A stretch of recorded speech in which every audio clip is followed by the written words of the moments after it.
Yo!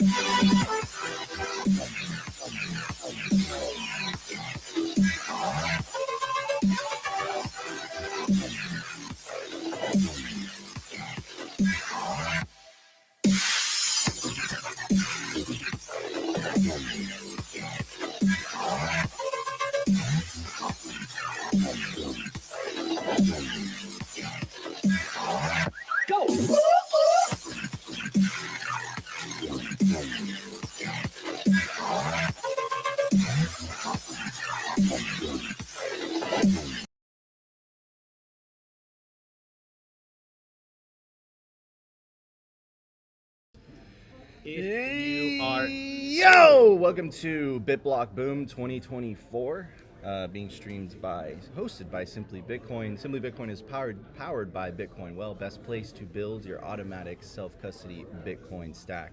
It's going to be an incredible day. So many amazing panels and presentations, and of course, me and Opti, the Simply Bitcoin crew, is going to be holding down the news desk here. We're going to be try to get you some interviews in between the breaks, and try to provide some of you guys entertainment in between the panels. But today we have the opening panel is absolutely epic. We're all wearing sunglasses because it's extremely bright in here. It's a Michelle Weekly thing. It's a Michelle Weekly thing.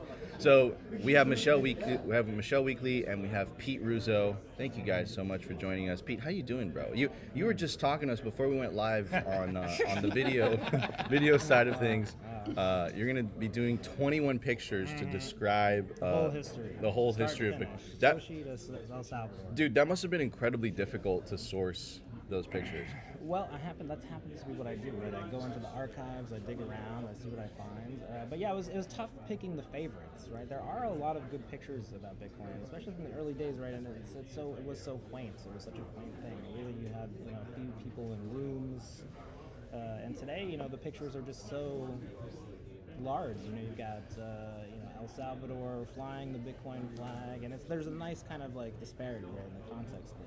We start with like Satoshi's email, where it's just text on white background, and now we've penetrated kind of the world, right? Like we're actually scaling, and we're gaining users on that level. So I think there's a nice kind of poetry in the evolution of the pictures as well, right? You get the grainy digital camera versions in the past, and yeah, I hope people dig it and check it out. Yeah, dude. I mean, we're gonna see it. We're gonna see it live. Yeah. And then we're gonna be able to react to it. And you can tell me what you hated about it. No, I'm excited. I'm excited for it. And my hair is looking crazy. Sorry, guys. I It know, is the me morning. too. You gotta get wardrobe. Hey, Makeup. Where's makeup? Wardrobe. Rustin. Anyways, if you know, you know. Michelle Weekly. It seems like you've been following me around for all these conferences. Bitcoin Day, Bitcoin Atlantis, the Halving Party, and BitBlockBoom. Oh, see, okay. It's all blending together. How you doing, Michelle Weekly? I'm good. Oh, you know what? It's because I saw the CEO of your company, BitFederal.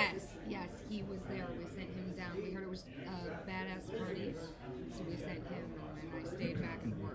Badass party with no women. It was. Yeah, where were you, Michelle? I was supposed to be there. Sorry, I'm super bummed that I missed it, but there's so many events now. So Madeira was incredible, and I didn't want to miss BitBlockBoom, so I skipped the halving. But I've been to El Salvador several times now. It's incredible. I'm excited to spend more time there. Yeah, it was a really special place. Pete, have you made? I have not made the pilgrimage. We had our first kid last year, my wife and I, and it hasn't happened yet. But I'm looking forward to it. I've heard good things. I've heard that. Were you able to make Bitcoin payments down there? How was your experience? Dude, it was absolutely nuts. One of the first things I heard was that you can pay for the immigration. I did see your tweet about that. And Lightning, and I was like, this is effing crazy. And because I was like, don't trust, verify, right? So you go to the immigration, the lady's like $12, and I'm like, can I pay in Bitcoin? And she looks at me, she's like, I'm Hispanic, so I could do this, okay? She looks at me and she's like, Bitcoin or Lightning? And I'm like, Lightning. And she's like, okay. And she just pulls up the Chivo interface, and there's a QR code. I pull out my Zeus wallet, taps, and she's like, thank you. And she gives me a receipt, and I was like, holy shit, like this is real. This is crazy. And then I got into an Uber, and I started talking to a lot of the people, like a lot of the locals, like I'm bilingual. I speak Spanish, and I was like, what do you think of Nayib Bukele? What do you think of Bitcoin? Do you use Bitcoin? And the general consensus was people love Nayib Bukele because of the safety he's provided. And then Bitcoin, not so much. Like Bitcoin is kind of like a 50-50 in terms of adoption. However, what I noticed is that if it's like a large hotel Even chain, though it's up though now, right? Like, because the price is high, right? So everybody who got the free airdrop, and correct me if I'm wrong, but Yeah. if you got the free airdrop in El Salvador, the price was around 40K, right? So they've effectively doubled their money if they held. But it sounds like to me, it sounded like a lot of people got that and they immediately sold. okay.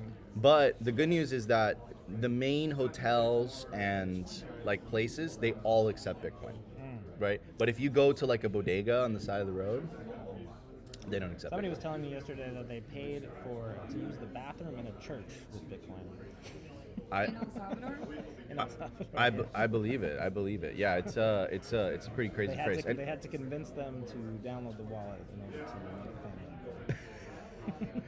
Anyways, we're already at 225 viewers and we're just getting started. Guys, welcome to the BitBlockBoom 2024 live stream. We're here coming from, I don't know what Opti is doing. We're here in the like Expo Center. We're here with Pete Russo and Michelle Weekly, not daily, not yearly, Michelle Weekly. And of course, my legendary co-host Optimus Fields, who has already taken off his glasses. I can't see you guys. I can't see in sunglasses inside. Sorry, Michelle. Oh, Pete Russo's taking off. I'm gonna stick it through with Michelle in solidarity. But yeah, it's gonna be an incredible day, guys. We have a hell of a lineup in terms of all the presentations that are gonna be done. So before the first break, we have Tip NZ, of course. Oh, she's performing her new song. Can't wait to hear that. Tip NZ is incredibly talented. We have, of course, Gary Leland welcoming everyone to the conference. We have, how do you say this, Pete? Oh, you're asking me. I would say Lisa Howe. Lisa Howe. And she's doing a presentation called Empowering Children Who Explore, Question, and Lead in a Conformist. And we got, somehow Dom Bay has made it on the stage. How did Dom get on the stage? And he is doing did the work. He did the proof of workforce, which, by the way, I'm a huge fan of. Blue collar workers and Bitcoin, incredibly important. Bitcoin is middle class money, protects the lower middle classes from the savage, this is way too early for me, bro. From the ravages of inflation. There we go. That was. It protects you from the savages. It does protect you from the savages, also. In some ways, yeah. So yeah, guys, The Wall Street savages. guys, if you're enjoying the live stream so far, make sure to smash the like button. And we just got Stefan, come here. We're gonna get a cameo of Stefan. Oh, we're both wearing the same. We're wearing the similar clothes. Come say hi. Oh, we got Stefan Livera dropping into the stream. There we go. Hey guys, how's it going? Could you, Stefan? Could you do the intro to your podcast? Hi and welcome to the Stefan Livera podcast. That's it. Dude, but it is so epic. Well, hey, thank you. Thanks for joining us, Stefan. Hey, no worries. Yeah, Appreciate catch it. you guys soon. Yeah. You want us to get a chair? Should I get a chair? That was so good. Oh, good. I want to catch the. That was so good. All right, Are you guys. guys So as giving- you can That was so see, wholesome. we're gonna drag as many people as we can during the breaks. Oh. Get as many cool people as we can. And look, we're gonna do a live BTC trading cards ripping or opening. I forget what they're called. Show the people what you're getting over there, Pete. So I've just opened a pack of Bitcoin trading cards. Is this art? I don't know.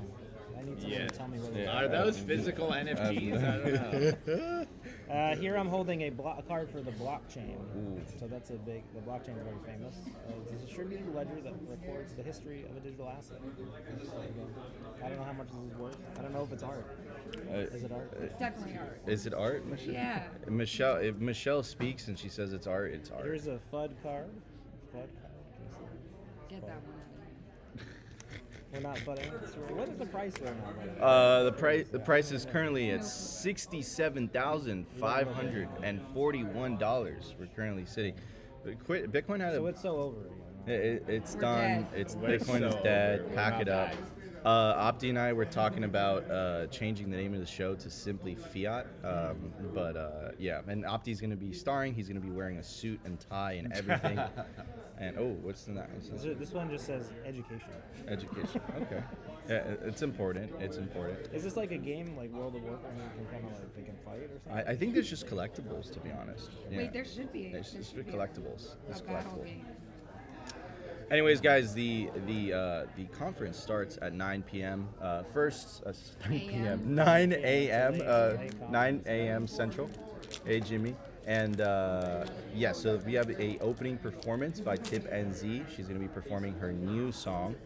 And after the first break, we have Parker Lewis at 10:35. His presentation is called Nothing More American Than Bitcoin. Stefan Livera at 11:10. He has a presentation called The Quality of Money Matters. Tone Vase, Bitcoin Price Future from Past Cycles. And this name sounds familiar. We have someone called Pete Russo, Bitcoin History and 21 Pictures. Oh, wait, let me see. He's a shadowy figure with a big bag. He's like Santa. He's like a Santa. That's definitely.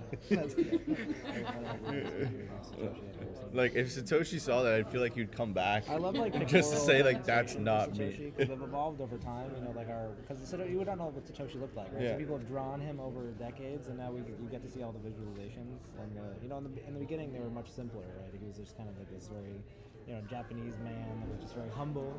And now we're he's here. like a dark wizard with like, you know, he's definitely he's become a lot more heroic over time. I mean, he's carrying a bag. By the way, they have a suit of that guy. They actually have the Bitcoin trading cards guy. They have a suit of Satoshi. I guess that was Satoshi when I saw him. Yeah. Anyways, guys, you're listening to BitBlockBoom 2024, hosted by Simply Bitcoin. Simply Bitcoin is powered by Bitcoin Well. Bitcoin Well is the best place to build your automatic self-custody Bitcoin stack. Anyways, let's go through the rest of the schedule. So after Pete Russo's presentation, we're going to have a break. Opti and I are going to be doing some interviews. Yeah, we'll get some interviews, guys. Absolutely. We're going to have Jimmy Song, and Jimmy Song's presentation is called Destroying Rent Seeking. Oof, I'm really excited for that. Then at 2 p.m., we have CJ Wilson, Bob Burnett, Bitcoin Mechanic, Pierre Richard, all on a panel, and the name of the panel is Big Minds on Big Mining. It's a great name. Then we're going to have a break at 3 p.m. Then after that, Pete, how do you say that? You're asking me that. I've never met any of these people. Lynn Bairstow. Okay, we got Lynn Bairstow, and her presentation is Building with Bitcoin. So what I do is I look them up beforehand and then I write them down. Dude, you know we're Simply, right? Wait, did you think because I do the other live stream and I pronounce everybody's name, I just like knew all of Bro, them? you're an editor and you're a Forbes contributor. I'm making a strong assumption you know how to You know, write. last names are like really hard to pronounce. Yeah. But you've nailed every single one. Well, you know, because there's a thing called linguistics, right? Exactly. The sound of words make certain combinations. So we have Bear AI. So this is the hard one. Bear stick. Right? Yeah. So me and Opti barely know how to speak. So it's It's your live stream. So yeah, I mean, That one's hard because it's got a zero in it. So I don't know. yeah. How would you say that one? Probably was zero star. A zero star? Develop. This one is a developer. Yeah. Yeah. He's like a philosopher developer. Oh man. So we have. Is that a real thing? Like, does he consider himself a developer? Wait, that's a typo. I hope that's not a typo. I really hope it's not. Oh man. Because it's like a funny. He's like a developer philosopher. Is that what he's trying to say? Yeah. That's like kind of funny. That is kind of I funny. can imagine someone doing that. You know, just to like. That's for what- effect. The audio. Oh, okay. They're telling me the audio. Sir, I am a developer. Yeah. So yeah. Anyways, okay. Let's go through the rest of this. We got Guy Swan, Rod and Money, and Rod and Society at 3:55. We have Rockstar, Developer. Razer's Developer, And MVK. MVK Noster Fireside Chat, and we got the closing remarks by Gary Leland at 5 p.m. after the closing remarks, we're going to be doing probably like a 15-20 minute type of analysis of the day. So it should be a lot of fun. So we've got about 10 minutes to showtime, ladies and gentlemen, and yeah, it's going to be great. Anyways, Opti, this is the third year. Bro, we met at BitBlockBoom in person. This is the first time we met, and it was actually this venue. It was BitBlockBoom was like one of the only conferences that did the pandemic. I mean, that did the conference during the pandemic, and it was this venue. Opti and I didn't know each other whatsoever, but we decided to stay in a hotel room together, and then.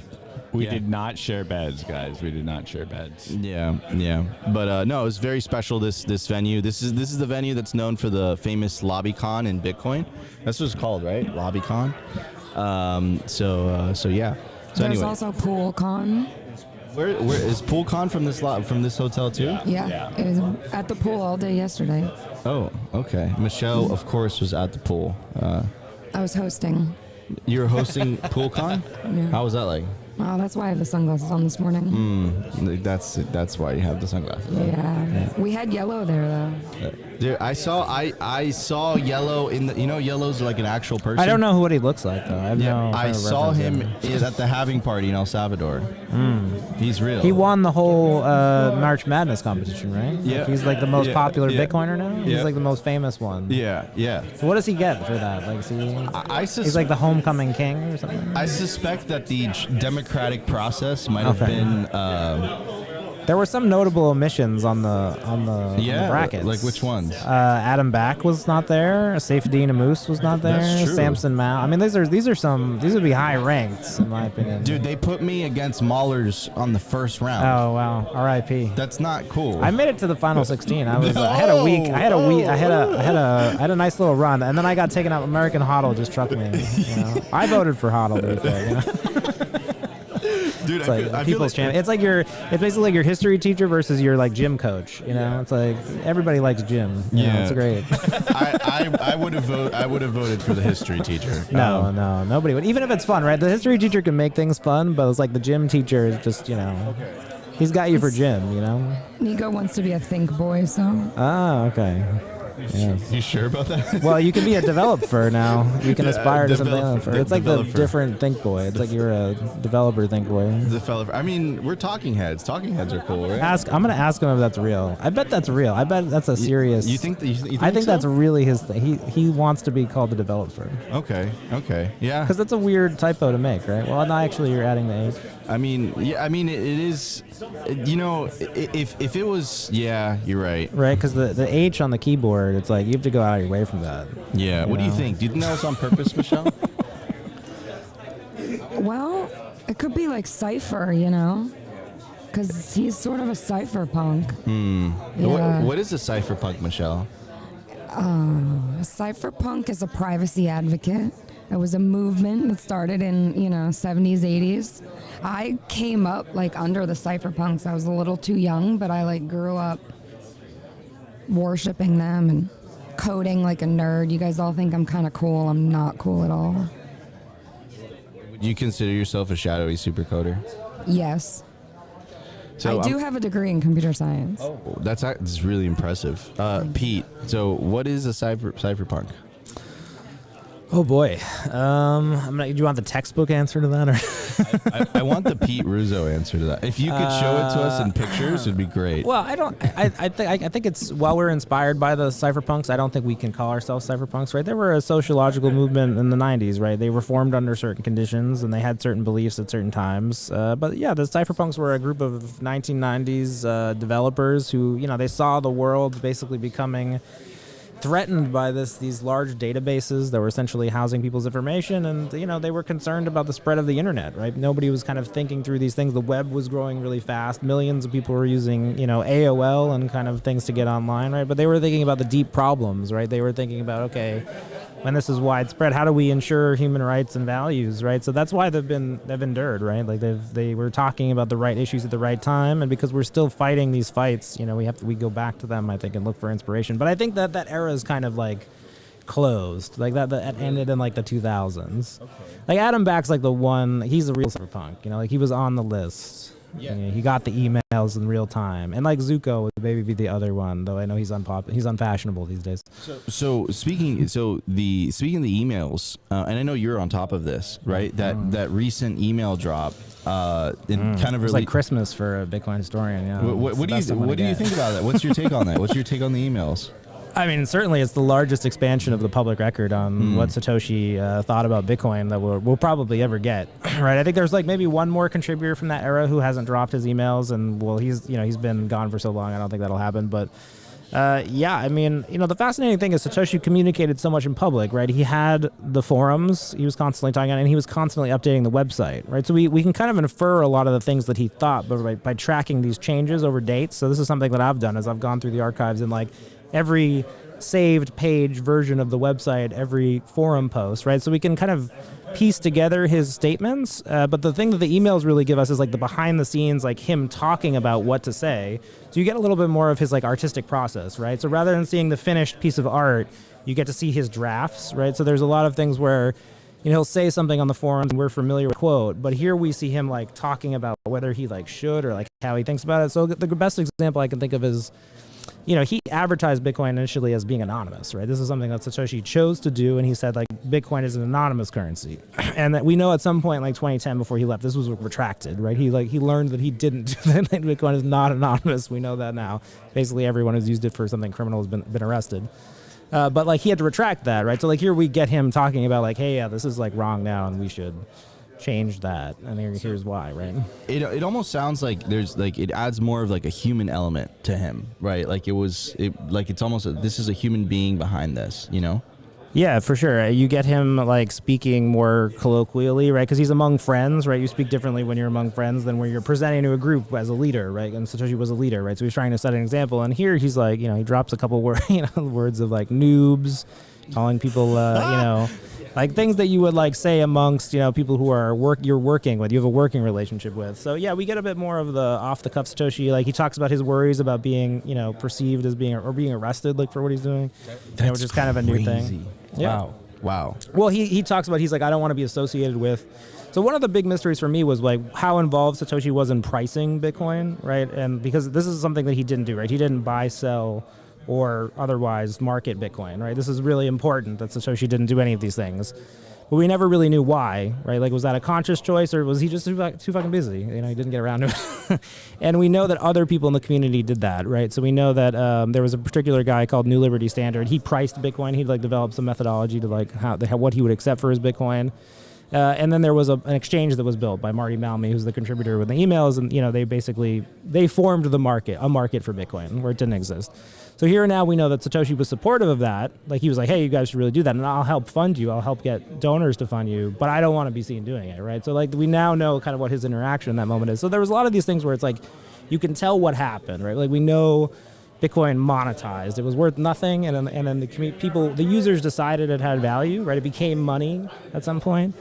And we now know Satoshi's kind of involvement in that and his feelings about that, and that to me is really interesting, right? You get that kind of depth of flavor, whereas before it's like you knew that this happened, but you don't have like all that background, the nice color of like, okay, here's what Satoshi was thinking like at that time. All right. Absolutely, Pete dropping the hot sauce. Thanks, Pete. And man, go follow him on Twitter. Go follow Michelle Weekly. Guys, we're Simply Bitcoin. We're hosting BitBlockBoom 2024. Tip and Z is about to go on stage. We're going to do, let's see, Opti. Let's see if we can kind of pull off this thing where people can see what we are looking at. Here we go. So we're waiting for Tip and Z to join the stage. And Pete, you're quite informed, man. It's almost as if you're a Bitcoin historian. Yeah, I have tried to understand Bitcoin. It's taken me a long time. I don't think I get it yet, but it's a work in progress. Oh, the crowd is piling up. Love the multicam, and shout out Murphy. Murphy's an absolute. Do you guys genius. do like live commentary while they're talking, or is it? No, okay? we're just waiting for. It's not like what was that mystery science theory? Could you imagine us trying to describe what Tip NZ is doing on stage right now? She's attempting to.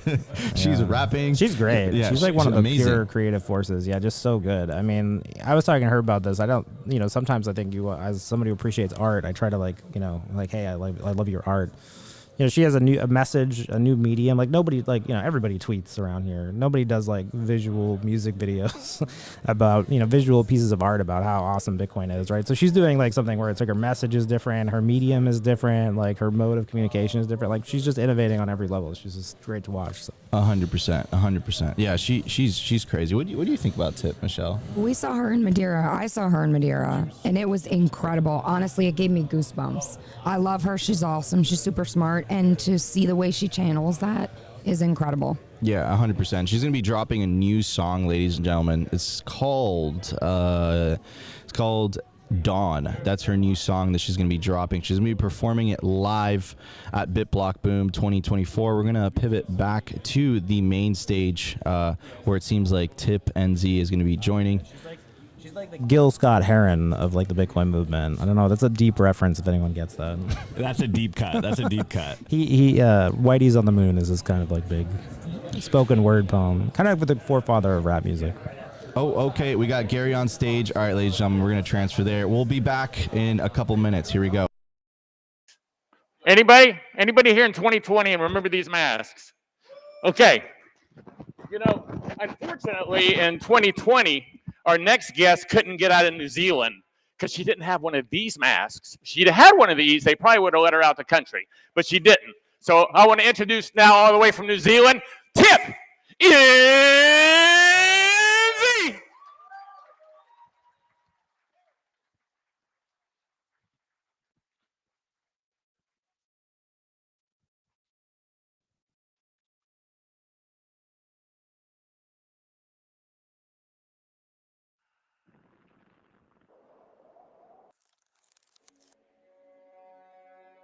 Our world is chaotic, but life found its way by channeling energy to bring order to chaos.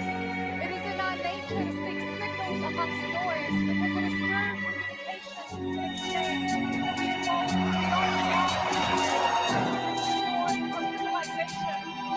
An evolution of climate change coupled with climate change makes us to the marketplace and to regulate how we coordinate with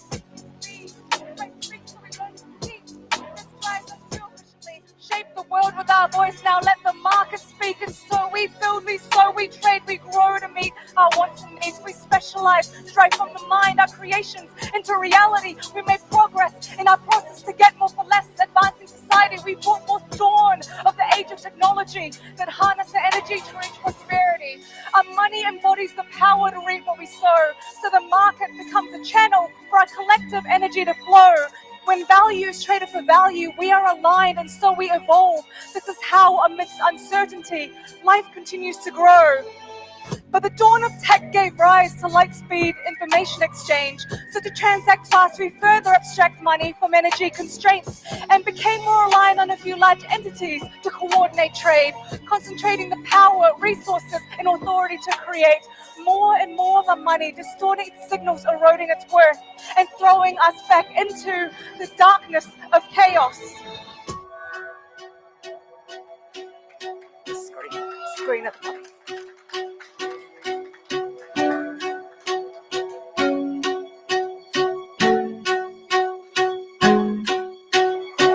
When we destroy the mechanism of money, we destroy our ability to navigate through uncertainty.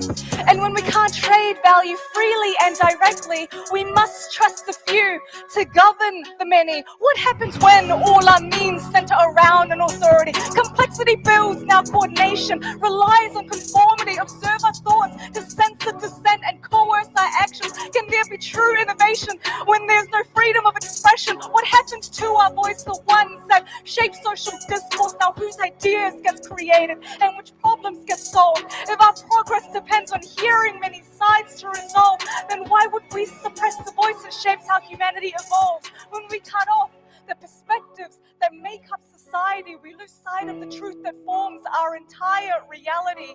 Each person's contribution builds up our resiliency. Did we forget these differences are what strengthens humanity?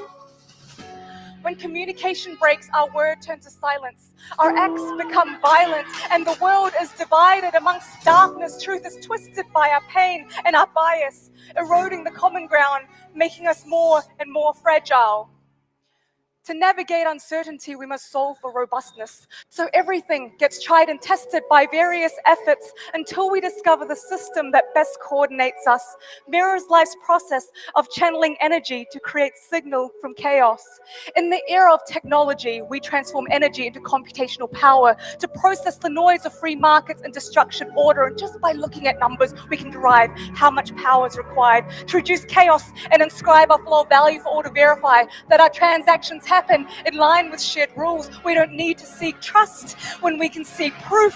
It is real-time consensus that aligns us to evolve. This is how, amidst uncertainty, our lives continue to grow, and we uphold our own rules, we preserve our own worth, and defend our own voice, which lets the true market emerge. The strength of the design lies in each of our participations, since we are the nodes that channel our energy end to end. As we claim responsibility to uphold our own rights, we radiate the power that brings our truth into light. And when that dawn of light touches all parts of the globe, and it ripples throughout society, and it returns us the hope that becomes the power that sparks humanity to thrive, that same power that fuels the creation of the mind. And when our mind and our money are truly set free, and they transcend the limits of past boundaries, now knowing becomes owning, and ideas become wealth. What happens now? We can all push to expand the edges of our existence. It is through evolution when things are the hardest. As we head for the light, we have to push through the darkness. It is in this moment we do what we do best. We take the chaos and the darkness and use our power to create. It is in these moments when we're all in alliance and a freedom of difference ascends us to our highest depth of it all. Know that hope is not gone. It is always darkest before dawn. Thank you.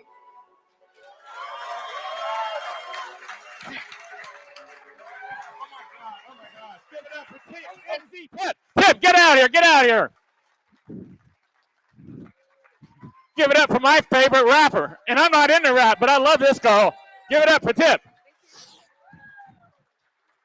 Oh my gosh. You know, I went out to LA this summer to Pacific, and that was the best thing that happened was meeting Tip. I can tell you that right now. Okay, welcome everybody to BitBlockBoom. I do appreciate it. I'm going to be quick and sweet up here. Might be quicker and sweeter than I thought. Oh, that sounds better. Okay. First of all, welcome to BitBlockBoom. This is our 7th year. That's pretty cool. You know, I'm pretty excited about that. And I'm back in Dallas. If you knew how much easier this is to do in Dallas and driving to Austin all the time. I know people love Austin, but I love Dallas. So I do want to show you this slide, though. This is 2018. This is our brunch. Well, having problems here, guys. My projector's not working. That was such a good slide, too. It was. I spent a lot of time finding this. Is there something I'm doing wrong up here, guys? Okay. We didn't need the... Okay. Well, first of all, I have a really cool image here of the people who came the first year. Wasn't a lot of us, so it was pretty cool, though. You would have really enjoyed it if you got to see that slide. Trying now. I'm going forward. Not clicking anything. I think we had the same problem last year, except the screens didn't work at all. Okay. Well, I say this every year when we have a problem, because we have a problem sometimes. I'm going to give you a subject to talk amongst yourself. Bitcoin Cash. It's not Bitcoin, and it's not cash. Let's discuss that for a few minutes.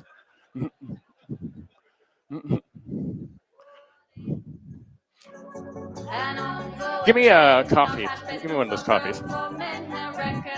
Okay, and while we're improvising, I have a bag of Rockstar coffee autographed by Rockstar.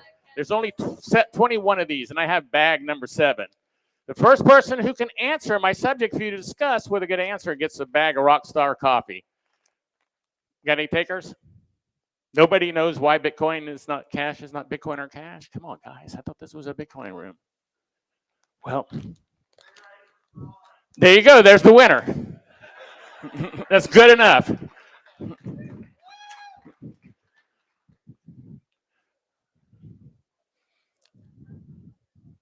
Oh, that was good.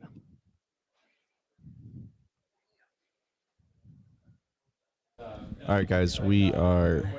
Hey, what about that? That's that cool picture I was showing you. All right, guys. There seems like there is some audio issues in the back. They are figuring it out, and we will be back very, very shortly. Hours looking at it, and I messaged someone and said, "You know where this image is?" And they said, "Yeah, it's on the website, 2017 pictures."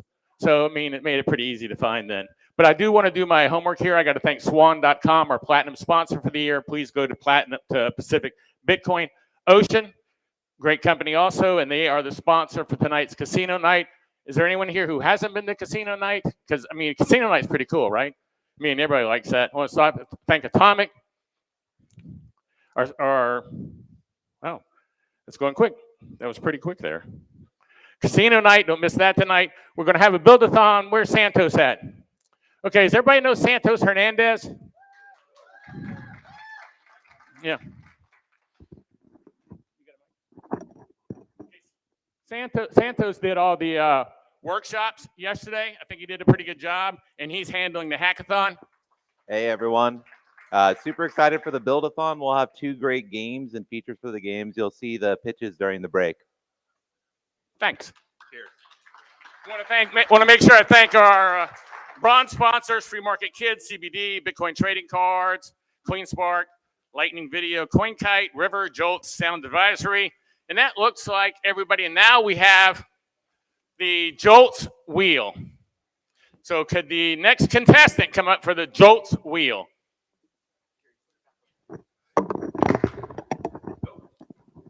Good, good. Okay, could you tell everybody your name, sir? I am John. This is John. John, we have a Jolt's wheel here. It's going to spin. To start the wheel, you got to back up here. This is kind of a magical wheel. You got to give me 5 and this wheel will start. Okay, let's go. Not very, there you go. And John has one. Okay. Oh, a Swan VIP pass. Yeah, so you get it in the back. Thanks, everyone. And I want to introduce our first speakers. Thanks for putting up with us. We have snags. We always do every year. You know, and this is really when I pull out that boomer card. I use it a lot now. Anytime anything was wrong, I pull that out. And it's amazing what I get done by pulling out the boomer card. So it was a boomer moment I had, but thanks for everybody's patience. And here is Lisa Huff, first speaker of the day. Okay.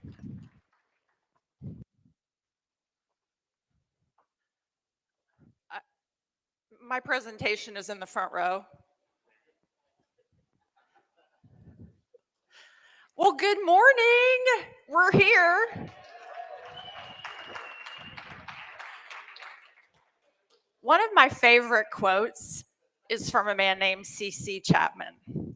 And he says, amazing things will happen if you work hard every day, day in, day out. But you have to be a good human in addition to doing the work. And as you achieve success, don't forget to be kind to others. Help those who need it and share everything you've learned with all who ask. So thank you very much for coming today. Oh, you guys are putting this in front of me? Okay, thank you. All right.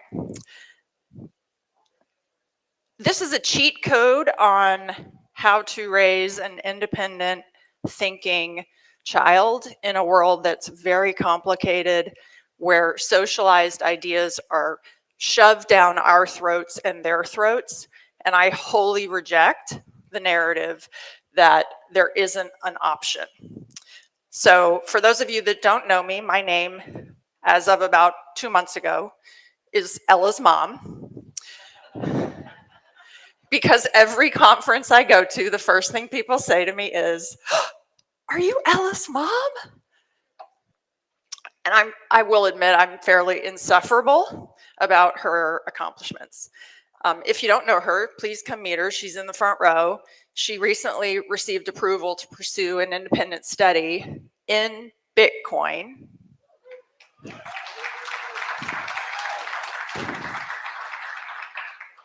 At at Cornell University.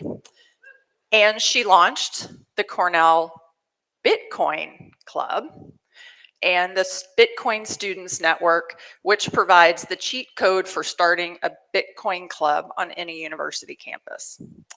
And friends have been asking me, you must be so proud of Ella. And of course I'm proud of her. Mostly I'm relieved.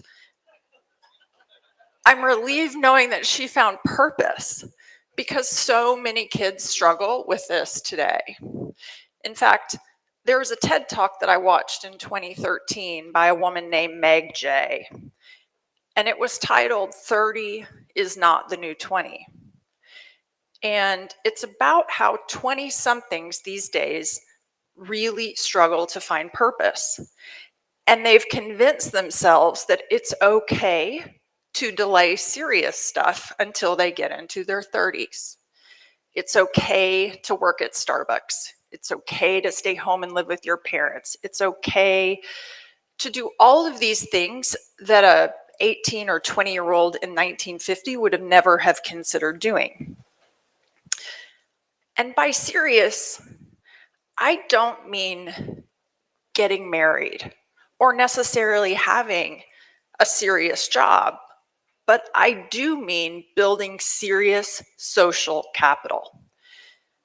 But before you go out and build social capital, get a great job, find your purpose, there has to be a foundation.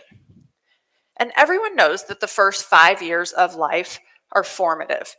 In those years, kids learn language and they learn attachment. But did you know that in the first 5 years of life, the ordinary day-to-day life has an inordinate impact on who your kids will become?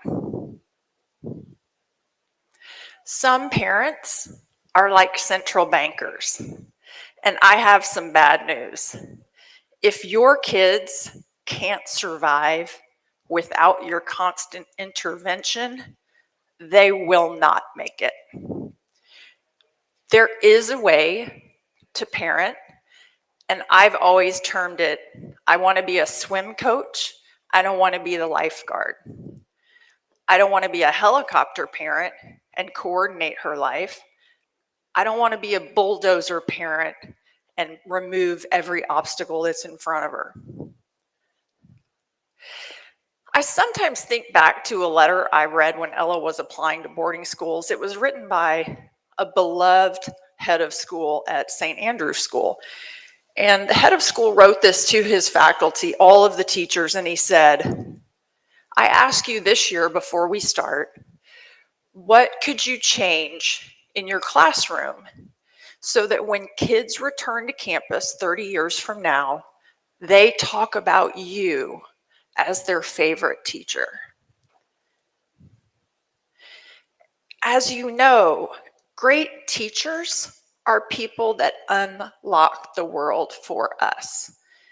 Great teachers create connections. They open doors to this unexplored landscape in our brains.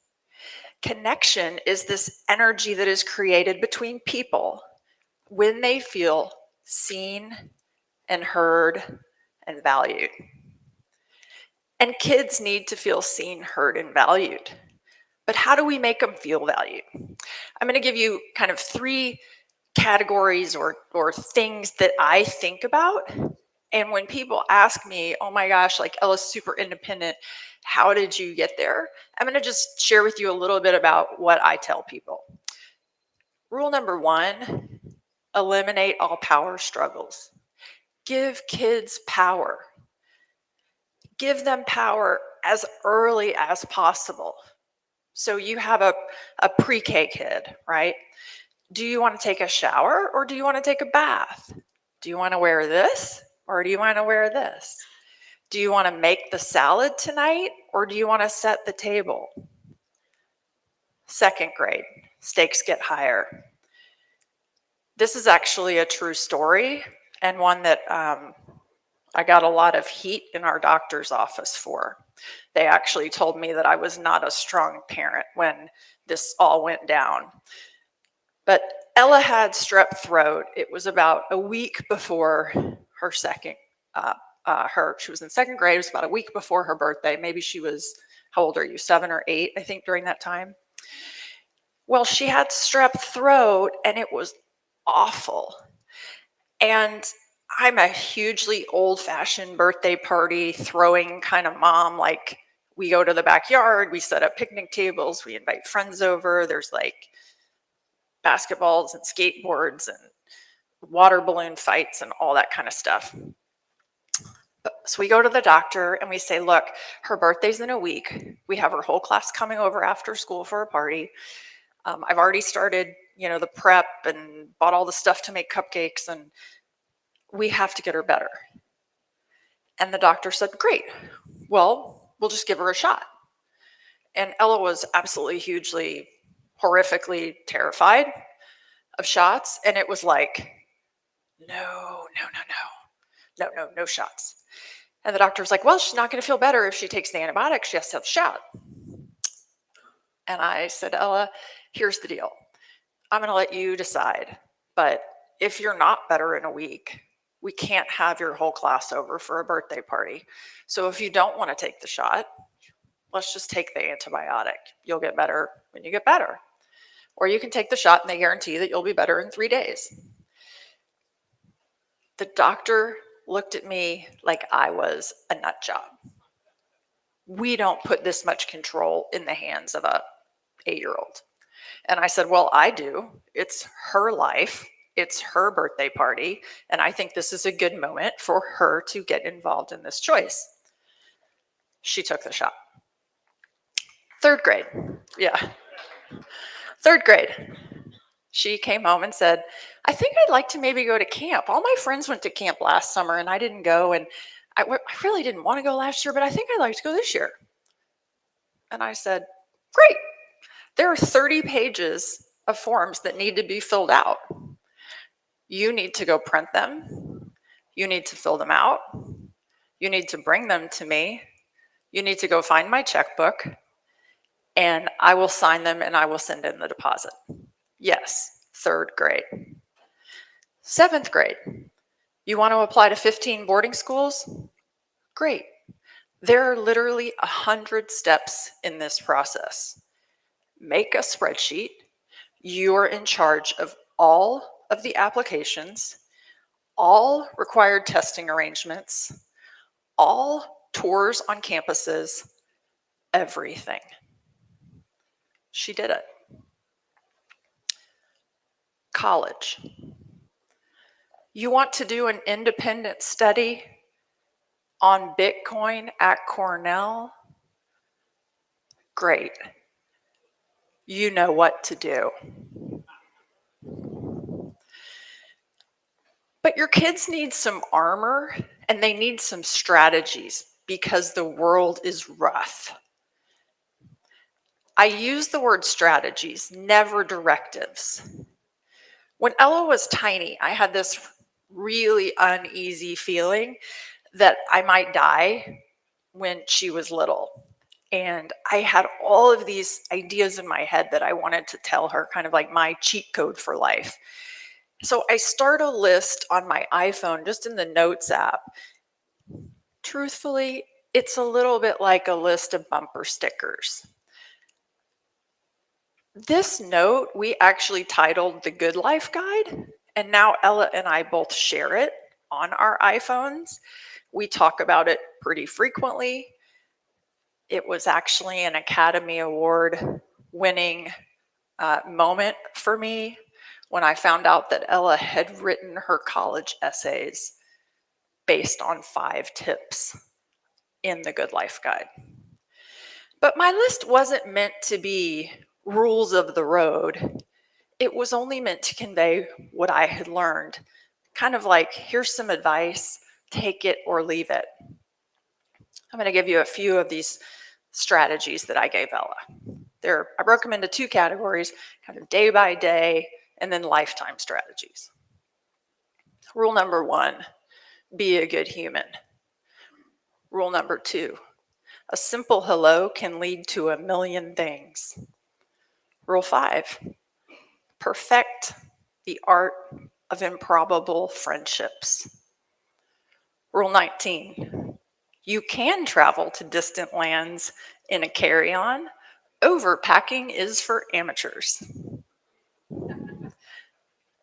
But also, I wanted to tell her how to not let other people sway into her lane and ruin her day. And I've debated whether or not to use real names in this story, and because I have such utter dislike for Ella's third grade teacher, I'm going to. Her name was Mrs. Smith. And Mrs. Smith had a bird. She actually had two birds. And they were free to fly about the classroom, and they pooped all over the desks. And Ella has had a fear. She has a few flaws. Fear of birds is one of them. Maybe also she doesn't ride a bike. She didn't really learn how to ride a bike until about high school, but that's okay. I went to Mrs. Smith and I said, look, I think Ella's allergic to birds, which actually we found out she was. She's basically allergic to all animals. But it's really gross that this is pooping all over. Can we please get rid of the bird? And this was probably like a 6-month conversation. Mrs. Smith did not want to get rid of this bird. Well, she didn't end up getting rid of the bird. And she, in fact, told me that if she did get rid of the bird, that Ella wouldn't have any friends left in the class because everyone else loved the bird so much that they'd be mad at Ella. Whatever. Eventually, we get out of 3rd grade, we go to 4th grade. But in 4th grade, Mrs. Smith doesn't speak to Ella in the hallway. And, Ella's this like really kind of gentle soul, nice kid. She's nice to everybody. And she would come home and she'd say, Mom, I walked right by Mrs. Smith and I said hi, and she just completely ignored me. And this went on for like 2 or 3 days. And I'm just thinking to myself, like, Mrs. Smith, you can go F yourself. And I think I actually suggested those words to Ella, but she doesn't use curse words or drink soda or any of these other things that I do. And so she just said, Mom, I can't tell her that. I'm not going to tell her that. And I said, okay, well, when you walk by her, you can hear those words in your head. And I said, in fact, when you walk by her, hear those words in your head and with a great big smile say, hello, Mrs. Smith. That was our Mrs. Smith strategy. We still use it. We still talk about it occasionally, not about any of you. Okay, a few lifetime strategies. Rule number 6, when you err, admit it and fix it. Rule 12, someone else's secret isn't yours to share. Rule 18, remind your friends that you love them often. Rule 28, be delighted by people. Rule 30, keep going no matter what. Rule 57, you are enough. Rule 61, there is not enough room to carry the negative around. And Rule 100, this is probably one I use more than Ella does. Leave 3 things unsaid every day. We have to be real with our kids. We need them to make this place better. We need them to fix all sorts of things, including our money. We need them to know what is at stake. And Ella and I have always had a truth policy. I've said to her, look, no matter what you do, what trouble you get into, no matter what terrible thing happens that you're responsible for, tell me the truth. I will be there with you. I wasn't looking to solve the problem for her. I just wanted her to always be able to call and go, Mom, I so screwed this up. Here's what happened. The truth also involves having really hard conversations. Like when she was 8 going away to summer camp, we talked about a strategy for feeling homesick. I gave her my remedy. Whenever you feel homesick or sad, go do something for somebody else. Go clean the cabin bathroom. Go ask the woman who works in the kitchen if you can work in the kitchen that day. But I also told her how to protect her body. And I described to her sometimes the horrific things that happen to kids when they're not with their parents. And then clearly define what the goal is with your kids for themselves. For me, a big thing was defining the end of my financial support, her father and I's financial support of her. We told her, Ella, we think that you are bright and capable, but you've got to start planning early, because the day you graduate from college, you are on your own. Any other message that you deliver to a graduating student is a vote of no confidence. A vote of confidence in your kids is saying, I'm not going to help you. Bottom line, your kid is your kid. The world is full of people who will tell them what they cannot do or what they should be doing. And I know for sure that there are a few things your kid does not need. I'm not saying they may not want to, or you may not enjoy these things, but for us, like after school, anything. I really think that God gives you the kind of kid you can handle. Ella was really a joy to be around. But there were times when she was growing up where it was like, I want to take piano lessons, or I want to go take, I don't know, whatever. And I just said, look, my favorite time of day is when I get to go pick you up at 3 o'clock. I don't want to go sit in Houston traffic and eat fast food on the way to a piano lesson. Like, I don't think we're going to do that. Let's go to the park. Let's ride bikes. Let's do, cook. Let's do anything else. Technology. We didn't give her a cell phone. She was literally the last person in the 8th grade to get a phone. Here's a few things that I think they must have. Time with you. Good time with you. When you're together, be with your kids. Ella and I sit on the sofa still to this day and watch a movie, and we hold hands. And in fact, when she was little, and she'd kind of get in a funk, and I'd realize, oh, it's because her dad's traveling and I've been working a lot and we've just been disconnected. The fix wasn't, let's go out for ice cream or let's go to Target and pick out a toy. The fix was, let's go home and sit together on the sofa and hold hands and talk or read our books or watch a movie or play cards. They also need a lot of time to think. I called her 2 weeks ago and I said, what are you doing? It was like maybe 10 o'clock on a Saturday morning. What are you doing? She goes, oh, Mom, I've been here thinking. Total win, right? And then they need to learn how to adult, like early. Opening mail, sorting bills, paying bills online, doing laundry. Again, by 8 or 9 years old, they should be able to be your best administrative assistant. Let them see how much life costs. By about 8th grade, you should be building a spreadsheet of their after college budget. This will give them a guide to what type of a job they may need to support their lifestyle. And this is actually one exercise, I think, which sent Ella down the rabbit hole really fast. We put together a budget for her, and it was like, oh my God, it's just really expensive to wake up and go outside and breathe every day. Strategy number 3, make sure they know you have their back no matter what. Ella's 7th grade teacher stopped class one day. Ella had, it was raining outside, and Ella had gone over and she had closed the mini blinds because she was sitting in the back and the projector was on. She couldn't read what was on it, so she got up and she closed the mini blinds, and the teacher stopped class and she said, Ella, you are so socially awkward. Needless to say, Ella's elbows aren't very sharp and she came home from tears. And that's when Rule 14 was born. Normal is only a setting on the dryer. I sent fire through the phone to that teacher.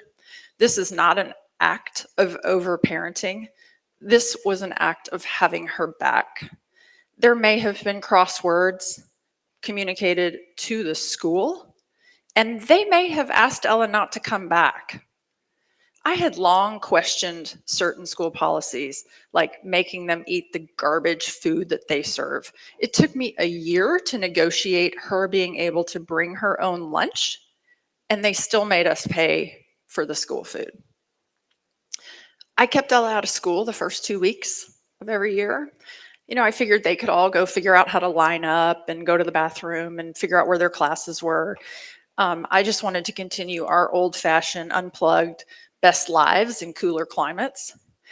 And the school counselors and other parents kept saying, she's not going to be bonded with the kids.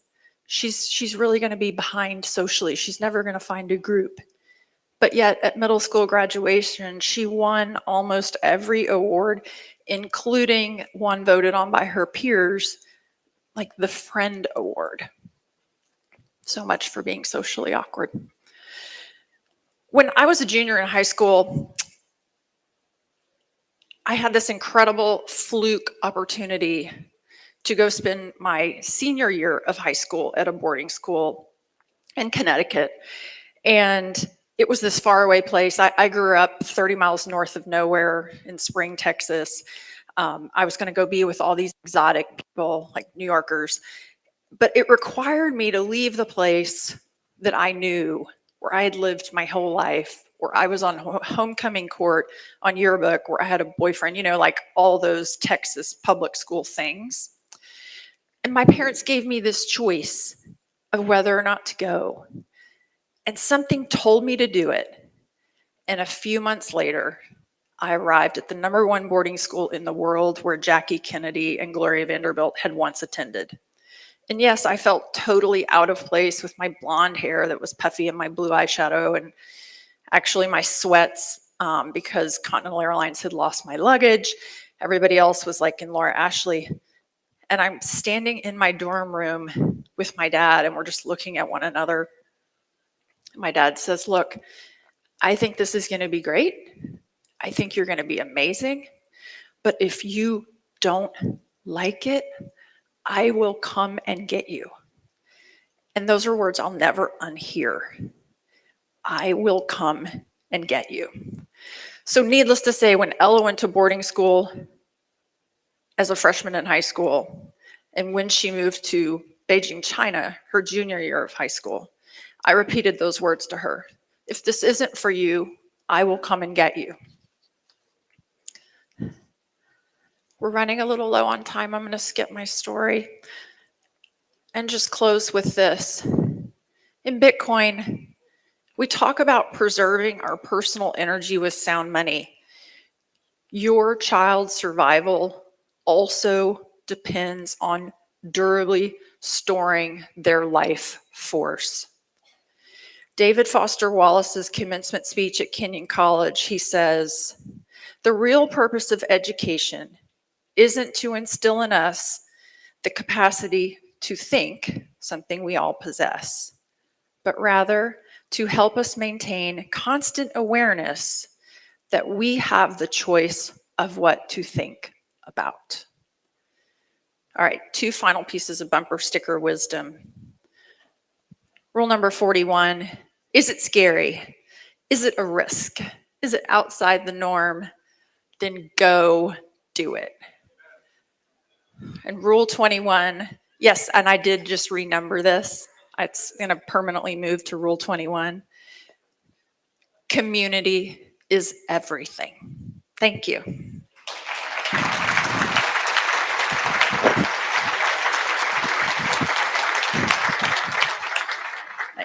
Thanks. Thank you. Thanks.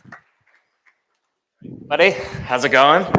So I was told I was going to have 5 minutes, but now I only have 1 minute apparently, so I'm going to talk really fast. So my name's Neil Jacobs. I'm head of brand engagement for Swan Bitcoin, best place to buy your Bitcoin. Also co-founder of FOMO 21. best place to buy Bitcoin merch. I see some of you wearing that stuff. Yes, thank you. Okay, very quick story that could probably be told in 20 minutes. Now I only have like 40 seconds to tell it. First time I ever heard of Don Bay, the next person coming up, was a few years ago at Pacific Bitcoin. Awesome conference thrown by Swan. A few swans a few days before the conference, going to a beach into the Pacific Ocean, jumped in. One guy, he comes out. He's like, I don't feel so good. A little woozy, dizzy, not sure what happened. They called the paramedics to come over.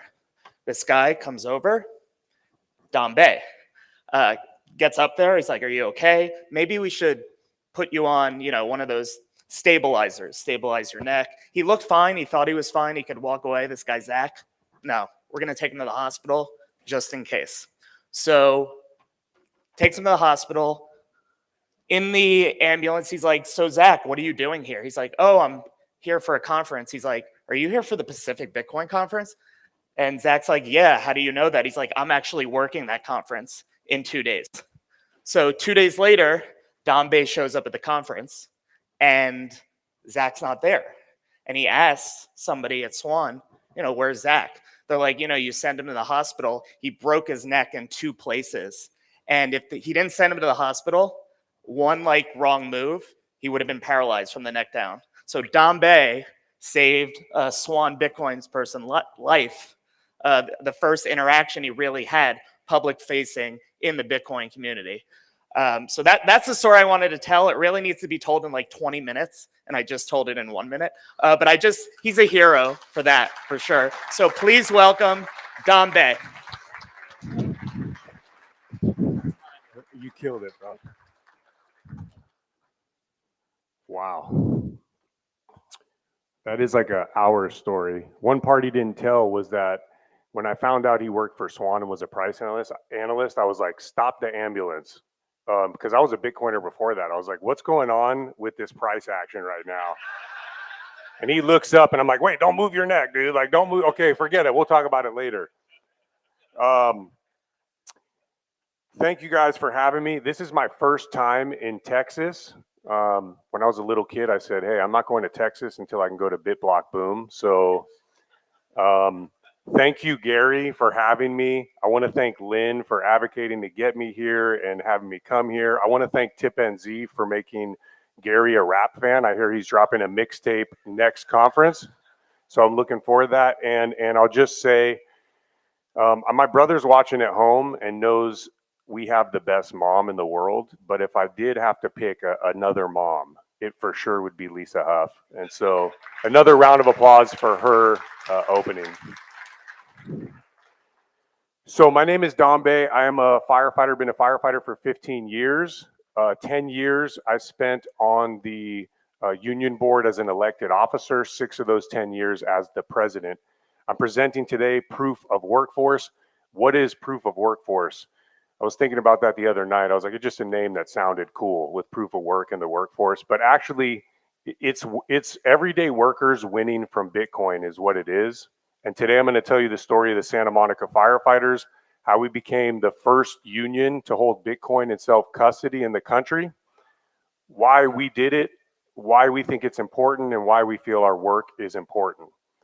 So to start off, I'm going to ask a question to the crowd. Who here trades time for money? Who here earns a wage, gets a paycheck? And if you own your own business and pay yourself, put your hand up too. Keep them up, keep them up. Okay, overwhelming majority of the room. So the good news, we're here. Thank you for giving me your time, which I know is extremely valuable. Y'all could be anywhere in the world, but we're here together, and this is great news. The bad news, which you guys know, is we got a raw deal. And, you know, for many of us maybe get paid in Bitcoin, so great. You guys are on your way, and that's awesome. But most of the world trades their time, which is incredibly scarce for something that has been losing value since its inception. You all know this slide. I don't have to explain it.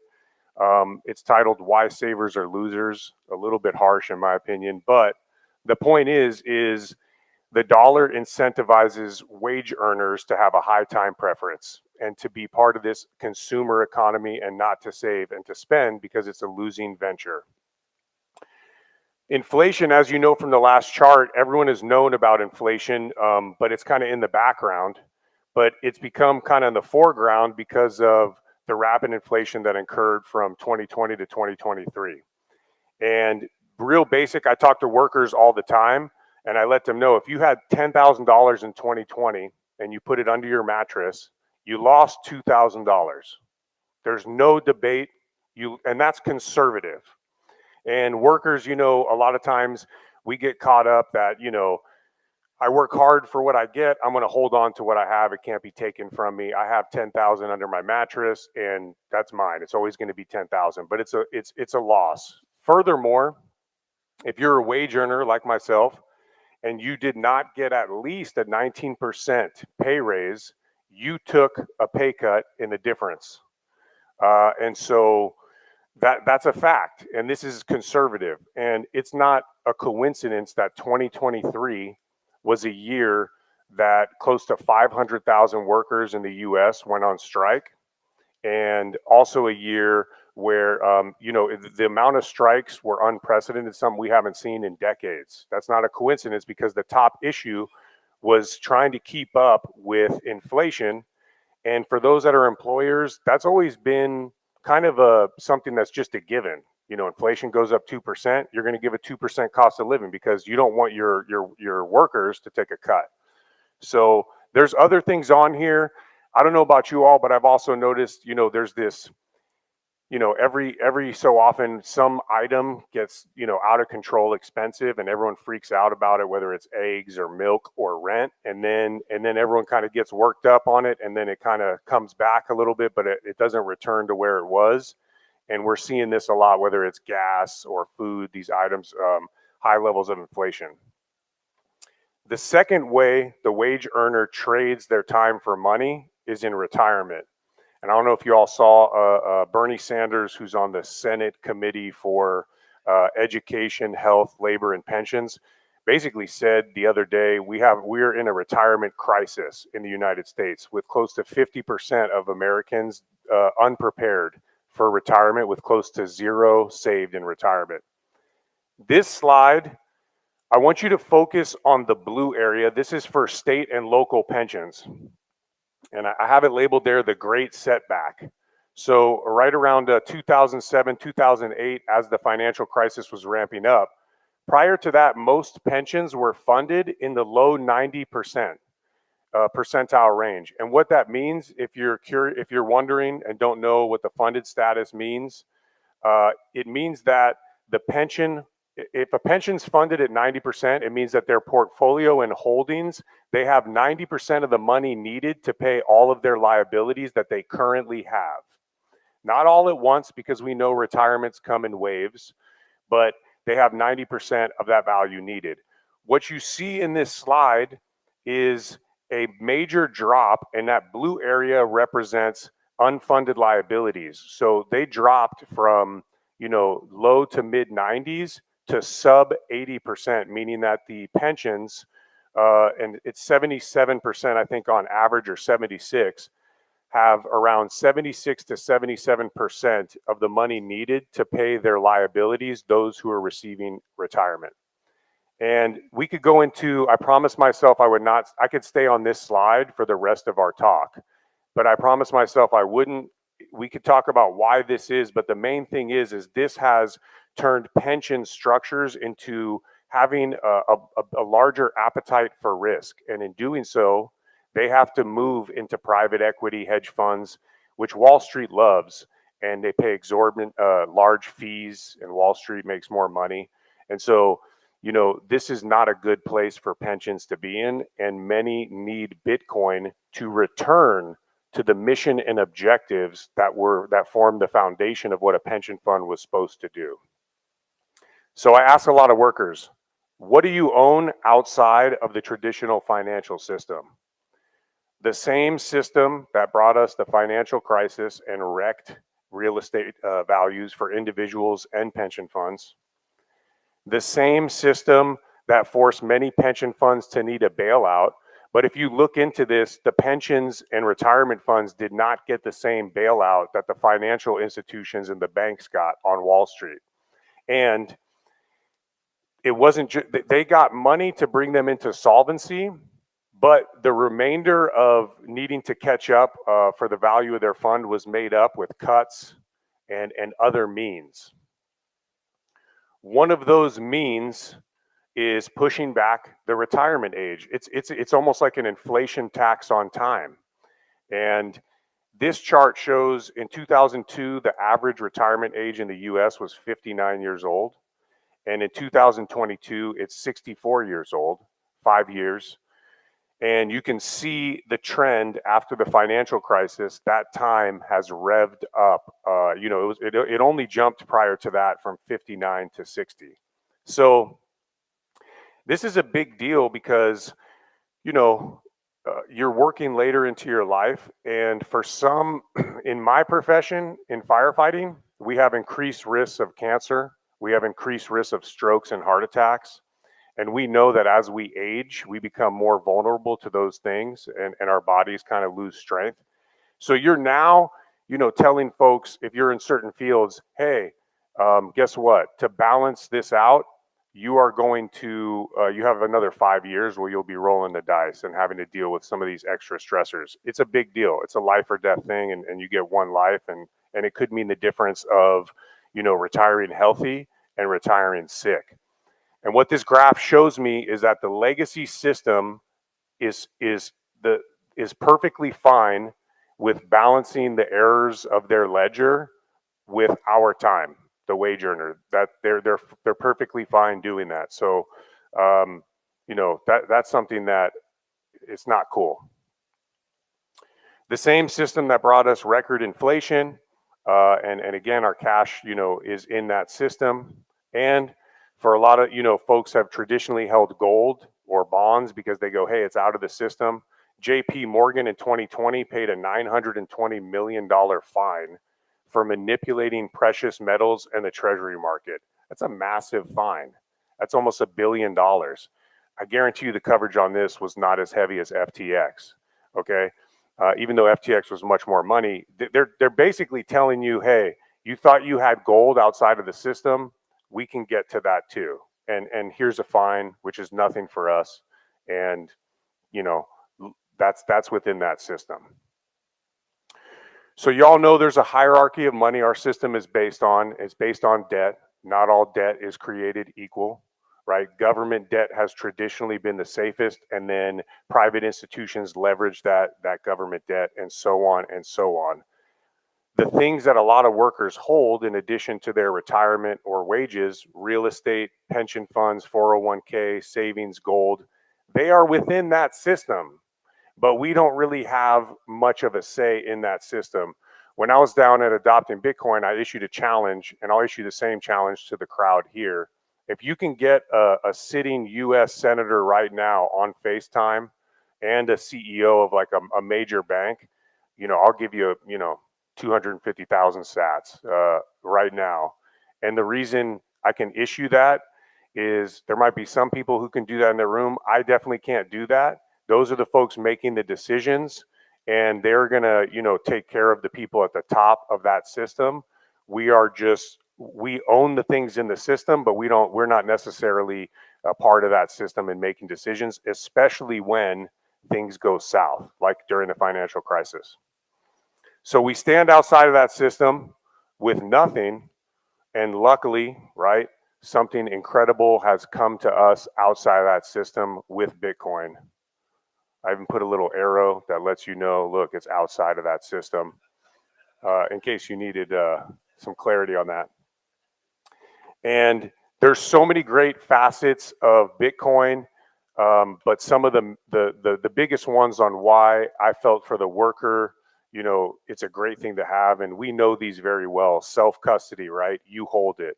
I remember the first time I got into Bitcoin in 2017, and before I even knew what I knew today about money and our financial system, I put Bitcoin into self-custody. I remember going to sleep that night and waking up like, I just feel different. Something happened where I knew enough. I still didn't know I didn't know enough about Bitcoin, but I knew it was special what was happening, that I was putting this thing into self-custody that I had, that it couldn't be taken.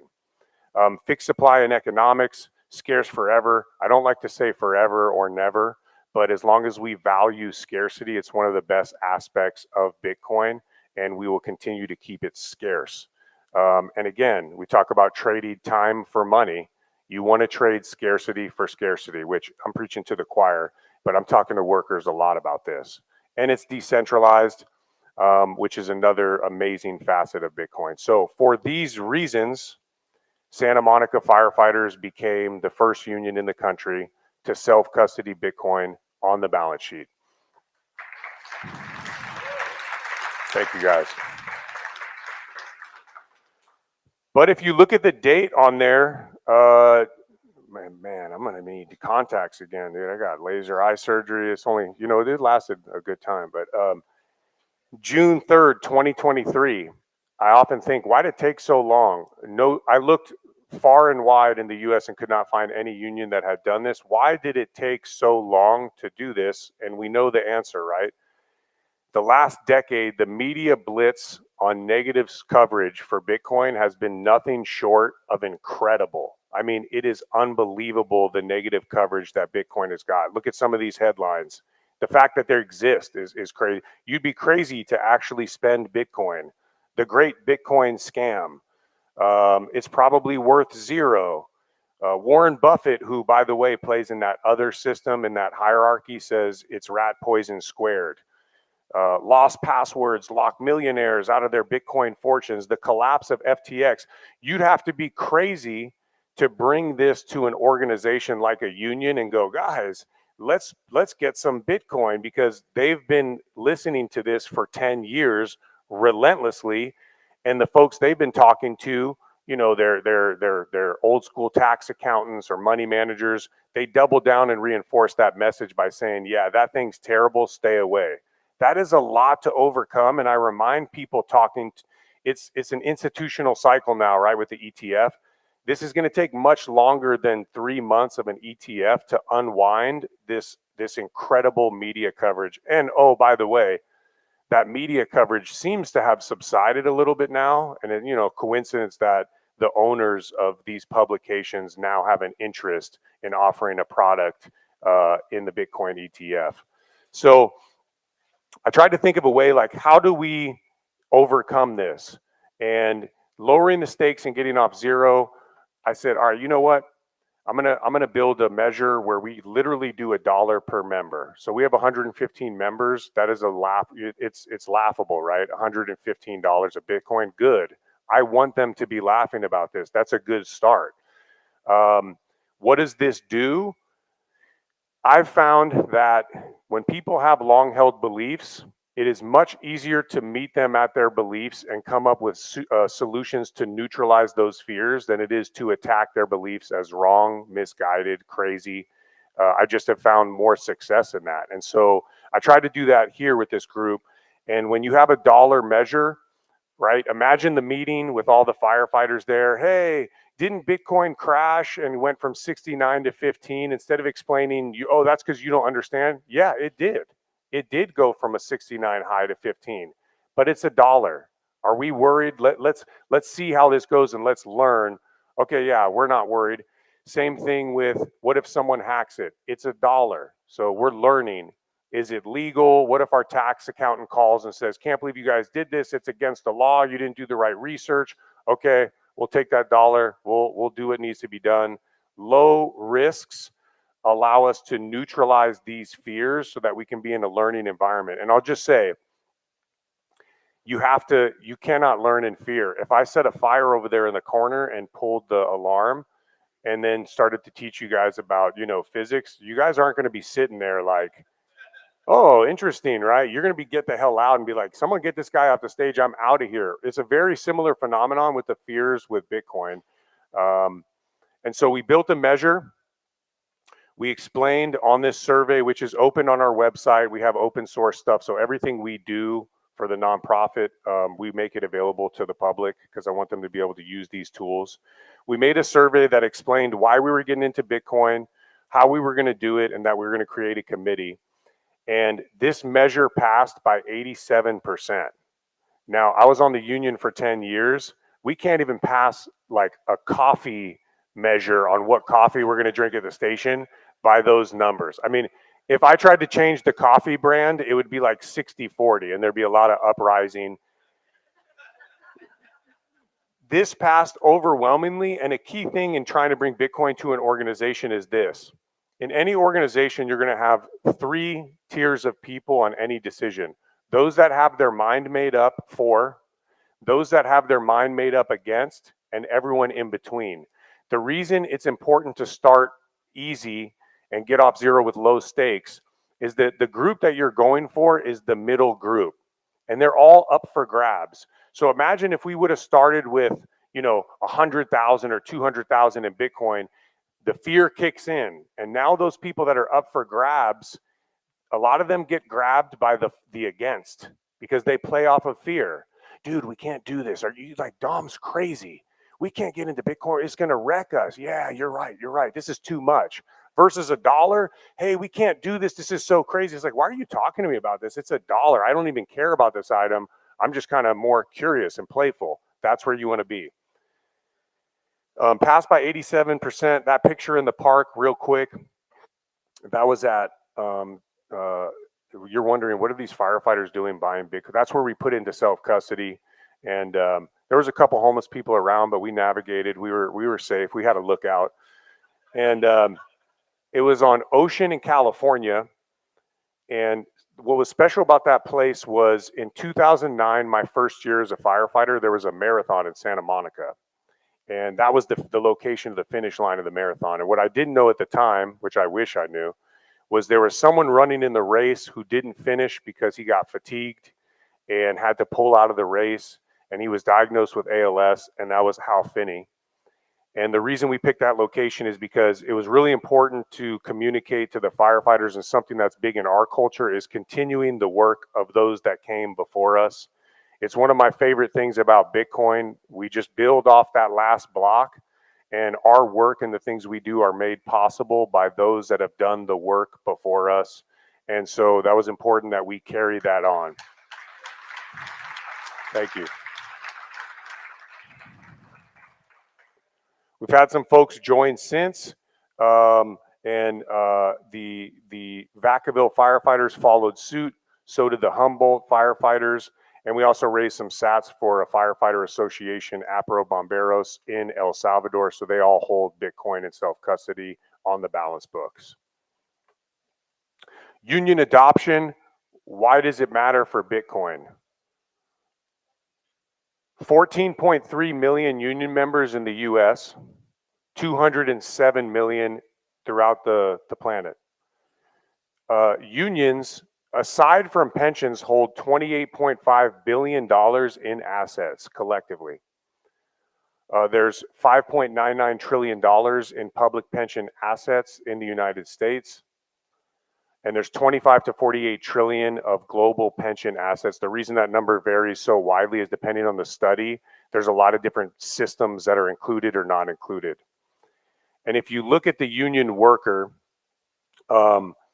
you know, what the most powerful thing we noticed when we adopted Bitcoin, now over 50% of our members individually are Bitcoiners. It's an incredible, I've never seen anything like it in our world that had an effect like that on the individuals. And workers are voters. They're campaign donors in the fact that, you know, they participate in that process. Albeit, you know, the larger unions, I think, have gotten a little too political, and I think we see that and maybe don't agree with some of their politics, and I think Bitcoin can recenter that. But a lot of the issues sometimes we see coming out of DC, attacks on Bitcoin are only possible due to a lacking broader adoption. And something I read about in Pennsylvania, they tried to do a Bitcoin mining moratorium in Pennsylvania, and the sponsor of the bill said, he took it off and said, you know what, the trade unions actually called me up and started putting pressure on me. And I don't know, you know, between Stronghold and some of the other miners up there, if they employ union labor or what's going on, but that was defeated because of that broader support saying, hey, stay away from Bitcoin. And also, lastly, Unions also have circular economies. Think about a union. They collect dues from members. They have an operating budget, and then they use that money. They don't profit. They use that money for the members. So they are pre-existing. That's a $29 billion market of pre-existing circular economies that are outdated and prime to utilize the benefits of layer 2 solutions in Bitcoin. So because of this, we started Proof of Workforce. It's a 501c4 nonprofit. I'm blessed with an incredible board of directors. Lisa Huff is on our board, Mags Granowska, Joe Carlasari, Chris Alemo, the Blue Collar Bitcoin boys are on there. People always go up to me and they go, "Hey, love your stuff on Blue Collar Bitcoin." I'm like, "No, I'm just a firefighter that I'm just, I hang out with them a lot." But they're awesome and we have a great board. And our goal is to provide cost-free resources to anyone trying to bring Bitcoin to their organization, union, or association. And we will bring Bitcoin to every union in the US and in the world eventually. That's our mission. We will succeed. Nothing will stop us. Thank you. Thank you. Thanks. Y'all are too kind. This could be out of Lisa's book. Your immediate world depends on you to find Bitcoin. And I believe this is really important given, I think this is incredibly important given the opportunity created by some of the ETFs. It's institutional cycle, but organizations are the lifeblood of institutions and institutions serve those organizations. And I think it's important for all of us, what is my world? It doesn't have to be unions. It could be your church. It could be your workplace, your fitness club, your book club, your union, your family, although the family's the most dangerous to try to orange pill because they'll never let you forget any issue and they'll just hammer you relentlessly. Y'all know those cold Thanksgivings during the bear market, they will not ease up. So, proceed with caution on the family. We have resources on our website and everything we do, we provide the resources. And so, those are available for you at any time if those can be helpful. And I think there's any membership-based organization, there's a similar approach to bringing Bitcoin. Many doors will open for you in your lifetime. Walk through as many as you can. Neil opened with this story about an incredible door that opened for me with a fateful rescue at the beach. I was at a time where I was really exploring Bitcoin and unions and where the intersections were. And I try to look at the signs more. And when you see a sign that's something you're working on in Bitcoin, blast through that door, especially if it's something that it's in your realm of something of interest that you're working on. Go push through that door no matter what. If you find out what's behind there is not relevant, then find that out afterwards. But Bitcoin has opened a lot of doors. I love the work that I do, and I will pursue any opening, any calls we get that say, hey, we want to work on Bitcoin, I'm there. So I think that's a really important lesson. I think this is a key period where we need to bring Bitcoin to organizations, especially workers. I want to see workers win off of Bitcoin. And, what we don't want to see is institutions and wealthier, institutions, profit and do well off Bitcoin while workers are left behind because they need it the most. And so we're going to continue to do that work. And other than that, here are our social website and our Twitter or X accounts. Please support any way you can. If there's ever an organization where we can help out and help orange pill those organizations, we can help out in any way. I'll go fly to where you're at. We'll help you with a presentation if you want to do it on your own, or if you don't even want to call us, go to our website, see if there's any tools there. But we have an abundance of resources. We're here to help you in any effort to bring Bitcoin to your immediate world. And that is my presentation. Thank you guys so much. Thank you.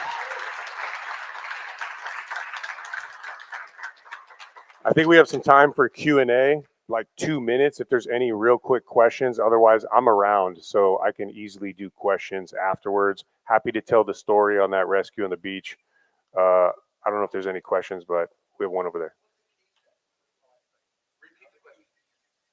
Oh, so you're trying to get into our little setup there. So we started, yeah, I'll just say because we started with $1, it was a learning process. So we used a very simple software wallet to start, and we are transitioning to a multi-sig key setup. And that multi-sig setup, most organizations like this fit perfectly with a multi-sig setup because there's already a board of directors that manage dollars. And it's funny, I love how we go, we're going into every possible error on Bitcoin and getting a multi-sig setup that's just as bomb-proof as possible. Yet, our treasurer can empty the checking account like that, But this is Bitcoin, and we don't play around, and we know that the value today is only a glimpse of, what it's going to be worth in the future. And I just want to say something aside for that long term. When I talked to the firefighters and we had that key moment where we voted on it, I told them,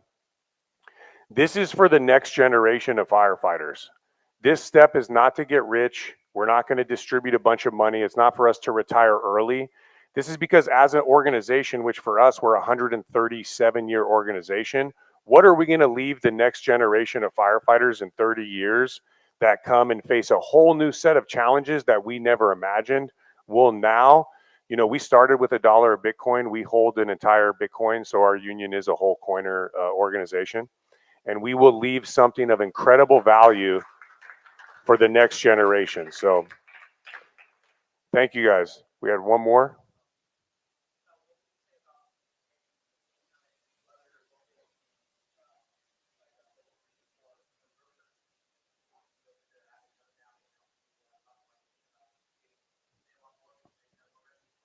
I would say, hell yes. You tell me the time and the place, I will be there. We'll bring the cavalry with us, and we will make the best attempt at, trying to bring a very well thought out plan to bring to your union and support you with every resource that we have. Thank you, guys. This is my time. Gary's listening to rap music now, so if I go past the time, that's a 187 on me. So I'm going to go ahead and give it to Gary. Thank you, guys. Thanks, Gary. All right, Dom absolutely crushing it. Yeah, we're back at the news desk, ladies and gentlemen. Welcome to BitBlockBoom 2024, the first break. This is hosted by Simply Bitcoin. Simply Bitcoin is powered by Bitcoin Well. Bitcoin Well is the best place to build your automatic self-custody Bitcoin stack. We have a great panel on the first break today. We have the CEO and founder of Start9. We have Matt Hill. We have the managing director at Swan Private and also the host of the Bitcoin Veterans podcast. And we have the CEO and founder of Bitcoin Well, Adam O'Brien. How you gentlemen doing? Are you enjoying the conference so far? It's a little bit different than last year. Matt, you were on the news desk last year. Instead of doing it 2 days, it's 1 day this year. But I really like the Dallas environment compared to Austin. Start with you, Matt. How you doing? I'm doing good. Yeah, I prefer Dallas as well. Austin's a little, I don't know, too busy, too crowded. I'm glad Gary brought it back to Dallas. Absolutely, 100%. I mean, Alex, is this your first BitBlockBoom? No, I was at BitBlockBoom 2 years ago, and that was in Austin, by the way. The Dallas experience, I agree, way better, man. Way better. Well, dude, and shout out to Alex, as we got bullets on the table. I know they're 22, so it might be disrespectful, but something's better than nothing. Yeah. And of course, we got Adam O'Brien. Adam, how you doing, man? Yo, the silence was deafening on that one. I had a feeling because I saw the bullet hole. Yeah, it's a 22. Okay, but we got Adam O'Brien. Adam O'Brien has not been let back into the States because apparently a border patrol caught him with an Alex Jones video. Is this true? That's what I heard. I don't know. I wouldn't believe anything Nico says. This is sketchy. Yeah, man. No, hey, listen. It's good to be here, man. When you're hanging out with Bitcoiners, real Bitcoiners, it's like strong signal. People are aware of the reason we are here. There is zero Lambo fiat talk. This is about freedom. I mean, listen to Dom Bay speak, man. It's about the future generation. It's about making sure that the kids and the grandkids and the bloodline stays sovereign. It's a high signal environment. It's good to be here. 100%. So, gentlemen, all you guys are very esteemed reputable Bitcoiners, absolute building. Matt, I'm a huge fan of your products. Use your products.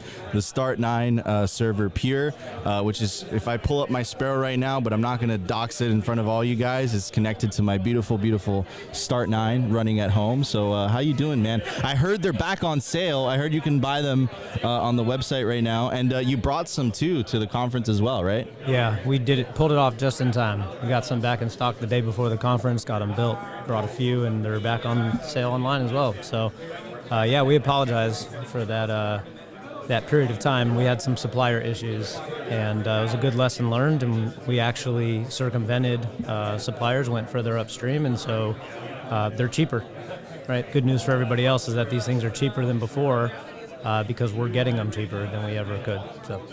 So quick, like 1 to 2 minute for anyone who's just getting their feet wet in Bitcoin. Why should people, care about Sovereign Computer? Why should people run their own node? Well, you should run your own node for the same reason that you should run your own file server and messaging servers and password managers, because if you're not running it, somebody's running it for you. And when you use somebody else's computer to do things, they're in control and you're not. So, if I text message my wife or I take a picture, those messages and those pictures get uploaded from my phone, end-to-end encrypted, sent to a server in my home where anyone who I want to be connected to that server can engage with me, and there's no third parties involved whatsoever. Now, likewise, with my Bitcoin node or my Lightning node, same thing. There's nobody that can prevent me from interacting with the Bitcoin network. There's nobody who can see what I'm doing on the network. And so I'm independent, right? I'm not a digital dependent. I'm a digital independent, and so is my company, because Start9 as a company runs everything that we do off of 2 server peers. Our monthly software costs are essentially zero. Dude, you not only talk the talk, you walk the walk. You host your own, all your data, all the email, all of that stuff. Well, email's a little different because SMT is a captured protocol, but you got to find an SMTP server still, unfortunately, if you want emails to hit people's inboxes. But pretty much everything else can be self-hosted effectively.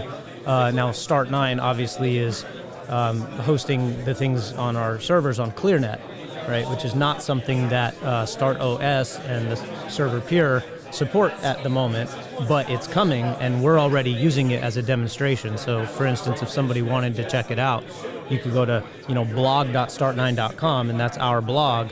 That's running on a server Pure that's sitting in my living room on ClearNet, and it's live and alive and always up and works well and can handle the traffic, and that's on a residential internet connection using a home router. Beautiful, beautiful. By the way, guys, go check out start9.com. I'm pretty sure I have a promo code still. You do. So you can use promo code SimplyBitcoin, get 8% off. I believe that was the percent. Go check out Start9 and don't trust someone else's node. Run your own. Anyways, I'm going to pass it on to Adam. Adam, Bitcoin Well recently expanded to all 50 U.S. states. You're the first Bitcoin on-ramp in the U.S. that is self-custody by default. What is that? No way to hold Bitcoin on platform. So just kind of forcing the user. We know it's a small, but it's going to be a massive growing market, forcing that customer to take Bitcoin into what Matt's talking about, into self-custody. If someone else is holding your Bitcoin, you don't actually have Bitcoin. And I want to just shout out real quick what Matt just said. We kind of like scuffed over it, where he said suppliers were bad, and then he had the Bitcoiner mindset. It was like, yo, we were getting tailed by suppliers, so I went around them. I took the Bitcoin way. I went around them, found a better product, found a way to make it cheaper for Bitcoiners. That's mad props, man. That's a good Bitcoin mindset, and I like that. But yeah, man, you got to be sovereign. Like, what Matt's saying there is so true. And if someone else has your Bitcoin, you've got 3 main points of failure. You've got like the FTX debacle, you've got a honeypot situation, and then you've got the 6102. I think we're coming up on the 91st anniversary of 6102, Executive Order 6102 being implemented in the USA. Like, the government's going to steal your Bitcoin. If you do not have your keys, you don't have the ability to stop that. Yeah, and what do you think about, what's your take on the centralization of the custody of all this Bitcoin that's being bought by the ETFs, right? I believe like 8 out of the 10 ETFs are they're custody their Bitcoin with Coinbase. And if anyone knows a little bit of the history around the 6102 order, the reason that they were able to get away with it so successfully is because of the centralization of the custody of gold back in the 1930s. So yeah, I mean, that's definitely a risk, I would say. Yeah, man. Like Coinbase, I think it's 90% of ETFs coins are held in Coinbase. MicroStrategy's coins are held in Coinbase. Up until like last month, El Salvador's coins were held in Coinbase. There are even some platforms in Canada that hold their coins, their customers' coins in Coinbase, which is a foreign jurisdiction. Like, it is shocking and so dangerous to give your coins. Like, this is your generational wealth that you were trusting with someone else. In the gold, like in the 1930s, you know, a large amount of gold is difficult to store. It is not difficult to store a large amount of Bitcoin. It is easy. Bitcoin solves that problem so well, so beautifully, with like 2 hours of work, 2 hours of research, 2 hours of effort. You can literally take generational wealth into your full custody and be fully sovereign, fully financially sovereign. Like, you got to do it, man. This is the important part. Bitcoin is not number go up. Bitcoin is self-custody. Bitcoin is protecting your value in your hands. Absolutely. Guys, go to bitcoinwell.com/simplybitcoin today. Do not go to bitcoinwell.com/BTC sessions. Also, I want to mention as well, Alex Stanzik, we have survived the bear market. Consider you a brother at this point. And you just launched your awesome initiative, man, called the Bitcoin Veterans. I was honored to be able to be a guest. I really, really enjoyed that episode. Went into the kind of the information warfare aspect of that I really don't like to talk about so much on my own stuff. But I figured it's a Bitcoin Veterans podcast. Let's talk about it a little bit. Yeah. And you recently just had on Breedlove as well. So why don't you talk a little bit about what Bitcoin Veterans is, why it's so important? And I just got to say, you know, some of the most badass people I know in the States are veterans, right? So Alex, what's your take? Yeah, so Bitcoin Veterans kind of started with me and Shane Hazel, just kind of tossing ideas back and forth. One day we were like, hey, let's throw this Twitter group together, and within 48 hours we hit the max cap of the number of people we could have. So we realized, man, there's a lot of veterans in Bitcoin, and so we were like, okay, well, why don't we start a pod and start talking to these guys and gathering them together, and like, it's grown massively since then. We've had nothing but love and support from the entire Bitcoin community. Like, all of the various different conferences and whatnot are like, we're going to give these guys big discounts, and just tons of love and support, and it's been fantastic. And as it's turned out, A, there's a ton of Bitcoiners who are veterans, but B, we've all kind of come to the same realization that, like, a lot of these dudes went into the military because we're kind of like, at our heart, we have a heart for protecting people, especially people who can't necessarily defend themselves. So, and then we learned, maybe in hindsight, that a lot of the stuff that we were sent overseas to do wasn't super cool, because at the end of the day, it's just like a series of never-ending wars, and we're just fueling the military-industrial complex. And like, there's a small number of people that are getting really freaking rich off of really the destruction of the lives of other people. Yeah. And like, for a lot of veterans, that's like, when we find that kind of stuff out, that's very heavy. So what Bitcoin Veterans represents is it's a way for us to help protect our fellow man peacefully in a very powerful way. So there's a lot of veterans who are like hardcore on this mission, man. So how big is the group now at this point? If I had to guess, it's 300 plus and growing. We're adding new people every single day. Just at this conference, we've met a ton of veterans who are Bitcoiners who didn't even know we existed. And they're like, hell yeah, let's go. So yeah, it's a phenomenon at this point. Like, there's a couple of us that get together and we do a pod called the Veterans Podcast. But the reality is, like, the thing is driven by the dudes. And they're amazing. So shout out to all you guys. So I heard you guys are doing a bit of a collab with Bitcoin Magazine around the Bitcoin 2024 conference. Simply Bitcoin is going to be streaming from the Bitcoin Veterans Citadel, I believe, at the conference. It's going to be awesome. And we'll have some surprises as well as Simply Bitcoin as an organization in regards to that conference as well. Yeah, so Alex, why don't you talk a little bit about the Citadel? I'm excited for it.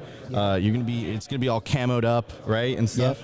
Yep. So Bitcoin Mag, thank you very much. They've given us a breakout room. We're gonna have like you're gonna have to find us. It's kind of in the back, but there will be camo netting and sandbags and all this other kind of stuff. There's going to be a lounge in there, free coffee. Start 9 is going to be in there. You guys are going to be hosting basically a breakout session on your servers and whatnot. We're doing a Mesh-tastic thing. We're doing ham radio. We're testing for ham radio qualification. All kinds of cool stuff, like how to on-chain surveil yourself. One of our guys is a former law enforcement and military guy who specializes in basically financial forensics, tracking stuff down on chain. So if you want to know how all of that stuff works, stop by. Bill Stebbins is going to be doing a contingency work group planning session. So these are basically adversarially thinking individuals who the whole purpose is how do we harden ourselves as Bitcoiners versus potential adversity. And we're hoping that lots of people stop by for that. So yeah, come check it out. As Nico mentioned, he's going to be broadcasting live from the Bitcoin Veterans Citadel in Nashville. Veterans understand the need for secure comms. I don't think that was on. Sorry, I wasn't supposed to talk, huh? Veterans understand the need for secure comms, I imagine, more than most do, and how insecure communications can be.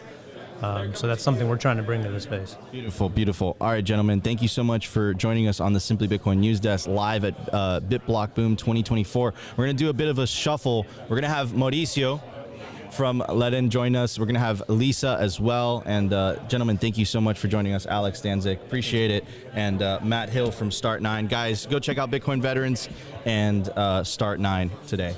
All right, so let's get Mauricio in on the news desk. Alex, thank you so much. Of course, brother. Adam, you should stick around. Yeah. Yeah. That's my guy. All right. Matt, thank you. Appreciate it. And of course, we got Mauricio here. All right, get close to me, Adam. Here we go. Lisa, you ready to go? Let's go. Oh, okay. Oh. Yeah, get in. Okay. Yeah, all right. 12:55. I'm here. Cool. All right. We got Mauricio. Mauricio, how you doing, man? Tell us a little bit about Lend. I couldn't be better. And yes, very, very happy to be here hanging out with you guys. Ledin, for those who know, or for those who don't know, actually. I totally butchered the pronunciation. So Ledin. It's like a play on like the hodl, right? I'm assuming, of course. Absolutely. We Ledin so you can hodl. The whole point. So yeah, basically the name kind of alludes to what we do. We lend dollars backed by Bitcoin so people don't have to sell it when they need to get things paid for and invested or diversify. And business is good. Awesome. Good to hear that. Yeah, I mean, I've definitely found again, it comes with risk, but I've definitely found myself in a situation where I didn't want to sell my Bitcoin, right? But need the cash at the moment, right? So definitely could relate to that. Anyways, we have Lisa. Lisa, you did an incredible job regarding education, and you started off with the first panel. So talk to us a little bit about education. Talk to us about the next generation. How do we bridge the gap? I mean, I feel like education right now is broken. Like, how do we fix that? Does Bitcoin fix this type of thing? I think Bitcoin people fix this thing, right? We wholly reject the socialized notion of money, and we need to wholly reject the socialized notion of our public schools and private schools as well. The notion that kids need to follow some plan in order to succeed in their life. I just am a firm believer that the jobs that our kids have in 15 years or 30 years have not been created.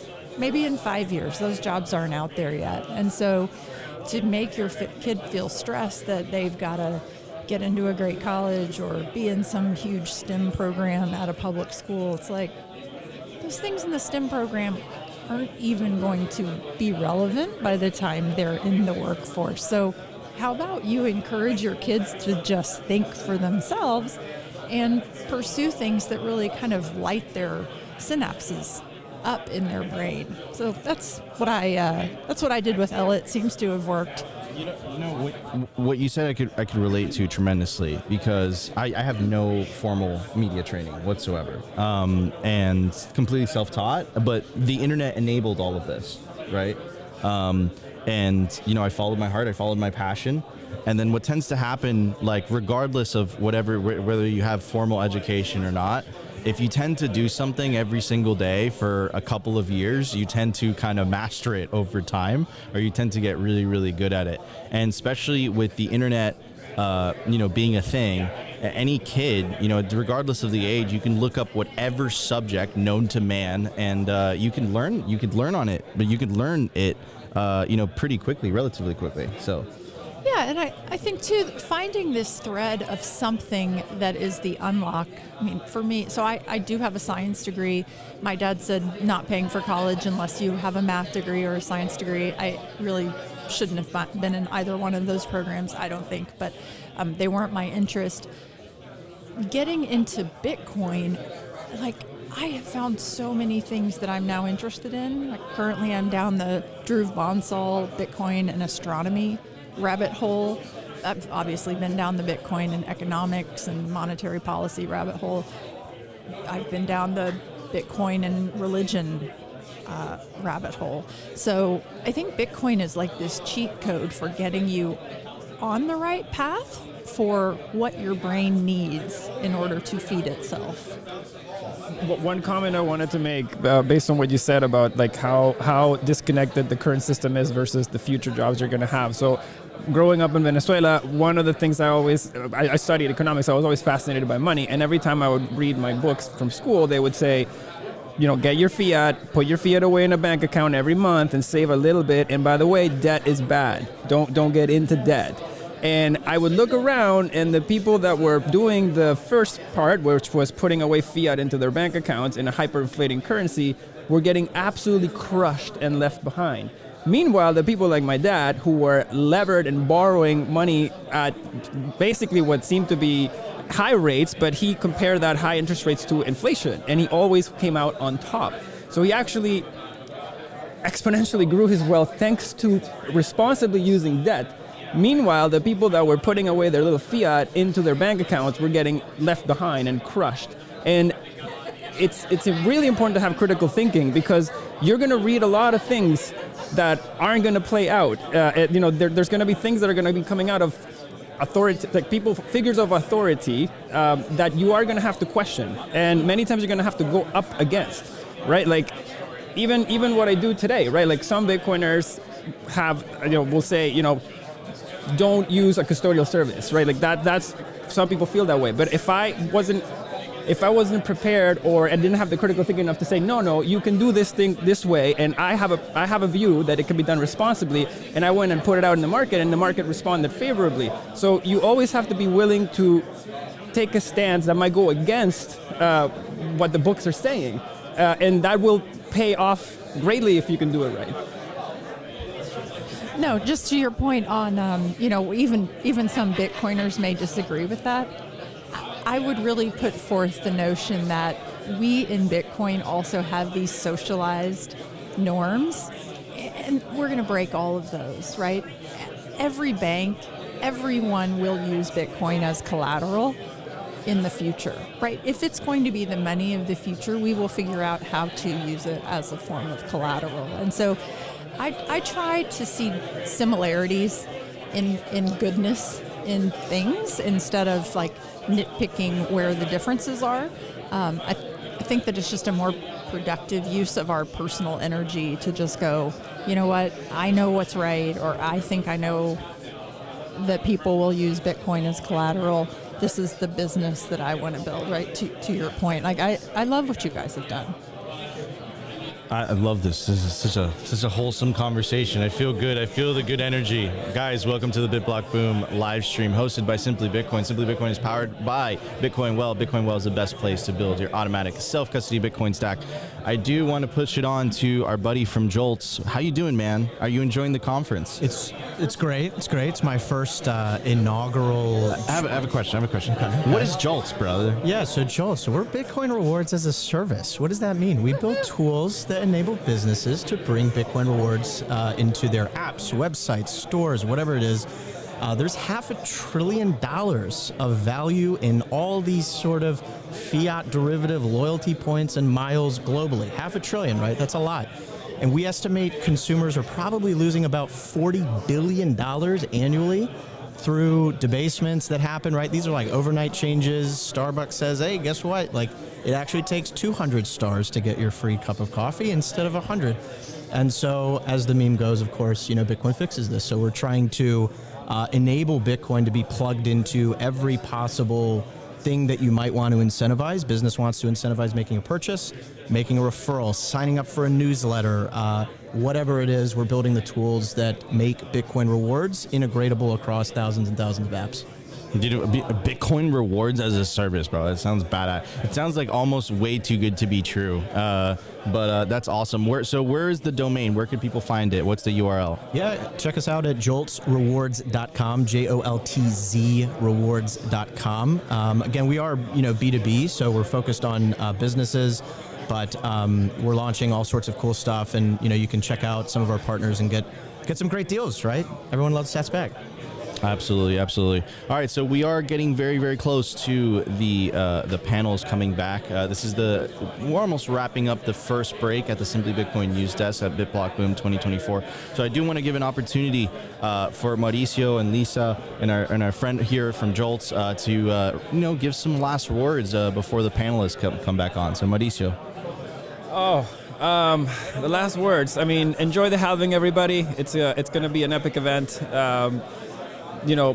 Always, you're probably going to get a lot of people reaching out to you about Bitcoin over the next few days. Please send them to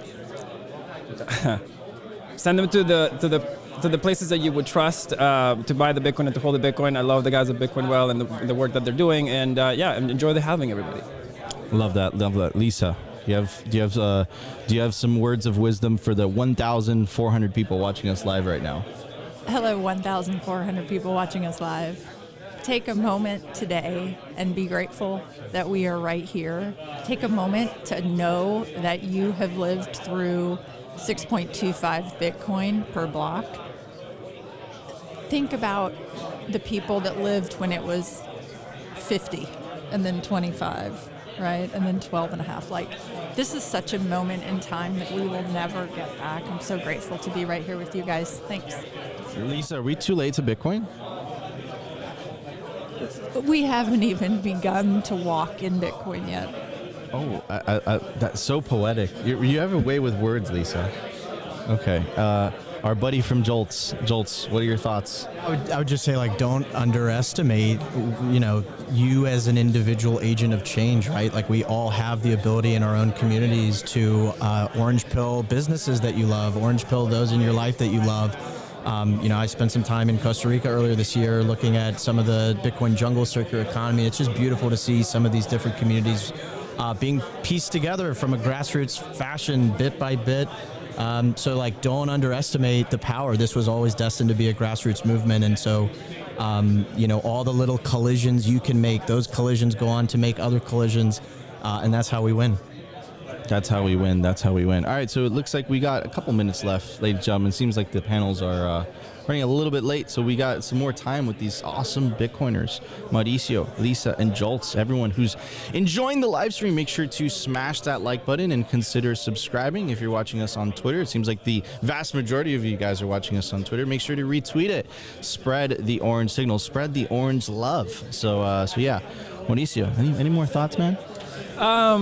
Some thoughts. I think I'm here actually to meet a lot of clients that we brought out of the Celsius bankruptcy, and a lot of people don't know this, but Celsius is one of the big, FTX took all of the headlines when things crashed and burned in 2022, but there were a lot of other companies that actually went down and took a lot of people's money with it. And luckily, some of these companies are starting to emerge out of bankruptcy, and these guys were dying to get their Bitcoin out of there before the halving. And everybody put their heads together. We worked together with the bankruptcy trustees and everybody to just basically pull them out.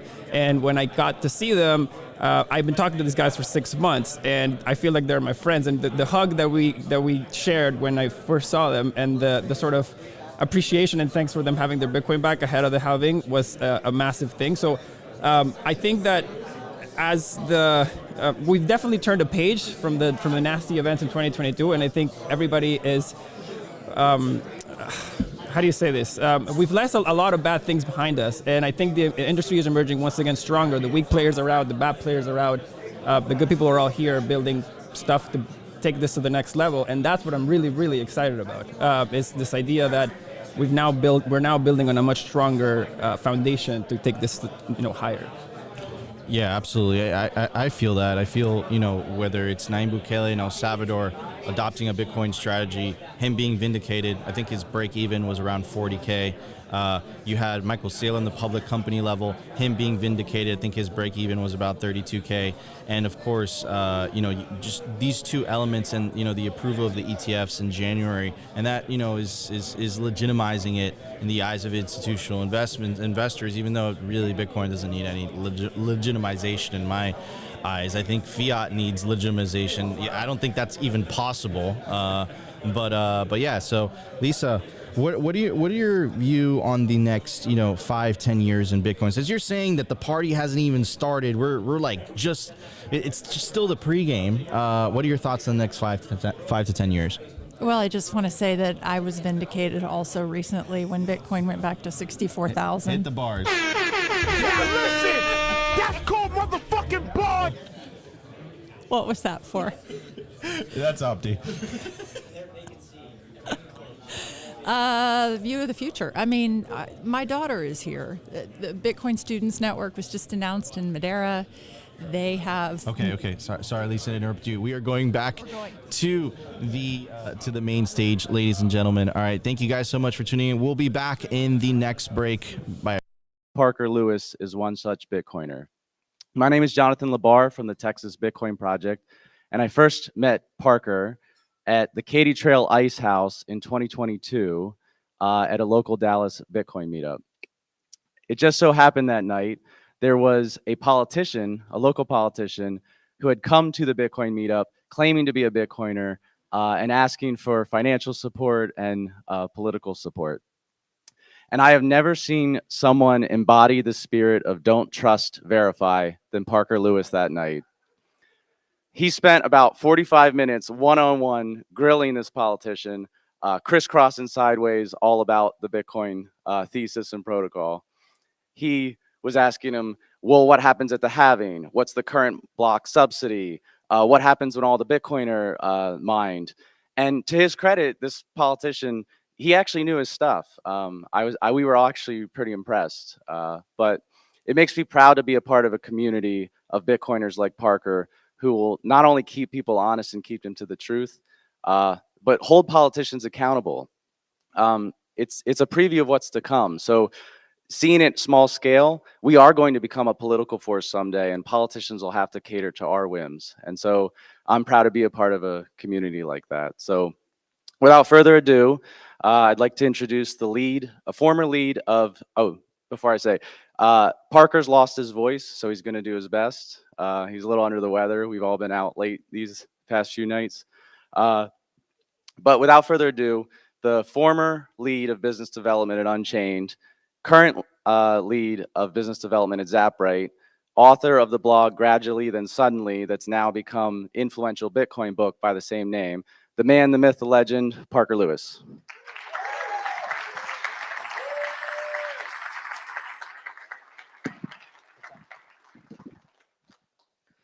All right, thanks, John. As he mentioned, I lost my voice. I sound a lot better than I did an hour ago, and we're going to give this the best go we got. So if you guys can bear with me. Closer to the mic. All right. So the name of the talk is nothing more American than Bitcoin. And the reason why I chose to give this talk is that Bitcoin's now worth over $1 trillion consistently. After the next halving, or possibly two, it will become larger than the dollar. And it's already creeping into the national conversation in some corners about whether or not Bitcoin is consistent with the interests of America, both the individual national security, or whether or not the Bitcoin threatens America and the position of the dollar. And so I think that has already started to creep into the debate. It's only going to creep into the debate more and more, and it's important as Bitcoiners to carry the right frame as it relates to Bitcoin and its position vis-a-vis the dollar. All right, next slide. I can't see what slide you guys are on. Okay. I don't think this clicker is working. It's my fault. Just make sure. Yeah, sorry, I'm gonna get the other clicker. Hold on. Nope, I'm gonna get you. No clickers. All right, I'm going to keep going though. So first, because I can do most of this by heart, what do I mean by nothing's more American than Bitcoin?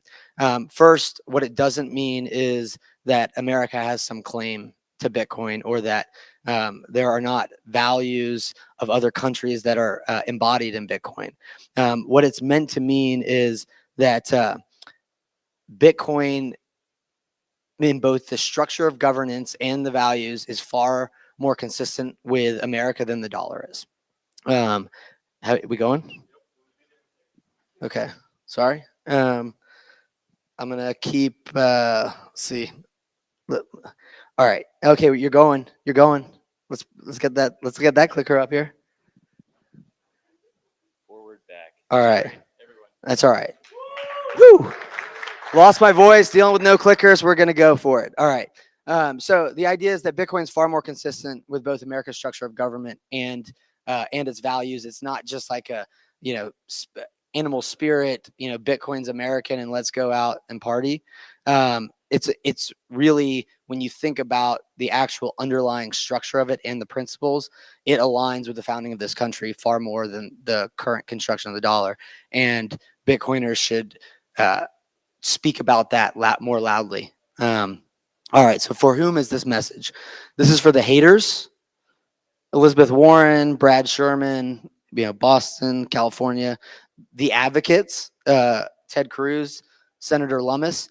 Oftentimes advocates fall into this trap of being an apologist for Bitcoin, where they will say, oh, but we like Bitcoin, but we need the dollar. The dollar is good for national security. So this is just as much for the advocates as it is for the haters and the Bitcoiners. I just picked out the Odell, icon / BTC Pay, because there's far fewer people that are more Bitcoiners than Odell and BTC Pay. So basically just saying that this message is for everybody. All right. What is the Bitcoin and dollar dilemma? If Bitcoin credibly enforces its fixed supply, it is going to emerge as the global reserve currency. It is, in my view, it's causal in its relationship. It is what logically follows. If Bitcoin does represent a finitely scarce form of money, it's going to replace all other forms of money, including the dollar. That means it's going to replace the dollar as a store of value. It means it's going to replace the dollar as a medium of exchange, and it's going to replace the dollar as a unit of account. It's going to facilitate practically all global commerce directly, not with an intermediary currency like the dollar. And what it also means is that, or how I think about it, sorry, some of the formatting is off when we translated this from my slide to theirs, that the dollar is the equivalent of the fax machine vis-a-vis Bitcoin. It's the horse and buggy, and it is illogical to believe that if we have this technology that is Bitcoin, that is 1,000x better at money than both the dollar and gold, that we're not going to use it for everything. And that's okay. Technologies get obsoleted. The dollar is getting obsoleted. There's a couple ideas that as people start to figure out Bitcoin, that there are consequences to the dollar and realistically how America's government is both run and financed. But there are two false ideas that tend to percolate around DC, as well as people who recognize that Bitcoin is probably logically going to replace the dollar, but we probably shouldn't say that out loud. And the two ideas are somehow that the dollar is patriotic, as well as that the dollar is somehow important to national security. Both of those ideas are farcical. They are untrue. They couldn't be further from the truth.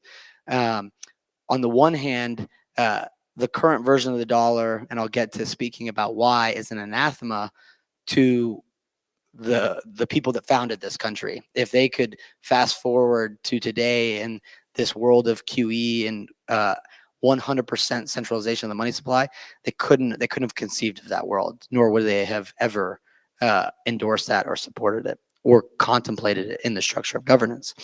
The other idea is this idea of national security. where it's like, what does that actually mean? They never actually talk about the individual. And so what I have here is the icon of the National Security Agency, the deep state, and then the people. And that it's really this shift into this collectivist mindset rather than focusing on what actually makes our country great. And that all stems from first the individual and those added individuals up together being we the people. And so those two ideas, whenever somebody espouses them, just reinforce for them that they are not true.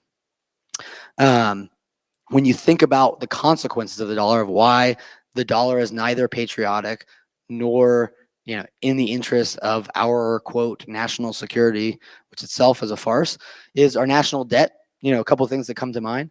Our national debt is now something like, at this time, 34.6 trillion. It was probably over 35 trillion today.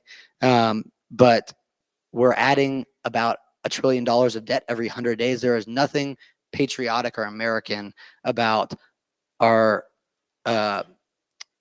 current in power Americans putting younger generations in debt. And then the other side of it is endless war. I remember literally walking out the door for my senior year in high school, which would have been, certainly more than 20 years ago.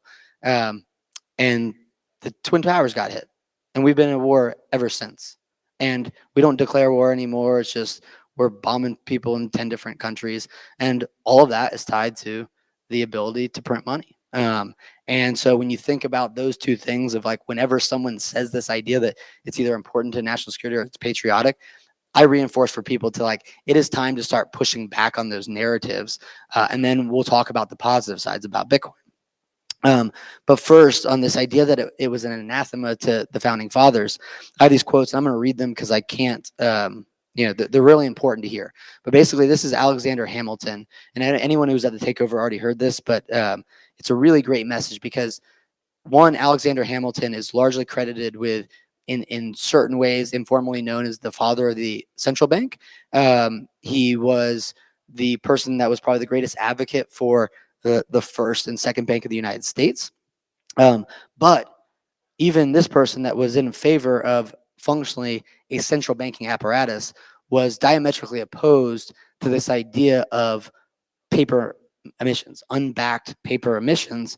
And to read the quotes, it says, and this is on the idea of emitting paper money that's unbacked. It is of a nature so liable to abuse, and it may be affirmed so certain of being abused, that the wisdom of the government will be shown in never trusting itself with the use of so seducing a dangerous and expedient. In times of tranquility, it might have no ill consequences. It might even be managed in a way to be productive of good. But in great and trying emergencies, there is almost a moral certainty of its becoming mischievous. The stamping of paper is an operation so much easier than the laying of taxes that a government in the practice of paper emissions would rarely fail in any such emergency to indulge itself so far in the employment of that resource to avoid as much as possible one less auspicious to present popularity. If it should even be so carried so far to be rendered an absolute bubble, it would at least be likely to be extended to a degree which would occasion an inflated and artificial state of things incompatible with the regular and prosperous course of the political economy. Like, that is Alexander Hamilton to a T, describing what will happen if you give the government the power to do quantitative easing. And so this idea that the dollar is somehow patriotic and that is in our interest of national security, it is farcical. Go back to the ideas of what actually resulted in this country being founded, the fighting for independence, and read a little bit, and you will realize that anyone that espouses those ideas isn't talking about the same America as you and I think about. So now, what defines and differentiates America? Oftentimes, and I recommend people go back and read the Constitution, but oftentimes when people think about what defines America, and I'll tell a quick story, but they think that it has to do with the Bill of Rights. But if you read the Constitution, it does start with we the people and kind of that preamble, but it goes right into the structure of governance. Like the first word, Article 1, it just starts to enumerate what powers the executive branch has, what powers the legislative has, how the checks and balances work. how the separation of powers work, and that it's not really about the Bill of Rights. And there's this great talk, I recommend everybody go listen to it, by Antonin Scalia, now since passed. His grandson's a Bitcoiner, runs Cathedral Mining, so we got a good one on our side. But he talks about this idea of what makes America exceptional.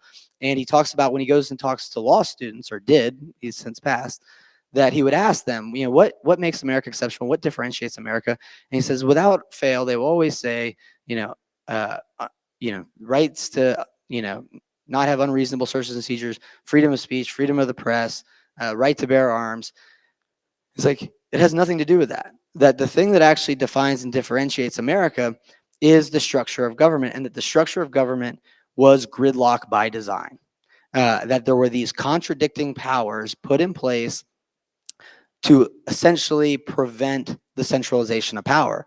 And Antonin Scalia, he says, every banana republic, every president for life has a Bill of Rights. The USSR before Russia had a objectively better Bill of Rights than the United States, but that it is what the founders would have called a parchment guarantee, not worth the paper that it was printed on. And that when you start to realize that what defines America is the things that we all think about in terms of our freedoms and our rights, they are really the output of the structure of government as an input, and specifically the fact that that structure is what protects and guarantees the Bill of Rights. And this is where it gets into the fact that the paper dollar, the one that can be printed ad infinitum, is what undermines American stability, because it's what undermines the structure of government. What makes us exceptional is our structure of government, and that people respect that structure and fight for it and enforce it. And the dollar undermines it. How does it undermine it? Go back to Alexander Hamilton talking about how in a great and trying emergency, if they had the ability to do it, they would always print money rather than tax. And that the levying of taxes was the key constraint on the government. It was the key part of this separation of powers. And that take away that constraint, that you don't have to tax people to fund your operations, then you have your separation of powers are altered. The balance of powers is altered. And that you ultimately detach the consent of the government from the representative form of government. It's very different if they have to come to us and say, we need $4 trillion of your money to fund what we want to do all around the world, versus, well, we don't have to because we have the Fed that can just print it. And that's really literally what the Fed is designed to do. So now when we think about this relative to Bitcoin, it is that Bitcoin is valuable because it is difficult to change. It is gridlock by design. I will go around talking all about how 21 million, 21 million, 21 million, and that, if Bitcoin credibly enforces its 21 million supply, Bitcoin will emerge as the global reserve currency, and we'll shut up about it. Reality is it's possible to change. It's just that like 99% of all people would have to agree to it to debase their own form of money that they opted into, and no one would do that because it's not rational. But the same way that the US structure of government is possible to change, it's just by design very difficult to change. And that Bitcoin derives its value for that reason, that it's difficult to change. This idea that the 21 million supply and why it is reliable and why we can all count on it is not a simple up-down vote. That's not the way that Bitcoin works. It's not the way that the US government works. It's not just not the way that, forming laws happen. It's also, not the way that that ultimately our rights are protected because of the separation of powers. Like, even if you vote for a law that says we don't have freedom of speech, there's a check and balance on that. And that just like reinforcing this, that it's the structure of Bitcoin, the actual governance structure, the consensus rules, and I'll talk about this, really the triumvirate. If there is one in the US, it's the judicial, the legislative, and the executive branch. If it is in Bitcoin, what I would relate it to is it's private keys first and foremost, the economic control of the network, it's mining, energy security, it ties it to the real world. All of this secures Bitcoin, so it's not just mining. But then nodes are what provide permissionless access. Those three things, and they check the work of miners, and they broadcast Bitcoin transactions. Those three things working together are ultimately what guarantee this idea of decentralization, the idea of censorship resistance, and ultimately the 21 million fixed supply. And that when you round that all up, what Bitcoin guarantees is equal rights. That is what America is supposed to guarantee. That is what is undermined by the dollar detaching what we're currently living in from the intended structure of government. And what it provides is equal rights, not equal outcomes, right? It doesn't mean that, if Saylor has 200,000 Bitcoin and somebody has 0.1, it means that when you're sending a Bitcoin transaction, they are equally looked at the network and considered. And yes, does someone who have more Bitcoin, can they pay a higher fee? Sure. But it doesn't determine what is and what isn't valid within the Bitcoin network. So we think about these separation of powers, miners, nodes, private keys. What is the output of that? The output is Bitcoin is difficult to change. It's not a simple vote. It's not a democracy. Sometimes people talk about Bitcoin like there's a vote. There's no vote. There's the fixed supply is the outcome of that. So if you think about the structure of government of America, we've got the separation of power, and that guarantees the Bill of Rights, the rights that aren't subject to vote. The structure of governance in Bitcoin is what guarantees the fixed supply, the decentralization, the censorship resistance. Bitcoin would not be resistant to censorship. It wouldn't have a fixed supply if it wasn't difficult to change. And the only reason it is because of its, ultimately its structure. Now, when we think about Bitcoin and the dollar head to head, and we think about which one is more American, the market structure of the dollar is a monopoly. The market structure of Bitcoin is a free market. Yes, there's a constraint. You can't create any more than 21 million, but everyone is free to use it. And we're not going to manage its value up and down for, quote, stability. It's just out there, and everyone's got to take care of themselves. There's no moral hazard, but it's a free market. How's the dollar issued? It's created out of thin air by some dude in New York clicking a button on a computer. How's Bitcoin issued? It's issued by proof of work. Power being consumed all over the world, 2.8 gigawatts estimated right here in Texas. Arbitrary on one side, for work on the other side, for doing a job, which is protecting the Bitcoin network, protecting the fixed supply. Access to the dollar system. What does the dollar system prioritize? Seniorage. Who you are matters in the dollar system. Who you matters does not in the Bitcoin system. You might have more, and you might be able to get a transaction process and you pay more, but it's equal rights. The impact of the structure. The impact of the dollar and this detaching of the ability to fund government via taxes, or the requirement to, and not having that tether and being able to spend as much damn money as you want, and then being able to control anything you functionally want to, is centralizing. Everything centralizes as a result of the centralized dollar. The healthcare system, the banking system, the food system. Everyone who can get cheaper access to the dollar can outcompete people who are smaller. And that is what causes centralization. The structure of governance of Bitcoin is what ensures decentralization. If you think about the intention of the founding fathers of this country, it was to prevent centralization of power. This is the thing that causes centralization of power. The priority, whenever someone talks about the dollar and it's, why we need it, it's a collectivist. It is literally communist in its nature. Like when they say, the interest of national security, they never are talking about who. They're not talking about you or I. They're not talking about the individual. Bitcoin prioritizes the individual, recognizes that when the individual is strong, the nation or the group is, per se. Now, I say all this, like this is the truth, this is the reality, but there is an inevitability of controversy.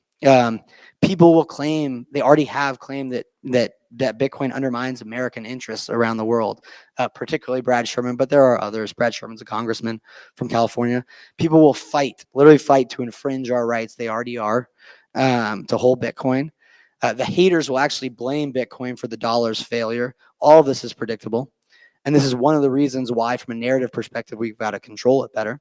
But the dollar is the fly in the ointment. There's this book called Democracy of the God That Failed. And first, America's not a democracy. But I think there's a lot of people disenchanted by the idea of America or a structure of government. My view of it is, hey, there's this massive fly in the ointment. It's called the dollar. It's called the centralization of the money supply. It's called all centralization, and it's undermine our structure of government. Let's do one thing first. Let's fix the money. Let's take the fly out of the ointment. Let's see where the dust settles. And then if we need to change anything, we likely will. We might likely need some new amendments to enshrine Bitcoin. But the first thing to do is take the fly out of the ointment. And then if you give these people, these lizard people, an inch, they will take a mile. They literally will. So if you start to apologize for Bitcoin, they will remember that, and they will call you a liar later. So Bitcoin needs no apologies, no apology tours. Take ground, don't give ground, and stand the moral high ground. That's my message. Truth is on our side. So when I talk about the fact that Bitcoin's going to replace the dollar, that's just the reality of the world. Okay, it's happening. Yes, I want it to happen, but it's happening either way, whether I want it or not. And that if that's the reality, we shouldn't have to describe a reality that's inconsistent with truth to not offend certain people. And it is ultimately the road to ruin. If you come out and you say, hey, yeah, Bitcoin doesn't threaten the dollar, I'm not touching anything, but this keeps going on and off. If you start saying, yeah, Bitcoin's great, but it's, we need the dollar, it's not threatening the dollar, and then it ultimately turns out, then what are you going to say? You're not going to have the moral high ground to be like, I was telling you about this. And rather than run from that fact, I was telling you why it was a good thing. And so it's very important to reframe the narrative. And the narrative is nothing more American than Bitcoin. It's also that there's really, if you start to think about it in a non-emotional, beat your chest way, there's very little that's less American than the US dollar in its current construction. There's also, in my view, nothing more important to the future of freedom and America than Bitcoin. And I'll tell this story in a bit, but it's also this idea of remembering the Alamo. And so I'll round, this is my last serious slide, and then I've got a funny one to lighten the mood. But it's to go forth and prosper. Think about what Bitcoin ultimately represents. Like at an atomic level, we are trading our time and real world value for information that is controlled by digital keys. And if anyone wanted to infringe our rights to do that, and at the same time that we're doing that, we're foregoing consumption. We're producing something for somebody else. We're saving for the future in the form of a digital information, UTXOs secured by digital keys. And if someone wanted to question our right to do that, they are they're the one who should be apologizing. But that when you realize that is what Bitcoin is as an atomic level, at a substantive level, what that means is that we're trading our time for money. And there can be nothing un-American about that. And that there's really no ability to divorce our ability to store value in Bitcoin and our ability to freely exchange that value directly for goods and services. They are one and the same. And so what I say is save, transact, mine Bitcoin, do not ask permission. It's our inalienable right. And when you think about what unalienable means, it is not subject to society, what anybody else says, it's universal. It does not depend on these governments formed by men. And so, from the Declaration of Independence, to secure these rights, governments are instituted among men, deriving their just powers from the consent of the governed, right? That the rights are the output of the structure of government, and we do have inalienable rights. One of them is to be able to access the Bitcoin. It's not to have Bitcoin, it's to be able to access it, use it in any respect that we want to, and to realize that truth is self-evident. And one story that before I get to the final slide is, so William B. Travis was one of the guys who was fighting at the Alamo, and I had that comment of remembering the Alamo, which was, he sent a letter when it was about 300 men at the Alamo surrounded by about 4,000 Mexican troops. And he said, he sent a letter, and in it, he described how the enemy had demanded a surrender, but that he had returned the demand for surrender with a cannon shot, and that the flag still proudly waved above the Alamo, and that he wouldn't retreat or surrender, and he'd die the death of a soldier, victory or death. And that to remember that William Travis was 27 years old, and he ultimately died at the Alamo. But that set the stage for Texas independence, ultimately Texas joining the United States. But when you just think about that's something that a 27-year-old is capable of, like, we can find our strength because we are we do have the moral high ground. We are operating with truth, and to remember the stories about things that actually are American, even though that preceded Texas joining the Union. So now to finish up, geopolitical mimetic rhetoric. All right, this was a famous presentation. Everybody should go back and watch it. BitBlockBoom 2019, 5 years ago, prior Bitcoin epic. It was by Michael Goldstein. It is The Art of Bitcoin Rhetoric: How to Meme Bitcoin to the Moon. What his message was, and this was controversial because Brian Bishop put it out, and then ultimately everyone thought that it was a very incendiary talk, but it was a really funny talk, so you should go watch it. But he talks about relentless propaganda. There is no bad news for Bitcoin. All public-facing Bitcoin propaganda should be relentlessly positive. Anchor on the most bullish position, and then specify nuance from there, and always reframe the narrative. He talked about how Vitalik Buterin came and started talking about Bitcoin maximalism as a pejorative, and then Bitcoiners grabbed it and said, yeah, we're maximalists. We're reframing that, and we're turning it into a badge of honor. And so when people come and say, Bitcoin threatens the dollar, you're like, damn right it does. That's how big this is. That's how great Bitcoin is. If Bitcoin wasn't threatening the dollar, what are we doing here? And so, don't let other people frame the narrative for you, especially when we're right, and especially when we're operating with the truth on our side, and in a way that is very consistent with our principles as Americans, and really everyone around the world who values freedom and the rights that we all believe that we have or should have, and that are unalienable. So with that, go watch the meme video by Bitstein. It's great, but I'll take questions for a few minutes.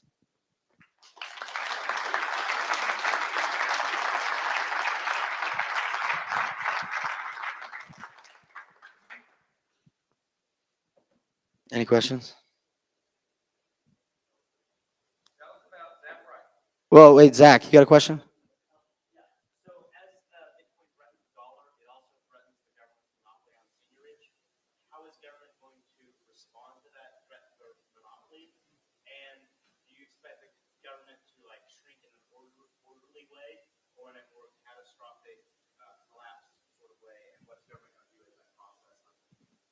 Yeah, so I think that I think about it's first going to be like the government in a straitjacket, where they're gonna fight Bitcoin. They're gonna try to restrict rights. They're gonna do it more subversively. I think going to exchanges and trying to undermine our privacy as they already do. I think that ultimately there's going to be a point where the dollar hyperinflates. It is the other side of Bitcoin adoption. It's not caused by Bitcoin, but if you follow this logically, you can't save the same unit of value both in Bitcoin and the dollar at the same time. And if Bitcoin stores value better than the dollar over time, it's going to store value on average and over time in all cases. And so there will be an ejection point where the dollar becomes more obviously volatile and Bitcoin becomes more obviously the thing of stability. And I think when that happens, then there's going to be a sudden constraint on the government's ability to spend because the currency that they're principally using to operate is not going to be effectively coordinating economic activity. And realistically, they're not just going to let this happen. Even though it's in our best interest as a country because it derives from the individual, it's in the best interest of the individual. Therefore, you add up enough individuals, it's in the best interest of our country. But the people that extract power from the existing seigniorage aren't going to view the world that way. So I think that it is going to be a rapid restructuring of government spending because they're going to need Bitcoin ultimately. And that's where the rubber meets the road. Even governments that are tyrannical are going to need money that armies will take, or IRS agents will take. So, but it will constrain the government very quickly when they then have to come to us, just as they were intended to do, to ask us for our money to function as a government. Any other questions? Okay. What's the threat you see in terms of the ETFs as they keep collecting Bitcoin? Thinking about 20, 30 years from now, where other countries have ETFs where the government can just go nationalize an ETF and just take over, because for a government to go buy in the free market is very unlikely. They're going to look at where it's accumulating and they can just take over. I'd love to hear that. Yeah, so the question is, kind of the threat potentially of ETFs and the centralization of Bitcoin around ETFs. I think, it will be interesting. And if I was, well, the ETFs have been able to accumulate more Bitcoin than I thought they would, like this early.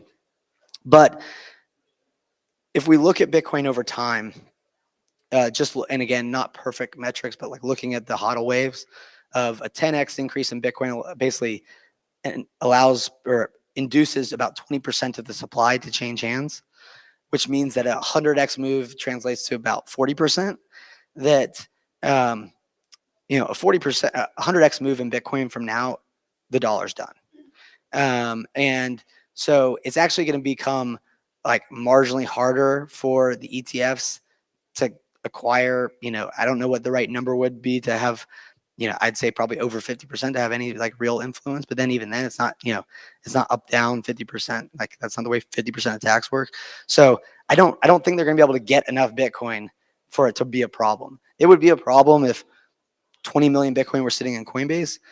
If it's a couple million, like it's been higher than that in the past. And I think the greater issue is more, how much Bitcoin is in 1 or 2, 3 large custodians that could theoretically collude with each other. All right, I don't see. Yeah, one more.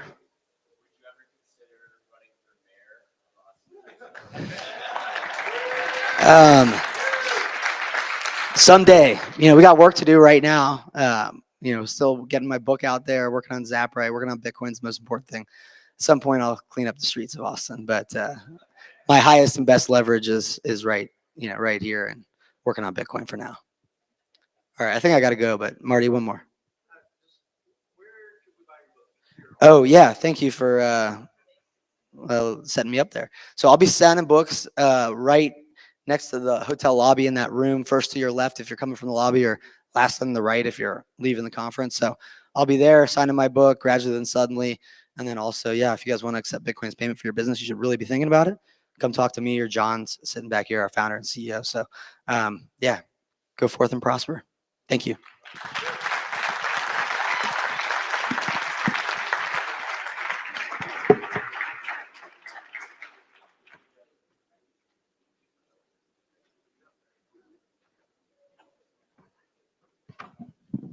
Testicles, 1, 2, 3. Hey everybody, I'm Hada Tarantula. I hope you're having a good morning. All right. So I've actually never introduced anybody before for anything except for myself. So the individual that's going to be coming up here and speaking next, I respect highly for what they do in regards to providing education to the NPCs in the world. There seems to be a large lack of that, and so I think what our next speaker does is quite important. What I do is mine Bitcoin off grid. I don't know if any of you guys know that. Don't tell nobody, okay? So they said I had 5 minutes to talk up here, and I was like, I don't know what's going to happen in those 5 minutes. But I feel personally that what my guy Stefan Livera has to say is important. His talk is about the quality of money and how it matters. And so I'm going to take this opportunity to cut myself a little bit short so that he can have a little bit more time to talk to you. So if you would please give a round of applause for Stefan Livera. Thank you. I'll get this one. Yeah. Well, yeah, thank you very much, Huddle Tarantula. And yeah, thanks to Gary and the team for organizing the conference and inviting me along. I'm going to be talking today about the quality of money and why it matters, because it's very common in today's world where people talk about the quantity of money. Right? That's very common, right? So a lot of people spend time talking about the quantity of money, right? How much new money is being created. So what's the final supply of fiat? Well, nobody knows. What's the final supply of Bitcoin? Everyone knows, 21 million. All right, well, I guess the talk's done. Let's go. See you guys. Great conference. And yeah, no. It's simple as that, right? Well, actually, there's more to it. And so that's the point of my talk today. I'm going to be talking about the quality of money and why we should also think about that component of it too. And why does that matter? So this talk, and I've put this up there. So a lot of this material is actually based on an article by Philip Vargas. It's called The Quality of Money. And so the QR is there. I highly recommend you guys check it out. I will put the link at the end, so you can get the slides at the very end anyway. But for those of you who want to scan it and check that particular article out, you can do that right now. So let's get started. Why is there so much focus on quantity over quality? I think it's mostly hubris. It's that there are a lot of people who believe that by being a technocrat, by managing the money supply, that they can achieve a certain kind of monetary stability. But that is a false promise. There is no monetary stability. It is all subjective valuation all the way down, and things are continually changing. Our value scales that we use to assess the world, right? How much of a cash balance do I want to hold versus how many bottles of water do I need to buy, or how many ribeye steaks do I need to buy, or mincemeat, or whatever. So I think they had this conception in their mind that if we just manage the money supply, we can sort of keep things stable. But that was a lie. That is a lie. And it also owes a little bit to some of the mathematical methods, the mathematization of economics, because they believe that, oh, it's more objective if I'm dealing with these exact numbers. And so in their mind, it's all about things like the quantity theory of money or the velocity of money. They very much downplay the qualitative aspects of it because they are subjective. But at the same time, you can't have a good picture of money if you don't actually think about the quality of money. So that's the point of this talk today. And hopefully it's going to give you some ideas on how to assess the quality of money. And that will also give you some ideas in terms of when you're out there teaching no-coiners and teaching family and friends about why Bitcoin is a superior money, because obviously that's what I believe, and that's what many of you believe, I presume. So why is that idea wrong? It's because, yes, the quantity matters, right? Obviously, I'm not going to tell you the quantity doesn't matter, but it's one factor of many. So the market for money is driven by our subjective valuations of things. We come up with maybe you don't explicitly think of it like this, but you think about, okay, how much, as I said, how much water do I need? How much food do I need? I need a house above I need a roof over my head. I need some clothes to wear. All of these things, you're continually balancing and changing and thinking, okay, how much of this do I need? How much of that do I need? How much of a cash balance do I need? So because it comes down to your expectations, that can change the demand for money. And then that in turn impacts the value of money, right? As a quick example, imagine if you had an economy where there was, just 1,000 units, monetary units, whatever they are. But people were very uncertain about the future. What would they do? Well, they would try to raise their cash balance. What does that mean? Well, it means over time they're going to be earning and they're going to be spending less. But because in this hypothetical example, we said there's only 1,000 monetary units, what does that do?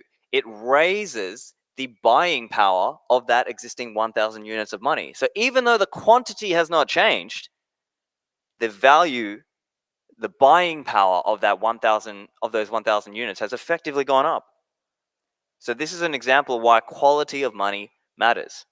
And so here's just a quick example from 2020. Now, it's not a perfect example, but in 2020, obviously, there was a huge panic. Now, yes, that was caused by government, propaganda and panic and so on. But nevertheless, look at the spike in the savings rate that was caused in 2020. So this is out of the Federal Reserve data, and you can see there's such a clear spike. So what's the point here? When people feel uncertainty, they will save more. It's just a general principle. That's why people use money. Now, to be clear, this is not a perfect example because there was a lot of money printing that year, as you all know. But it's just to give you the idea. It's the concept. Here's another idea. The quality of money can fall even without an increase in money supply, right? So as most people are probably used to, we're used to this idea of, okay, demand and supply, and you just create a lot more supply, well then, obviously, the clearing price is going to go down. But now here are some examples where even if the quantity of money stays the same, actually the value can really drop. Now there are examples of that in history, and that can happen. So as an example, there is an example where in the Philippines during, I believe it was World War II, the one of the, as you can see there, it's a bit hard for me to read, but basically the General MacArthur was he was landing, and at that point, it looked like they were really not facing a lot of resistance, and they were going to come through. And then what happened in Manila? People were all quickly spending their pesos because their understanding was, hey, look, this money might not be around for much longer, so I'm going to spend it now. It's like a monetary hot potatoes effect. And this is actually what you've seen if you read about what happened in other countries that had a lot of monetary problems, or you talk to people from those countries like Argentina, Brazil, Venezuela, Zimbabwe, Nigeria, these kinds of countries. What do people do when they earn their money? They quickly go and buy stuff at the store, or they try to buy something, because the longer you stay holding those fiat bags, the more you're getting devalued, the more your purchasing power is being stolen from you. So this monetary hot potatoes effect can happen even if the quantity of money has not actually changed, because these people knew, they correctly understood that, hey, we might not be using this peso for very much longer, let me just spend and get what I can now. So the quality of money does matter. I'll give you another example. So this is from World War II German prisoner of war camps.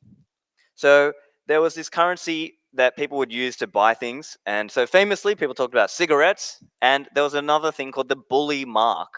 And so the bully mark was redeemable for a certain type of food in the restaurant. But again, without the money supply changing, what happened is that camp got bombed, that restaurant was shut down for some time, and so the bully marks were not able to be used to redeem actual food. So it's kind of like the backing of those bully marks in the prisoner of war camp disappeared. And so guess what? Again, people switched over to using cigarettes. The price of cigarettes went up and the bully mark fell. So it's a similar example coming from World War II prisoner of war camps. So that's another example of the quality of money mattering. So what are some of these qualitative components of money as a medium of exchange? Right now, we're going to get into medium of exchange and store of wealth as well. But one of the key ones is the fact that more people accept it. So as an example, when Soviet Russia opened up, or when China opened up, that increased the demand for US dollar because more people now were able to use this thing. When the euro was adopted in the EU, that raised the demand for the euro, obviously.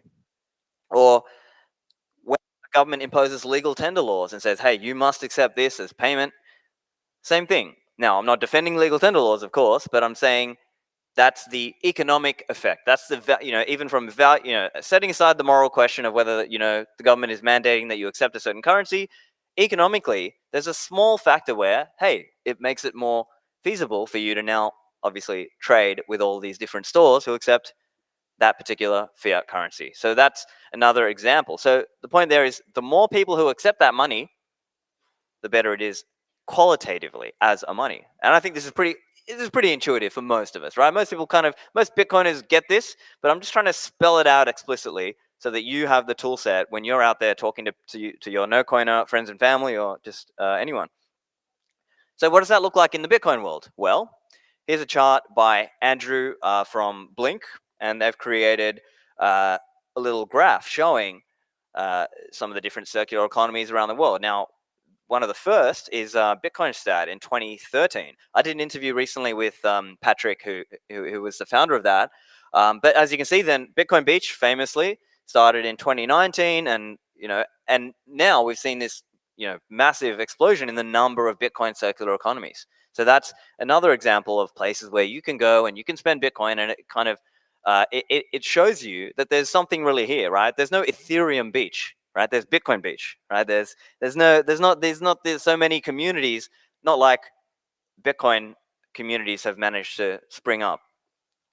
And so for those of you who aren't aware, btcmap.org is a great website. You can go there and you can see what places actually accept Bitcoin and Lightning. So this is a great one. They've got an app version and it's on the site and it uses OpenStreetMap data. So, and people can go in and, edit and update and tag stores and things like that. And so for those of you who are running, if you're running a store, make sure you add your listing there on BTC Map as well. Now, what are some other MOE, medium of exchange qualities? Right now, probably, I'm going to guess most of you have read VJ Boy Party's Bullish Case for Bitcoin. Who's read that? Most of you?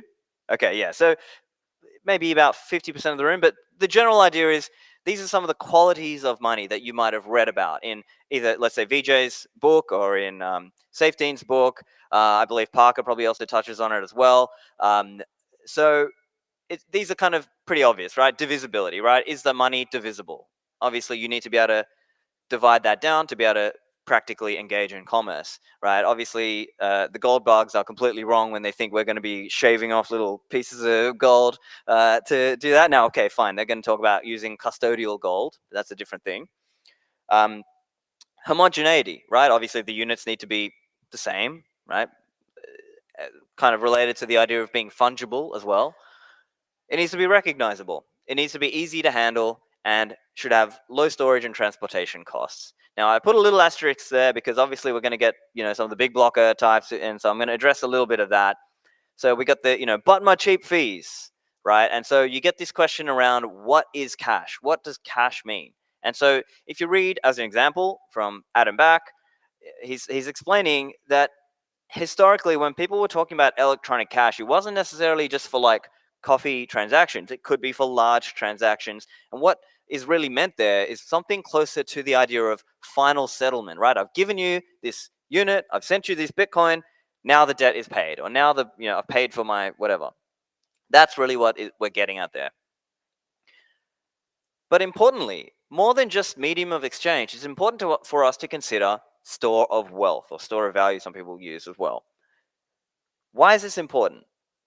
Well, we have a difference in the time from when we earn something to when we spend, right?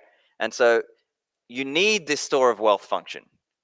And we'll get to this later, but once you lose that, you kind of lost the game, right? If you lose the store of wealth question, you're not going to be a medium of exchange for much longer. So hoardability is one example. Like it's that one in the paper, Philip Vargas is referring to this idea that you can you can add a little bit more without all these big transaction costs, right? Let me make an analogy. Let's say you have a house or property, a piece of land, but if you want to add on another 10% to that, you're going to pay all these transaction costs, there's legal fees, there's blah, blah, blah, blah, blah, whatever. But in Bitcoin land, we're stacking sats, and you just want to stack 10% more sats, you just buy that Bitcoin and store it in your hardware wallet or your multi-sig, and you're done. So that's an angle where Bitcoin is superior also. Now we're going to come to what I think is one of the most perhaps interesting parts. We're going to talk about the possibility of changes in the quantity of money, right? That's a qualitative effect as well. So if people believe that there's going to be a lot of money printing to come, well, then that's going to change their willingness to hold that money. And in a free market money standard, historically, that was around gold, right? It was kind of like how much new gold is going to get mined into the economy, right? Mined into, pulled out of the ground and turned into gold coins and so on. Historically, that was around 1.5% to 2%. But then we've also got the concept of, we'll get to that later, but the other concept of stock to flow. So here we're referring to the concept, not necessarily the modeling and that aspect of it. But the concept does matter. And if those of you who've read Safe Dean's The Bitcoin Standard, he talks about this idea in that book as well. It's the larger the existing stock of money, the harder it is for a new amount of money to dramatically change the overall stock of money supply. And so obviously, as most of you know, Bitcoin has a low inflation rate. And after this halving, we're going to get really lows. But That's the interesting concept there, because the low. Let me put it this way: the higher the existing stock in relation to potential production, the lower is the potential rate of increase in the money supply, and the better the storage function of money is fulfilled. So that's why the stock to flow concept matters.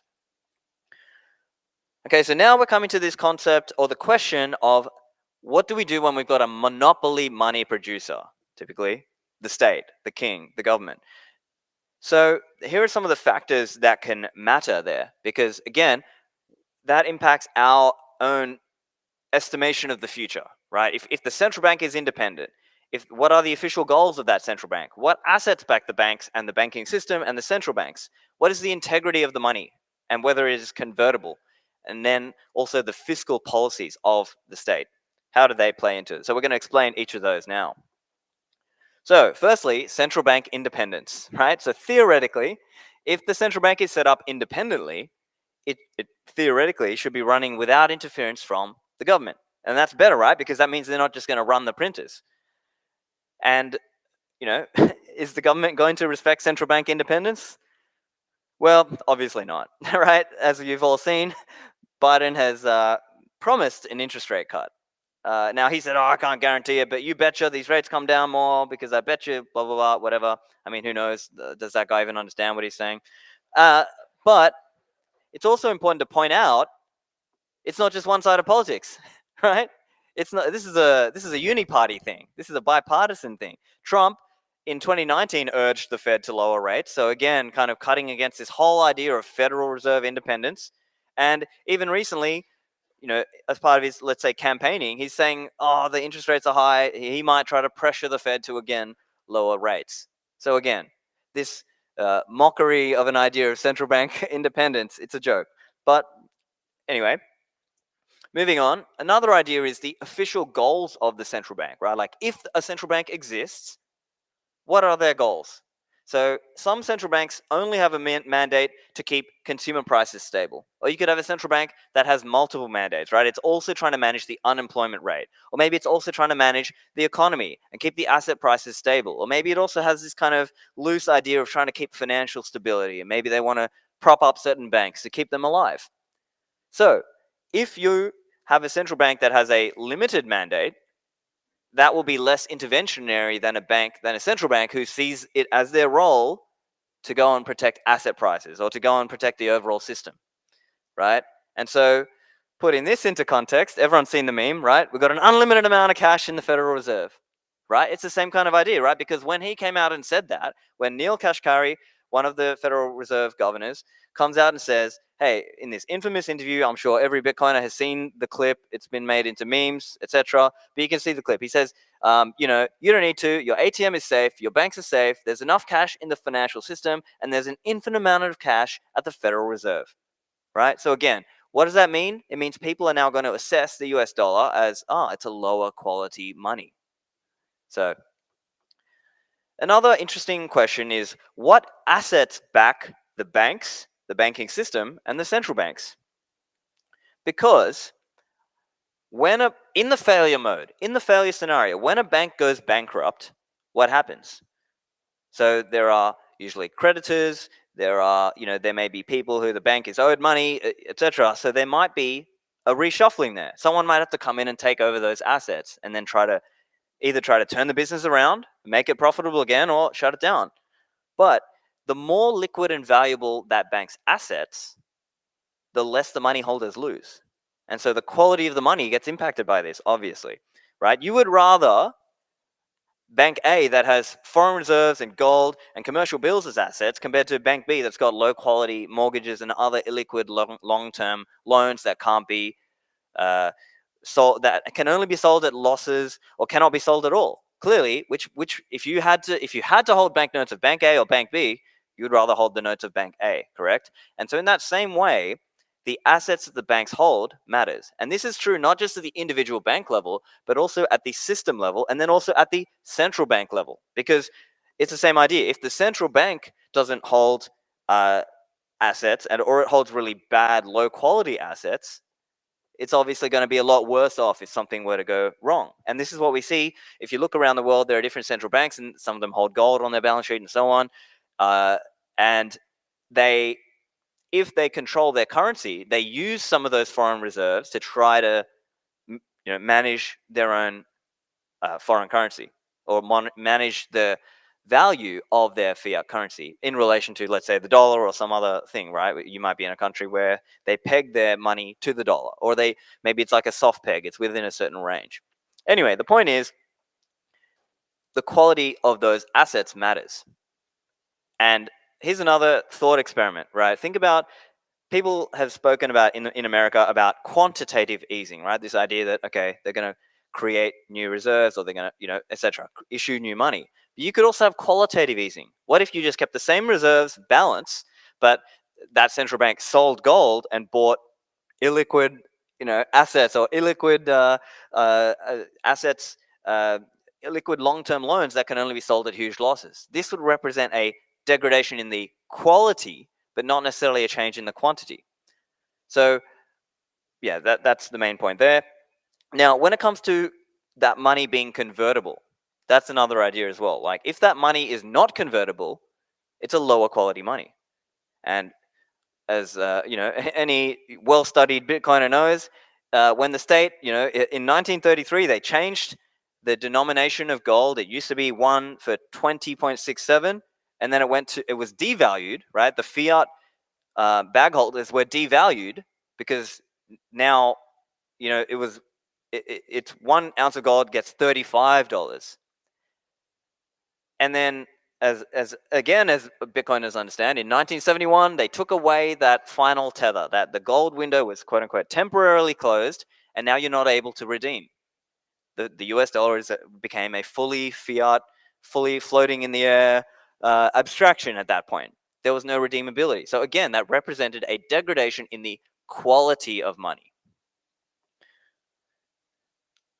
Lastly, we've got this idea of policies and ideology of the state, right? So if the state is in a lot of debt, if it's got a very bad fiscal position, guess what?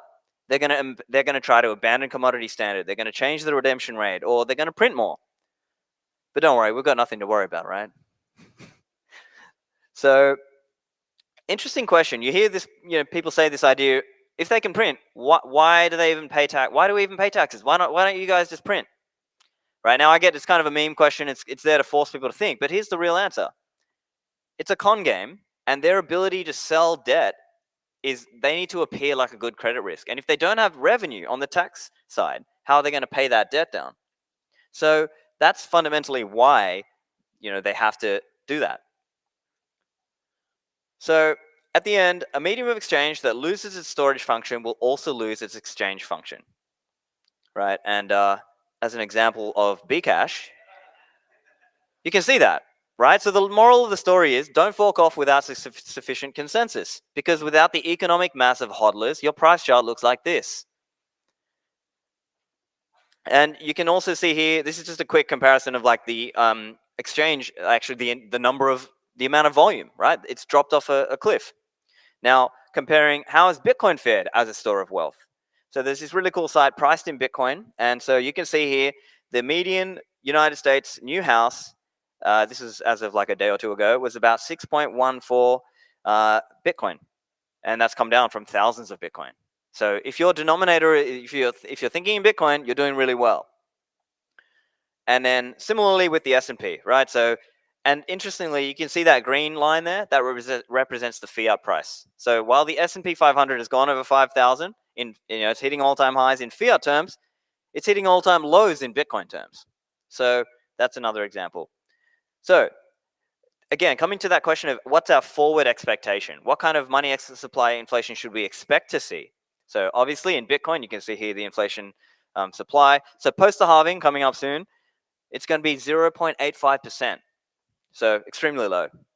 Now contrast that with the US dollar, where their base money, at the base money level, so that's currency in circulation, cash and coins, and the central bank reserves. Now, Matthew Mezhinskis of Porkopolis Economics has shown, since 1969, the US dollar at a base money level has expanded at 9.1% per year.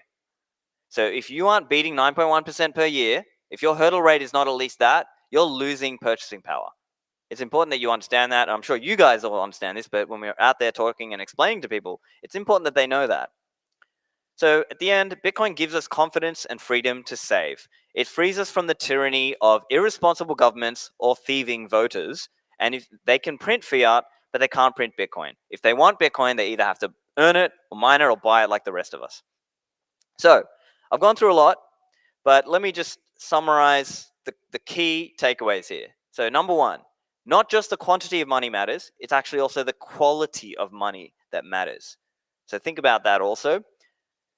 Secondarily, store of wealth matters. If your money does not store wealth, pretty soon it will not really be used that widely as a medium of exchange anyway, as we've seen historically.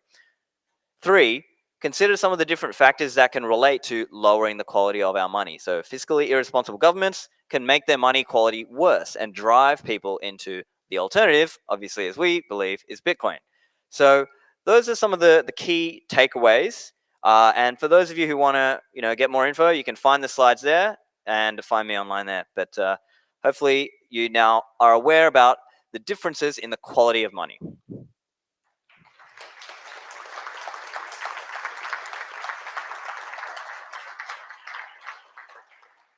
Okay, so I think I've got a couple minutes for questions. So anyone got a question?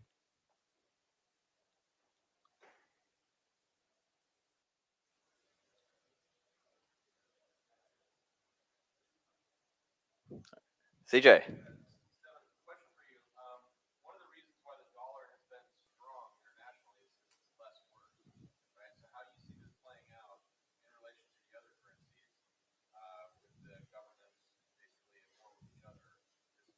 Great question. So CJ's question was around basically this idea that the dollar being the least dirty shirt, right? Kind of like the milkshake theory idea. And the question is basically, how's it going to play out? So my view on that is, yes, it's true that the US dollar of the fiat currencies is the least dirty shirt. It's the least bad one.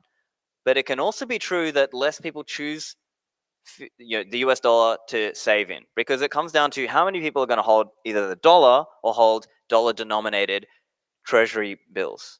And what we've seen is this kind of drop, and I can't remember the exact stat, but Bob Murphy had a stat. I think it went from maybe around the time of the GFC to nowadays, it was something like 72% down to maybe 58%. So it is slowly coming down. It's not like it's not all over for the dollar, but it's slowly coming down. And the point being, people say this idea of we're going into a multipolar world. So there's sort of people might choose either other government bonds or maybe even more than that. They might not just hold bonds in general. They might just start using stocks or property or Bitcoin instead. And so I think people have this conception in their mind that everyone just has to hold US government bonds. But that's not necessarily true. People can choose other assets. And maybe that's what we're seeing slowly, right? It's not necessarily saying it's all over soon, but it's just going to be a slow process of less and less and less people choosing to hold bonds, right? So even people sort of starting to question the received wisdom of 60-40 stocks and bonds. Why do you need to hold 40% bonds?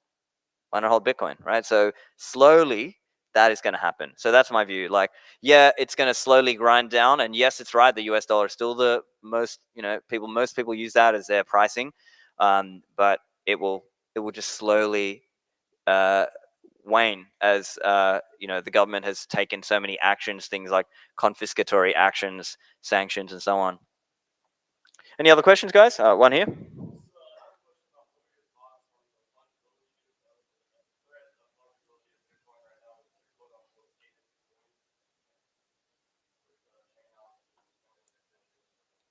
Yeah, so the question is around what are the risks around fungibility? I think there will be all kinds of different layers people use. And I think to some extent, Lightning can give you some privacy benefits there. But hopefully with further technology, we'll see more expansion there and improvement there. But for now, I think most people are focused on hodling. Store of value, really, objectively speaking, if you look at, let's say, unchained hodl waves, you'll see it's like 70%, 80% of people are just hodling. So I'm not opposed to using Bitcoin day to day. I like to earn and spend personally, but I think if you look at what most people are using Bitcoin for, objectively, it's hodling. And hodling is the use case, and that's okay. I'm not opposed to that. So yeah, in terms of fungibility, though, I think most of the actual transactions will happen at other layers, like let's say Lightning, or maybe in the future if we have other, like a soft fork that enables more payment pools or other ideas, then I think that will also allow fungibility in those ways too. I guess I've got time if there's one more quick question. Anyone else? Oh, yep, just that.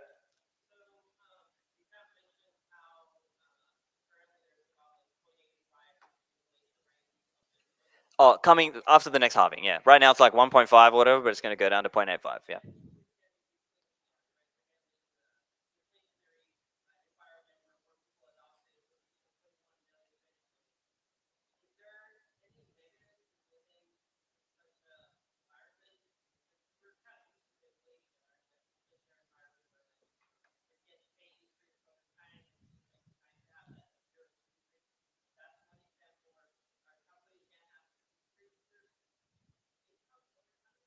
It's possible, yeah. So just for the question, for the recording, and just for the audience, the question is around what's it going to be like in a deflationary world? Will companies have to lower your pay?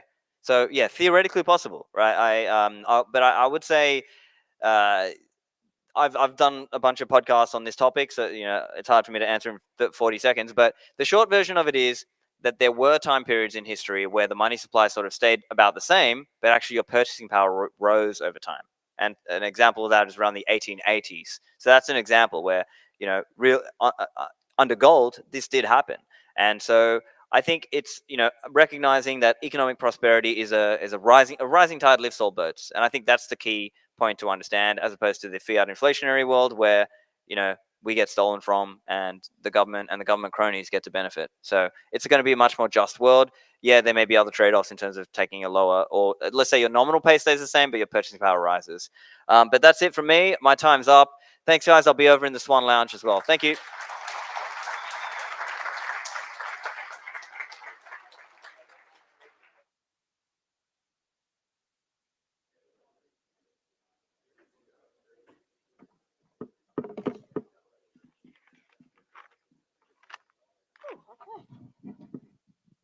Hello, hello. Can you hear me?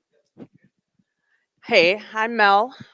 And in 2017, someone asked me if I'd heard about this Bitcoin. And I said, hey, I think I've got some of that. So I went looking for this Bitcoin. And when I found the account, I opened it, and the $100 that I spent was worth $4,700. And I said, what is this? What is it doing? What is it going to do next? And how am I going to find out more? I had to know everything. And finding the right person to listen to is a superpower of mine. It takes some time, but I will find the smartest person to help me learn about whatever it is I want to learn. So I found that Bitcoin Twitter was a hub for Bitcoin information. And after a lot of morons, I somehow found Tonevay's Twitter and then his YouTube channel. I didn't know what he was talking about. I didn't always know what he was saying or what he meant. And I had no background in finance. I didn't know anything about money, charts, but I knew that his views were his own. I knew that he could not be bought. I knew that he was telling the truth to the best of his ability, and I could always verify what he said. So I was there every day. I was constantly learning until one day I suddenly started to know what he was talking about. I understood his charts, and I knew once again that in now these 7 years, I still believe him and his views are his own, and that he knows this world, and he has been a mentor of mine. And what he doesn't know, and most of you don't know, is that in 2008, when the bottom fell out of Detroit especially, my family and I lost everything. My husband lost his job, I lost my shop, and we moved to Chicago and we started over with nothing, absolutely nothing. And I started a new business. I found Bitcoin. My kids were going to great schools. And then I found Tone. And my life profoundly changed. Because of him, I'm standing here today. I'm a very different person than I was in 2017. And I feel a great deal of gratitude for myself and my family. And we were able to pick up from nothing and start again and move forward. And I attribute a lot of this to Tone Vase. So that is what I have to say, and introducing Tone Vase.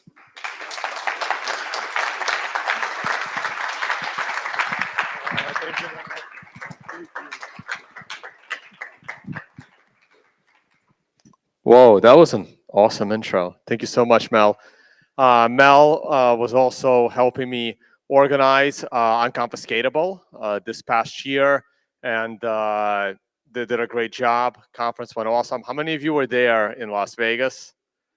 All right, cool. Hopefully, I'll see many of you back. We are bringing the event back in September of this year. It's going to be a little bit smaller, but it's going to be a lot of fun. So come and join us, especially if you play poker. All right, Gary, thank you so much for inviting me back to BitBlockBoom. I think this is like my 4th or 5th time speaking here. I did skip a year, and I think I'm skipping next year. I don't think you're allowed to speak 3 times in a row. And I always try to bring new and different presentations every time I do speak at a BitBlockBoom, and this time is no different. How many of you saw a presentation last year about like the history of Bitcoin and more of a macro analysis? This time we are going to do more charts. It's great because I got to watch Parker and Stefan Lavera talk about the money, talk more about the macro picture, and now we're going to dive into the charts. I don't know if anyone else will be doing something similar to that. Okay, why does the clicker always work over there but not here? There we go.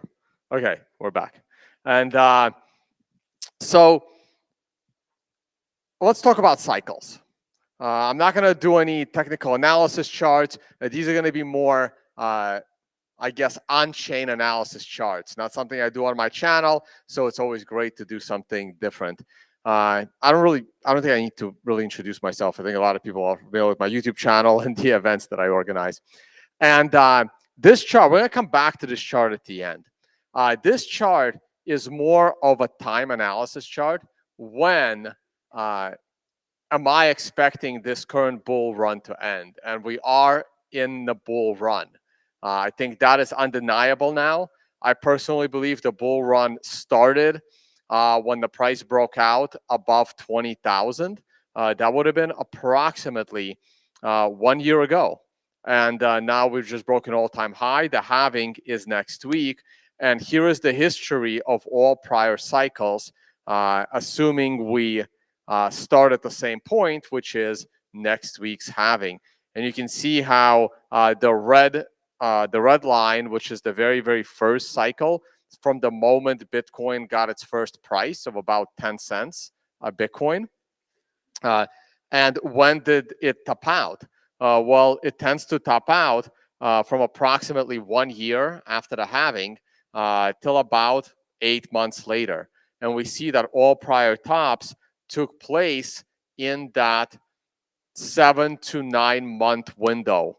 So that's what I'll be looking at for a potential market top in that time window. So having said that, that's plenty of time. That takes us into 2025. So hopefully the bull market will continue into 2025. All right, why am I? Okay, here we go. All right. So what are some of the most important drivers of Bitcoin right now in terms of price? Okay, because look, everyone is going to stand on stage and say price doesn't matter. It matters. Okay, it also really matters to me as well, because I did build a channel around trying to talk about the price. So one of the biggest drivers of the Bitcoin price back in 2021, when we were hitting the height of the market, was actually the accumulation of Bitcoin in what today are the Bitcoin ETFs. But at the time, it was only GBTC. The amount of GBTC that Grayscale was purchasing was double the mined supply of Bitcoin, and they were able to accumulate 600,000 Bitcoin.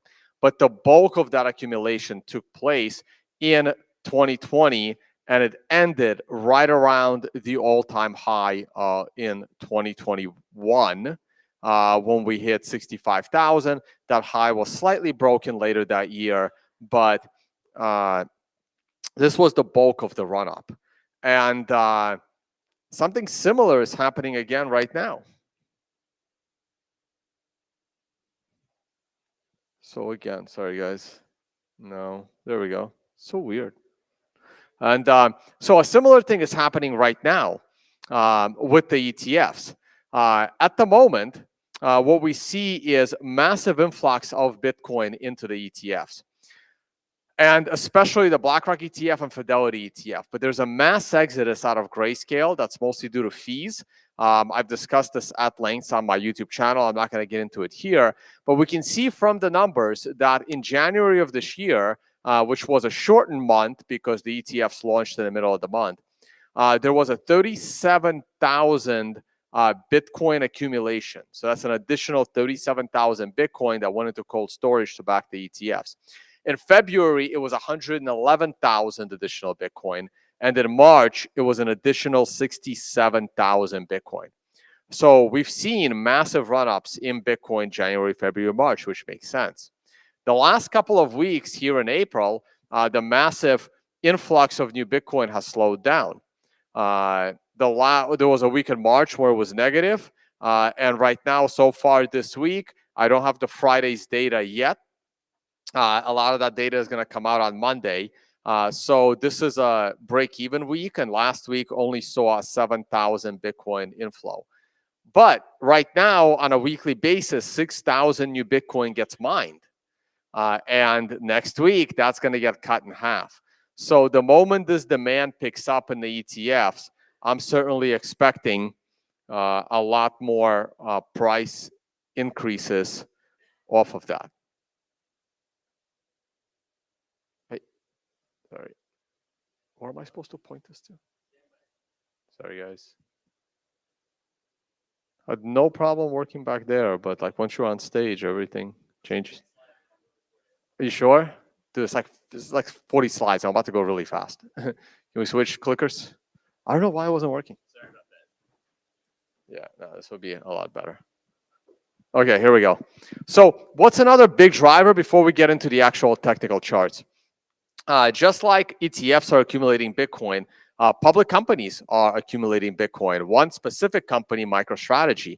So I actually never deleted the old screenshots and pictures.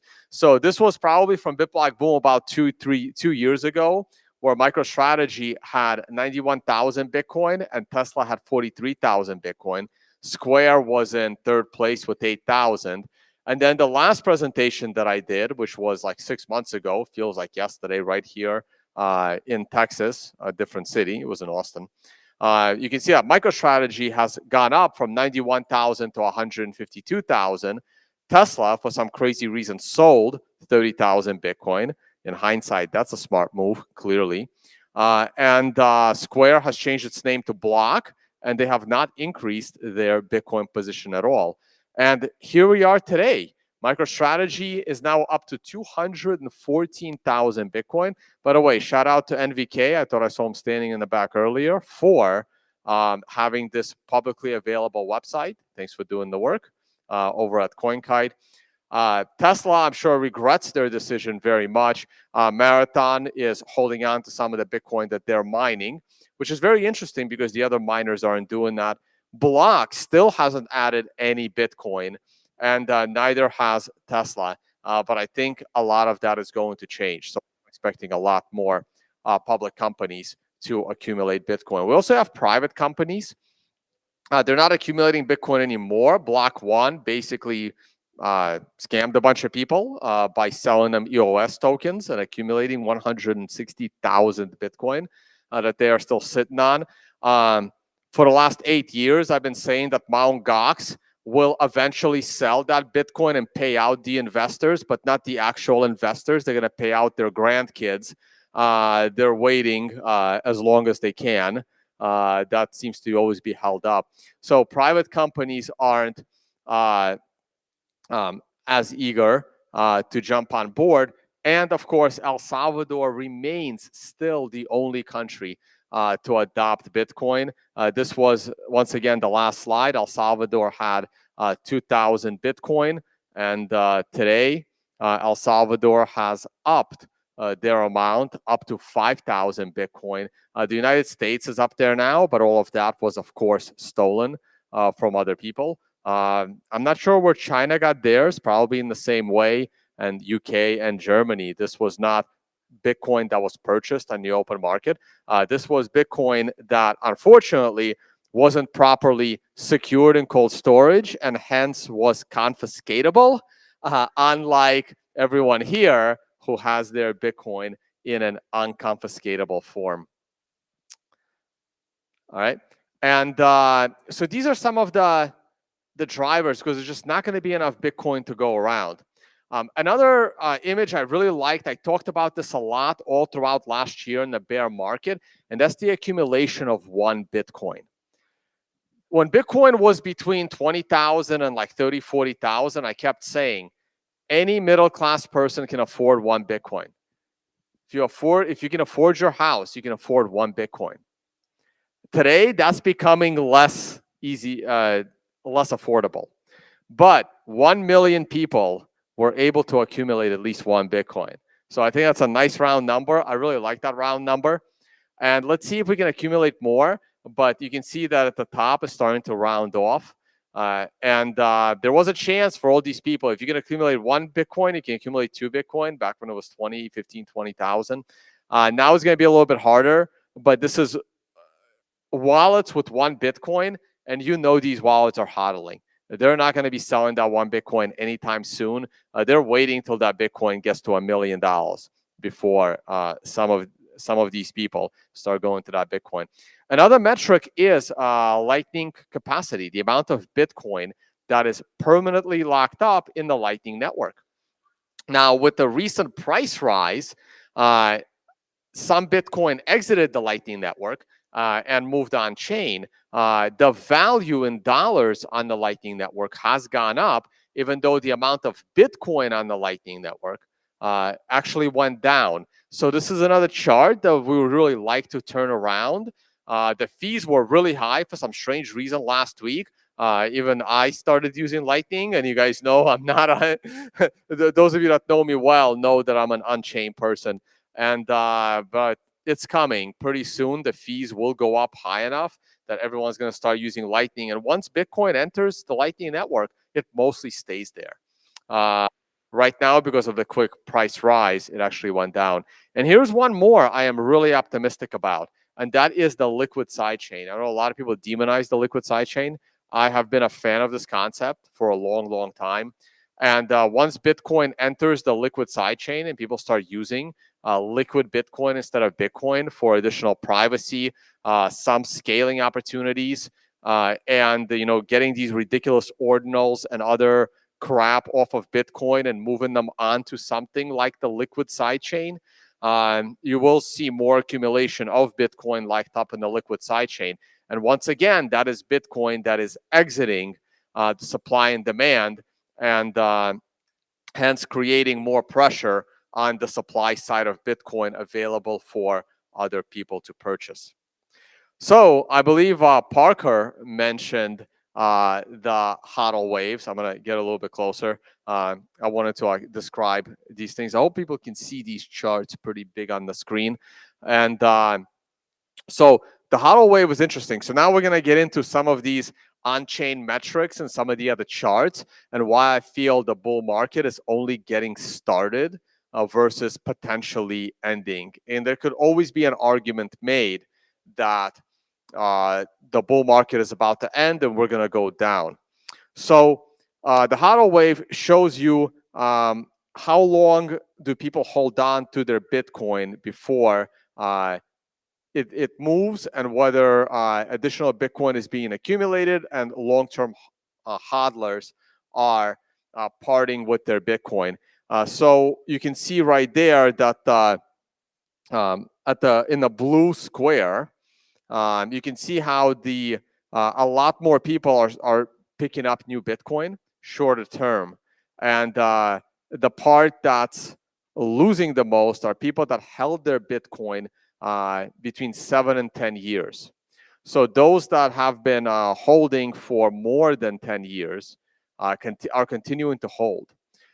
People that were not there for the first cycle, these are the people that are starting to sell a little bit. But to me, the interesting thing is what I highlighted in green is that once that yellow part starts to turn, that's kind of like the middle part of the bull cycle. And if you see the next wave start to turn, but it hasn't started yet. If you look at the two green circles, if you go right above the circle in the middle of the chart, you will see that that green wave starts to go up, but that hasn't started yet. So I think there is still definitely room based on this chart for more upside. Here's a similar chart. This is a realized cap of the HODL wave. So I do have explanations here. This is also being live streamed.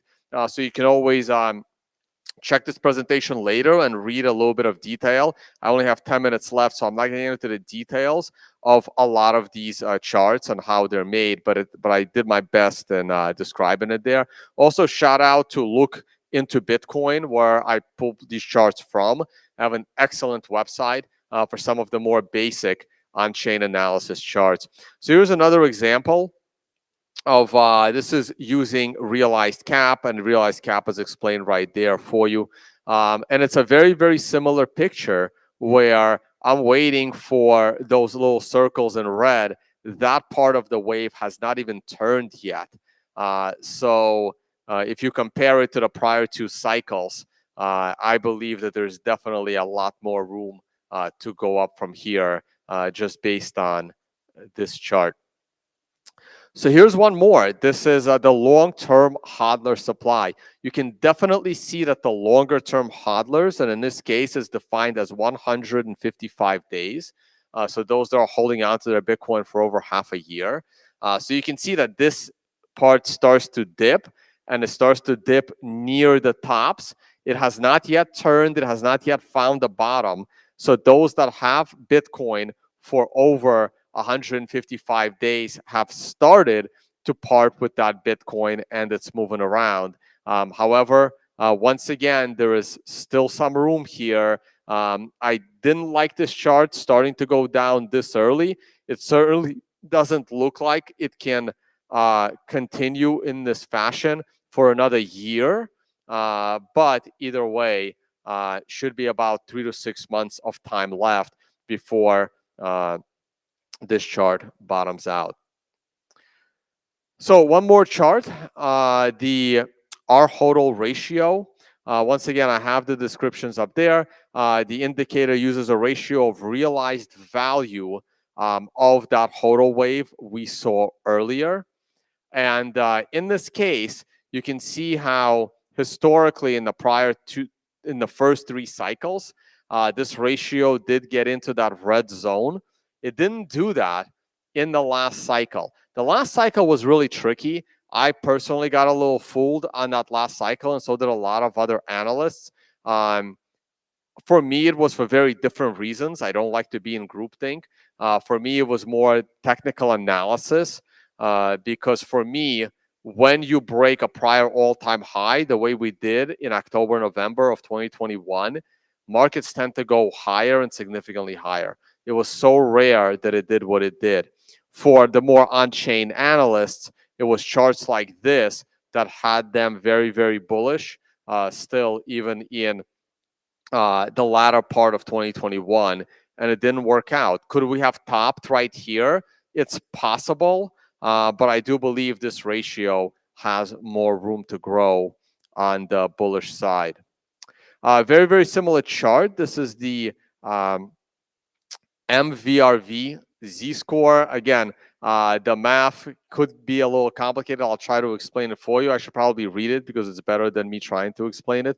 It's a Bitcoin chart that uses blockchain analytics to identify periods where Bitcoin is extremely over or under valued relative to its fair value. So, but how do you determine fair value? We determine fair value based on what price people bought it at and people sold and people sell it at.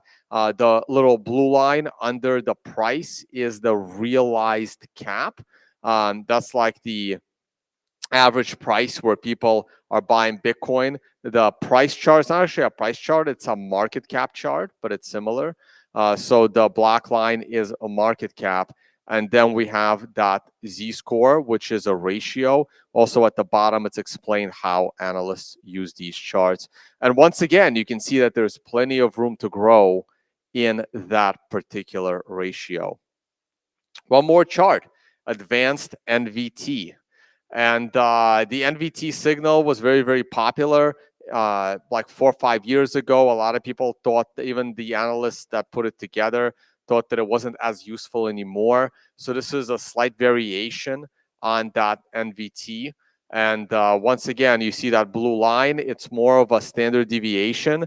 Anytime it hits the top of the band, which is the red envelope that surrounds it, the price is a little overheated. Anytime it hits the bottom green lines of the envelope around the blue oscillator, tends to be a little bit more room to grow for a bounce. I know the overall consolidation is a little high, but once again, we have alleviated some of the overbought conditions from a few months ago, and there's definitely room for growth there. This is miner revenue. So the part in orange is miner revenue versus the price of Bitcoin in black.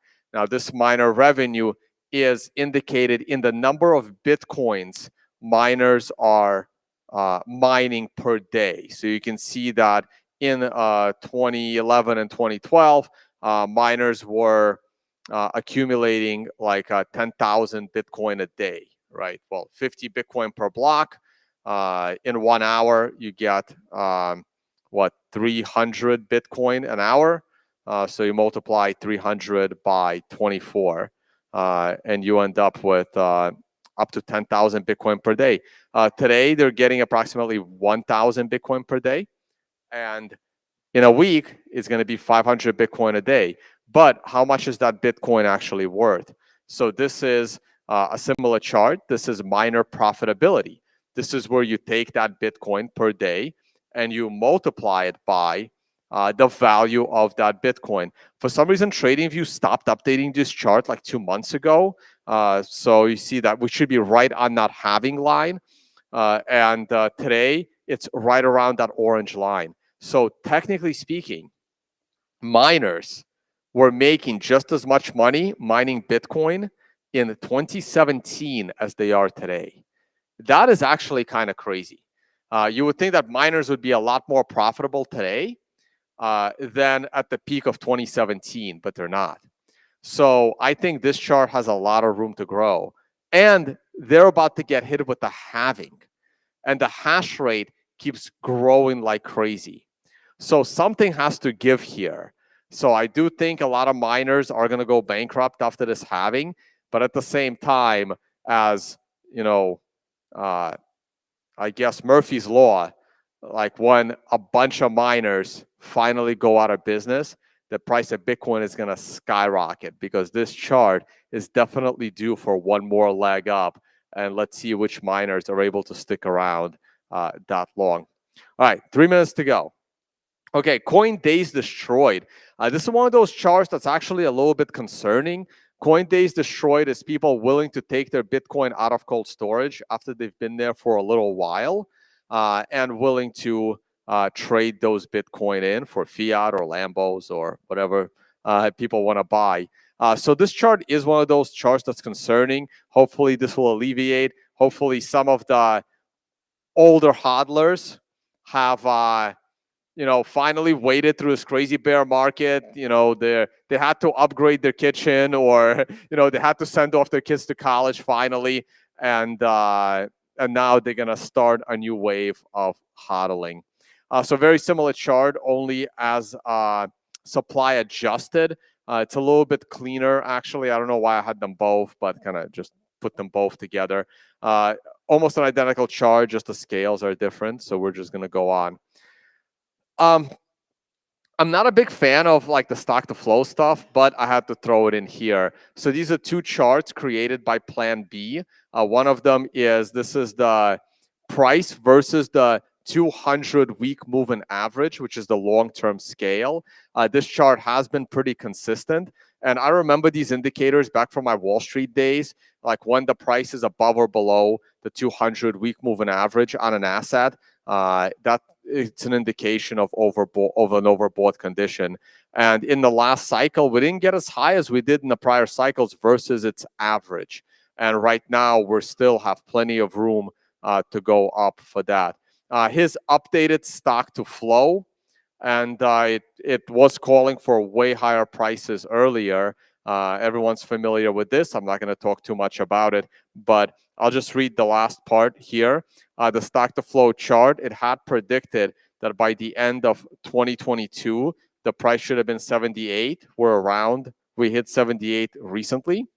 By the end of 23, stock to flow had us at 82,000. So we're close. But at the end of this year, stock to flow has us at 300,000. I think that's super optimistic. I think it's possible, but my targets are lower. All right, last set of charts before I'm out of time. Reverse risk. This is probably one of my favorite charts.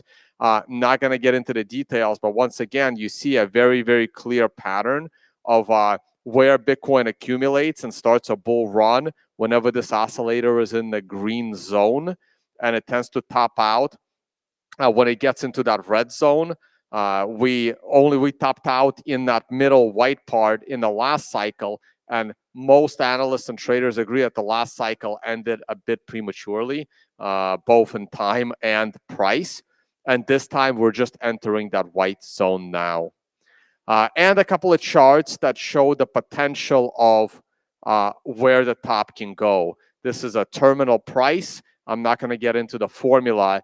Terminal price did a good job identifying a top in every bull cycle. And you can see that it's currently sitting at about 110, 120,000. And as time goes on, this should rise. So that's a really nice chart.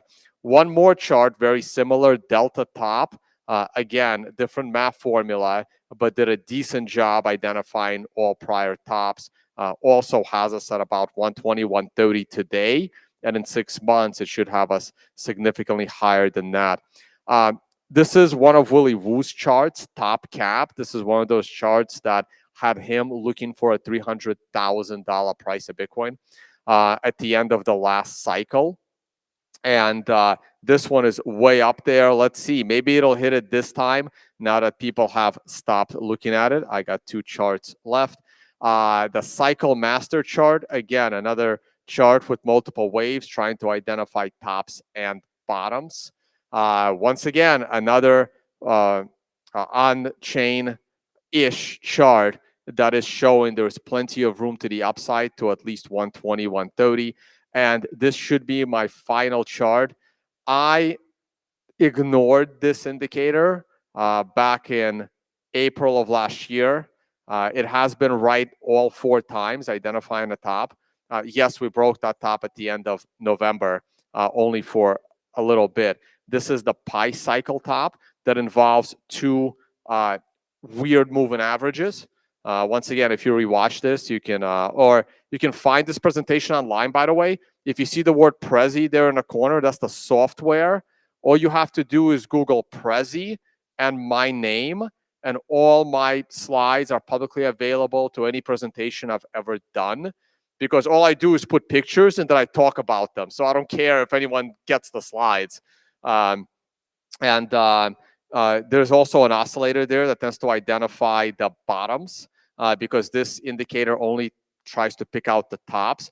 And we are not even close to those 2 moving averages crossing again. But when they do cross, I will be paying attention. All right. So that is it for the charts. And once again, I'm going to back out into the projections of all prior cycles for the next 4 years. starting next week. So this is another cool chart to keep an eye on. They do tend to bottom and top around the same time. All right, thank you so much. My name is Tom Vase. I will have an event in Las Vegas called Unconfiscatable coming up in September. Only about 200, 250 people, poker tournament, and a lot of fun. So come and join us in Las Vegas. Just Google Unconfiscatable. Financial Summit is an event I do for traders, analysts. It's coming up in the Maldives in about 11 months. And understanding Bitcoin has been retired, but I've been talking to Adam Back and Giacomo Zucco about bringing it back in a very special location. So more info on that probably in about 3 to 4 months. All right, thank you so much, guys. I don't know if I have time for questions. I kind of ran into the Q&A time.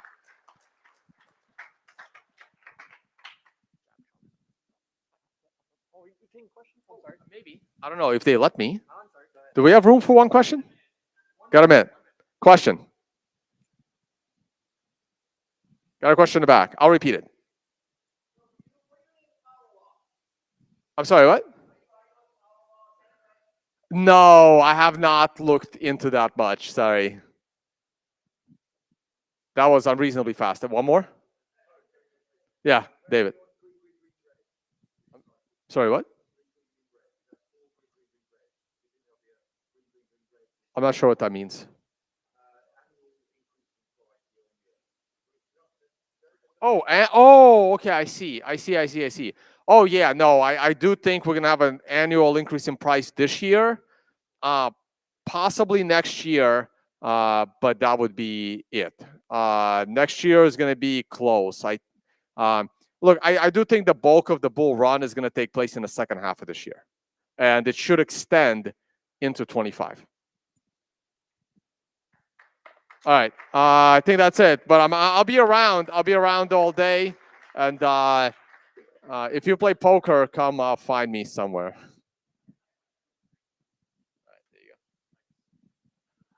Thanks.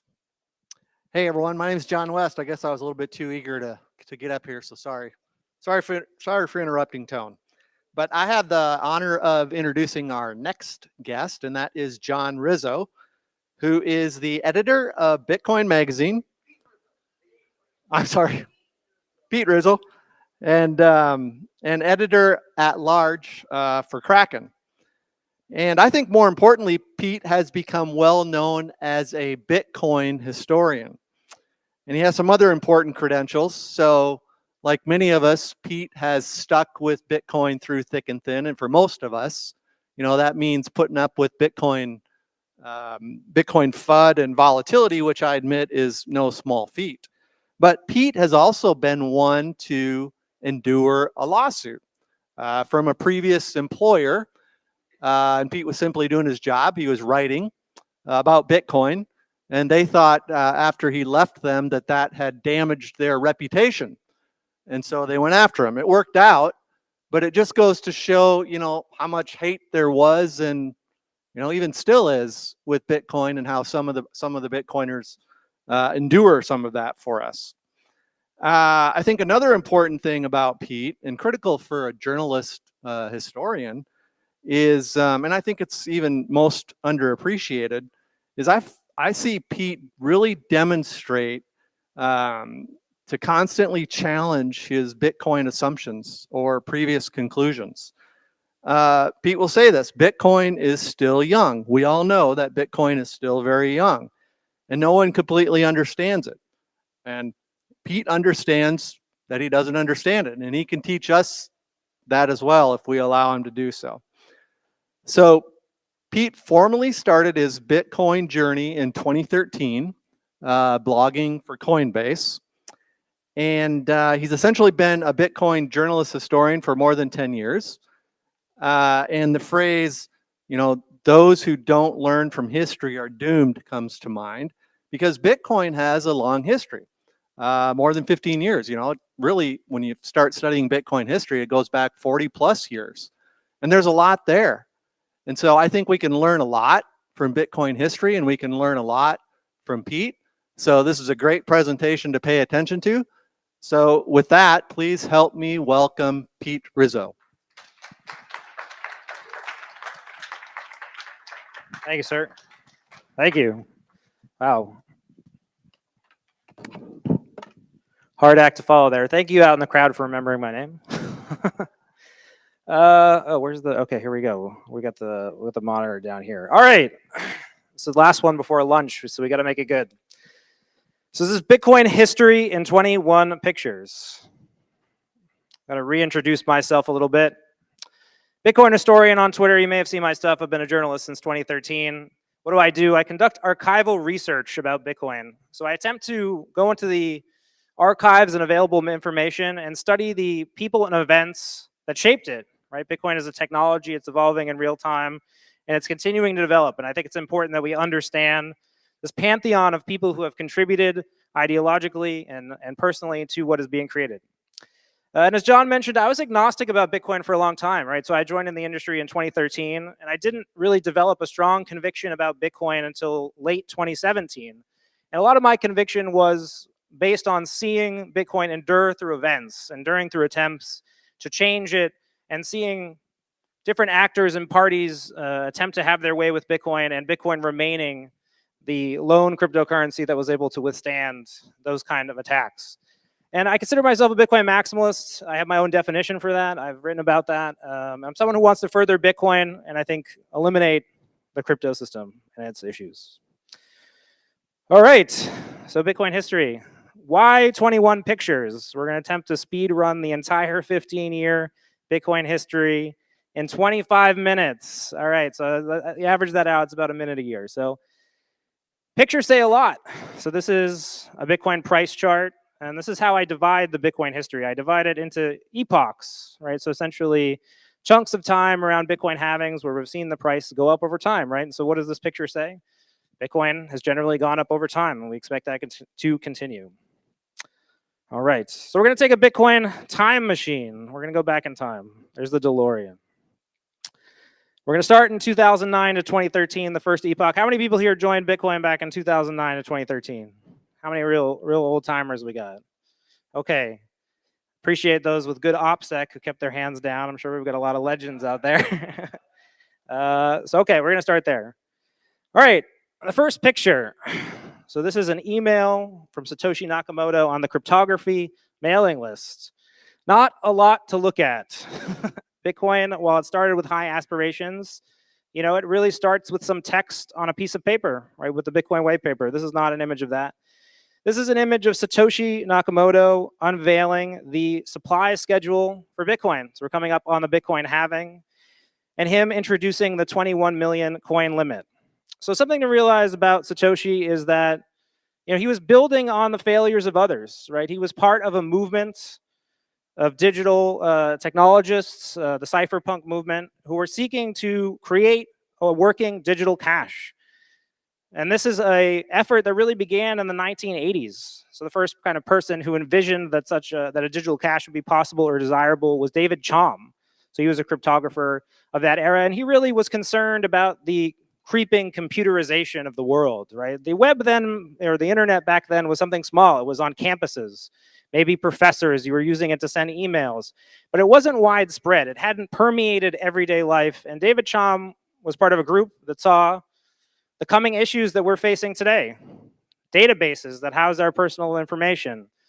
An internet and where the gatekeepers, you know, require our information in order to do things, right? And they were very concerned about our rights, our values, how they'd be enshrined in this world. And for all intents and purposes, David Chaum creates a working digital cash. Digital cash was invented in the 1980s, and there are digital caches before Bitcoin.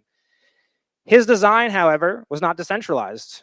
It was operated by a central mint, and it was operated by merchants. Essentially, merchants and banks controlled the system.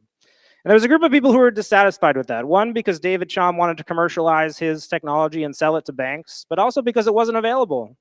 They were waiting for David to release his patented innovation. This group was the cypherpunks, and they, in their dissatisfaction, decided to follow their own motto and write code. So they sought to create decentralized alternatives, right? They wanted to avoid David's patent. They didn't like his model, so they wanted something else. And there was a series of attempts to create different projects that all failed.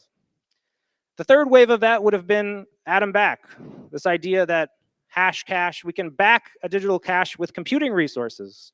Maybe we don't want to back a digital cash with something like a physical cash or gold. Maybe we can back it with computer science and use that to create a working digital cash. And it's really these things that Satoshi brings together, right? Satoshi does build on these failures, but he puts together pieces that were already there. And I think the most important original contribution that Satoshi had was the economic qualities of the Bitcoin economy. Bitcoin has succeeded over time, it's endured over time, and that is because of its economic programming.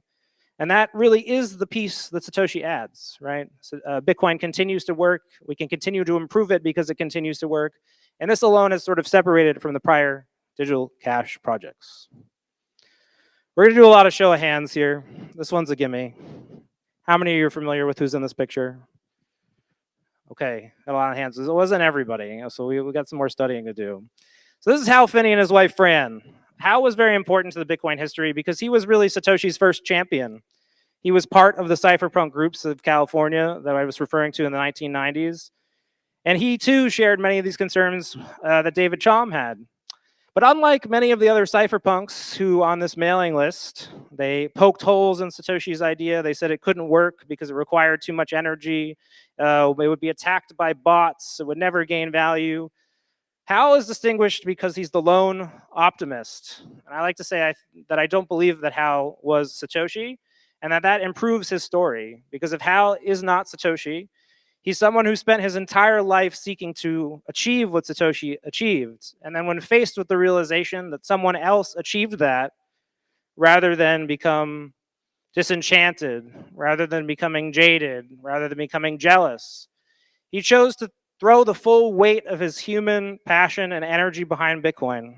And the first post that he offers to the mailing list is one of optimism, one of saying, hey, we can try this, we can work. And it goes so far as to him suggesting, as many of you know and have seen on Twitter today, his price predictions that if Bitcoin became the entire world economy and captured that value, a coin would be worth $10 million. And right, that's an aspiration today for us to grow the economy then, but Hal realized that we should view Bitcoin with optimism. I think his story continues to invite us to do that. But of course, he was not with the project long. Unfortunately, he succumbed to ALS and was eventually diagnosed, and his contributions with Satoshi were brief. Okay, picture number 2. How many people are familiar with this image? Show of hands. I'm gonna stump everybody. We got one person. All right, so Bitcoin was working. People were running the software, but Bitcoin didn't have value. Bitcoins were worthless. In fact, they were worse than worthless because you had to spend money to get them. So people who were acquiring Bitcoin at that point, paying for the electricity, you could argue they were losing money by acquiring Bitcoin. They were acquiring Bitcoin at a loss. So along came this anonymous Bitcoin legend who went by the name New Liberty Standard. And he did something really interesting. He said, hey, I'm mining all these Bitcoins on my laptop. I wonder if I can sell them to somebody and what are they worth? So he performs the first price calculations, right? He says, what is a Bitcoin worth? He asks the question and attempts to answer it. And an interesting quirk of history, he uses an argument about the labor theory of value. He's saying, hey, it took me this long to create these Bitcoins. This is how much I paid for electricity. And here's my calculation based on how much it costs for me to produce what I will accept.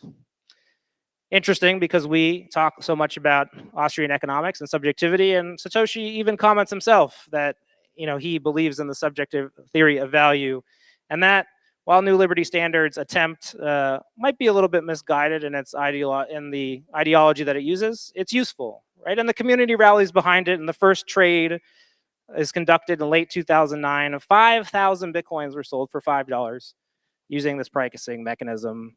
He thought he was getting a pretty good deal. And we thank him, of course, for his contribution to the economy. All right. How many of you are familiar with this image?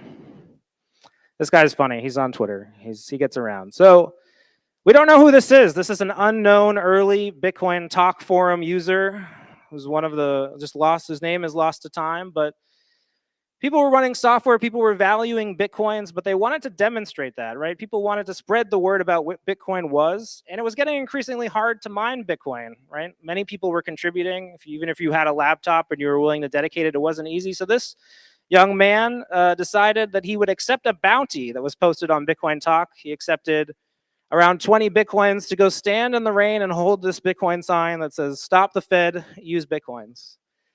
And this was met with great fanfare on the forums. And I think it speaks to the values of the time, right? This was a community that was small, it was niche, and it was looking to get out its name and its word however possible and however silly, as you can see with this man's choice of hat. I'm not sure if the hat was required or if he chose to wear that. That would be one of my questions for him. But we have these nice pictures of him going to evangelize Bitcoin. All right. How many people are familiar with this billboard? You've seen this billboard before. Got a couple hands. So now we're into late 2012, early 2013. So this was a famous billboard. This was really the first marketing effort that was made for Bitcoin. This was put up by an entrepreneur named Roger Ver, and he paid to put this sign up on the highway in Silicon Valley. So Bitcoin was now put in the face of venture capitalists, the people who were investing in new technology. And it was very much a period of time where Bitcoin was seeking the support of that group, right? Bitcoin was an exciting new technology. It needed support, it needed development, it needed investment. And they were looking to get this attention. And this investor was willing to kind of put his capital into doing that. And also, it shows just how ingrained Bitcoin was in the internet. The tagline here, the honey badger of money. This is a famous meme of the time. Honey badger don't care. Bitcoin, we wanted to position Bitcoin as something that would essentially continue to endure and continue to fight off attacks. And there was this perception that Bitcoin was doing that. All right, how many people are familiar with these two individuals here? Couple hands. So we have this wave of young entrepreneurs who comes to Bitcoin in 2013, and they come with pretty big ideas. There's a lot to unpack in this image. So this is Mr. Charlie Shrem and Yifu Guo, and they're in their WeWork office for a startup called BitInstant. They had raised some minor venture capital from a few people named the Winklevoss twins in order to get started. But here, Yifu is going to his friend Charlie, and he's showing him his first ASIC miner that he produced. So this was the first specialized piece of mining equipment for Bitcoin. One of these retailed for about 90 to 100 Bitcoin if you had it at the time. And it was so powerful that it essentially could mine about a block a day. So you were mining about 25 Bitcoin with this machine. But Yifu had an interesting conundrum, right? He had to figure out what to do with these mining machines. He could have kept them all for himself, and he could have mined all the Bitcoin. That would have been great for Yifu. Instead, he decided to start a business called Avalon that sold them directly to consumer. His idea was that with this power, he had responsibility, and he needed to distribute these mining machines to as many people as possible. And so he did that. The company unfortunately failed. They weren't able to deliver on the promise of those machines. Many people lost money, but Yifu decided to return that, and there's a nice redemption arc there. Charlie, that we can't say much about him and have to move on, also had a similar fate. BitInstant, though, was the way that many people acquired their first Bitcoin. Charlie was arrested for helping facilitate money laundering on the Silk Road and served 2 years in prison. So, and again, a tragic tale to some of these early entrepreneurs, but they certainly helped push the economy forward.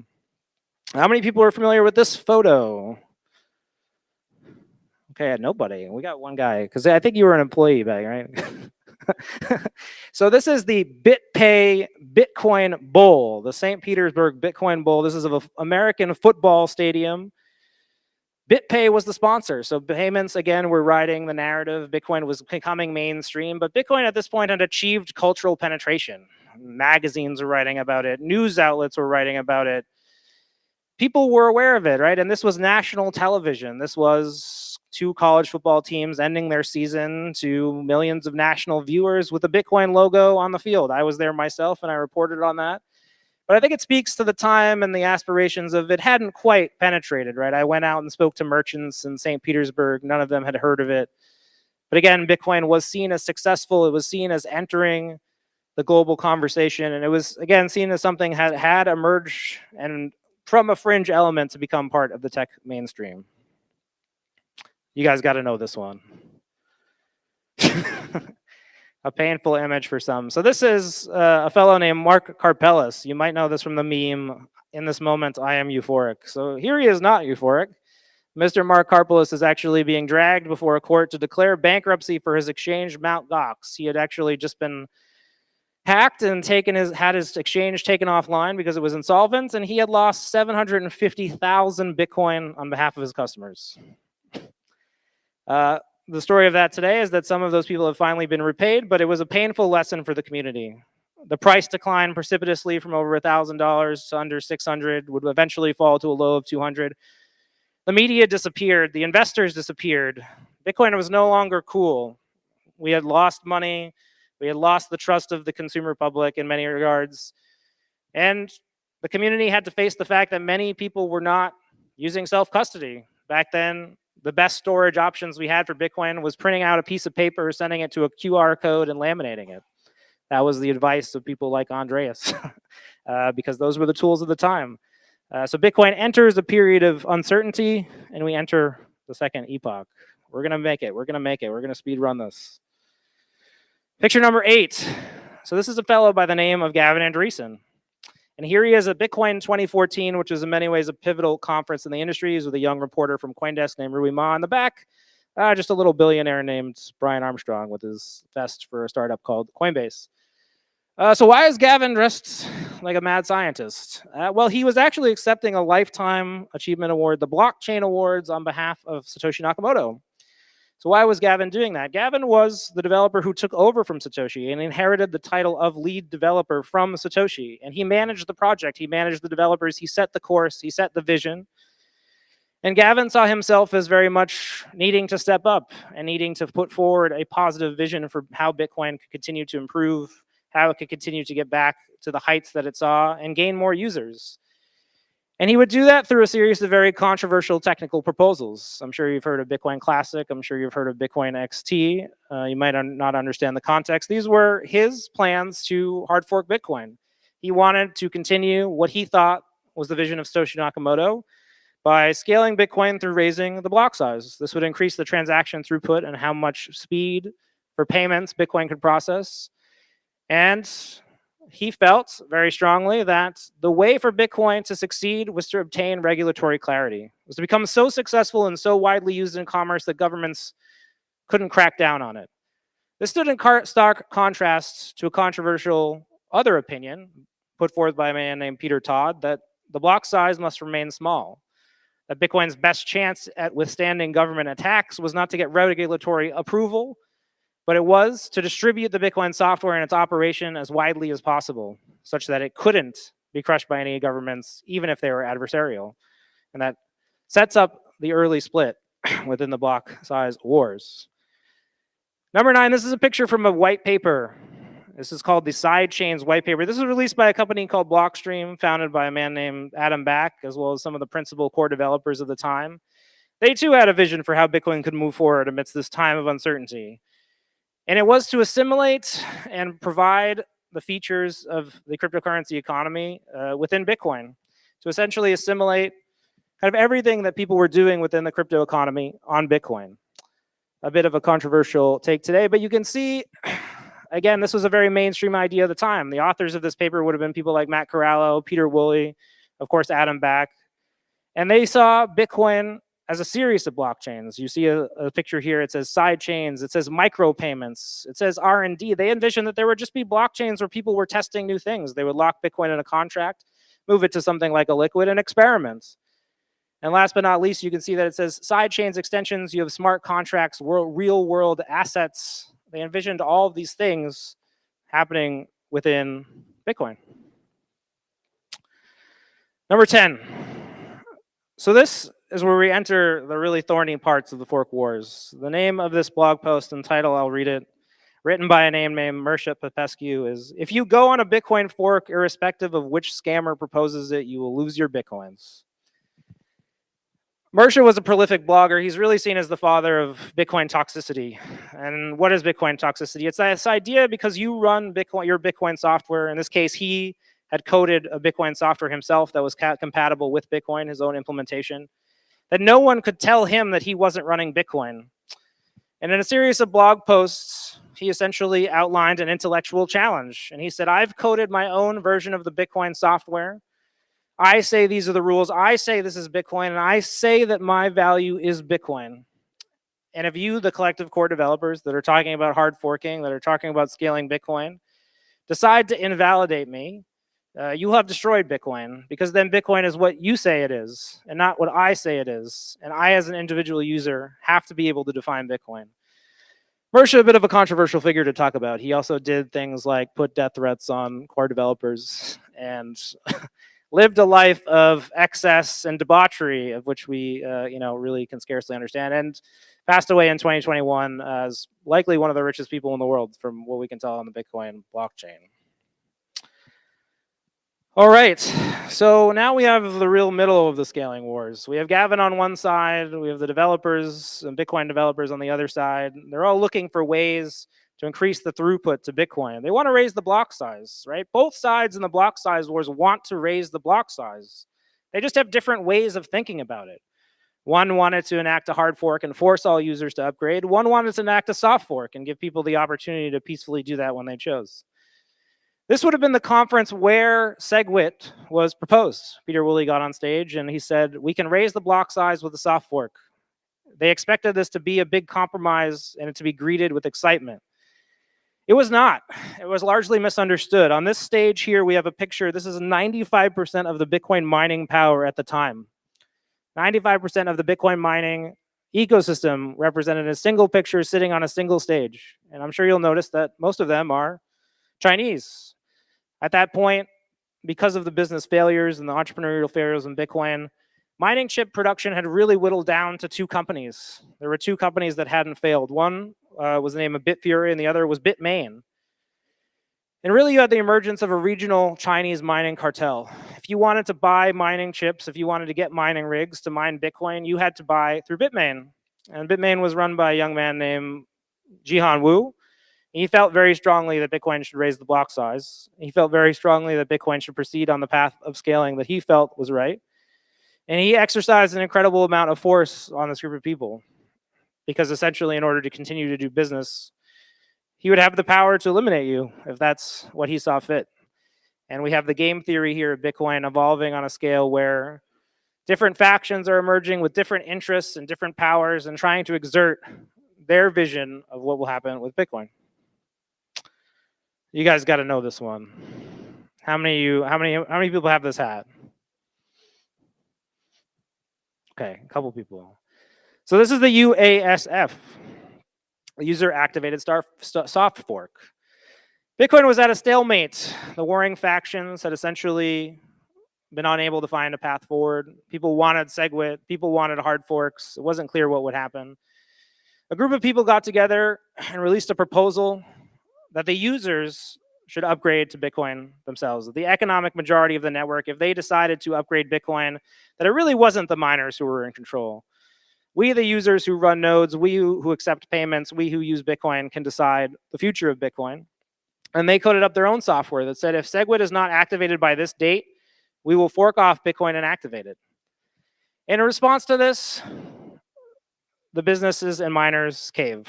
They essentially enact SegWit, and all plans to increase the block size via hard fork fail. The Bitcoin Cash blockchain splits. Here you can see the community celebrating these various divisions. On one hand, you have the Bitcoin core developers on the left. Some of them were not fans of the UASF, but certainly happy with the outcome. And on the right, Roger Ver, Craig Wright, and Calvin Ayre, who were celebrating the launch of Bitcoin Cash. But really, this was a story that was overshadowed. These are the hands of probably the most famous pop star of the time, Katy Perry. Sold more copies than Michael Jackson. These are her fingernails. And as you can tell, they're decorated with different cryptocurrencies. The world largely ignored this debate within crypto. It was the age of crypto assets. You were encouraged to have portfolios of cryptocurrencies. Investors were looking at the differences between each one, and this is personified here by her fingernails. She likely was somebody who was invested in doing all these things, and that was the way that the mainstream saw our world. All right, 2018 to 2021. How many people here got into Bitcoin during this era? All right, some good folks. It was a good era. We had fun. Starts with the Bitcoin Standard. Bitcoin Standard really marks the end of the fork wars, right? It's a book that consolidates and offers a positive vision for Bitcoin. Through these years of wars and infighting, people really didn't know if Bitcoin was going to succeed. We didn't know if it was going to fail.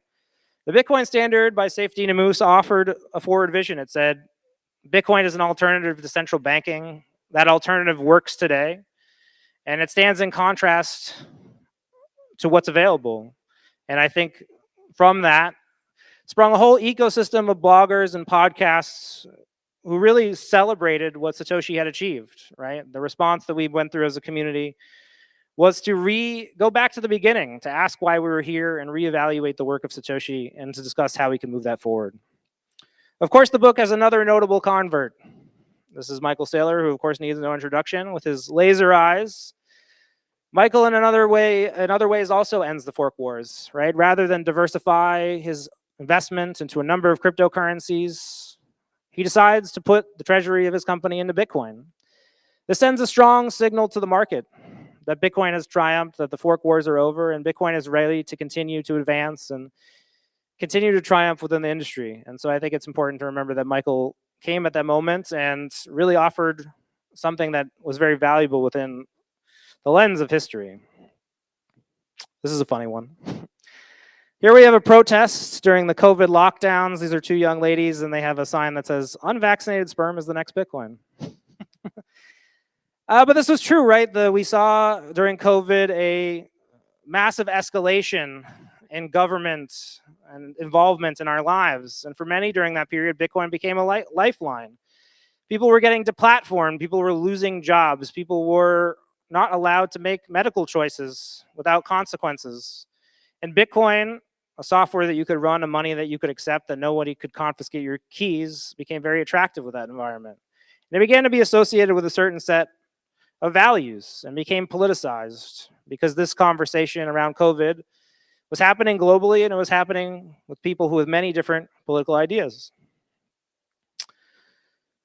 Of course, not everything was happening in the West. We had the formation of a circular economy in a very important place. This is Bitcoin Beach in El Salvador. There's a woman making pupusas. And what was going on there was people accepting Bitcoin for commerce, merchants accepting it, a group that had established to distribute Bitcoin to the community to see if they could create a circular economy, and it was a huge success.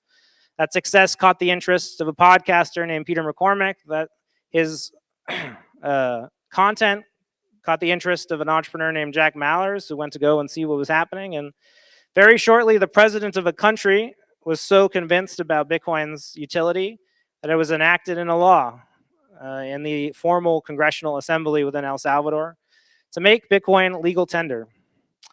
And again, it was Bitcoin and not any of the other cryptocurrencies. We're really moving now. But our message that Bitcoin is not crypto, I think, crescendos. We're not really able to convince everyone of this. Here we have Elon Musk, and he's tweeting some very confusing stuff, as Elon does. And I'll read these quotes because I think they're important. Block size and frequency should steadily increase to match available bandwidth. If we need to reach speed, and regulated exchanges will act as a second layer.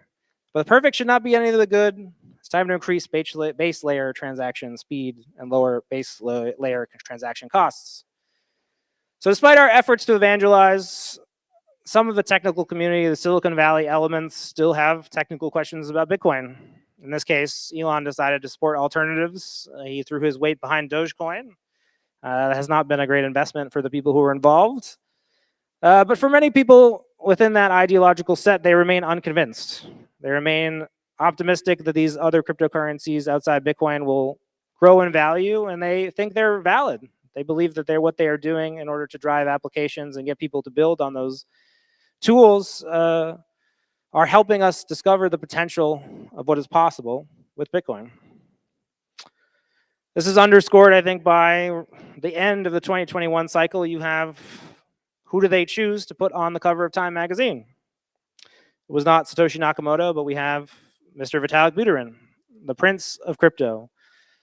And I think this sort of sums up where currently the mainstream views it, right? We've built this wall between the communities. It's Bitcoin and crypto, but we're still fighting for supremacy within the mainstream. We have a message, we have an ideology that's valid, but we're fighting for its approval, right? We're fighting for it to be considered the default way in which we look at the industry. All right, we got one more. Last picture. So 2022 to 2025, we hope that the pattern repeats. We hope that tone base is correct. We'll go all the way to the moon. So the last image that I'm going to focus on here is the mempool. So this is a image that I think a lot of you will be familiar with for checking the recent free rates. This is mempool.space. And so as many of you who use this have known, fees are high and getting higher. And why is that?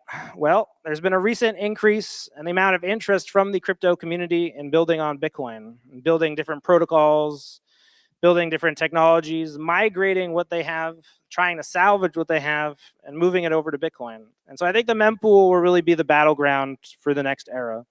I think you're seeing the party lines be drawn, but the questions that are emerged are valid. Who has the right to put a piece of data on the Bitcoin blockchain? Does that data have to be a certain thing? Do those ones and zeros have to be read in a certain way? Do I have to agree that they have value? What rights do I have as someone who stores this database to control what goes in it? Do I have the right to force that opinion on others? Do I have the right to make a change to what goes into it? And these are many of the questions that are being asked. And I think, while many people want or expect these questions to go away, I don't think that that is correct. I think we're a few weeks away from the launch of a dedicated meme coin protocol on top of Bitcoin. And these are the kind of things that will exacerbate the issue. But Bitcoin is a permissionless technology, and, cypherpunks write code. If you have an idea about how to change Bitcoin, you are always able to write a compatible piece of software and run it. Of course, users don't have to use it. All right, that's been my presentation. P. Rizzo, Bitcoin historian. You can follow me on Twitter. Thanks for tuning in. All right, ladies and gentlemen, we are back at the news desk live at BitBlockBoom 2024, hosted by Simply Bitcoin. Simply Bitcoin is powered by Bitcoin Well. Bitcoin Well is the best place to build your automatic self-custody Bitcoin stack. I have this awesome panel who's joining me on the news desk today. We have Scott from Atomic Mining. We have the one, the only Rockstar Dev, and of course, Adam O'Brien, CEO and founder of Bitcoin Well. I'm going to start with Scott. Scott, you were dropping fire, man. Yesterday, people that talk like you usually work in media. So how did you end up in mining, man? And what is Atomic Mining? Atomic is a hash market, so it's like a mining pool. Miners point their hashing at us, and we broker it out. We try to get a lift, and we share it with the miner. And I've been in mining for almost 10 years now, and yeah. I don't think I'm cut out for media. My YouTube channel would not last. Of course, and we have a Rockstar Dev, and I promised him I would sniff the Rockstar coffee. That's right, ladies and gentlemen. This is the way. Yeah. This is what I'm going to feed Opti to wake him up in the morning. You absolutely will, because that's yours. Oh yeah? No. Yeah. Only speakers, and I managed to snag a few bags. Okay. It's to us. Come to Uncle. Come to Uncle. Uncle Rockstar just hooked it the F up. This is number 17 Rockstar coffee, and of course, it's coming from El Salvador. Adam O'Brien, what's up, dude? Yo. How are you? How you feeling, man? Buddy, it's great to be here. Great to be with all these Bitcoiners, man. I keep saying it. It's high signal. We got Rockstar coffee in here. We're in good close shape. to me.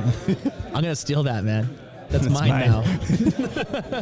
I have two, guys. So there is no need to fight. Yeah, and I'm gonna take the salt. Sure, you have the salt. This is I'll a good take trade. the Salt for coffee. Autograph. Wow. Okay. We're gonna do this we're gonna do this live. We're gonna do this live. Autograph, please. Okay. Look at that. Okay. Oh wow. This is history in the making, happening right now. Yeah. So Thank you, sir. Thank you, You sir. are the best. Uncle comes through every time. Always. Oh man. Yeah, I mean, people sometimes doubt me, right? But they think they're gonna kill me, destroy me, and I always, come back. Resurrect. Can we talk about the resurrection? I will never forget that Rockstar. Did you die? Is that? Yeah, I died, man. I was dead for exactly 8 months. I was not active on Twitter at all. They didn't believe that I will, abstain from my Twitter account. I did it. But then at Bitcoin Magazine, that conference last year, it was like, oh, Rockstar, we need you back. We need you to participate in bull market, man. Like, enjoy it. So I was like, okay, I guess if enough people sign up for that, I'm up for it. Enough people signed up. You can search like Rockstar Dev Arise. There's like resurrection. And then they organized that coffin, and you need to play that video of me raising from coffin. And my first throw of dollar bills was, I messed up, but the second throw was way better, and that's the one that Webworthy Parker included in the documentary. So. Oh man, dude, I never forget that. That make the round. I make media, bro, and that was some epic ass media. Guys, the 2,425 of you that are watching live right now, if you guys are enjoying the live stream, make sure to smash that like button on your platform of choice, whether that's X, YouTube, Rumble. Smash the like button. And you're listening to the BitBlockBoom live stream. Anyways, back to Scott. Scott, I don't think you ever told us what atomic mining is. It's a hash market, so it's a platform, atomic.win. Dude, what does that mean, bro? It's like a mining pool. So the way Bitcoin mining works is miners collectively team up so they could capture a block. There's 144 blocks that typically drop each 24-hour period. And by working together, hundreds of thousands of machines capture a block, and then they divide it based on how much hashing they threw at it. Rather than go to a mining pool, a miner can now mine to atomic. We broker out the hashing to businesses, companies, institutions, investors who want the hashing. They want to capture blocks themselves. They pay a premium for it because they don't operate the facility. They don't have the power purchase agreements. They don't have to do anything other than pay and point it wherever they choose to, and they capture their blocks. So it's a dynamic market. Prices are up and down based on demand. That's pretty badass. I think the way that you described it was it's like nice hash, but without the. Or is that? Can you say shitcoin? It's a technical term. we're at BitBlockBoom. You can absolutely say shitcoins. Yeah, that's a technical term. It's not derogatory. They are complete garbage. They are shit. Not unlike Coinbase. Yes. Yeah. Adam, what's your take on that? Yo, drop Coinbase. Oh yeah, if you go to bitcoinwell.com and you use referral code drop Coinbase, you will not only earn points, but Adam will send you a selfie of him smiling. Let's go. I will 100% do that. You know what? It'll be John and I. We'll just get it. We'll get a selfie and send it to him. Yeah, man. I think I like the hash marketplace. It's interesting how we can further decentralize and further encourage people to come into Bitcoin through secondary marketplaces like that. And I think that's man, that's awesome. It's like Bitcoin is becoming bigger than Bitcoin. Bitcoin is becoming a sum of the individuals that are building and that are wanting to grow the ecosystem within their passions and expertise. You've been mining for 10 years and now you broker out hash rate. Like, that's wicked, man. That's so cool. And you know what, too? Ocean is a great company. So I know there's a lot of drama on Twitter with these guys. And obviously, Luke is eating cats. He's nuts. But Ocean's a great company. Mine on Atomic and use Ocean. Use Ocean. Okay, that's what I was curious like. Get your own Bitcoin. Get Bitcoin that hasn't been on Coinbase. Coinbase Bitcoin is like it's like blow with fentanyl in it. I give up. It's awful. You don't want that. You want the good stuff. Tainted. You don't have the ability to be sovereign, to call yourself a Bitcoiner if your coins are not in self-custody. And when we see the ETFs, stepped on. It's crazy. Got Brian Armstrong's dick on there. Ugh. Hell no. You want that? You want that Baldy Locks dick on there? It's awful. No. Yo, I thought I was a walking soundbite. This guy dropped Will not Coinbase. let you use that. Get off of Coinbase now. What is it? Drop Coinbase? Drop Coinbase. Yeah. Drop Coinbase. Just right, ladies and gentlemen. Anyways, Rockstar. You having a good time? I signed up for this, so I had no idea. Yeah, I was like, He's going back into the coffin. He stuck his head out. It sucks. I'm going back. Oh, man. All right. He's laughing in the background. All right, Rockstar, man. Man, it's good to see you. First of all, I think when was the last time? I think we saw each other. Did we see each other in Madeira? I mean, we keep seeing each other, man. Keeping running into each other, and we'll need a dedicated session, without like mention of anyone's dicks, and we'll mention the shit coins because it is it is a technical term, right? It was used in the U.S. Senate, so absolutely like a technical term. But yeah, man, I've just been enjoying life, doing this, spending time with Bitcoiners, which is my favorite activity. And having fun again. That's all. And I think that's like something that Bitcoiners forget also is that you can't replace the meeting and meet space, right? Meeting and meet space is incredibly important. There's only so much you can do over the interwebs, right? A meeting in meet space is something incredibly special, which is why I recommend, these Bitcoin events, these Bitcoin conferences. Actually, in fact, me and Opti, it was this venue exactly, this same hotel that me and Opti met each other for the first time at BitBlockBoom 2020. Right, so just to kind of give you an idea, if you're looking to get a job in the industry, if you're looking to hear Brian Armstrong dick jokes, if you're looking to smell some of the best coffee, if you're looking to use automatic self-custody Bitcoin-only exchanges, you're hearing about them. You want to go to these awesome Bitcoin events and conferences.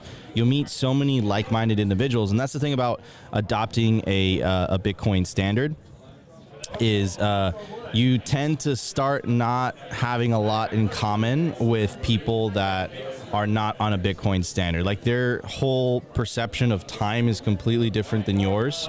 And you start, and you're like, okay, I'm kind of lonely. Like, I don't really, my old friends, like, they're like talking about shit I can't even relate to anymore. This is why these Bitcoin conferences are so important. And you start to forge these relationships as you spend more and more time with fellow Bitcoiners that are on the same mission as you are, right? The separation of money and state. You survive the Bitcoin roller coaster, the ups and downs of the bulls and the bears, right? And you forge great relationships. And and amen, brother. I'm just, going between saying something and just listening to you because you describe it so well. For me, it was BitBlockBoom 2019, where I met everyone. Back then, community was slightly smaller, but that's where I met Odell, Marty, NVK, Pierre, Safe, everyone. And it really influenced my path in a sense that those guys were such a huge support over the years. And what I've done on BTC Pay server was so much boosted by them. And now we are getting, 2024. There is a BTC Pay server documentary coming out in Poland, premiere next week, and I'm just enjoying the ride, man. And I encourage everyone to listen to what you said and come to BitBlockBoom. It's a special place. Forge those relationships in person, and then see where it takes you. Like it's taking me to Poland for a movie premiere and documentary I'm in. So what more can one ask, right? So hold on a second. So now that you're in movies, have you transitioned from a rock star to a movie star?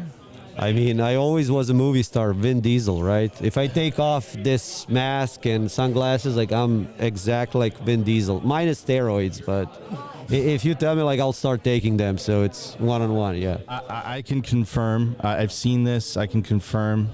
You guys can trust me. Wink. But anyway. Trust but verify. Find me and I'll take off mask. You're like, Rockstar, you were on this show. I want to see your action, Vin Diesel. I'll do it for you guys. Yeah. I can confirm. He has the antics, nailed down and everything. So, Adam, look, dude, I know I asked you this earlier, but some hours have passed, right? I'm sure you've talked to more people. I'm sure you've experienced new experiences. I'm sure you've seen some epic presentations by some of the speakers. Are there any ones that come to mind that have been some of your favorites?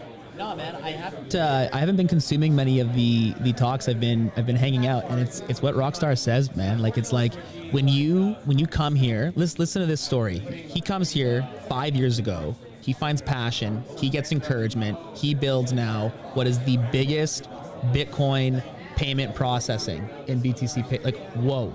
Right? Like Yeah. With the team, and we get so supported. Yeah, exactly. But like that's what I mean. But like you don't get that from necessarily just hanging out in the chat, right? Like the chat's good, and the chat's where you can start to make these friends. But then you come here, you come to Meet Space, you're hanging out. It's a different vibe. Everyone's exhausted. Everyone is energized. It's energizing. You don't need to. We're hanging out. Everyone, like I think lots of the crew is staying up at the hotel. It's like you're playing games last night, Bitcoin board games, or I heard about a late night game in the lobby. The guy's like, I didn't sleep last night. I was up playing board games, like Bitcoin board games all night long. It's like, yes, this is the vibe. This is how we make this community. Because guys, it's you're the next generation, right? Like this is the OGs, right? Like we've got the 10-year-old Bitcoin miner. I've been doing this since 2013. Rockstar, long time. Like this is the first generation. Next generation is on the other side of this camera, and they're gonna be here next year. They're gonna be here the year after. In 5 years, they're gonna be in this chair. They're gonna be talking about what they did because they came to conferences, because they went to Bitcoin only events, because they wanted to meet the Bitcoiners in the space this year. And I think that's special. That's cool, man. Opti. I was about to prompt Opti, but Opti and I are in sync today. Anyways, we are going to start to rotate the next set of guests into the news desk. But for anyone who's tuning in, this is BitBlockBoom 2024 live from the news desk, hosted by Simply Bitcoin. Simply Bitcoin is powered by Bitcoin Well. Bitcoin Well is the best place to build your automatic self-custody Bitcoin stack. All right, next we got Free Market Kids. Here we go. Yeah, stay, my friend. All right, it's up to you. I'll always stay with you. I'll always stay with you. Yeah. The Rockstar is a movie star / stream star, bro. Stream star. What does chat say? Let's see. Are you sure you wanted me to pull it up? Yeah, let's go. Okay. Let's go. They're we like, got it. Love it. Coinbase was the only easy option in 2016, though. Yeah, hang on. But that's the problem. That's the problem, is that they didn't make it self-custody. They made it custody first, and now it's easy. And it's like saying, I need energy, so I'm going to do cocaine. It's like, don't do the cocaine, just get energized. Well, there is also a problem with Coinbase is they really went into shit coins. And now you get if you have Coinbase app installed on your phone, you get these crazy notifications that say like, I don't know, shitcoin number 527 went up 300%, like buy. It's the worst type of engagement and like programming of people. So it's definitely, don't drop Coinbase without mentioning like anything else. Yeah. Okay, drop Coinbase. Anyways, I do want to welcome our new panelists. How you doing, man? Doing awesome. Welcome. Yeah, I love welcome. it. I get to see behind the scenes now. Like, He this is is like with top secret. He is free, the organized chaos. He is with Free Market Kids. What is this, man? What am I holding? You got me and Opti to sign it. Pierre Richard, I'm assuming Rockstar signed it, of course, because he's a rock star. Yeah, he's up on top. He's up on top. So this is, what is this, dude? All right, this is another version of HODL Up, which has been kind of around for over a year now. It's a Bitcoin mining game. A lot of fun for a bridge for pre-coiners, but it's also a lot of fun just at a meetup. And every year we're doing a collectible. So this year has a casino feel to it. And when you open it up, it's a special halving box, and it opens up in half. And everything is metal inside, so that's why your arm probably hurts right now. So if you guys want to check out, I took these from a different one. You can kind of feel them in there. And so we're just having a lot of fun talking to people. So we're limited number of these things. What you're actually holding up, all the speakers from today have signed that, and they're going to auction that off this evening at the end of the evening. So we are super excited about that. So thank you, Rockstar, and thank you everybody else who signed it, and thank you guys for signing it. It's awesome. We're just having fun playing games, talking a lot about Bitcoin. And tonight, my understanding is a lot of these guys want to put real sats on the line, kind of turn it into a gambling Let's game. put it right here. Let's put it right here. Some product placement, my friends. There we go. Woof, look at that. Perfect fit.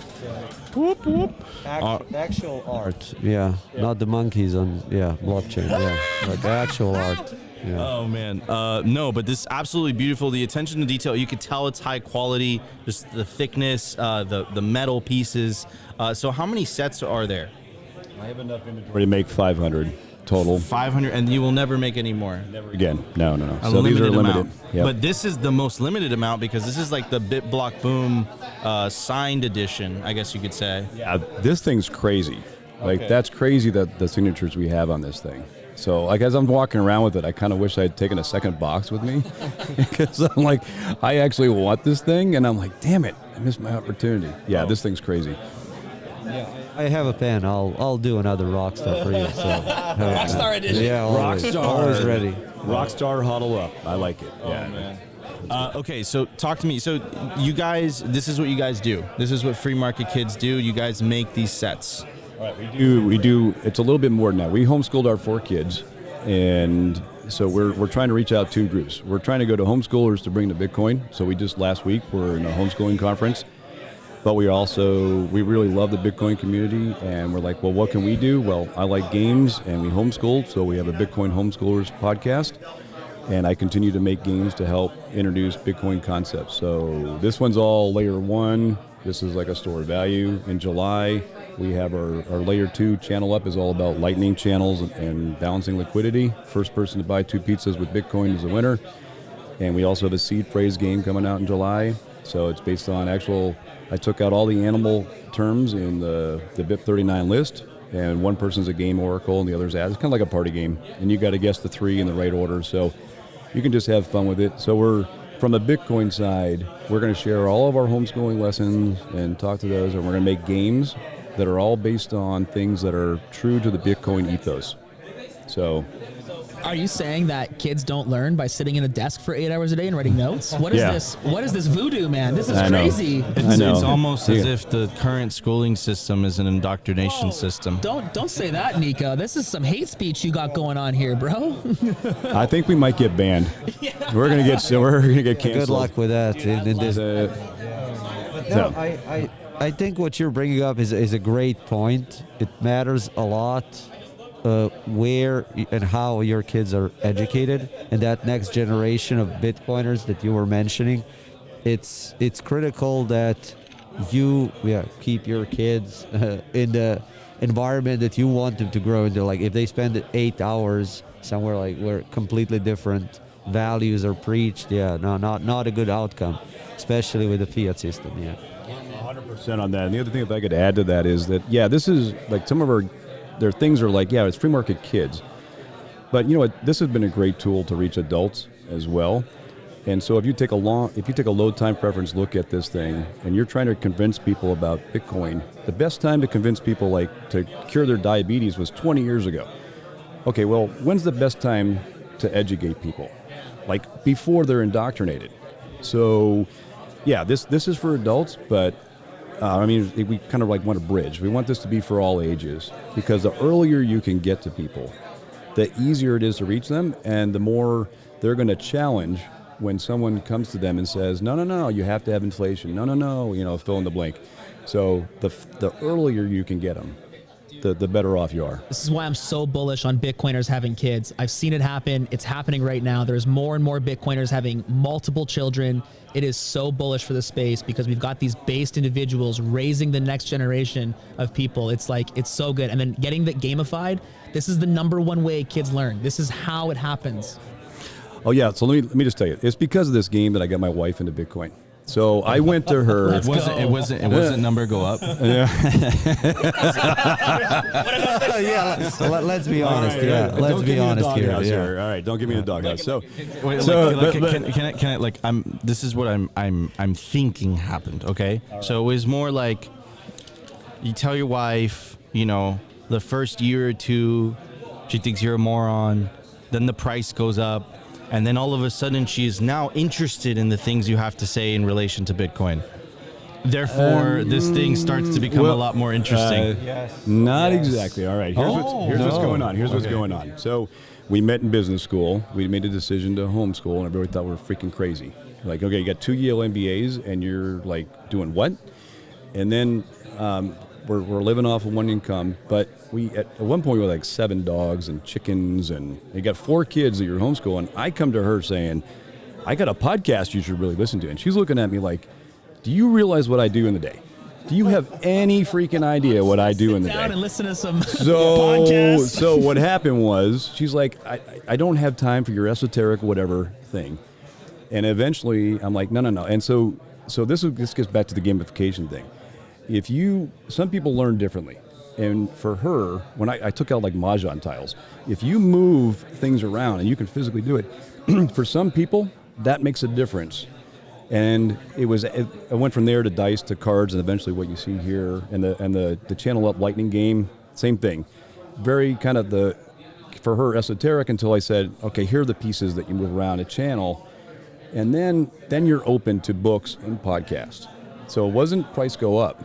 It was more, dude, like, why in the hell should I listen to this stuff? I got kids and meals and whatever else going on. But once you do that, and they're like, that's it? Yeah. Like, I don't know how to write code, but We're actually, this is the concept. We're brainwashed to think money is too complex. I can't handle it. I have to give it to somebody else. We are absolutely brainwashed from a young age to give our money, give our financial sovereignty away because you are too dumb to figure it out. And but like, dude, my 6-year-old pays for her things in Bitcoin. Everyone in my house uses Bitcoin. The Tooth Fairy brings Bitcoin. Like, it is a Bitcoin household. And my daughter in Costa Rica this year, she was someone's first Bitcoin transaction, some pizzeria. It was my 6-year-old daughter was the first person to pay in Bitcoin in the Bitcoin jungle at this pizzeria. It's awesome, man. Like, she's 6, bro. She can figure it out. You probably can too. A rock star. Yes. And they were using BTC Pay server. So there you go, right? Full circle, right? My God. Dude, when she, gets older, RIP to all your Bitcoin, brother. No, bro, because we're also raising her in a low time preference household. Like, this is the piece of why we need Bitcoiners to be breeding, is because we need more low time preference households. We need to eradicate the fiat in the world to bring in high quality goods that just last for longer than 6 months. Outbreed them. Rockstar will breed your children, ladies and gentlemen. Oh my God, no! Like, listen, I'm just gonna sign 1 pack for your daughter, and yes, bro. let's do that. Thank you. Yes. My daughter will love that. I also have 4 kids, man. It's important. We gotta raise them as Bitcoiners. What's this Rockstar coffee? I love coffee. I didn't see that yet. I got to get some of that. This is iconic, bro. Thank you. She will love this. Yeah, Number 6, and she is 6. Yeah, and wow. There you go. See, you go. And will you let her watch this video or no? Oh yeah, she's good, bro. Oh my God, yeah. This will be quite a special memory it'll then. Be special, man. Okay. Right here. Dude, are you sure?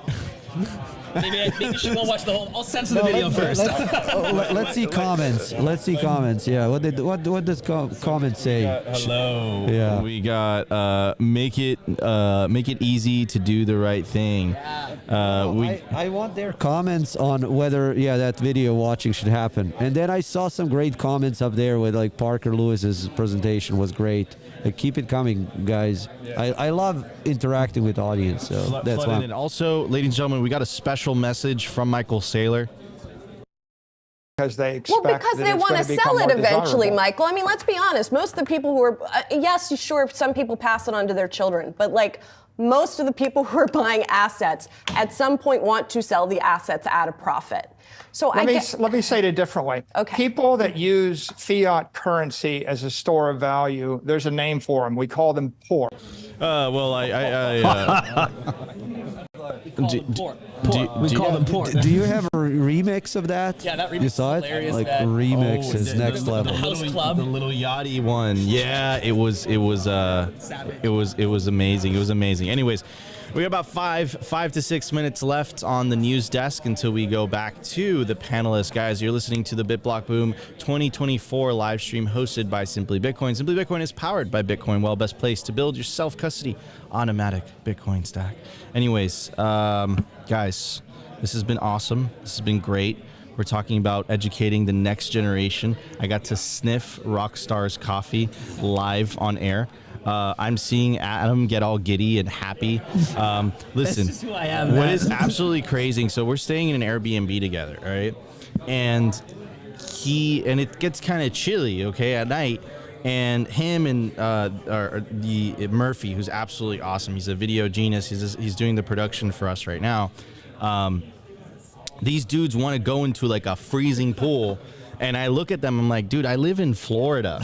The water is 90 degrees. And they're looking at me like, no, let's go in the pool. Like, how do you enjoy that? Bro, it was snowing when I left Edmonton. Like, it's just cold where I'm from, dude. It is nice outside. I played ping pong outside here, and I was sweating afterwards. Like, it is just hot. I'm like, look at me. I'm white. Who is it? Maybe it was Isabella. It was like, you need to get in the sun. I'm like, I don't see the sun. I just, but the dip was, it was chilly, but it was good. And then it was a nice way to like end the evening. And then, went up, got a couple hours of sleep, and then we're right back here and the first thing in the morning, man. This is the way. This is the Bitcoiner conference way. No, listen, you guys definitely create special moments. Like, what's the address of that Airbnb for tonight? Yeah, we'll have people joining us. Like, it will be in the pool. The pool is actually pretty gross. I saw a bunch of bugs, which like kind of sucked. I'm also, there's a cockroach flew into the house, which freaked me out. I thought it was a bat.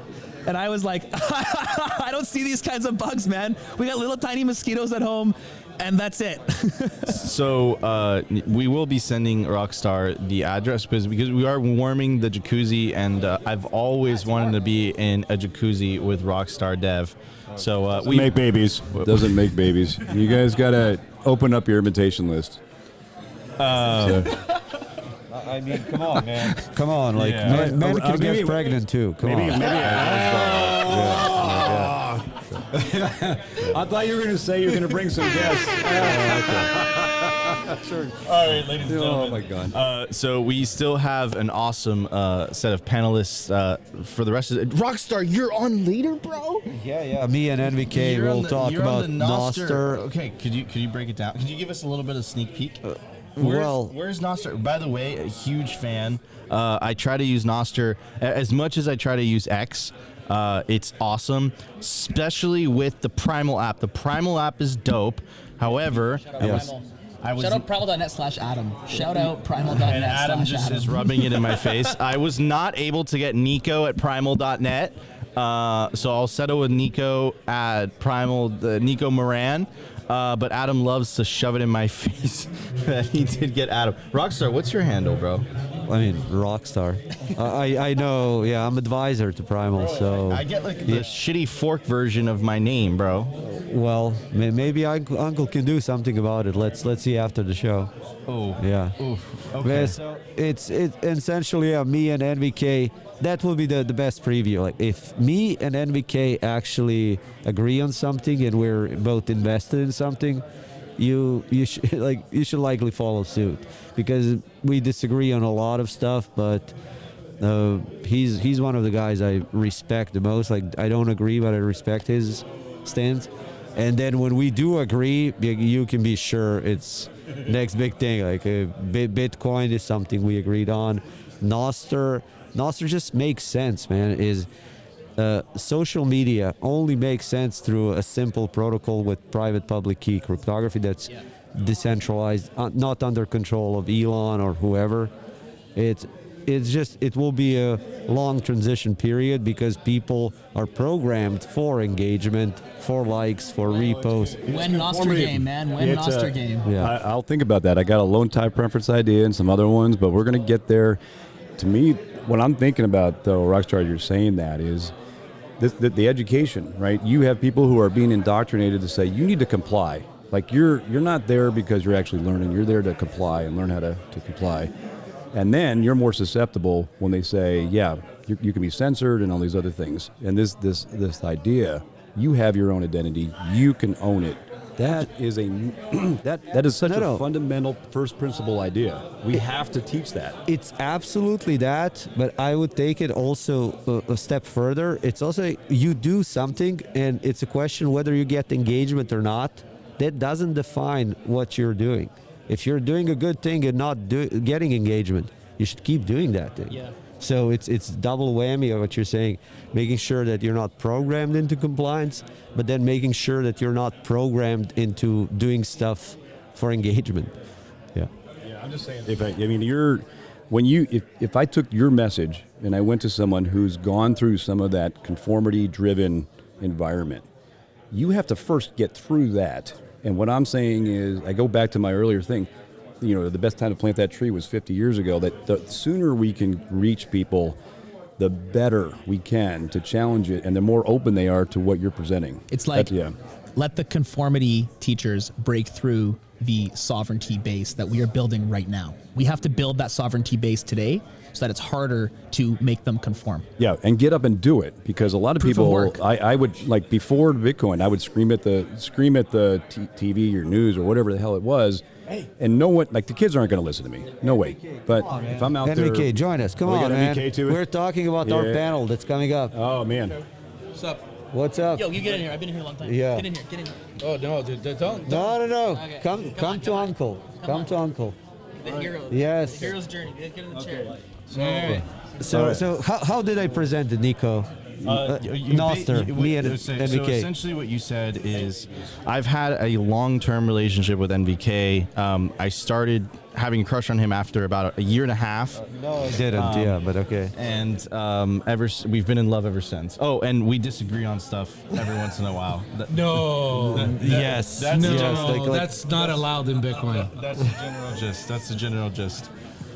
Anyways, how you do? But we agree on Oster. So if him and me agree on Oster, Blue Sky. oh my God. Do you agree on making babies? All right, that's what we need to know. That's right. Make more babies. Okay, but you guys are gonna have an awesome Noster thing later on today. Yeah, we're gonna talk about Blue Sky. I don't know what is that. I'm just joking. I'm like, am I missing something? Anyways, let me know when to switch. Okay, so but yeah, no, this is awesome. Great panel. Okay, all right, ladies and gentlemen. How much do we have? I'm waiting for them to go on screen, so a couple minutes.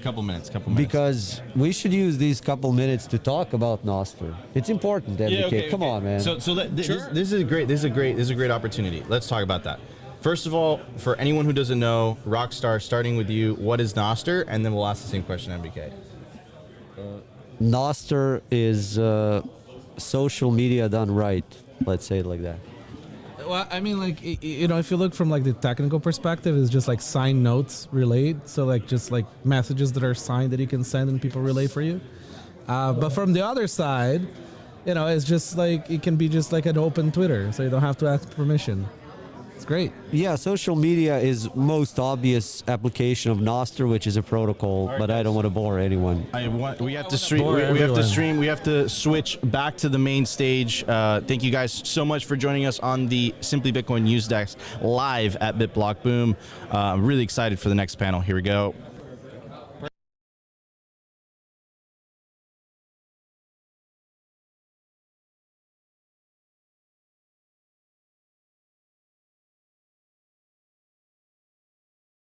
I know that you came here to listen to me. Maybe not. I get the honor of introducing. Oh, sorry, I'm Teresa Morrison, that person up there. I get the honor of introducing Jimmy, and of course, we all know and love Jimmy. So, like, what do you say? Ultimately, Jimmy, when he's not spending time chauffeuring his kids around or speaking at conferences, he's actually writing to make humanity better. So under his belt, he has multiple books, as I'm sure you guys know. But the breadth of the topics is quite astounding, actually, starting with programming Bitcoin, which some of you out there understand, to the little Bitcoin book, which some of us up here understand. And then he co-authored some things that we all think. So we've got Thank God for Bitcoin, which was co-authored, and I think Gabe Higgins is here. So that was Gabe and Robert Breedlove and a few others. Please, the others count importantly as well. And then with our very own Gary Leland, he co-authored, Bitcoin and the American Dream. and we've got some of the other authors sprinkled around and throughout the conference today. Really what he's done is we're now moving into like his last opus. Well, not his last one, but the latest opus, right? And this is what we all know, right? Fiat ruins everything. So if you haven't read it, to give you a perspective from somebody else, somebody different, something different than your own, I encourage you to go out after Jimmy speaks and flip through the book and make sure you take a copy home. But today what he's going to talk to us about is rent seeking. If you know what that is, good for you. If you don't know what it is, he's not looking for an apartment, and you will now find out. So I'm going to turn the time over to Mr. Jimmy Song, and a good round of applause for him, please.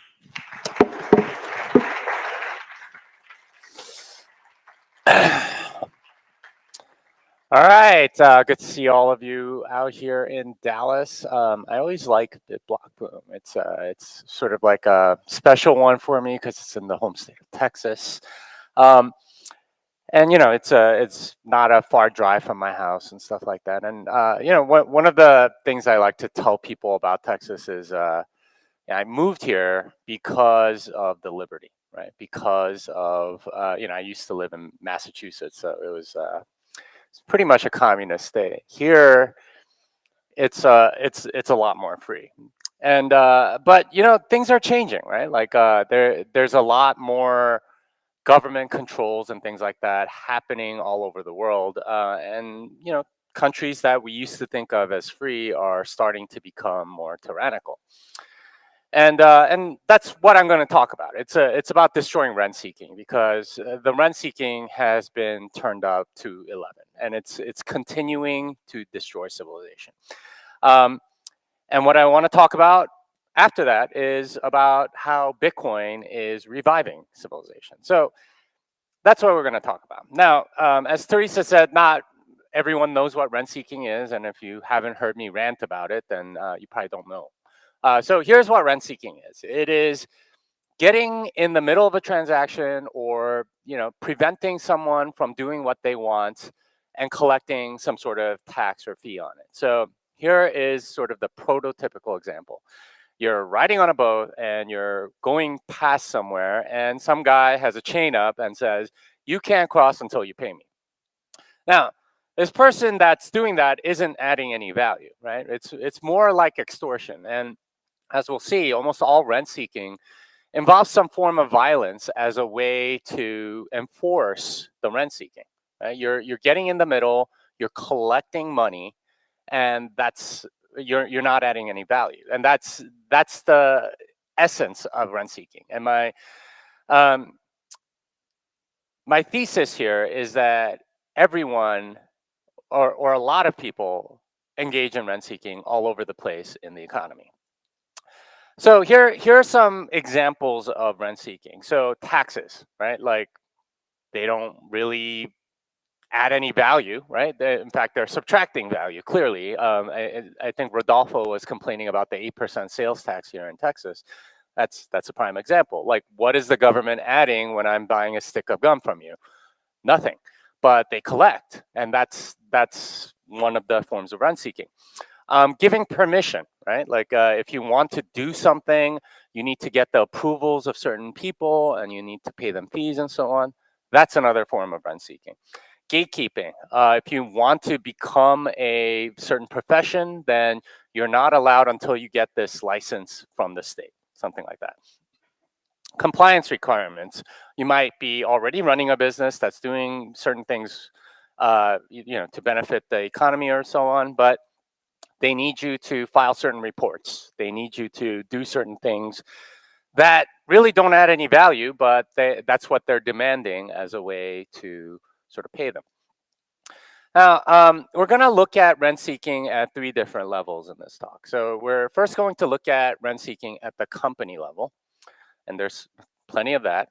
Then we're going to look at the government level and all the rent seeking that happens there. And then finally, we're going to look at the world level.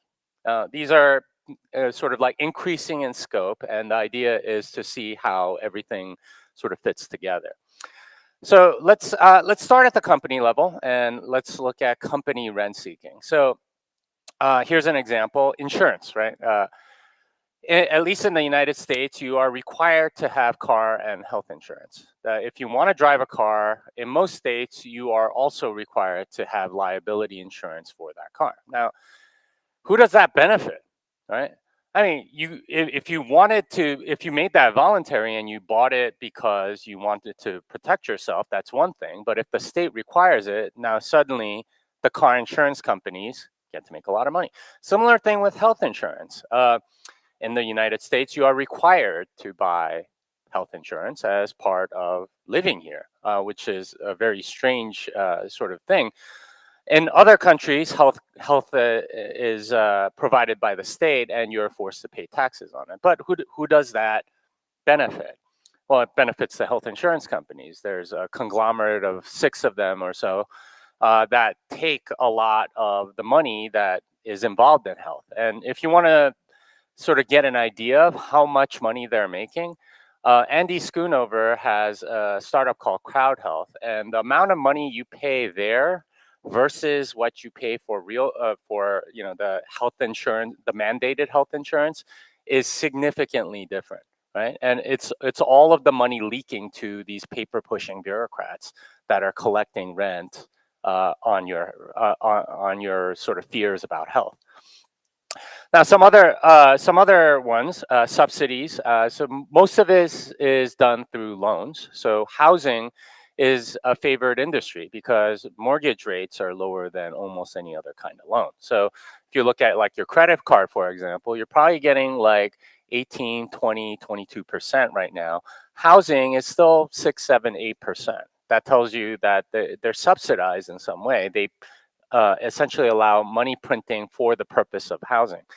Similarly, student loans are subsidized and they're lower than they would be in a normal market, especially if you think about who's actually taking out these loans. If you're an 18-year-old with very little assets or skills, giving them a loan doesn't make much sense. And if you did, it would be at a very, very high interest rate. So the fact that you have student loans means that universities benefit significantly, as do real estate developers, real estate agents, lots of particular people. And finally, like media, and this is not so much in the United States, but in Canada and the UK, you have like the BBC, which is a state-subsidized media company, and the CBC in Canada, which at this moment is pretty much the only media company that's allowed to exist. Everybody else is pretty much shut down. These are subsidized by the state, and it benefits those companies. There are also monopolies that are granted by the state in some ways. A lot of energy, a lot of utilities are essentially monopolies in a particular place, and of course they benefit those places. Oftentimes it's similar with internet, a lot of water utilities. I remember going to Lebanon about a little over a year ago, and one of the monopolies that they had granted was a mobile phone service. So there was no free market for it. You had to buy it from the state. And what I realized was almost everywhere else you can get like a week of internet on your phone for about $5. That's normal. But in Lebanon, it costs 40. Why? Because you have to fund all those rent seekers. And it's a country that's undergoing hyperinflation. So $40 is a lot. Compliance. So the many regulations that a government puts down usually means that there's a lot of personnel that's required to comply with certain things. So you have law, HR. If you want like environmental something or other, you need to get an environmental scientist that's considered an expert by the state, which is licensed by the state. So there's multiple levels of rent seeking here, and there's a entire industries grow up around being able to collect money in these transactions that are really not that necessary.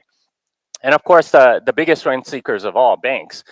You have investment banks, commercial banks, even venture capital. I consider a form of banking. They give you money, and instead of having debt, they get equity and so on. But these are, of course, exacerbated by the fact that they can print money into existence. So these are all the ways that companies rent seek. So what are the consequences of this? Well, first of all, a lot of value gets captured, right? If you have all of these entities that are sort of like sucking money away or sucking value away, well, a lot of that value isn't coming to the end customer. This is why you see sort of like a degradation of quality all over the place. It's not just inflation. Inflation definitely plays a part in it. But as you have more and more entities sort of like sucking 2-3% away from the value, well, soon you have to debase the product gets more and more debased. Profitability gets destroyed. One of the things I like to point out is how during the gold standard, the normal dividend for a company was like 10%. This is dividend, right? Dividend. So if you have a stock that's worth $100, you would get paid $10 a year just for owning the stock as part of the profit share.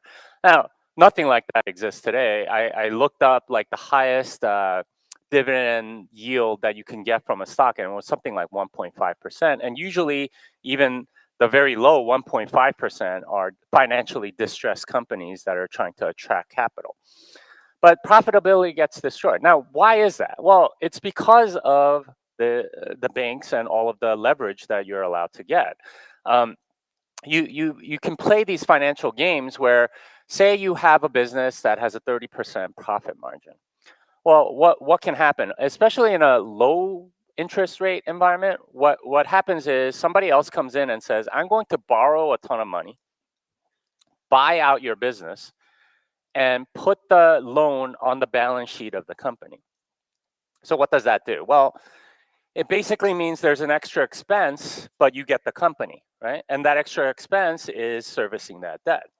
So what was a 30% profit margin might now shrink to 10. But you're happy with 10 because 10% is probably still a decent amount of money, especially if you have a decent amount of revenue. So that happens, and then the next guy comes along and says, you know what, I'm going to do another leverage buyout and shrink that profit margin from 10 to 3% or whatever. Right? Until it gets arbed away because of this ability of money to come into existence out of nothing. And as a result of that, you get a lot of financial games being played, because if your profit margin is like 3%, well, you don't have much room for error. And if any shock comes into the system, you're in a lot of trouble. So you need to get more into debt to figure out how to get out of the current pickle that you're in, and so on. So financial games end up getting played a lot. And that induces this deep dependence on debt, because pretty much everybody relies on debt to grow. And if you don't have access to debt, well, you are at a severe disadvantage to your competitors. And also, you're like, all the profit gets destroyed by debt. So more debt comes on the balance sheet, all the value gets captured by the people that issued the debt out of nothing, which are the banks. So what we end up with are fragile zombie companies, right? They're very fragile because any disruption will cause them to just go bankrupt. They don't have any room. The profit margins get shrunk to nothing. And they're essentially zombies living on borrowed debt, right? And that's a sad thing that kind of happens. And I'm reminded of United Airlines. And one of the things we found out during the pandemic was that they needed a loan during the pandemic. Obviously, no one was traveling, so they needed a loan. They went to the investment banks, and normally what an investment bank does is, okay, we need collateral for it. And go, okay, yeah, we have all these planes. But they weren't sure that these planes would be worth as much, so they said, you know what? Instead of the planes, we want your miles program. I said, okay, yeah, sure, we'll do that. So in order to get a loan against a miles program, they had to figure out how much the miles program was worth. And United got a loan from some investment banks to continue their operations, and they valued the United Miles program at $22 billion. Now, that wouldn't be anything notable, except that United's market cap at the time was $10 billion. So that's really weird, right? It's like finding out that your kitchen is worth $800,000 when your house is on the market for 400,000. Like, how does that make any sense? Well, it turns out that that does make sense because United is actually more like a bank that has an airline to discharge its debt. And the way that they act as a bank is by issuing their airline miles. They sell airline miles printed out of nothing to credit card companies and other affiliates as a way to fund their fund operations whenever they come up short, and they discharge the debt. And what's even worse, they debase the miles every once in a while so that you have more restrictions on what you're allowed to fly and so on. This is the game that's being played. Really, they're a bank that's using flying people to discharge their debt than the other way around. So that's the kind of companies that we come up with, and it's no surprise, like U.S. airlines like United have gone bankrupt like twice in the last 25 years, and they just kind of get revived again, though the miles programs stay. All right, so let's talk about the government level, and here's some examples of their rent seeking. You have transaction taxes. This is bilateral transactions between two people, right? If I employ you, that would be payroll. If I'm selling you something, that would be sales.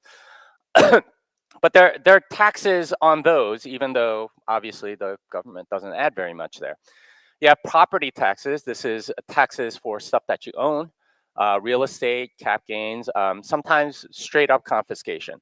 You have licensing of various institutions and professions that are not allowed to exist without the government's permission. You have regulations of all kinds of things, TSA, health, and all kinds of those things, which are required of you despite, like them really having no business, right? Like the TSA, like what do they do except just sort of like prevent you from getting on the plane on time and making you go to the airport like an hour and a half early? And essentially you have this giant apparatus of things that don't really make that much sense, but they continue to exist because these are rent seekers. Tariffs are another big one. One of the things I found out when I was in Brazil was that Apple products are significantly more expensive. And one of the guys there that I met at a Bitcoin conference there told me that it would be cheaper for him to fly to Miami and buy a MacBook and fly back than to buy the MacBook there. And the reason is because the government is rent seeking, right? They know Apple products are desirable, so they put a tariff on it as a way to raise revenue. Similar thing in a lot of other countries, and that's a sad fact. And of course, the biggest rent seeking of all is inflation, and this one is particularly great from the government's perspective because they have some level of plausible deniability. The consequences are that everything becomes political. There are all kinds of rent-seeking opportunities all over the economy. And that means that if you want your rent-seeking opportunity to not go away, you have to sort of play politics a little bit. Or if you want new rent-seeking opportunities, you have to kind of lobby for it. So everything becomes political. It's a way in which you can get the things, the rent-seeking jobs you want. And inflation becomes favored over other forms of taxes because inflation, like I said, has plausible deniability. If you are getting taxed on your real estate and they raise that from like 1% to 5%, you would complain pretty hard because obviously you have to pay the tax collector, and it's usually at the threat of violence. So you have to give it to them. And you know who the villain is. But with inflation, there's some plausible deniability. You can say, oh, those greedy corporations or Beyonce. I don't know. There's a lot of different people that you can blame inflation on. So they have that plausible deniability about the theft that they're engaged in. And as a result, development stops. A lot of development that should, technological progress and so on, it becomes static because no one has really an incentive to change things. If you have a rent-seeking position or an apparatus built around a particular industry, you don't want to crumble any of it because your job depends on it. And this is why you essentially end up with a static society. Now, I want to show you these two pictures. The black and white photo is of London in about 1920. The color picture is of London. Anyone want to guess around what year that is? Yeah. So you guys guess pretty much. It's 1970, right? So that the difference between these two pictures is about 50 years. But you look at the color picture, and you change up the cars a little bit. It could be today, right? Like not much has changed that much. It's the development between 1920 and 1970 was significantly higher than 1970 to 2020. What that should tell you is, hey, like something happened, and we're slowing down on the rate of change, and things are sort of like not improving. All right, so the final thing that I want to focus on is the global rent seeking, and there's significant global rent seeking because of the dollar hegemony.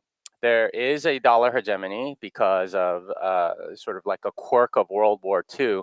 A lot of the gold ended up in the United States, and they were able to impose on the rest of the world a monetary world order where everyone had to use dollars. And after 1971, when Nixon cut ties to gold, that changed the petrodollar, and everyone needs dollars to buy petrol, and hence it's become the most liquid currency in the world. Now, a large part of the global rent seeking happens through these like three-letter organizations, as we like to say: IMF, World Bank, Bank of International Settlements. They put out a lot of loans, especially to developing countries. And that sounds compassionate, but it's not. It ends up being very detrimental to them because the debt stays no matter what. So one of the things that I found out from Alex Gladstein's book, Hidden Repression, I highly recommend you read it, is that if there's a revolution in some place, so we had, for example, the Arab Spring, right? Egypt had some debt to the IMF, and they changed governments. Now, what a new government would love to do is say, we repudiate all these debts because they were made by the previous, they were taken in by the previous regime. So it has nothing to do with us. These are not our debts. Any country that does that will get in some serious trouble. You will have sanctions and all kinds of stuff held against you. You have to keep the debt that a previous regime did. So when you know that, you're obviously incentivized to take out as much debt as possible and saddle everybody else with it in the future. And that causes development to just get crazy because no one's paying any of this back. And it ends up, they end up with austerity measures. And usually what happens is they end up producing goods for the Western world, basically. And this is what we call the exorbitant privilege and monetary imperialism, because all of the people, all of that money gets printed out of nothing. The money that gets loaned to these countries is really stolen, and then they get stolen again by the regime in power usually. And the way you can think about it is that Belt and Road, the BRICS alliance stuff, all of that is trying to replicate the same model. What Belt and Road Initiative is doing is with African and Asian countries is the exact same thing that the IMF and the World Bank have been doing with the developing countries in the past 70 years or so. And this is a way to sort of like imperialize them without firing a shot, without having to use guns or occupy them. You just control them monetarily. So what are the consequences of this? Well, you get a lot more military intervention. Sometimes they will say, you know what, we repudiate these debts and we're not going to pay any of it back. Well, then, we have a problem now, don't we? Because if you let one country get away with it, all the other countries are going to say, well, we're not going to pay these back either. And you're not going to be able to control them and so on. So you get a lot of military intervention. Why is look at the last 4 wars that the U.S. has been involved in, right? Ukraine is nowhere near us, right? Iraq is nowhere near us. Afghanistan is nowhere near us. Vietnam is nowhere near us. It's the dollar hegemony that needs to impart its control over all of these places. You also get cultural imperialism, and this I think was pretty evident during like the George Floyd stuff. It wasn't just in the United States. All of these protests were going on in a lot of other places around the world. And I was reading about how they were doing that in London, despite like there was another huge tragedy, but no one protested about that. It was all about George Floyd in the United States. So I tell you, like the U.S. sort of dominates conversation everywhere else, and everyone has to do basically what the U.S. says. And you get technology restrictions. One of the saddest things is how we haven't progressed at all on nuclear. And why haven't we? Because the last advance pretty much was in the 1950s when we made the nuclear submarine. And this is a double water reactor design that is essentially used in every nuclear power plant since then. We haven't explored it at all because this would give too much power to individuals or countries. So if you want to develop nuclear, you're going to become a pariah to the rest of the world. And this is one surefire way to get sanctions placed on you is by trying to develop them. And you get developing world poverty. So there's a deep dependence, these austerity measures that inevitably come as a result of not paying back loans. And you get African countries that are producing palm oil, food that's not food. That's like something that is used by Western countries for their consumer products and so on, instead of actually developing these countries with buildings and roads and factories and energy and things like that. So at all of these levels, what we're seeing is rent-seeking just absolutely destroying civilization itself. Right? We're seeing all kind of less efficiency at company levels, just sort of like a static society as a result. You see more and more rent seeking. You see things going backwards. Things aren't improving. And of course, at the world level, you're starting to see some of that dollar hegemony starting to break as a result of all the weird stuff that they're doing with the dollar. And what that does to people is that it emphasizes political activism. And this is in stark contrast to entrepreneurialism. That's a natural thing to do, is to try to go add value to other people so you can earn money. Instead, people are politically active to get money thrown at them by the money printer.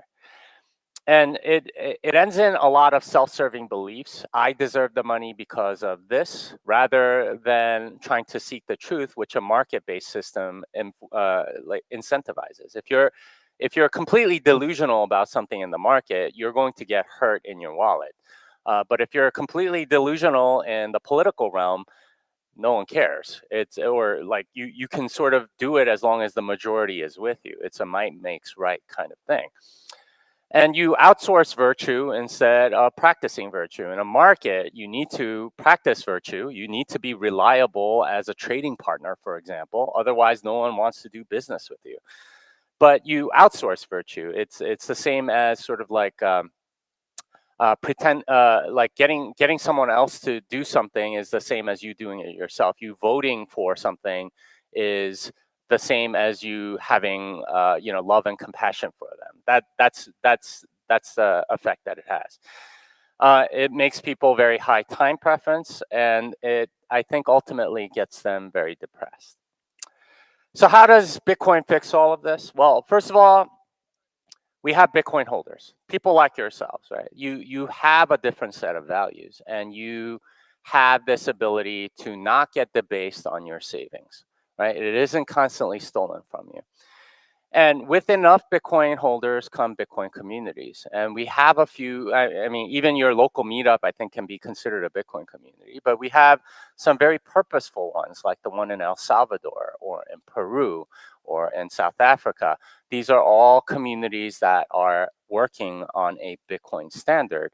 And it changes the way you do things because there's no rent seeking in Bitcoin. It's very hard to get in the middle of a transaction because there's no permission required.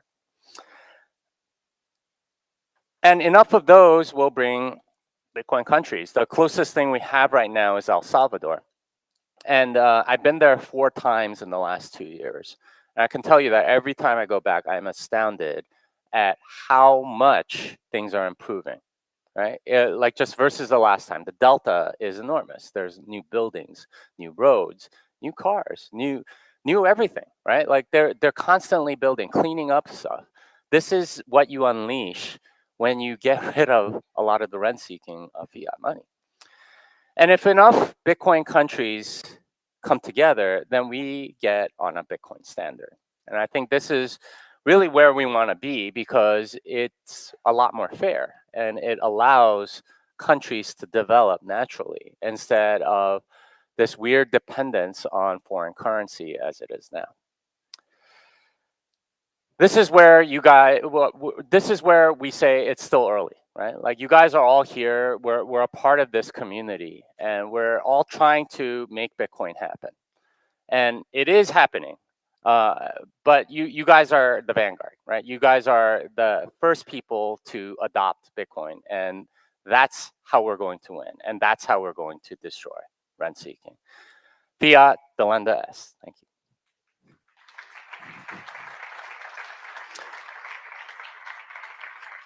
All right, so we have 2 minutes for Q&A. So I don't know if anyone has a mic that's going around or anything. I can't see anything. These lights are like super bright.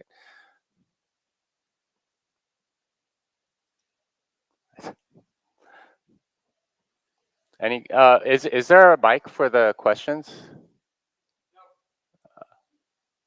Oh, okay. It's just they just yell it. Okay.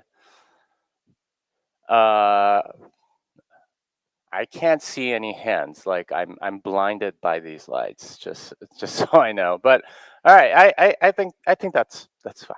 All right. Thank you.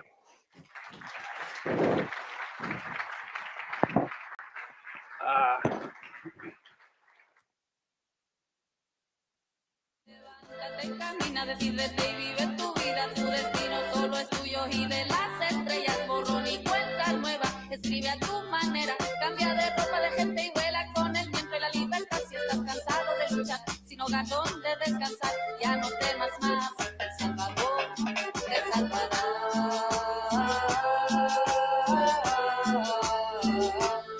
Te salvará.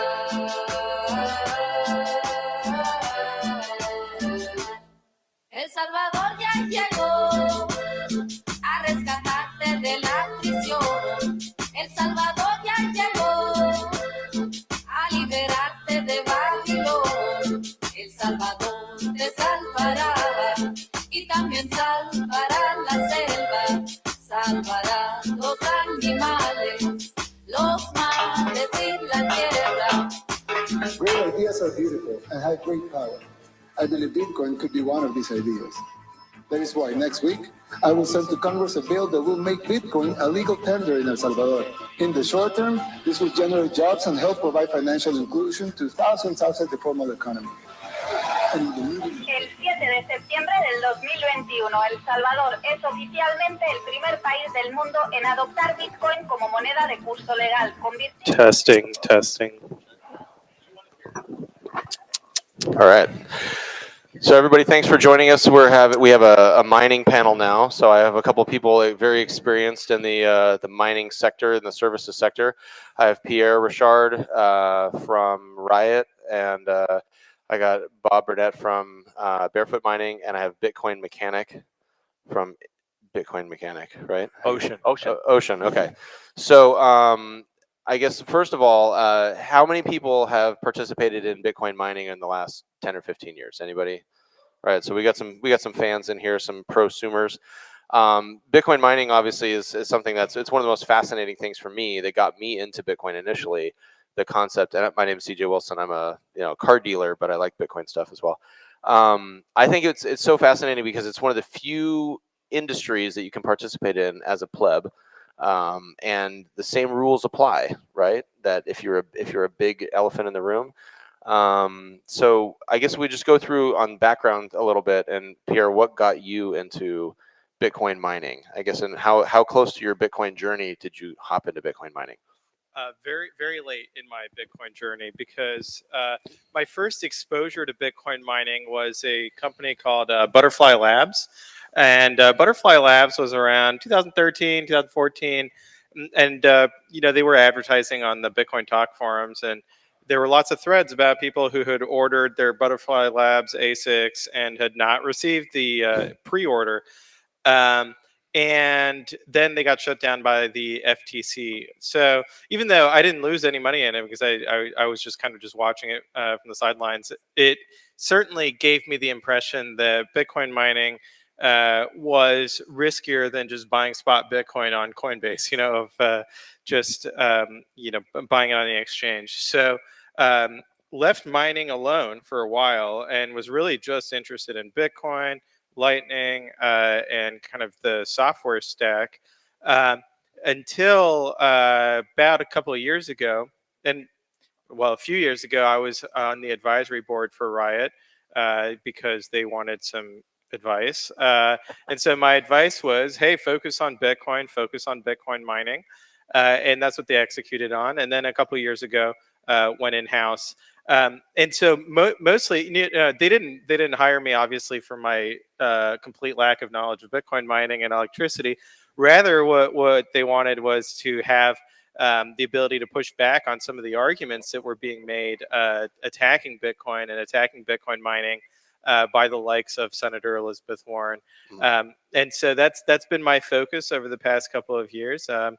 And I think that'll continue. But that's how I got interested in Bitcoin mining, is arguing about it on Twitter. For me, the journey was, I think, somewhat unique in that I came in through a shitcoin backdoor. And my background is in computer design. I was the chief technical officer for Gateway back in the 90s. And so I started in this business because somebody called me and asked me to start designing and building Ethereum mining servers for them. And through that process, I got exposed to mining. Then I decided I didn't like Ethereum and had to come to the light side from the dark side. And, here I am.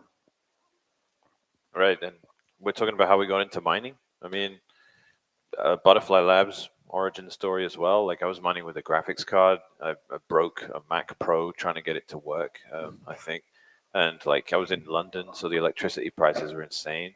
I had a jalapeno Butterfly Labs, which was like that little 6 gigahash thing, and it mined 7 Bitcoins in a day. And I could have bought 20 Bitcoins if I'd have just, spent the electricity bill buying Bitcoins instead. And then I was with Eligius, which was Ocean V1. And that fell out of favor, or, Luke stopped working on it because it was just a hobby project.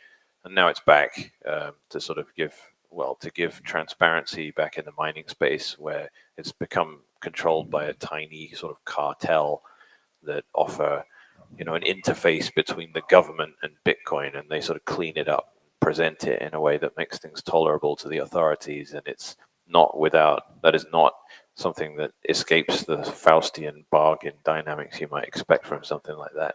So yeah, I'm back in the mining space now after having been out of it for a few years, and working for Ocean and trying to bring transparency into the whole part of the ecosystem.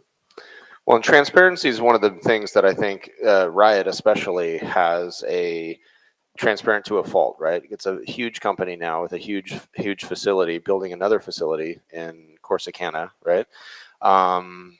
What's the biggest challenge that Riot has right now? Obviously, the video you did showing the emissions and stuff, that was great last year. But I think you have a target on your back as a big mining company, right? And we can defend ourselves with memes, of course, and shitposts on X.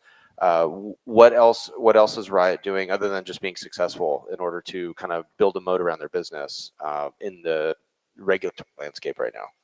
Yeah, so there's definitely there's what we see on social media, which is kind of the tip of the iceberg. But then underwater, there's lots going on in terms of building a public policy team in-house.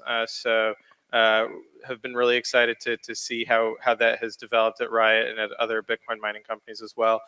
And then, of course, building up all the infrastructure around in the policy space of making sure that we have excellent research so that we are data driven and we can show that, hey, the facts are on our side, Bitcoin mining is good. And then being able to communicate those through lobbyists, right? Through the advocacy angles, both legislative, executive branch, and then also judiciary, right? So making sure that the attorneys who might not understand C++, at least we can provide them enough information so that they understand Bitcoin and they can effectively defend it in court, which they have done. So I think that there's a lot of infrastructure that goes into defending Bitcoin from policy attacks, essentially. And then you have to duplicate it because you have to have this at the federal level, but you also need it at the state level. Unfortunately, we've seen some attacks come from Texas lawmakers, but we also have to, I think, to an audience like this, to the public, we have to put things into perspective, which is that every industry in the world is constantly under attack from a policy perspective. There's always somebody trying to take something from the industry, right? Whether it's trying to slap taxes on it or trying to raise regulations on it, et cetera. So essentially, there's a saying that says, hey, if you're not at the table, then you're on the menu. And so you have to play the game, you got to be at the table, and you have to engage in it. And I think that the really cool part about it from Bitcoin and Bitcoin mining perspective is that we've not only or have we been effective at being at the table, but then when it comes to actually, from a substantive perspective of providing policy recommendations and then substantiating those with like evidence and arguments, we got a huge leg up because we're aligned with reality, which is Bitcoin, and that's the future, and it's also present reality. And our opponents, all they have are terrible arguments because basically the thing is that what's on the menu right now is fiat currency, right? And we know that the table is Bitcoin, and so they understand that what's at stake here is really almost a civilizational like capture the flag game, right? Where the flag is the money printer. We're saying, hey, destroy the flag, and everyone else is freaking out, right? And so that's I think that when we look at, why is Elizabeth Warren concerned about anti-money laundering and Bitcoin? She's never been concerned about anti-money laundering and X, right? It's just never been a topic she's been interested in. But then suddenly with Bitcoin, now she is like advocating for a police state, right? We need a totalitarian system. So why is that? Well, it's because Bitcoin's saying, hey, look, we're going to take the money printer away from you and your allies. And that is obviously going to severely undermine everything that she's been working for her entire life. And so it should be expected that people are going to attack Bitcoin and Bitcoin mining. And at the same time, we shouldn't also have kind of a victimization mindset because the reality is that the Elizabeth Warrens of the world are a very small percentage of the political class, right?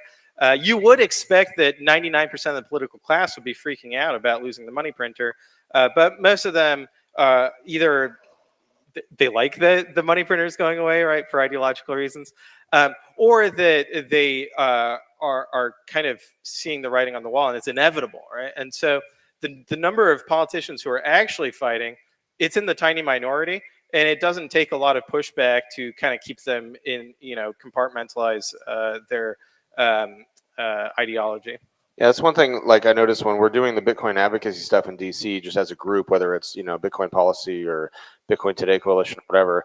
There's the way I look at it is the political spectrum is like you have these people on the far edges, right? And it's kind of like bullhorns. There's people really leaning hard on the right or the left or whatever it is, and they're shouting and like lobbing grenades at each other effectively, and everybody else is getting caught in the crossfire. They happen to get the most clicks.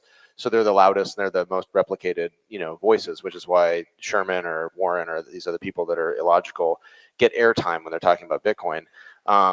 But I think what I've seen over the last couple of years is as the individual states have looked at Bitcoin and especially mining because they see a direct correlation between either revenue or energy policy or whatever. You're seeing some of the states, hey, this is an opportunity for us to lead something. We don't have to rely on New York or California or something like that. And you see Texas and some of these other states, they're welcoming miners, right? I guess. And one of the things, Bob, for you, you guys are in different types of locations, right? You have kind of decentralized, right? And each project, we were talking about this in the lobby, each project is sort of its own project. Correct. So how do you guys like kind of pre-game where you're going to look for and how that's going to be maybe impacted, or is that a friendly state or something like that? Is that something you guys push into? Yeah, we have a flow chart essentially that we use when we're looking to expand, which is pretty much all the time. But we're typically looking for energy first, but only energy in jurisdictions that we feel comfortable in. And that's true not only in the U.S., but that's true globally too. It's the things that Pierre and CJ were just talking about, they're global issues. In fact, I'll comment on that in a second. But what we're looking for is we want to be in a friendly place. We want first of all to minimize our risk of either being regulated out or banned out or taxed out. But we also want our operation to be in a place where the community likes us and accepts us, where people are proud to work for us, proud to say, hey, I work for Barefoot Mining, or I've heard Pierre and the Riot people say like they want their employees to be the same, right? You don't want to have your employees be ashamed of where they work. and they shouldn't be, right? We're doing something very big and noble. I will say though that this battle that we talked about with Elizabeth Warren, who I despise, and people like that, and like the Brad Shermans, I think that were talked about before. But the same thing's happening in Europe. I actually had to spend a day and a half last week writing a 20-page paper as part of testimony in Europe to fight against a ban trying to basically come out through the whole EU on mining. And both their energy pricing and their regulatory environment has kept all of us, big and small, pretty much out of that environment for a long time. But one of the things I've made, like in my point back to them, is I think this European proposal to ban mining, I think, could be an event that, if they put it in force, would essentially send Europe back to the Dark Ages. That they could greatly cripple the entire economic structure of Europe by doing that. And we'll see those places in the U.S. that have supported it, but also the El Salvadors and the other countries of the world that are embracing it rise to the top of the economic pile. All right. So can you tell us a little bit about Ocean? You brought up the transparency aspect, right? When we have these people coming after us from you use too much energy standpoint, or we have, this much block space allocated to these types of operations or whatever it is. Give me a little bit about your perspective on what Ocean can do in this sort of grand scope of, like, what is it that got you to commit to working with them and coming out of the mining retirement, so to speak? I guess don't trust, verify is a mantra that exists in the space that is completely disregarded in the mining space. There is no transparency in what occurs with the main pools. Miners have elected for this solution that puts primarily cash flow at the front of everything, above everything, including profitability and certainly verifiability. And just complete trust is granted to the pool. And that goes and interacts with the chain and says, don't worry, to the miners. And the miners increasingly are taking part in a diminishing role in securing the network, because miners aren't just providing, the energy wall, as Michael Saylor likes to refer to it, with the hash rate.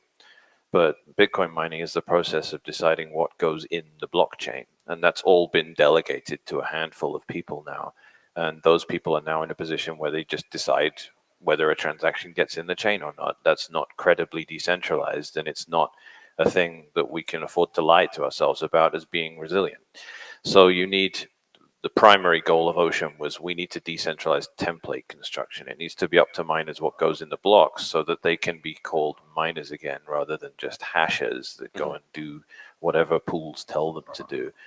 And I think it's, but more insidiously than that, I've learned since working for Ocean that miners aren't necessarily just concerned with cash flow and having a pool say, don't worry, I'll deal with the randomness of the network and pay you a fixed rate per whatever you do anyway. So don't worry about Bitcoin, I'll deal with that.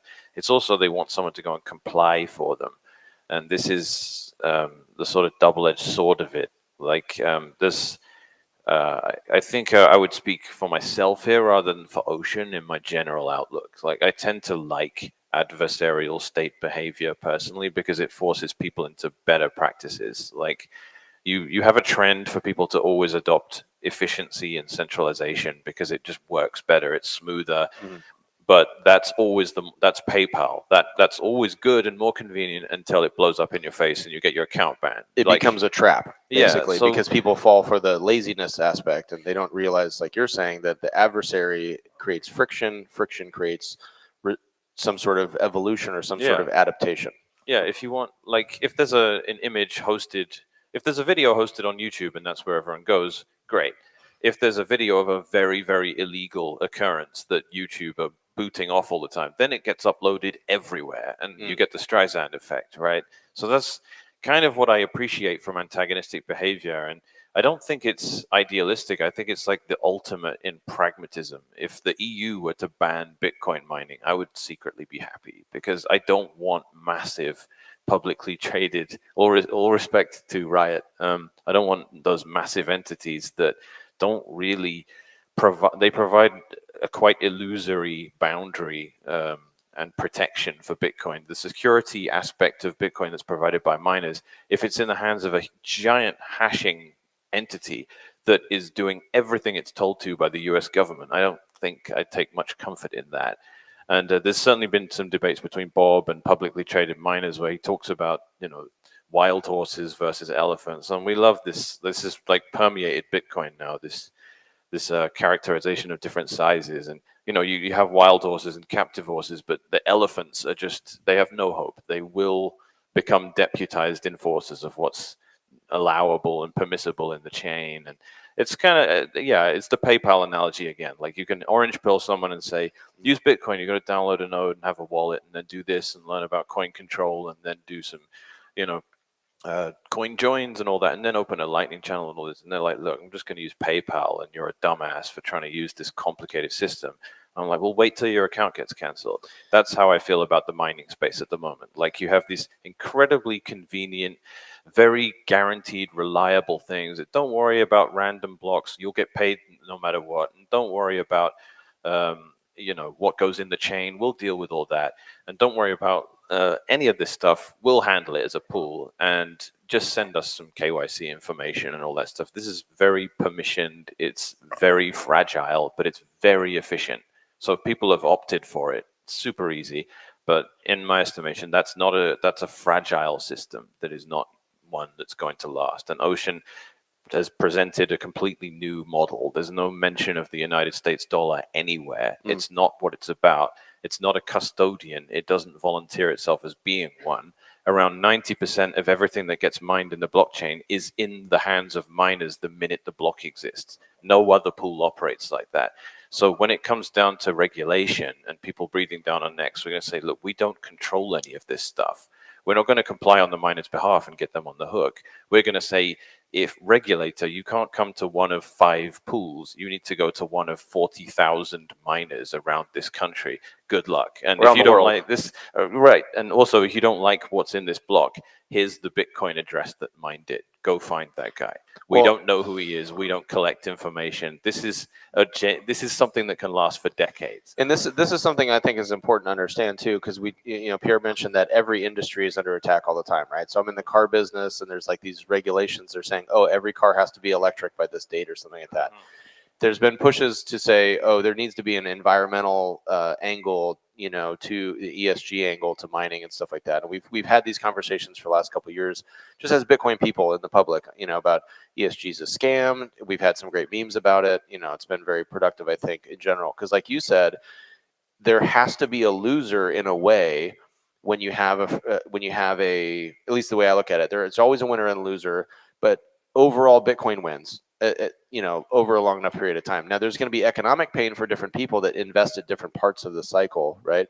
But effectively, what happens is, let's say, for example, and this is where I can ask Pierre the question: if Riot gets a certain amount of pressure, then how can Riot manage to diversify the pressure points or the pressure sources? Because what you guys are doing directly is going head on to DC and head on at the state level, and you're playing their game, right? So you're saying, oh, this is the rules you're setting for us. We're going to go at you with lobbyists. We're going to go at you with policy. We're going to go at you with logic. We're going to go at you with the stuff in a way like Riot can outlast Elizabeth Warren specifically, because she's going to time out at some point, just like Dianne Feinstein and Pelosi. But I guess the kind of not as good of a joke as I was hoping it was going to be. But the but the thing is, there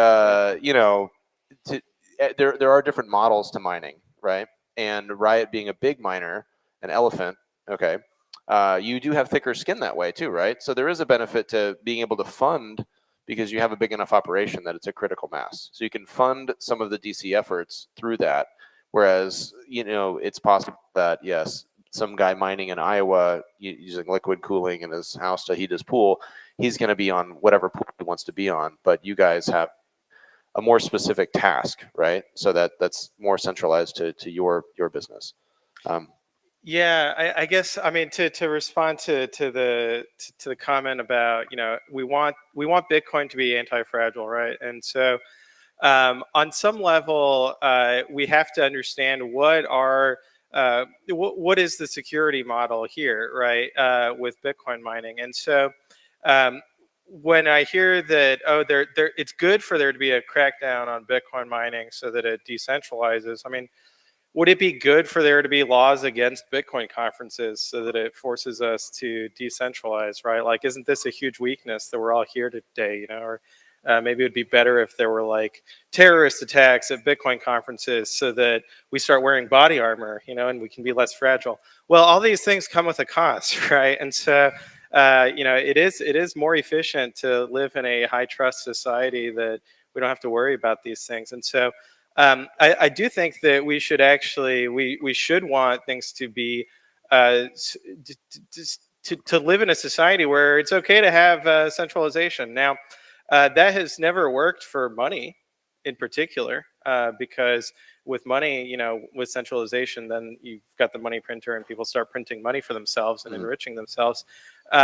But for other systems, I don't think that we should necessarily approach it that way. And so, for example, with Bitcoin mining, I think that the economics scale pretty well. That is that there's plenty of situations where home mining is economical because you're using the waste heat, or you have on-site solar, you have some kind of other angle to where you're able to make it home mining profitable.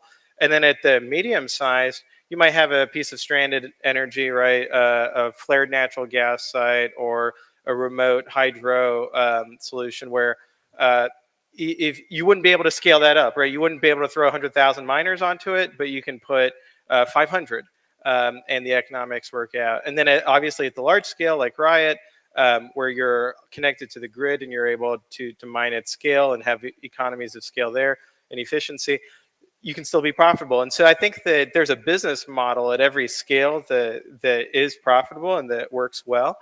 But that from the perspective of policy, that the biggest Bitcoin miners obviously are going to have the most resources to throw at paying for lobbyists, paying for campaign contributions, and all of that jazz. So by doing that, I think in a way, I don't want this to sound egotistical or that like, hey, we should get credit for this, because I don't think we do. We should, because in the sense that we're doing this for ourselves.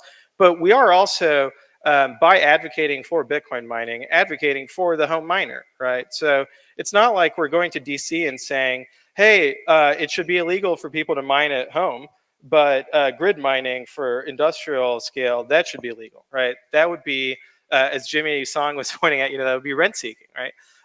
No, what we're doing when we go advocate for Bitcoin mining is, first of all, we advocate for Bitcoin.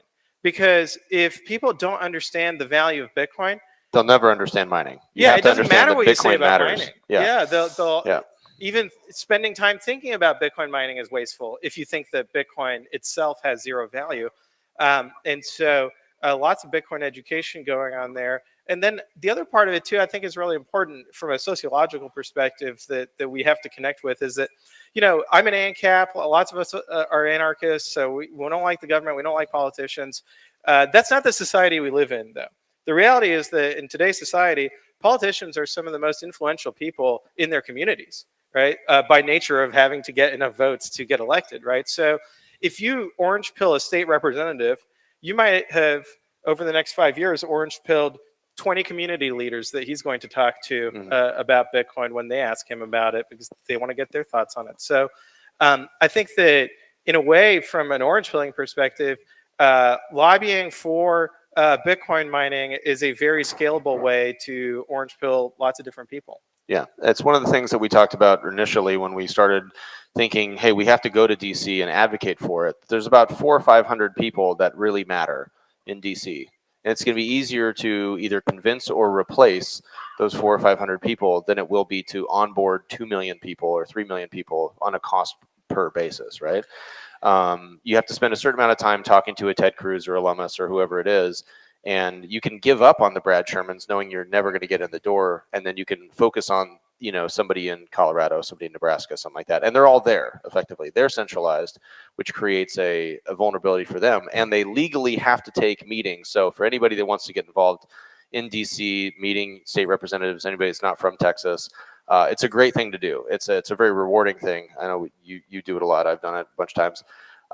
So Bob, in that regard, right, are there jurisdictions that you don't want to deal with at all and you guys write them off and you wait for someone new to come in to that seat because you feel like it's a governor or a congressman issue, or do you feel like it's just sort of a state identity that's just going to be more friendly to energy, Bitcoin, and all those things?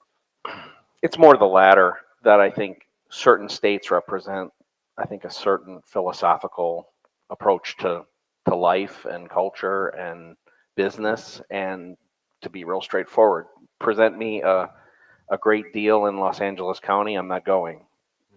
You know, I'm not going into Elizabeth Warren's backyard.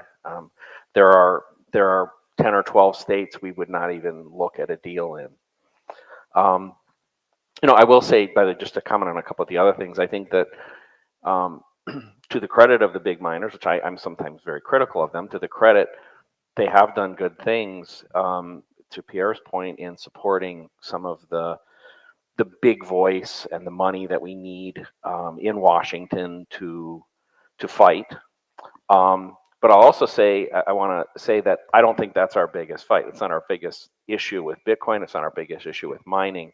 I'll go back to what Mechanic was saying. You know, we have issues within the mining ecosystem that extend through the entire Bitcoin ecosystem. Our biggest threat is ourselves. It's centralization of mining pools. It's some of the bullshit going on with the opcodes and exploits of segmented witness. Those are the things that worry me. I don't spend a lot of time worrying about these other issues. I have to address them, you know, in my own small way for Barefoot. I've testified in state senates. I've just told you I just wrote a big testimony to support the EU, and we, in our small way, contribute money. But again, that's not what I worry about. And I do want to say also, just a full disclosure, that I am on the board of directors at Ocean, and I'm an investor in Ocean. So anything I say in support of them, I want you all to know that I certainly have an incentive for that.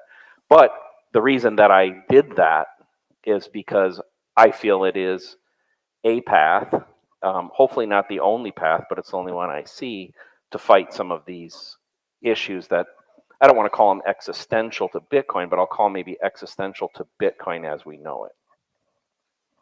So, okay, touch on that for a second. So in the lobby, we were talking about the general block reward. You know, obviously here we are like 6 or 7 days before the halving, right? Which is, you know, for some people, this is their first time, like, I guess, being as aware as they are of the halving taking place. You know, people come to Bitcoin new all the time. A lot of you guys have been in it for, 10 plus years or something. What are we in for in the next cycle, this next 4 years with mining? Do we see more mining pools popping up, or do we see consolidation? Obviously, there's only a couple hardware manufacturers for all this stuff. Are there going to be more people hot rodding and hot wiring and trying to come up with their own stuff the same way that we all have very few ways of doing block templates? I mean, like, what do you see, Mechanic, on the front of that in this I guess through the lens of transparency? It's a huge question. So part of it comes down to the transition away from subsidy, which was predictable, to transaction fee sustained environment for miners, which is unpredictable. FPPS, which is the dominant payout model, basically the only pool that doesn't pay out FPPS now is Ocean. The FPPS model basically just offered a way to smooth out the variance of what miners receive, and it could do so in a way that didn't require much trust, because miners could verify what they expected to get every 10 minutes, because 50 Bitcoins every 10 minutes is extremely predictable, and there were no transaction fees throwing any uncertainty into the mix. And that got worse with 25 Bitcoins every 10 minutes and worse with 12.5, and it's about to get really bad, because we regularly have blocks over a Bitcoin worth of transaction fees, and we're only going to have 3 1/8 Bitcoin in the subsidy. In that environment, predicting what you're supposed to get from a pool that doesn't share any data with you about what they got and how they split things from the blockchain is a complete shot in the dark. They're saying, hey, we made this much money and here's your split of it. And you're saying, okay. And your verification comes from what happened on the blockchain, kind of, except you have no way of knowing how many other people are on the pool, and a variety of other factors you need to be able to verify anything. And it's just basically FPPS has become a guarantee that is something that is we are much less able to take the claims it makes seriously. With every halving, that gets more of a stretch. And this one, we transition into a transaction fee environment where it becomes incredibly difficult for FPPS to survive, in my opinion. There's already a lot of claims made that I find extremely credible, that high transaction fee environments are the ones where miners say, something's up, I'm not getting the reward I was supposed to get. And I've seen there are multiple people mining with Ocean that have just told us personally, yeah, when the fees go sky high, that's when suddenly we don't get the money we expected to. We look at the blockchain, we look at our rewards, and it's just not right. So we've had a lot of people just come to us over that. A lot of other people just actually aren't paying much attention to what they get, which is quite funny to think about, but that's inertia is what it is. So I think the transition basically we have to wrestle with the question that is an uncomfortable one, that Bitcoin doesn't exist in a vacuum. It exists in a world that's on a fiat standard, and miners can make money from other sources. And every time they do make money from other sources, they become less incentivized to maintain the integrity of Bitcoin itself. So currently, if miners are making an absolute fortune from attacking the network, which unfortunately they are, the sort of game theoretical cope that everyone has, which is miners can always make more money doing stuff which helps Bitcoin, so the system is impregnable. That isn't necessarily true. The crudest example I can give of that is, hi, we're a government. We want you to mine empty blocks, and we won't charge you any taxes if you do that. Or something like that, or sort of like go OFAC compliant, miss out 3 transactions every block, but your legal department will save $10 million a year if you do that. Like, there's all these sort of perverse incentives that can creep into the system, and just assuming that money will fix everything is unfortunately not true until you're on a Bitcoin standard, which we're not. So at the moment, the fiat money printer can print what it needs to make miners do things which don't do anything, which make nodes harder to run, which encumber us with stuff in the chain that's difficult to verify, that will last until the end of time, that is earning a pittance in extra money. It's not the most comfortable situation, but things have actually changed rapidly since Ocean launched, and the conversation's progressed a lot. I've never seen so many people do a 180 on an opinion since Ocean launched and announced, had a manifestly anti-spam policy. There was a massive reaction to that and backlash that said, this is just censorship. And 90% of that was people not understanding how Bitcoin nodes have always had things they do along those lines. You're asking people, why does op return exist? Why do you have a data carrier size at all? Do you know what these things do? Because the NOTS node that we're running has data carrier size of 42, core has it at 83. There's not a threshold there where suddenly it becomes censorship because you've made that number smaller. It's literally just a pragmatic approach to minimizing the storage of arbitrary data in Bitcoin, because that doesn't do anything to help the ecosystem. It's actually a net negative. Even though it earns miners a little bit extra in fees, it doesn't help with making a global monetary, uncorruptible global money. It doesn't help with that. It actually just is a parasitic entity that sits on top of that. Conversations around what you can do about that and all that is different. So to get back to your original point that you raised, what happens when the halving occurs and there is an enormous spam attack at the same time, and miners are making the majority of their money from something that has nothing to do with Bitcoin? It's a new cat meme or dog meme or something like that. Surprise, surprise, that doesn't add any security to the network. It's miners making money from something that's nothing to do with Bitcoin that actually is harmful to nodes. And ultimately, you come down to this sort of false impression that we've all been laboring under, myself included. I realized I was wrong. Bitcoin is not here to make miners rich. Miners have a job to do, and they need to do that job properly. And in the process, they will get rich. But if they are getting rich at the expense of the network, then we don't do ourselves any favor by pretending that things aren't broken. We have to actually think about what we're going to do with it. And we have misaligned incentives. Just to really round up here, I know I'm going on a while. We've had a situation before where Bitcoin's game theory didn't all perfectly align. It was the fork wars. Miners wanted that, nodes wanted this. Hodlers wanted the other thing, devs wanted that, exchanges wanted this. It was all different. There was sort of some coagulation of camps, and you basically had the big exchanges, and you had one big mining entity, Bitmain, saying we don't want SegWit, and you had everything else saying we do. And the community fought it out, and the nodes won. And we're in that situation again at the moment, where you have a similar dynamic at play, where nodes are saying, this stuff doesn't do any good for me. I don't want to store a picture of a frog for the rest of time that has nothing to do with anything financial whatsoever. But a miner made an extra 40 cents putting it in there. That's a misalignment of incentives, and someone has to win that. Otherwise, because it's back to the adversarial thing, right? So there's always a winner and a loser. And in some cases, economically, as the price goes up, the losers are the people trying to transact on the base layer because they might not be able to get in because someone else is paying a higher fee or whatever, because the block space is limited. So I want to jump on one thing really quick, because Bob and I talked about this, and I'm going to let Pierre finish because I think he's got a really good answer for this. But Bob, we were talking about the non-Bitcoin things that happen with miners, the choices that they make, right, and how that can damage or lessen the security budget. One of the things that you and I were talking about in the lobby was what happens when miners start selling electricity instead of mining Bitcoin, right? And what's your take on that? And I know it's a little bit spicy, but you're wearing orange shoes, so I'm going to let you take it. Yeah, orange shirt. Well, it's a two-sided coin.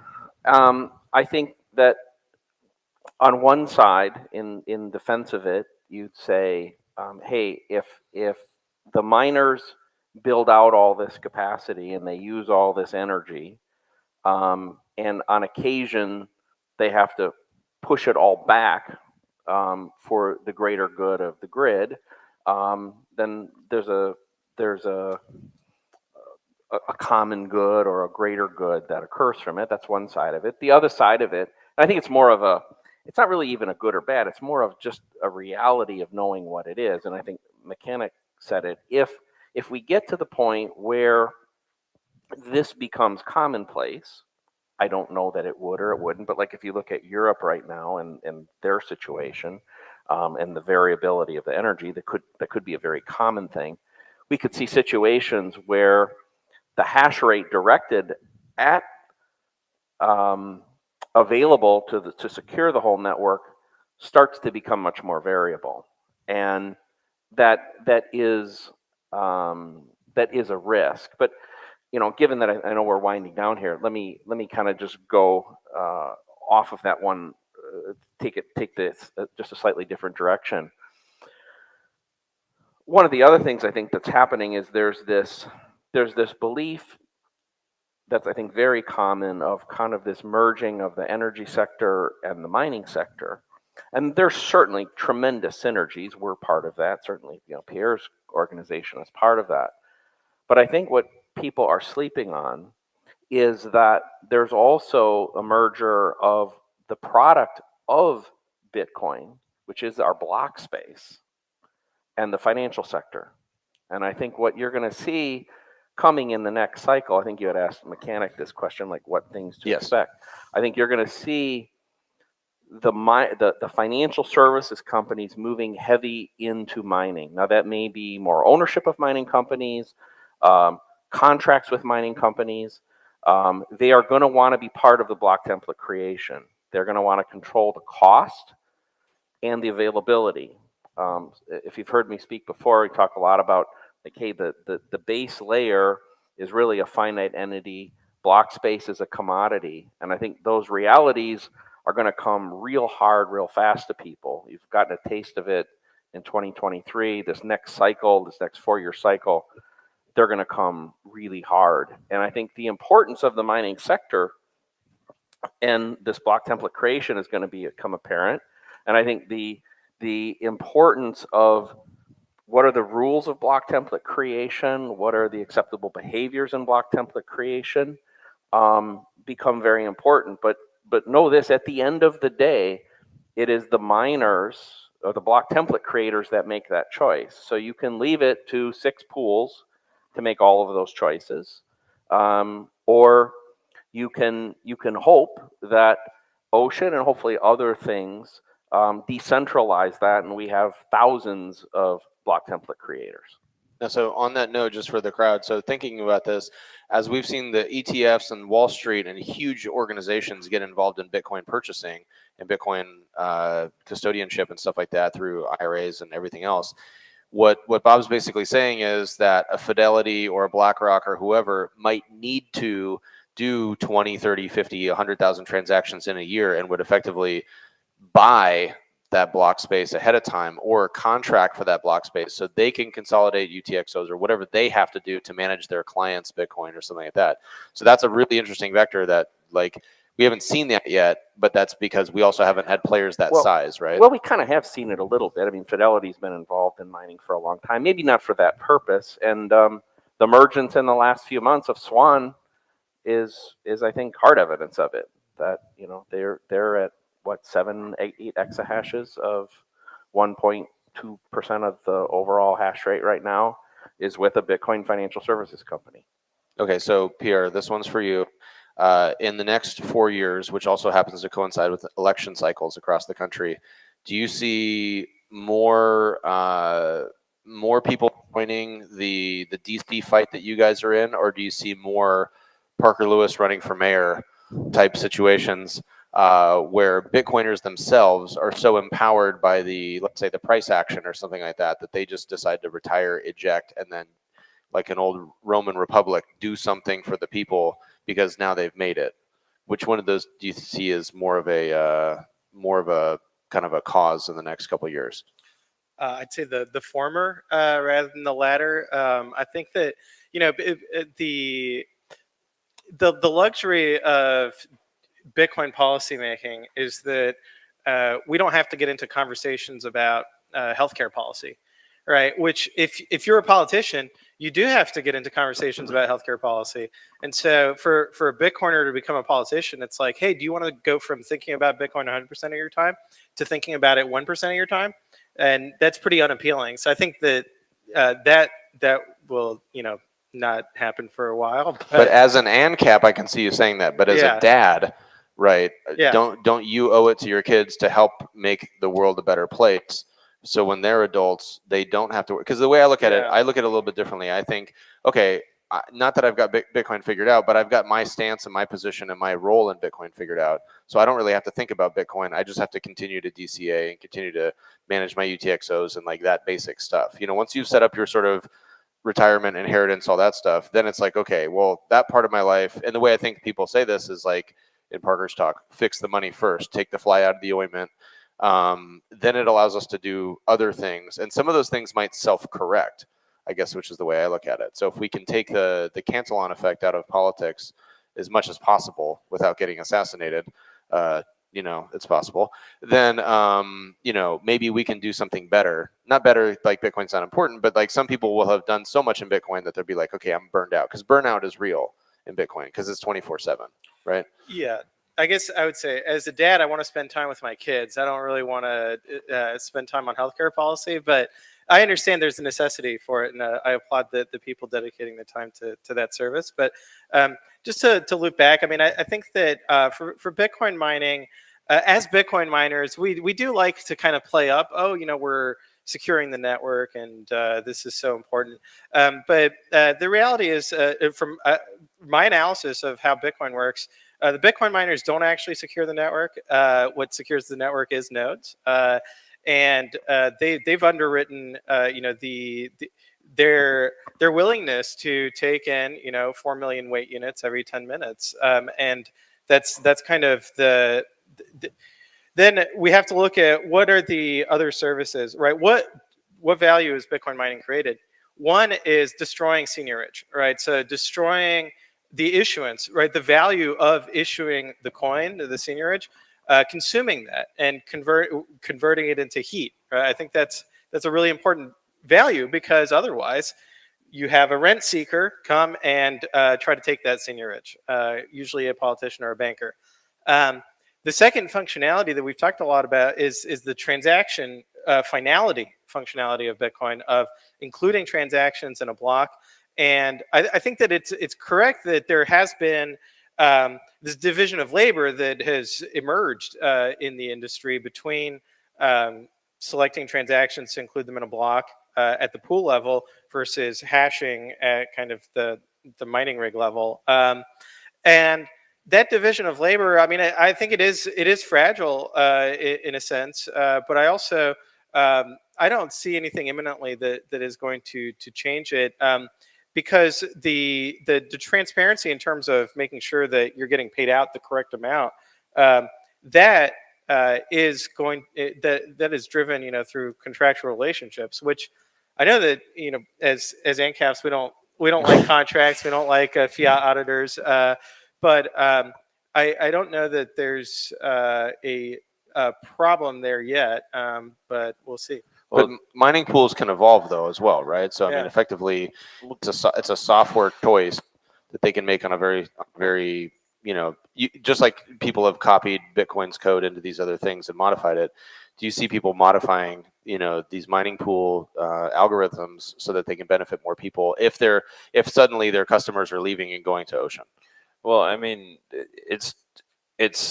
I'm rather incredulous that you don't consider that to be a problem. Like, we have multiple people, like I already said it, we have many people that are saying in high transaction fee environments, I just don't get what I'm supposed to have gotten. Ocean published what it has paid versus our estimates of what other FPPS pools pay since launch. And it is way above 100%. It was up over 110%. Some of that is due to just the nature of launching a payout structure like ours. That accounts for a lot of it.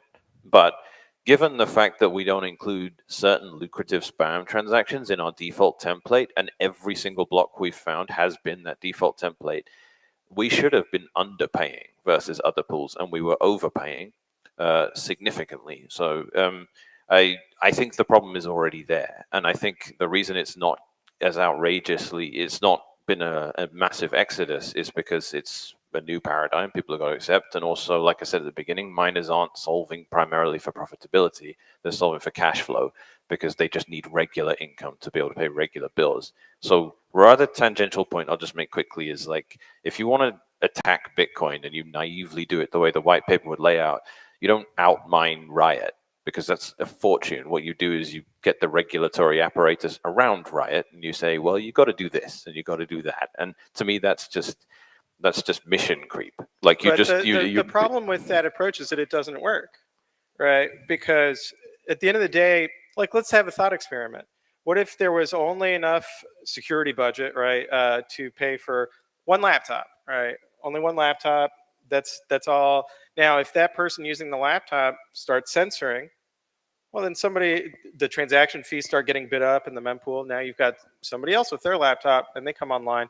And so in a way, like there being one miner in the world is not centralization, and it does not affect Bitcoin security model at all because it's still permissionless and there's still a second person who can come online, right? And so that, I think same thing with self-custody, right? Or running a node. There is the actual act of running a node, and then there's also the freedom and the ability to run a node or to hold your own keys. And so when somebody is using Coinbase, I find it bizarre when people are like, Bitcoin has failed because this person is using a centralized custodian. It's like, well, They don't have to. Yeah, they don't have to. Yeah, I agree with that. I think sorry for going over here. Someone can come and hook my neck off stage in a minute. I'm saying when it comes to like that cope really of just saying it's not going to be an issue because someone else can mine. The trouble is the environment matters, the externalities. Like if you're like Canada is way worse. Like big shock horror, Canada is worse. Like when it comes to this regulatory element, they say to the miners it's a 30% tax, but if you're not a miner, if you're only a hasher and you're running a hash rate rental service, you're not really a Bitcoin miner, you get 15% of it back. Now, this is the worst kind of regulatory thing to put on somebody is you take all their money and then you give it all back to them and you hoodwink them by saying, don't worry, it works out the same for you because you're getting all your money back, right? So the fact that they do that in Canada means the people go, all right, well, it makes no difference. I'll just say I'm hash rate rental rather than a real Bitcoin miner. There's only one pool offering that kind of service. It's Foundry. So the whole idea that if a pool ever goes rogue, we just switch pools or whatever. Like, well, only one pool offers the kind of service that lets you have the tax arrangement you have. So you're now stuck. And if anyone else wants to come along and be the anti-censorship miner, they have to pay twice the tax of anyone else. So the fact that that's a reality in an environment they find themselves in means that, like, I just find it a little bit naive to look at it and go, well, in a perfect world, the censorer loses money versus the non-censorship, because you have to take into account these externalities. So I'm going to wrap us up there. We went over a little bit. Sorry, Gary. But thanks to everybody for joining us on the panel. If you have questions for Bob, Pierre, and Mechanic, we'll be in the hallway, and you can hopefully stab us in our stomach, not the back. Thanks.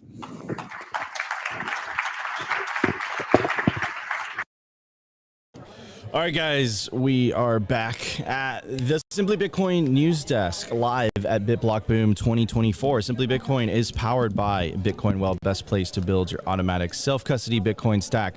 I'm here with Justin. Justin, who are you with? Lightning.video and shockwallet.app. Awesome. We got Justin from Lightning Video. We got Isabela Santos. Isabela Santos is the host of Bitcoin Backstage and a newly released Bitcoin type of, not really like a media company, Get Based. What is the name of your new show? Wrong Think. Wrong Think. Yes. The new episode absolutely did it was like commented Adam back. It really well received. Guys, highly suggest it. Go check out the Get Based channel on YouTube. And of course, we got our boy Aladdin here, the founder of the Bitcoin trading cards. We're actually going to open up the special edition BitBlockBoom trading card. Isabela Santos is now transitioning to become an ASMR YouTuber, the first one in Bitcoin. And we are going to open up a pack. Isabela? All right. I've been taught by the genius how to open a pack. Wait. See if we can pull it off. I know, but I'm timed, so I'm under pressure because we have a limited time.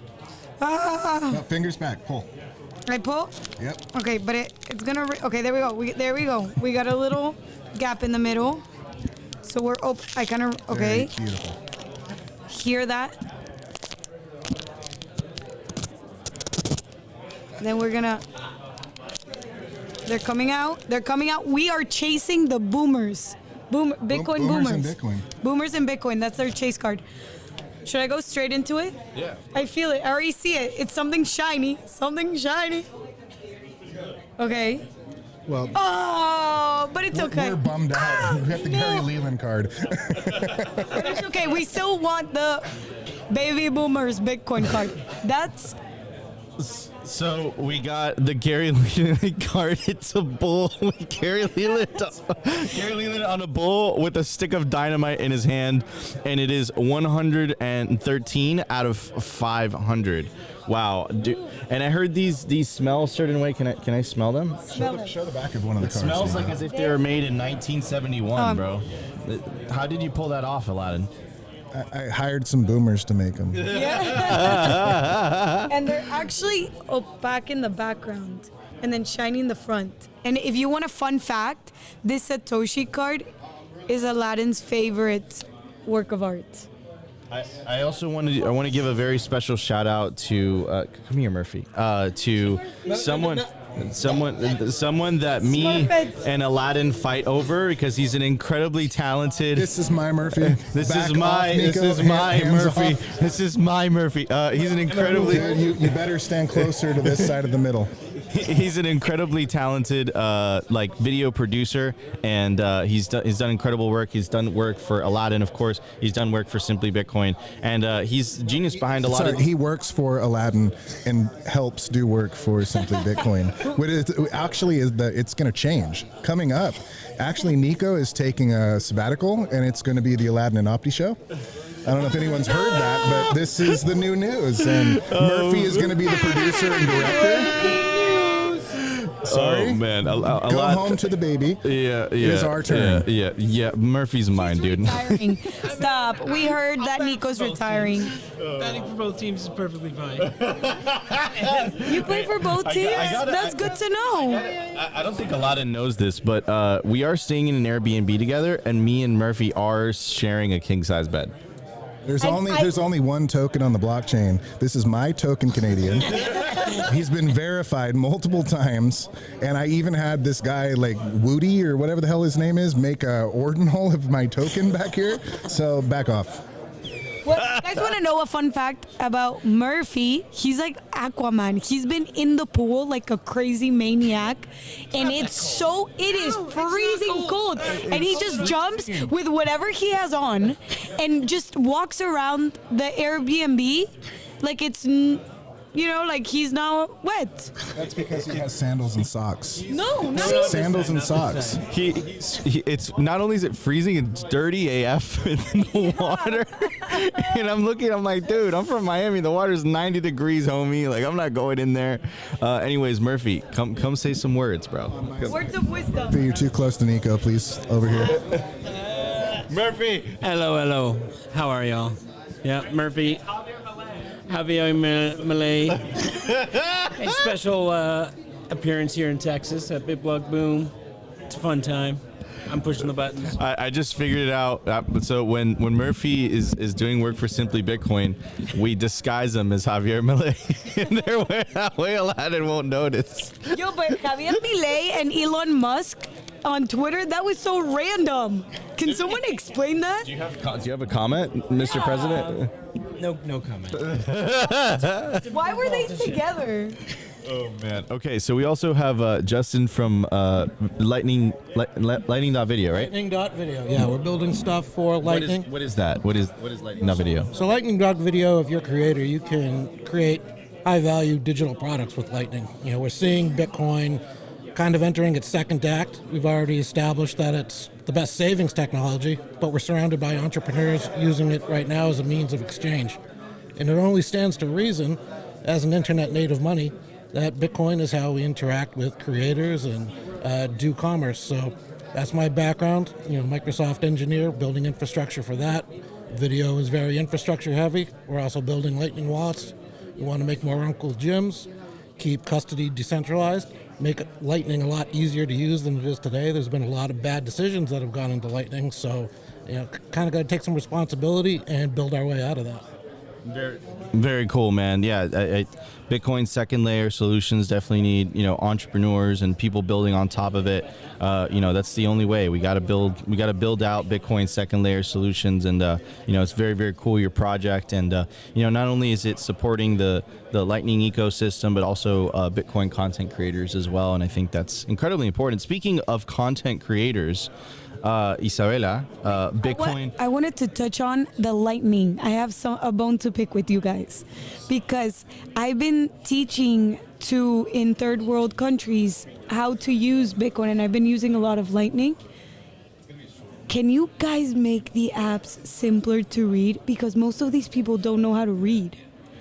Yeah, absolutely. It should be graphical based, right? It should be like universal in this language. And yeah, there's a lot of UX stuff, UX for user experience that needs to be worked on, both in the hard tech, but also in just kind of studying people's behavior patterns.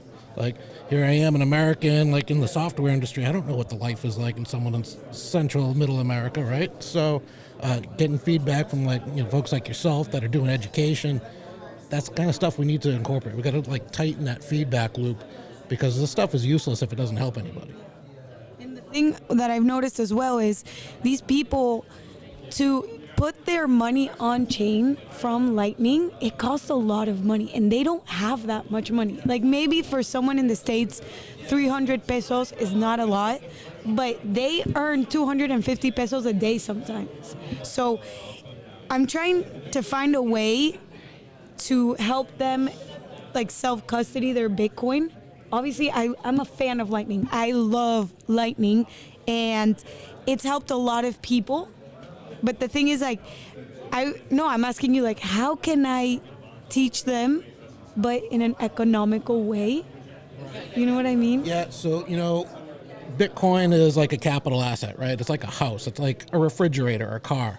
And I think a lot of people have this misconception that everybody needs to own one, right? Like, refrigerators don't scale to 8 billion people, neither do houses.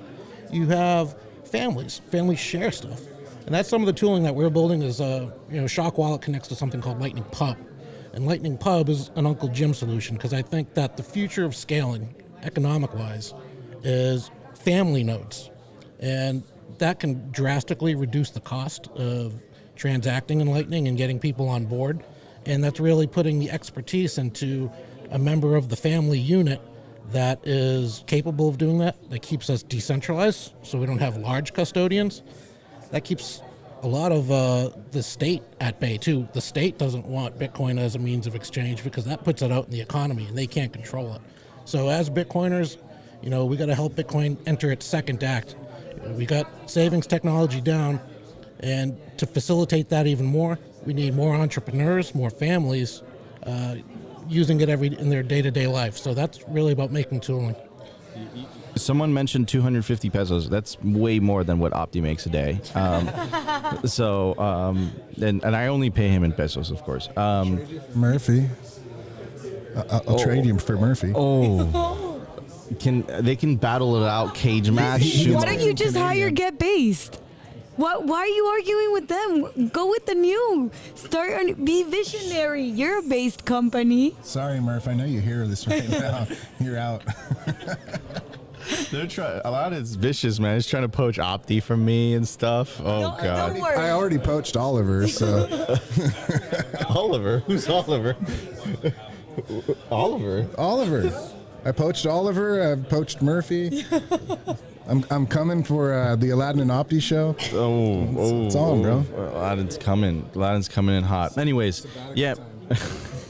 Anyways, So transitioning back to the conversation about Lightning, I think Isabella brought up a really good point in terms of the accessibility and the ease of use. I think one of the things that I ran into when I was in El Salvador is I just, I'm bilingual, so I went out of my way to strike up a conversation with the locals and just speak with them and be like, hey, what is the level, are you using Bitcoin? And, more than half of them said no. They're all fans of Nayib Bukele, but they weren't using Bitcoin yet. And I think that's an educational issue. And I think that's a UI issue. I think that's a UX issue as well, right? So, a lot more to go. Anyways, Justin, thank you so much for joining us today. We're going to get Bob Burnett, CEO of Barefoot Mining, joining us on the stream. Thank you so much, Justin. All right, we're going to get Bob in here. And we might be getting Parker Lewis as well on the stream. And we're about 5-6. Coming? Yeah, we got. I'm out then. And Bob Burnett, CEO of Barefoot Mining, has done incredible work in the space. Has written incredible pieces. been on had the honor and privilege to moderate a couple panels with Bob. The highlight for me was the unconfiscatable panel, and it was essentially public miners versus private miners. There's Hodl Tarantula, Bob Burnett, and we had Ben Gagnon and a fella from Clean Spark on the other side. And I literally went into that panel with the sole goal of trying to get them to fight. And it got pretty heated. Like Tarantula, he went hard, right? And then of course, Bob came in there as well. And I never forget one of your presentations, right? The elephants, the horses, and the rabbits. So yeah, and I really just enjoyed your conversation as well. So Bob, how you doing? What's the state of Bitcoin mining? The halving is less than 7 days away. How you doing? I'm doing great. Mining is great right now. I this will probably sound sacrilegious. I really wish the halving wasn't coming because we're killing it right now. It's the mining. If you're a miner right now and you didn't make a lot of money recently and you're not making money now, then you probably want to look at a different profession because it's really good. Are you scared for the mining? Yes. Yep. No. Are you scared for it? Oh, am I scared for it? Well, for our company, obviously the halving isn't a surprise, right? So we knew it was coming, and we've prepared for it. So we've made sure that our units are all efficient. We've got our costs under control, and we're okay. If you're a company that hasn't done that, then I think you have some trouble. And I am concerned for the state of, I think, some of the bigger companies. When I look at their financials, which are public, I see some companies that may not be ready. And Tone talked about it. I think actually, he said, "Hey, I predict we're going to see some companies fail here." And I don't want to make a prediction about one or the other, but I would say I would second that. I think there's probably going to be some negatives, but there'll also be some big winners too. So it's much like, for those that know my background, I came from the personal computer industry way back at the very beginning of it. And whenever you have a technology emerging and an industry emerging, expect there to be big winners and big losers. And you expect that a lot of mergers and acquisitions, bankruptcies, and at the end you end up with a Dell as an example, like we did in the personal computer industry. We also got Pierre Richard who just joined. Thank you, Bob. And we have Pierre Richard who just joined us. He's a little bit too far away from me. Pierre, do you mind scooting over? Much better. All right, Pierre, how you doing? Thank you so much for joining us on the Simply Bitcoin news desk at BitBlockBoom. How you doing? Bob was just dropping some sauce in regards to what's coming up in upcoming halving in 7 days or so. What's your take on the impact that will have on the mining industry? Yeah, it's going to cut the revenue by half. Thanks, Pierre. I appreciate it. Okay, well, I'll see you guys later. 3.125. Yeah, I think it's going to force the industry to be more efficient, obviously. And from Riot's perspective, like our strategy has been to build during the bear market, and so. With that in mind, now we're in a position to double our hash rate after the halving this year, and so. In a way, like we'll be net zero from a BTC production perspective, but that it does mean that we'll have a bigger percentage of the overall pie. So I think in terms of efficiency, what we have to look at is where do you get the lowest cost of energy, and it doesn't make sense to me that you would have a lower cost of energy anywhere in the world other than the energy capital of the world, which is Texas, right? So Texas has abundant natural gas, abundant wind, abundant solar. And so that just means that it's going to be, I think, the most cost competitive place to mine in the world. And so that's why Riot is so focused on it and, prepared for the halving. So another thing, which, by the way, I'm a huge fan of this video, where the regulatory status of Bitcoin in the United States is in an interesting state, to say the least. The Bitcoin Policy Summit, shout out David Zell, Bitcoin Magazine, for streaming it.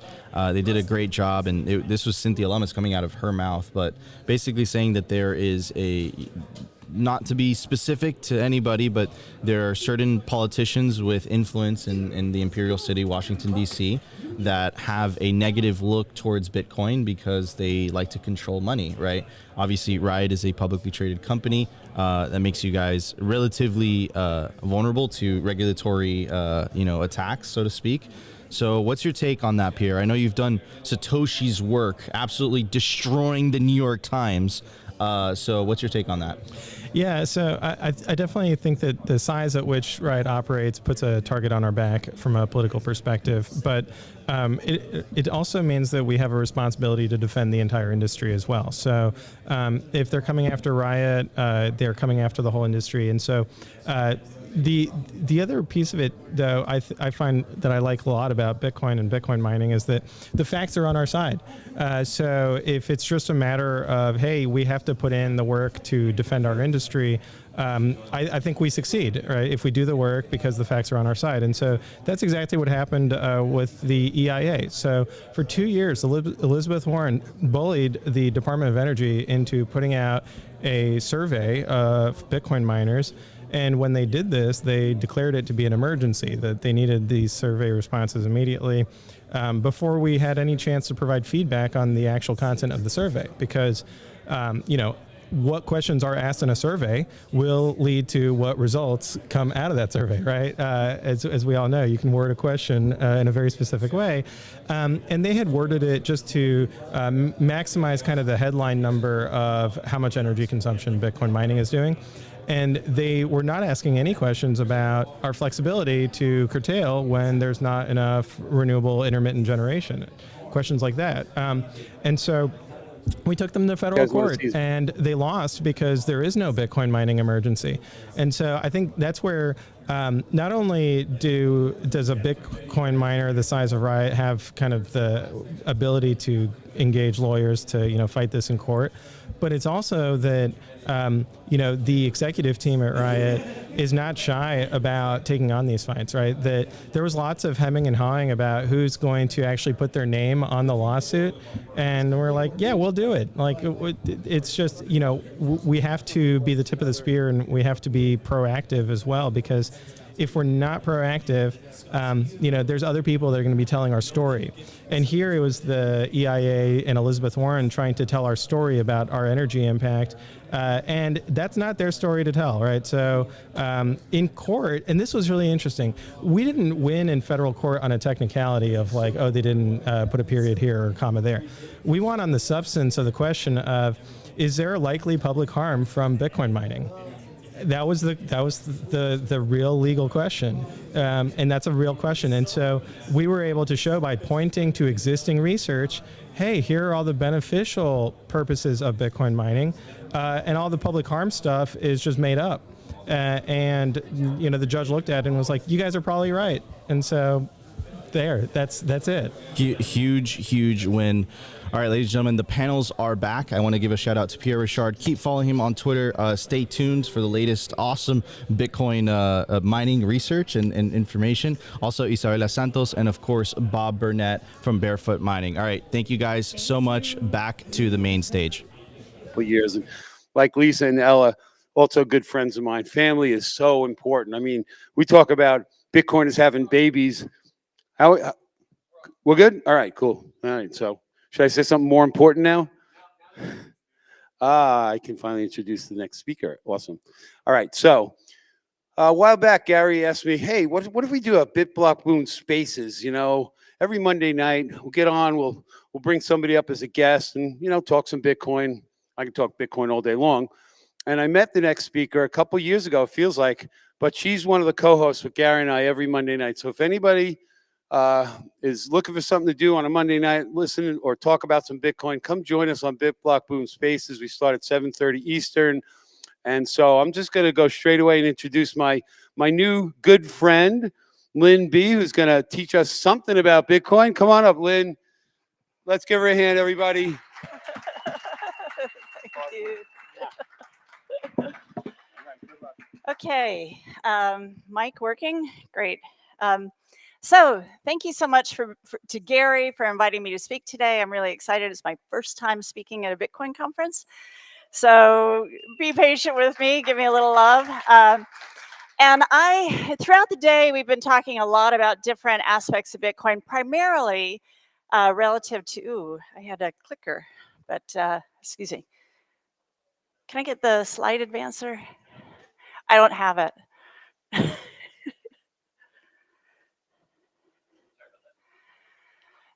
Thanks. So anyway, we've been talking a lot about Bitcoin primarily as a digital asset, the price of it, how it interacts with financial systems, what we need to be careful about.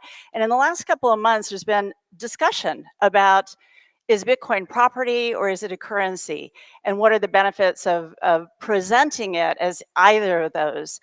And what are the ramifications of it? But I'm going to talk to you today about a little different twist on Bitcoin, and it's as a financial technology. So I really want to dig deep into the tech of Bitcoin, and I really want to shout out the builders who are building on Bitcoin to create the usability and the functionality and the progression of Bitcoin as a financial technology. So a little bit, just a slight detour.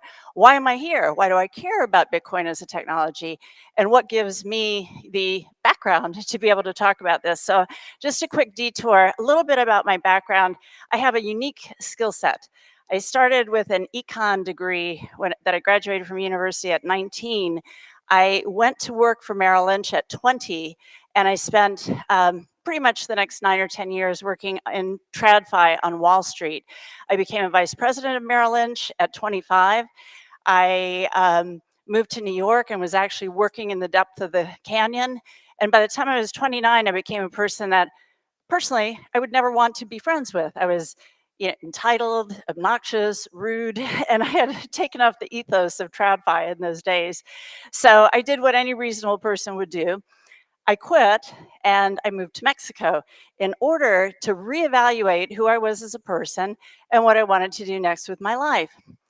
I'm still in Mexico, so I'm not sure exactly what that means, but the background over the next several years in Mexico, I started a couple of businesses, and the information that gave me was how to operate in an emerging financial economy and the unique challenges that provided. I experienced shortly after arriving a 50% devaluation in the amount of money that I had transferred into my Mexico bank account. I experienced charges of 35% in fees to transfer money to an employee of mine who had a family emergency, and how expensive it is to operate if you don't have a bank account. And I personally stood in line for 2 hours to pay a bill that never arrived in the mail, but I knew it had to be paid or my water would get cut off. So there are unique challenges in operating in a financial system outside of the US or outside what we're all familiar with. So I learned that. I love Mexico, but there are problems that I thought could be solved with different technologies.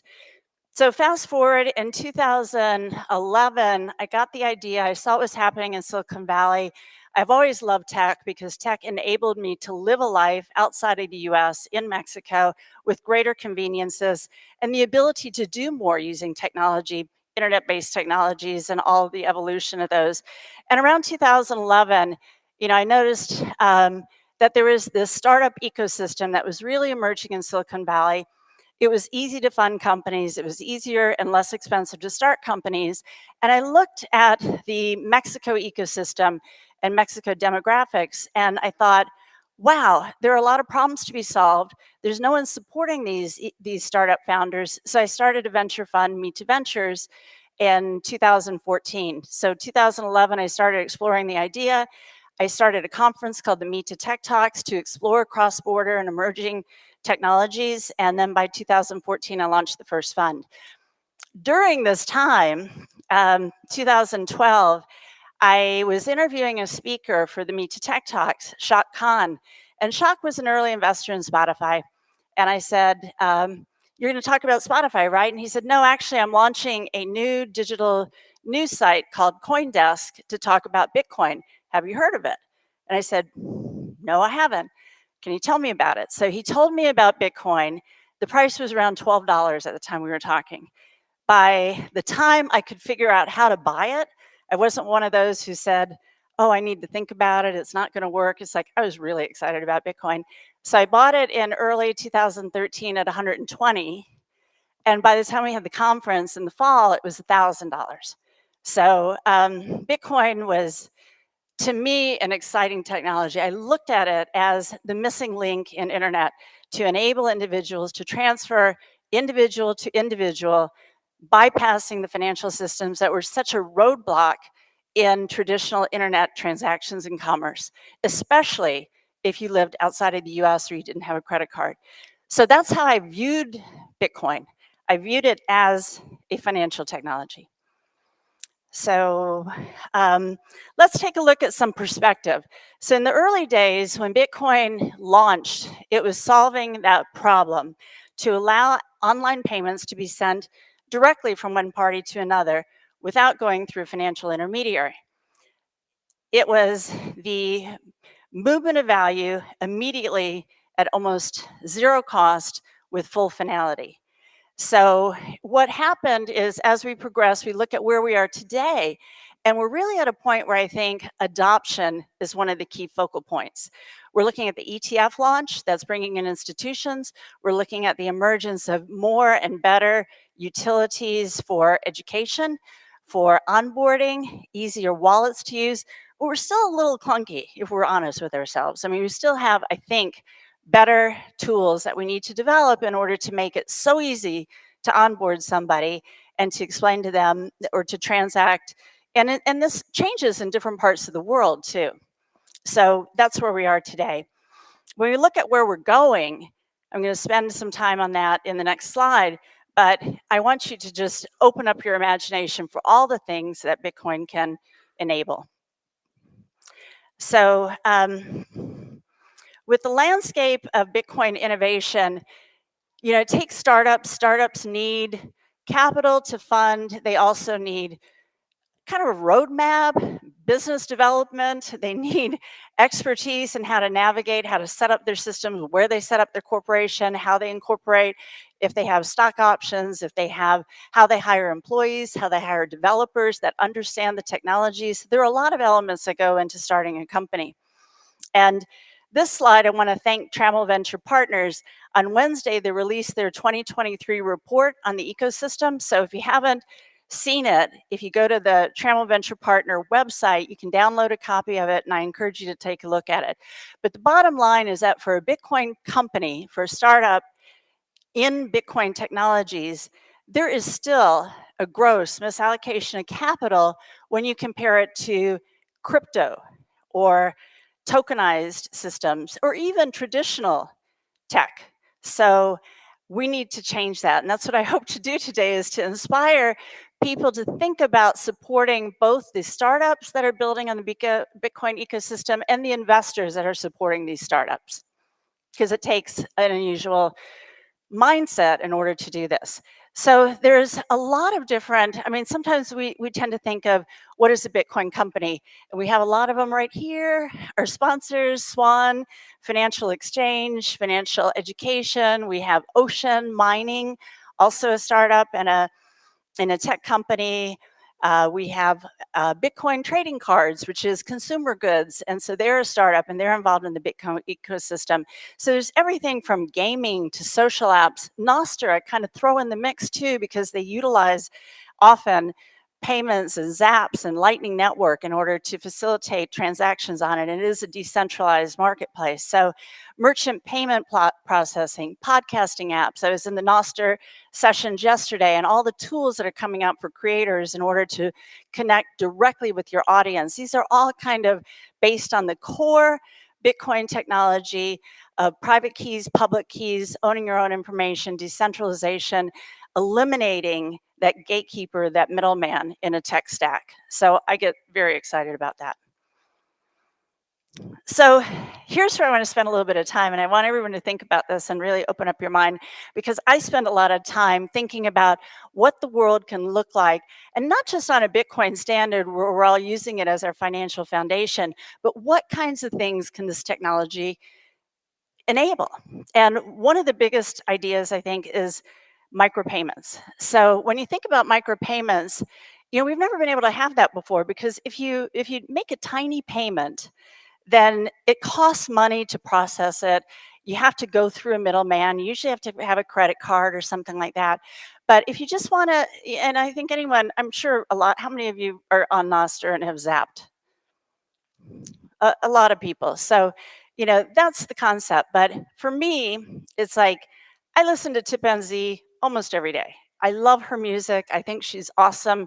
And I would much rather have a system set up where every time I listen to a Tipenzi music, it gives her zaps, or it gives her a micropayment instead of me paying $12.99 or whatever it is for Spotify.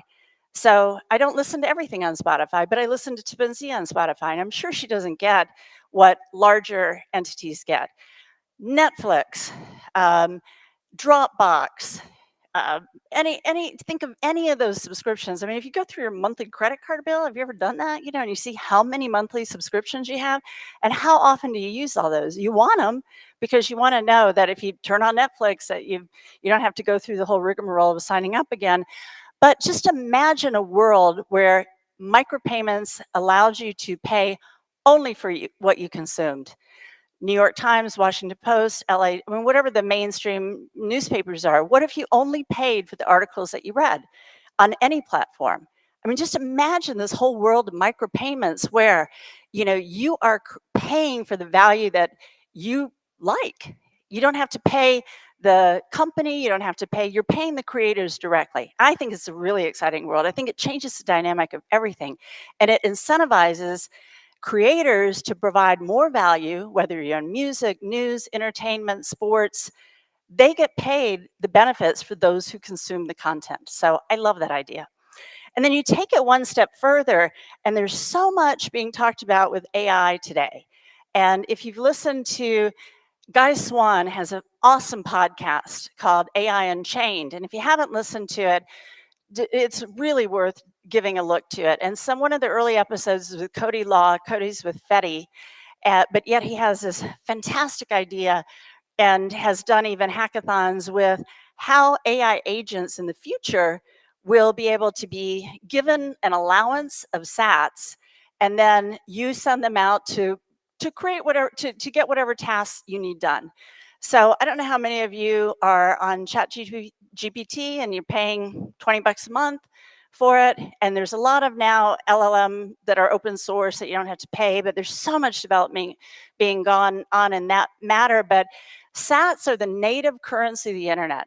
Sats are immediate finality in payments, which is a big problem even with credit cards. A lot of these AI companies are having enormous issues. First of all, it costs a lot on the server space to generate all of that compute power.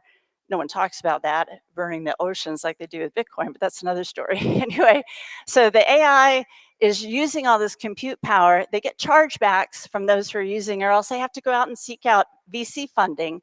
But imagine if they paid for their power by those who are actually generating the requests on a basis. And instead of you having to go out and pay every time, you just give an allowance to your AI agent or to your AI service, and they transact whatever you're requesting. And it's automatic, immediate settlement. And I think this is really a direction that more and more of us will start using these AI tools, because they really do save time, energy, effort, and allow us to become much more efficient and save our time, which is the most valuable resource. ID verification is another aspect that I see the blockchain, the private public key technology, really having a lot of potential. And this will become more and more important as we see more deep fakes and more AI generated voice and video. I'm being videoed right now, but somebody can take a small snippet of my voice, my image, and create whatever they want. So how do you know if it's really me or if it's a fake me? ID verification using public and private key technology. So these are some of the things that I think are really exciting to think about beyond Bitcoin as what we know and love, but also the technology that can, really enable enormous innovation. So challenges right now. I mean, it's always challenging when you're a startup to raise funding, and it is hard to raise money. different funding environments. The last couple of years have been especially brutal for startups, unless you're an AI company. But when you're talking about Bitcoin startups, I mean, just think of it. The entire universe of people who really understand Bitcoin and then understand Bitcoin as a technology is small. And you also, you know, don't have a lot of talent. It's hard to find talent in terms of programmers, even sales, designers who understand the Bitcoin ethos and you can hire and bring onto your team. So startups have to have the, I think I want to encourage more startup development on Bitcoin technologies because it's now proven to be that this is the most stable of all blockchains. So I want to hopefully drive innovation from some of these crypto companies and tokenized companies into the Bitcoin blockchain. And I think it takes all of us to help educate, you know, what is possible, why Bitcoin is a better blockchain, time chain, I like to call it, and what the benefits are of innovating on this stable platform. So the platform risks are essentially removed. For funds raising, and there are only a handful of funds that are really specialized in Bitcoin.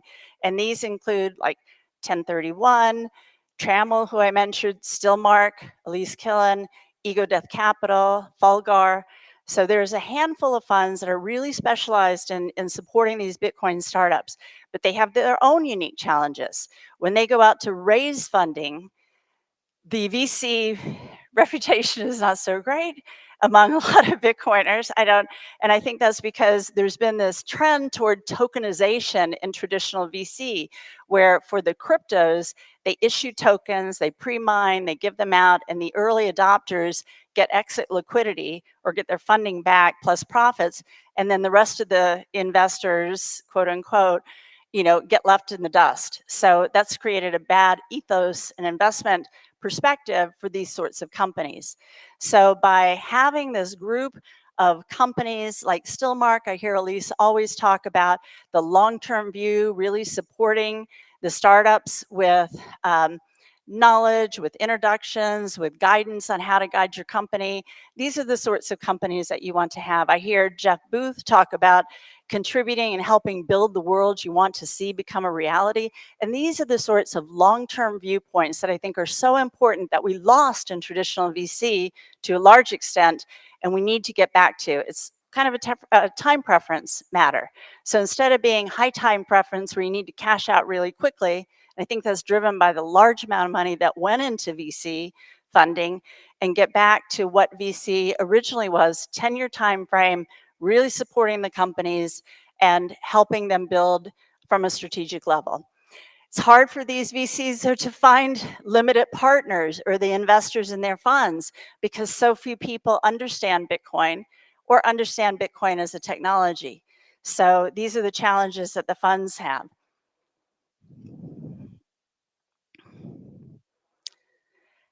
So I think that what we need to do is kind of reframe where Bitcoin startups, how they can make their money. And this goes back to some of the big ideas that I talked about a little bit before. Micropayments provide Bitcoin companies with opportunities that they may not have had before. So if you can monetize internally, I always think for a startup, that's the best way. If you don't have to take outside funding and give up a percentage of your ownership, if you can do it internally, that's the ideal. Micropayments might provide a way, instead of requesting a lot of investment funds or subscriptions, you know, if you can pay on a per use basis, that actually helps you validate your idea, because you know if you're getting paid for it in micropayments or whatever, that there's value that people are finding in your product.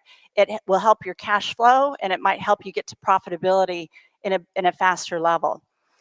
It's foundational tech. So if you think about the early days of the internet, it's like those hardware, software, you know, the original backbones of the internet are where the big money was made. And so I think by being foundational technology and presenting yourself as such to investors, this is a way of really, we just have to help educate what is the difference between Bitcoin technology, private public key, the cryptography, the stability, the blockchain, to help tell this story a little bit more effectively. I think also Bitcoin companies will naturally want to hold Bitcoin. So on their balance sheet, this is a whole different phenomena that we've never seen before. But if you have a Bitcoin company that has cash assets or has financial assets, and part of those are in Bitcoin, other than in the last 10 minutes, generally goes up. You know, you can, if you're an investor in it on a long-term perspective and you know the Bitcoin company that you've invested in has Bitcoin on the balance sheet, then you have an opportunity to actually gain not only in the growth of the business, but also in the growth of the financial assets of that business too. So that's a potential that I think we need to think about and be more open-minded to. So what are our next steps? Our next steps are, I want to encourage everybody to think a little bit more about how you can support building with Bitcoin. I think if you have the capacity to be an angel investor, there are some great platforms, including Lightning Ventures, that allows you to invest in Bitcoin companies at $1,000 up. I think there are ways to become introduced to some of these Bitcoin companies and become an investor in them. Probably a lot of them are here in this conference today. If you don't have the stomach for trying to figure out the tech yourself or understand how to invest in an individual company, then you can support the venture funds that are investing in these companies. And this is a great way of becoming a limited partner. A lot of them raise on a continual basis. Happy to give you names of the funds, and this way you have a better way of having somebody else who might be an expert in how to structure a deal or how to evaluate what the progress of that deal is, while you can enjoy the technology and the growth of the technology. And then the other way is to start a Bitcoin company yourself. If you have a problem, if you thought of something that needs to be solved, you know, see if you can't start a company and do it. That's the hardest one, by the way. I think it's much easier to invest in a company than to start a company. But there are great people all around, and developers and founders, so that might be a way to contribute to building with Bitcoin. But I just, you know, in closing, I want to really encourage us all to be thinking that if we really want Bitcoin to succeed, we have to support adoption. And I think the last panel even talked about, you know, do you get involved with going and supporting regulatory advancement on mining? And throughout the day, we've talked about how to further our Bitcoin progress. And I think building with Bitcoin is one concept that is not yet talked enough about, but any of these builders, all these people, when you go through the next break and you see the startups sitting at the tables, shake their hands, congratulate them, tell them how much you appreciate them building with Bitcoin, because I think they're doing the hard work for all of us, whether it's mining, wallets, games, you know, back-end support. These are all our heroes that we need to celebrate and support. I also want to just let you know that one future source of this is Israel. Right here is my co-host, and he and I are starting a podcast. It'll be launching next week called Build with Bitcoin.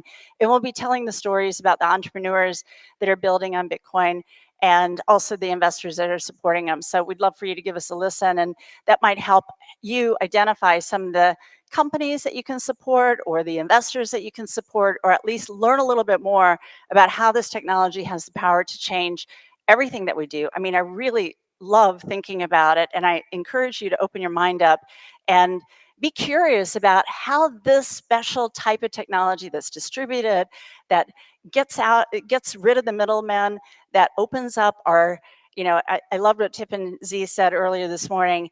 We don't need to trust anymore because now we have proof. And so I think I'll close with that because it's such an awesome line. So thank you so much for your time and attention. I really appreciate it, and would like to open it up for any questions.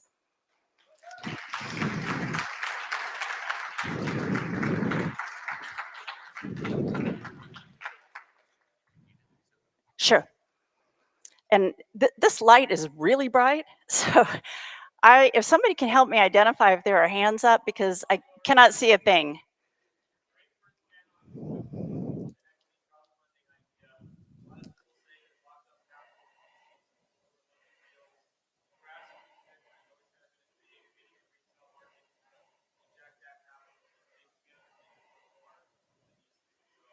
Is that Pierre? Oh, sorry. Anyway, the question is, what do I think of grassroots capital versus equity crowdfunding? which is kind of grassroots capital. So equity crowdfunding, which is basically where small amounts support the business instead of the professional investors. I love that idea. I mean, I actually think, I mean, there are some restrictions in the way, and this really chaffs me sometimes, but it's like the regulatory landscape in the U.S. prohibits a lot of people from investing in, unless you're a qualified investor, unless you meet certain financial landmarks. They don't want you to invest in venture capital or direct with companies because they think it's too risky.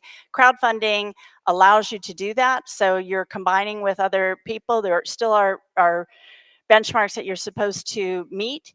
Some of them can be intellectual capital. So if you can prove that you're in the industry or you know the subject domain, then you can bypass the financial regulations. But in theory, I love it. And I think especially as Bitcoiners, we're the natural people who understand this technology. We're the ones who can support it best and should support it best. And often, I mean, this doesn't happen necessarily if you have a tiny investment, a crowdfunded investment with a company, but if you're a larger investor with the company, you should get involved in helping that company along in whatever area they might be deficient. So they might know the tech stack really well, but they may not know how to communicate their product, or they might know the tech stack very well, but they need help on the legal or regulatory landscape. And if you can help them or advise them, that's a great way.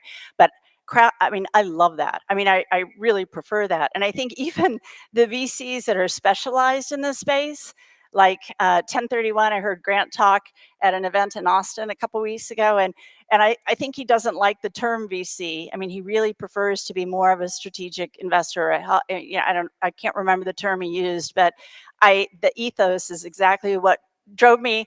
I closed my fund in December of last year, my venture fund, which was early stage tech, to focus more fully on Bitcoin and supporting Bitcoin companies. And I don't know what form that takes, but I think that it's absolutely correct that it should be ground up, just as Bitcoin was ground up.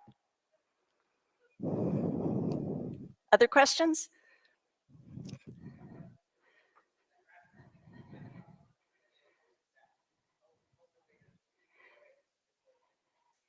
Yes, and Geyser Fund, and I should throw that out too, because not all of the companies right now are built as for-profit companies. A lot of them are projects or they're nonprofits, and so Geyser Fund is an outstanding way to help support those, and OpenSats as well. So I think we'll see more and more. I mean, here's another idea. It's like help find ways or open up more funds that crowdfund and that bring more capabilities for people to invest small amounts, get their feet wet in investing, and support these Bitcoin companies. So I think all of these are great ideas. And I mean, the thing I love, well, many things I love about Bitcoin, but one of the things I love most is that it started from the plebs, from the people, and it's only now getting into the institutions when we're, at what, over 90%, issued. So, we really have a leg up on this. And I think the same thing will happen with supporting Bitcoin companies. So I just feel that this is a great opportunity for us to be,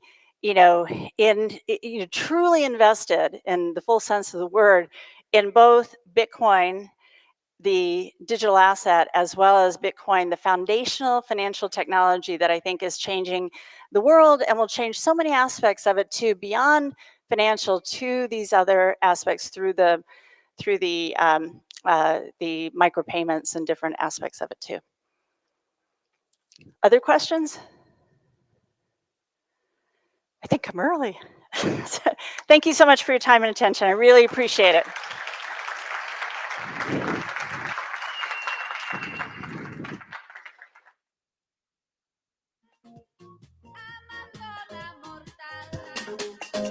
Luchando solo para proteger a aquellos que no se pueden defender, viajando solo para poder entender a aquellos How's que everyone ya doing? no se pueden. For those who don't know me, my name is Julie, and this is my 4th BitBlockBoom. This conference is really special to me because this is where I met my community who helped me learn about Bitcoin and go through that Bitcoin journey. Bitcoin has given me so much, and one of the most important things is it's given me a way to opt out, find a way to opt out, and it's teaching me how to teach that to my daughter. as well. So thank you guys, and thank you to all the sponsors. This is my first BitBlockBoom as part of the team, helping with sponsorships and relations. So if you want to be a sponsor, please come say hi. I want to introduce our next speaker. He's a guy who's read more about Bitcoin than anyone you know. And if you're like me, you'll probably hear his voice in your head when you're reading a Bitcoin book because he's narrated so many Bitcoin books. He's the nicest person. He is dedicated to helping people learn about Bitcoin. And now he's doing a lot of work with how Bitcoin and AI are tied. And it's actually given me a lot of hope. Whereas before I was very scared of what AI is going to bring, he's actually kind of shown that it's actually could bring a better future. So without further ado, Guy Swan. Thank you.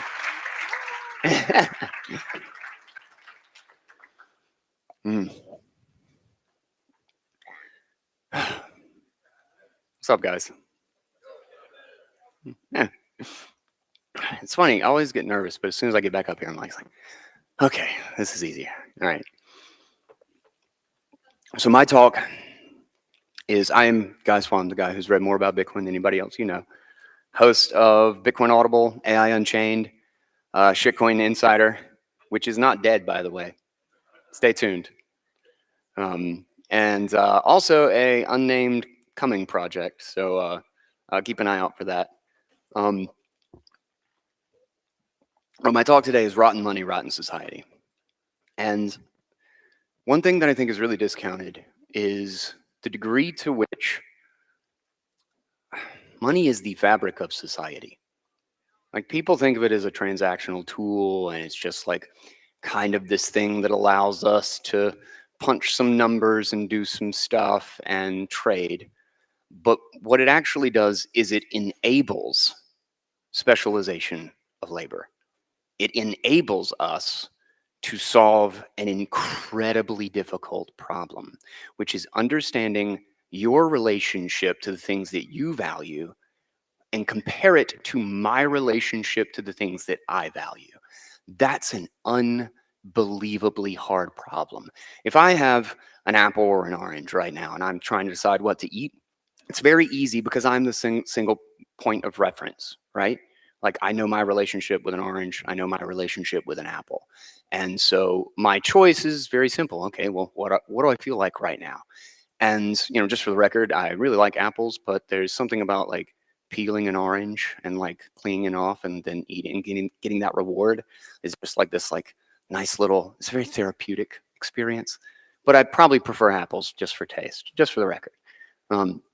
But we have absolutely, so because we have a central point of comparison, I know how to compare apples to oranges, but I do not know how to compare how much you like oranges to how much I like apples. Maybe he's really great at making an argument. Maybe mine's really nuanced and I don't have a lot of activity, or like I'm not really, you know, active and enthusiastic about my explanation. And everybody believes that he likes oranges more, but maybe I'm willing to pay $10 for an apple and he's only willing to pay $2. Maybe he just likes to explain things. We have no independent metric. Money is that independent tool. And in doing so, it is specifically the most important piece of the puzzle to allow society to scale past Dunbar's number. Dunbar's number is that 150 to 200 people, where a group still feels like a group. And once you start, it's why we were all basically tribal before we had a collective and robust monetary system. We would only live as families, as tribes. And they would only grow to so big before internal conflict made it so that like this half of the room just doesn't know what the hell is going on over on this side of the room. And so they create some stupid narrative. They imagine that this person is this thing and they believe this stuff, and then you fall into your tribes and you start being divisive and you have conflict in the group. Money is actually is the most critical tool to sort that problem out so that we are cooperating instead of fighting. Because, you know, I'd go to a store and I might have nothing in common with the person I'm doing business with. Like none whatsoever. Like they might believe a different religion, speak a different language. But if I'm able to trade with them, suddenly what they contributed to society and what I contributed to society, I can get his contribution and he can get my contribution. I don't have to trust him. I don't have to know him because we are independently trusting the money. And therefore somebody I might have 1,000 reasons to hate. They like the Patriots and I freaking hate that team, you know? Like there's 1,000 other social or cultural or arbitrary reasons why we might hate each other, but we're working together despite it because we have this economic tool we can use to solidify our contributions to society. So my argument, this rather lengthy introduction, who knows whether I'm going to get through these slides. I'm going to try. I swear to God, I deleted more slides than are left. This is a very, very long discussion. It can easily be 8 hours, so I'm going to try to get through this. But my argument is that sound money creates a sound society. Rotten money creates a rotten one. And money is half of every single transaction. Every single thing we do. If an incentive of money pushes us just a little bit in one direction, it does it for everybody at every stage, multiple times a day, every year, every generation. And it pushes, it frames the environment and the path that society evolves toward. So what do I mean by this? So what is money? Money is not wealth. Money is not real capital. We don't do anything with it. Like I stole this from my brother, $20. This is a piece of cotton. I do not eat this. I do not put it in a machine to make shirts. It's not used up in any part of the process. In fact, if I gave it to Johnny and then he gave it to Yitta and then she traded it with somebody else and they traded it, like this could go around the room 100 times and end up back at me and I could have the exact same one. Its whole purpose is to not do anything. It's to not change. Why? Because everything else we do does change. If I bought a sandwich and stuck it in my pocket, 2 hours later, I promise you, you don't want that sandwich. But I do want it right now. But you'll still take the $20. $20 stays. It's the same. No, depending on your time frame. So it's not a resource. So what does it do? Introducing Dan the sandwich maker. Dan makes sandwiches. And he works really, really hard. He's a good sandwich maker. He makes them delicious. Look at that. Mid-Journey. Look at those freaking sandwiches. They're delicious. He sells, he makes and he sells 100,000 sandwiches. And every time he makes a sandwich, he earns $1. He feeds somebody, does a favor for them. He gets $1. But he doesn't consume. He doesn't take anything. He just saves $1. He does this 100,000 times. And he doesn't have a meal. He doesn't buy gas. He doesn't do anything. He just diligently makes sandwiches for other people. So what can his $100,000 in savings tell us about money? It's a record. It's a provable record that he helped 100,000 people and we all owe him back. He fed and created 100,000 meals for other people. And that money basically behaves as society's promise to say, we'll give you back all that you put in. So I've got a little animation here. He puts in and gets, let's see if this actually, okay, gets $100,000 and then uses that exact $100,000 to take out only, so he grew the economic pool of resources and then can use that $100,000 to take the requisite amount of value back out. And what he does when we're all working, what he does is make sure that everybody's fed while we work to make the economy better. He's adding value for us so that we can keep getting stuff done. So again, so we can work together and specialize and improve things. Money is a record-keeping system. It's proof that you put in and enables you to take it back out. So if money is a record-keeping system, what is printing money? Fraud. It just means that somebody gets to take shit out without doing anything. That's all it fucking means. And you can call it 1,000 different things. You can call it quantitative easing, and you can call it a bank term finance program, and you can call it debt and stimulus and all that shit. But it doesn't matter. If you're manipulating the record-keeping system, all you are doing is enabling whoever you give the points to eat all the sandwiches and do nothing for anybody else. So imagine, contrary to the notion that savings is bad for the economy, which is mind-numbingly insane that the Keynesians literally try to convince us of this, is that savings is actually the only proof we have with skin in the game choices from every single person you traded with that you're actually a net producer, that you actually net contributed to the whole economic system instead of just destroying stuff. And that's a really important job.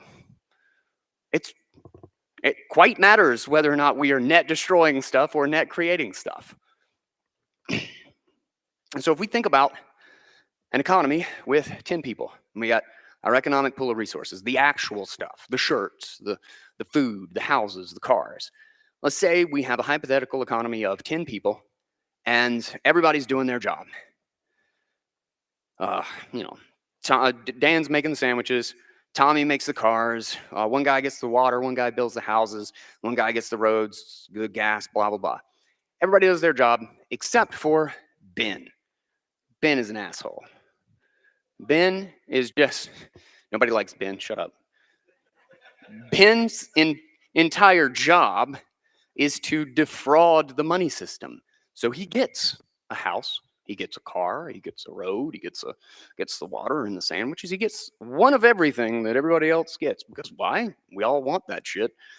And he doesn't actually provide anything in return. He doesn't contribute. And even worse is he distorts the pricing mechanism for everybody else to figure out what it is they should be doing. Because maybe only one guy needed a car, and instead Ben bought the car. Well, now that guy's going to spend more resources building another car when we only needed one to begin with. Ben just took it from us. Ben sucks. God bless. I don't know why anybody likes Ben. All right. Another important thing. Falling prices are natural. The whole point of the economy is to make stuff better. Like, there's this huge conflation with deflation and inflation, monetary price inflation. Like, there's like 100 different terms and specificity. Like, you can have prices go up, inflation as it's usually referred to, and not have monetary inflation. You can have people print a lot of money and you can have prices not go up. And a lot of people think that that's totally fine. That means that we're not being stolen from. That means there's no negative consequences because look, chicken's still the same price. To the contrary, it causes a massive, massive systemic malinvestment.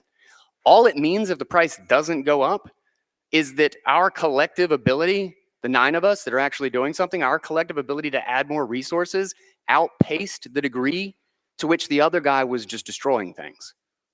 That's all it means. It doesn't change the fact that the printing of the money, the counterfeiting of the money, is still just a giant suck of all of our resources into his coffers and his economic corner where all of his buddies and the counterfeit class like to hang out, not actually contribute anything and be ungodly wealthy.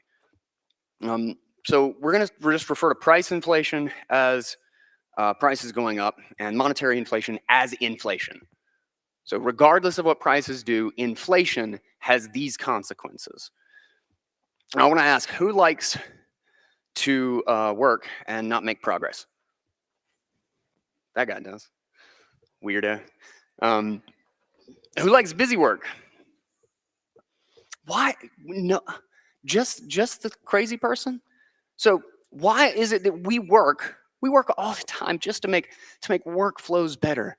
to come up with some way to make just a little bit of energy go a little bit further. So what we spend all day, we start our days with problems and we try to end with the solution. Like, there's nothing that'll piss me off more than starting my day trying to do something and then have ended the day, like, and have lost 10% of my progress, realizing that I just, like, fundamentally started in the wrong place and I have to redo all my work. That just pissed me off to no end. I don't even care if I got paid for it. I just hate it. I want to make progress. The whole reason any of us go to work is to make stuff better. How in the hell is stuff not getting more affordable? That's the whole point. Why would we do it otherwise? Imagine you had $10,000 and that's your salary, and you can buy what $10,000 buys is like a set of stuff, and that's your standard of living, right? Let's say after a year of working, we have sound money and the prices of everything fall by 5%. Why does that happen? A Keynesian will tell you this is destructive to the economy. People won't invest, blah, blah, blah. The reason that it happens is specifically because things got better. It's because we improved our processes. It's because we made machines better. We repaired broken machines. We improved everything such that the supply and output of what we could produce grew. And thus, the cost of those things fell. Why? Because they got easier to make. That makes perfect sense. If things are easier to make, they should be more affordable. Now, the government and Federal Reserve targets 2% inflation, which means they want prices to increase. So at the end of that year, if we have 5% lowering of prices, then what that means is that with that same $10,000, the average prices of everything has fallen, which means at the end of the year, we will have our exact same standard of living and buy all the things that we bought at the beginning of the year, and we'll have $500 left over. We will be wealthier because we get our part of the contribution of everybody making the world better. Now, when we target 2% inflation, talking about price, that means that all that 5% is stolen, and at the end of the year, to buy all the same shit we bought just to live the way we were living before costs $10,200. We have to not buy something we were already buying. We worked our asses off for a year and got poorer. And that's the target. We hit 10%, 18% easy, especially you're living in a city. Oh, doesn't even break a sweat. Go to something like Shadow Stats. It's very common for 8 to 12% per year. And what's funny is this is basic economics. The price falling is the thermometer. It's not like something that causes some detrimental effect in society. To the contrary, it's actually the thing that lets us know we have more supply and more productivity. Why? Supply and demand curve. That's how the price works. If you make more stuff, the price goes down. If you have more output for the same input, stuff is cheaper. That's the first thing in the first class of economics that everybody should learn. And somehow Keynesians have convinced us of the opposite. So what happens when you treat counterfeiting as a productive and important role in the system of society? It's important to note every single one of the Keynesian arguments is the broken window fallacy applied to something else. It's all the exact same. We're going to devalue savings and encourage investment. Broken window fallacy. Broken window fallacy, for those who don't know, is if we break a window, well, then somebody then has to pull out of savings and go buy a new window from the window maker, and that creates new activity for the window maker, and then they have more money, and then they're going to go buy and do something else, and there's like this multiplier effect, and after some amount of time, it's some net productivity gain. Well, the question is always, where does the actual capital come from? Because the money is just the record-keeping system. So the net of what we actually did, arbitrary of anything that happens down the line, is we broke a window. If the broken window fallacy had any amount of truth to it at all, we could literally, it's the same excuse they say that war is good for the economy. This is mind-numbingly idiotic. We could all just, like, why would we have to go actually kill people? Why would we actually have to go blow up a country? That's horrible. Why don't we just do it and not put anybody on it? Why don't we just make like 1,000 battleships and just go put them out in port, put them out in the middle of the ocean and just blow them up? And just do it for like forever. And then we'll just be infinitely wealthy. The economy will be so busy and everybody be working their asses off. And just blow stuff up. I probably would look really cool. The question is always, where did the actual resources come from? Because the poor bastard who had to fix his window was gonna buy his kids braces. Was gonna take a fucking break. Take a Saturday off and not work so that he could build his family, be with his friends, go watch a movie. But now he has to replace a window, a perfectly good window that was working. Why? Why do we break it? Same thing with devaluing savings. That if we bleed everybody of value, well, they'll have to go invest it. If you decrease the cost of debt artificially, everything will be more affordable. Debt is not owning something. We'll get to that in a second.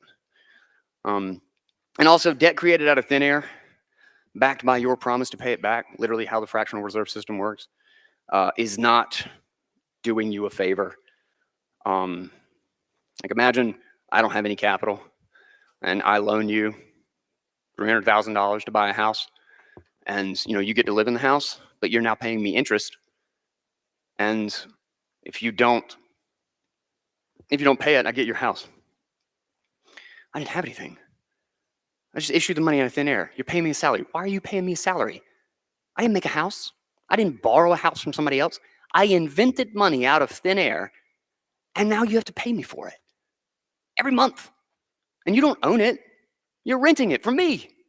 You're renting a house from me that I never owned. What's funny is there's actually a guy, I can't remember what article I read on the show, but there's actually a guy who proved this in court and got out of having to pay his debt to a bank. And the guy was a lawyer. Really fascinating little story. I unfortunately don't have the time to get into it, but you should check out Bitcoin Audible and look in the stream of 1,000 episodes or whatever, and arbitrarily it's somewhere in there. Sustainability. This is, you hear this political platitude all the time. Is it sustainable? Well, when money's most important job is to make sure that we only consume what we put in, and then we start defrauding it with the explicit purpose of consuming more, all we have done is kill the balance of that system, and we just overconsume. We just consume a whole lot of shit at a price that doesn't actually make sense, and until we are literally gutting our economy of real resources, of real productivity, of real capital. And the quality of all of those things start to degrade. The more you take out, the higher the price goes. It's the point of the monetary system. And this is the most important regulator to make sure that we stop consuming when we are running out of stuff. And when you manipulate the money to make things affordable, to encourage consumption, to devalue savings, all you do is cut that regulator off. And we keep consuming, we keep destroying resources that we aren't actually putting back in. Encourages investment. That's a fun one. One really important thing to understand is savings is the investment in our future. Like, savings isn't something that isn't invested. It's invested in the people. It's invested in the families. It's our protection against the future. It's our record of getting back out the contributions that we put in. And Ben is just messing with us. So when we devalue savings, let's see. So a good way to think about this, let's just use the water analogy. So money, because it's not supposed to change, supposed to stay the same, if it is sound, if it's not being created out of thin air, it acts as this kind of perfect totem for measuring whether or not we are creating value or destroying it, right? Which means that if we are nominally making money, it should be the closest thing to proof that we are adding value. If we are nominally losing money, it's the closest thing to proof that we are destroying stuff. Now, what happens in that context, in the analogy, that makes money like the perfect glass of water. It's like clear water. Therefore, the only thing that is investable, because it's the totem that we compare everything against, the only thing that's worth investing in is essentially better water. It's essentially like we want to make tea. We want to make coffee. We want to do something to improve it. We certainly don't want to destroy it. If we end up with murkier water, that's a bad thing. To devalue the money to encourage investment, it's funny, is it kind of does what they say it does. But it does so by murkying the water. You make a crappy glass of water and suddenly, when we should have only been investing in things that make the water better, now the standard is crappy. So there's this whole space of investing where we can just make like not shitty water. We can just like kind of clean out the sediment and make like a murky water. And so, but we don't actually have any more capital. Remember, this is access to capital. It's a proxy. It's not real. Which means that what we actually have is we have gutted the investment for the actual good, positive value of society. And we have now taken a ton of it to go for low-hanging fruit, which is just filtering crappy water. So you make a 3%, 5% gain, you're not actually doing anything. That's not actually a net productivity gain. There's no value being created there because the money's losing more. But now the one thing that we have to measure to make sure that we aren't destroying stuff is lying to us.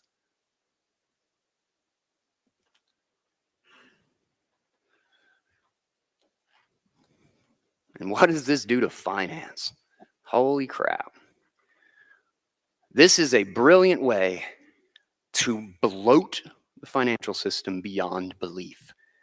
Because now all of the capital that we had saved for our future and for our families is now put into the hands of financiers, of index funds and money managers who all make fees off of us. They love this game. Holy crap, they love this game.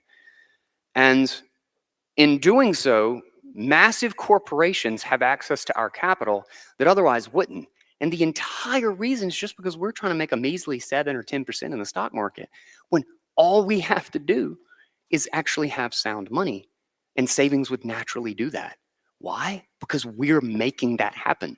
We're putting that input, that productive input or output into the economy. So an interesting thing to think about is that industries should fall over time as a portion of the economy. Like, for instance, the example is that farming was once 90% of the economy. But if farming is 90% of the economy, you can't run an internet industry. Every time there's a new innovation or new tech or something, it creates its own portion of the economy, and everything else, like on purpose, will have to decline as a share of the total economy, specifically because like farming is only like 5% of the economy now, and it's because we're really good at making food. So we don't need to waste 90% of our resources on making food anymore. We can do it with just 5% of the economy. Finance is just organizing the stuff. It's just allocating the things. It's not even the real thing. It's just organizing and trading the actual things, the actual houses, the actual equity, the actual stock, and the production of the goods. How? Look at that. This is the portion of the financial system that is our economy. It's getting bigger and bigger every single year. We're getting worse at allocating the stuff that we make. It's costing us more to do it. And specifically because of this poisonous incentive to blindly dump all of our money into corporate America, which is bloating all of those financial assets and making them look like an even better financial opportunity. It's why banks just go ahead and lend at 0 or 1% rates to a bunch of giant corporations. And what are they going to do with it? They don't have any. It's not like if you throw 10 times as much money at them, they're going to have 10 times the number of good ideas. They're going to have the same good ideas they had before. They're just going to use 90% of the money to buy up all their small competitors. Money that we're paying for, that came out of nowhere, that nobody actually lent them. It was created out of thin air. And so they're just going to swallow up small business across this country and bloat the entire ecosystem of corporate America purely because we don't have anywhere to put our savings that doesn't bleed out day after day. So we have to give it to them. And it becomes a self-fulfilling prophecy. Of course, the stock market goes up. Doesn't matter what happens. The stock market just goes up. That's why P&E ratios don't make any sense anymore. That's why acquisitions have taken over IPOs and like the VC market. Like it used to be that you were an entrepreneur and you were more likely to actually grow a business and try to, sustain a position. And now essentially the market has gone very heavily to grow fast enough to get bought. And they just finance it with our retirement. We shouldn't have given it to them in the first place. I'm running low on time. Told you this was going to take a while. Forces, yeah. Okay, we've covered most of this. Oh, here's an interesting thing. So how bad are the consequences of this? So look at our people with Ben, is the money printer. And, it's easy to think that the only problem with that situation is that Ben is getting stuff for free. But here's the kicker, is that Tommy makes cars for all of us. But Ben is really wealthy, and he has a lot of money. And you know what? He can make a lot more money if he works for Ben. So Tommy stops making cars, and instead he builds yachts for Ben. Now we only have 8 people contributing. And that starts happening down the line, year after year, generation after generation, and more of the economy huddles around the counterfeit class. Says, maybe I can just, make cars for them. Maybe I can make their yachts. Maybe I can serve them food. They pay really good. Everybody else who has to work for money doesn't pay shit. It's because they have to work. The amount of distortion in the economy, when you compound this over generations, is incredible. It leads to going on the idea of like giving too much money to large corporations, but they don't have any more. It's not like they've got better ideas because you threw 10 times as much money.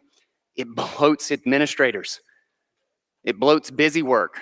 There's a fantastic book by David Graeber called Bullshit Jobs. I highly, highly, highly recommend you read it. And what's funny is that the number of times he mentions financing in the book, but he doesn't know the framing of like how when you manipulate the price of money, it actually leads to this outcome. So it's fascinating if you go in with that perspective and read it, and you realize that he's talking about the consequences of printing money, and he doesn't even know it. It's insane. He came up with a statistic after interviewing like a ton of different people and trying to do this a pretty broad study. And it's funny because like the employees don't even want to admit it, but that it was estimated that up to 40% of our entire workforce, that they believe in their job that they are doing nothing meaningful, and that if they didn't show up, nothing would change. Can you imagine what that does to the spirit of a person?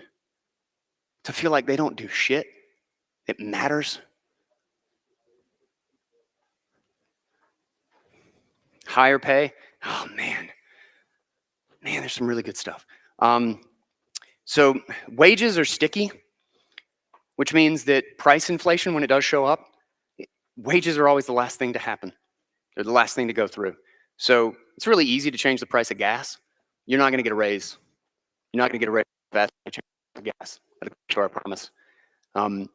Which means that the employee is always in a default dependent situation to the employer.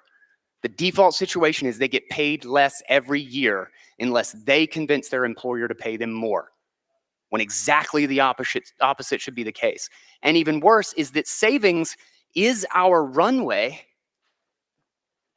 for saying no. If you have 2 months worth of savings and your boss tells you to do something unethical, you're going to tell you, no, I can actually stand on my own 2 feet. I'm going to go get a different job, you jackass. But if you're 2 months in debt and you're living a paycheck to paycheck, you can't say no. You're going to do something that you don't want to do because you don't have a choice. And God damn it, your grocery bill just went up by $100 in the last 2 months. So not only can you not afford it, you can't afford it worse than you could 2 months ago. So you talk about people being stuck in jobs.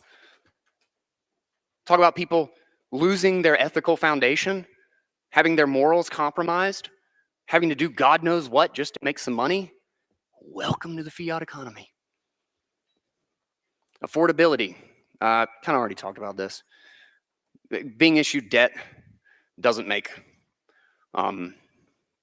things more affordable.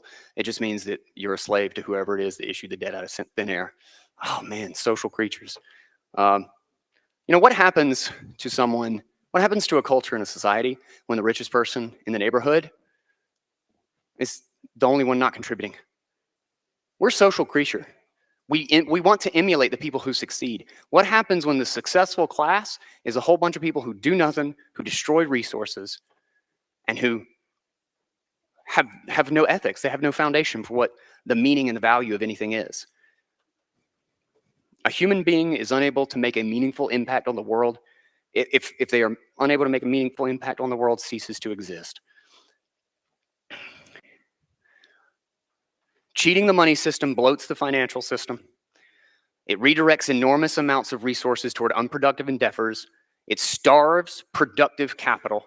It traps people in debt. It bleeds their savings. It traps workers in jobs that they don't like. It forces them into desperate situations. It creates an environment of gambling and speculation. It makes meaningless focus on money and return and interest rates and stock market rather than the thing that we should actually be doing, which is making stuff and helping each other. It leads to inflated social status of people who contribute nothing. It creates an industry around the counterfeit class so that we're all just doing whatever the hell they want so that we can get our part of the cheated record system. It leads people to blindly give their hard-earned savings to huge corporations, and it consolidates small business into giant centralized systems. It defunds the most important productive institution of society, which is the family, which is us. It defunds us to fund corporate America. And this is just a small part. This is with 20 slides having to be deleted and going 2 minutes over time. The craziest thing is that we can actually fix it. All we have to do is fix the money.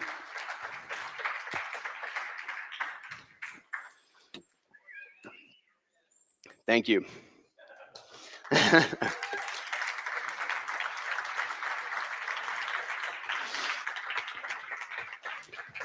Sorry, we don't have time for questions. I stole some from MBK.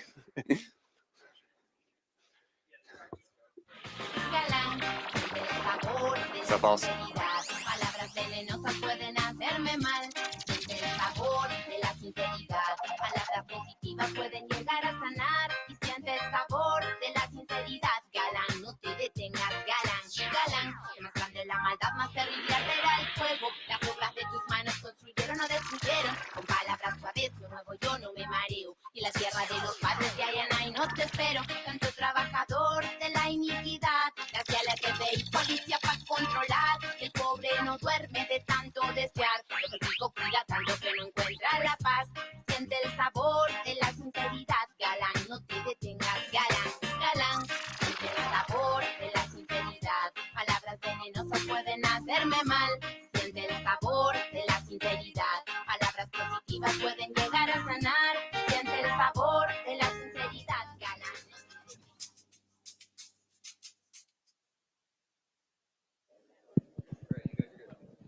Hello. Hello. I think that one is dead. Maybe. Yeah, see, I always get the bad mic, Rodolfo. Like, what's your secret? It's this is the best Ethereum conference I have ever been. Really? Is it classic or the other one? It's the macro script. Macro script. Yes. Macro. Woo! What's MacroScript? It's gonna be huge. Yeah, grand total of one person clapping. Such a great joke. It's gonna grow. It's gonna grow. It's early days. Okay. I thought we were here to talk about Noster. Okay, let's talk about Noster. Yes. What is Noster, Rodolfo? Well, I mean, are we gonna bore them, or are we gonna talk about like what he do? Does it do? We will fire up this crowd. So Noster is just sign content relayed by somebody else, right? So if you remember, maybe email way back then, when email was a little bit more decentralized, you send your message and it goes. Nostr works very much like that, but more decentralized and signed. It's this very general purpose protocol for you to send text and other stuff. Yeah, and social media is probably its most visible use case, but you can have so many other applications. And how many people here in the audience are on Noster?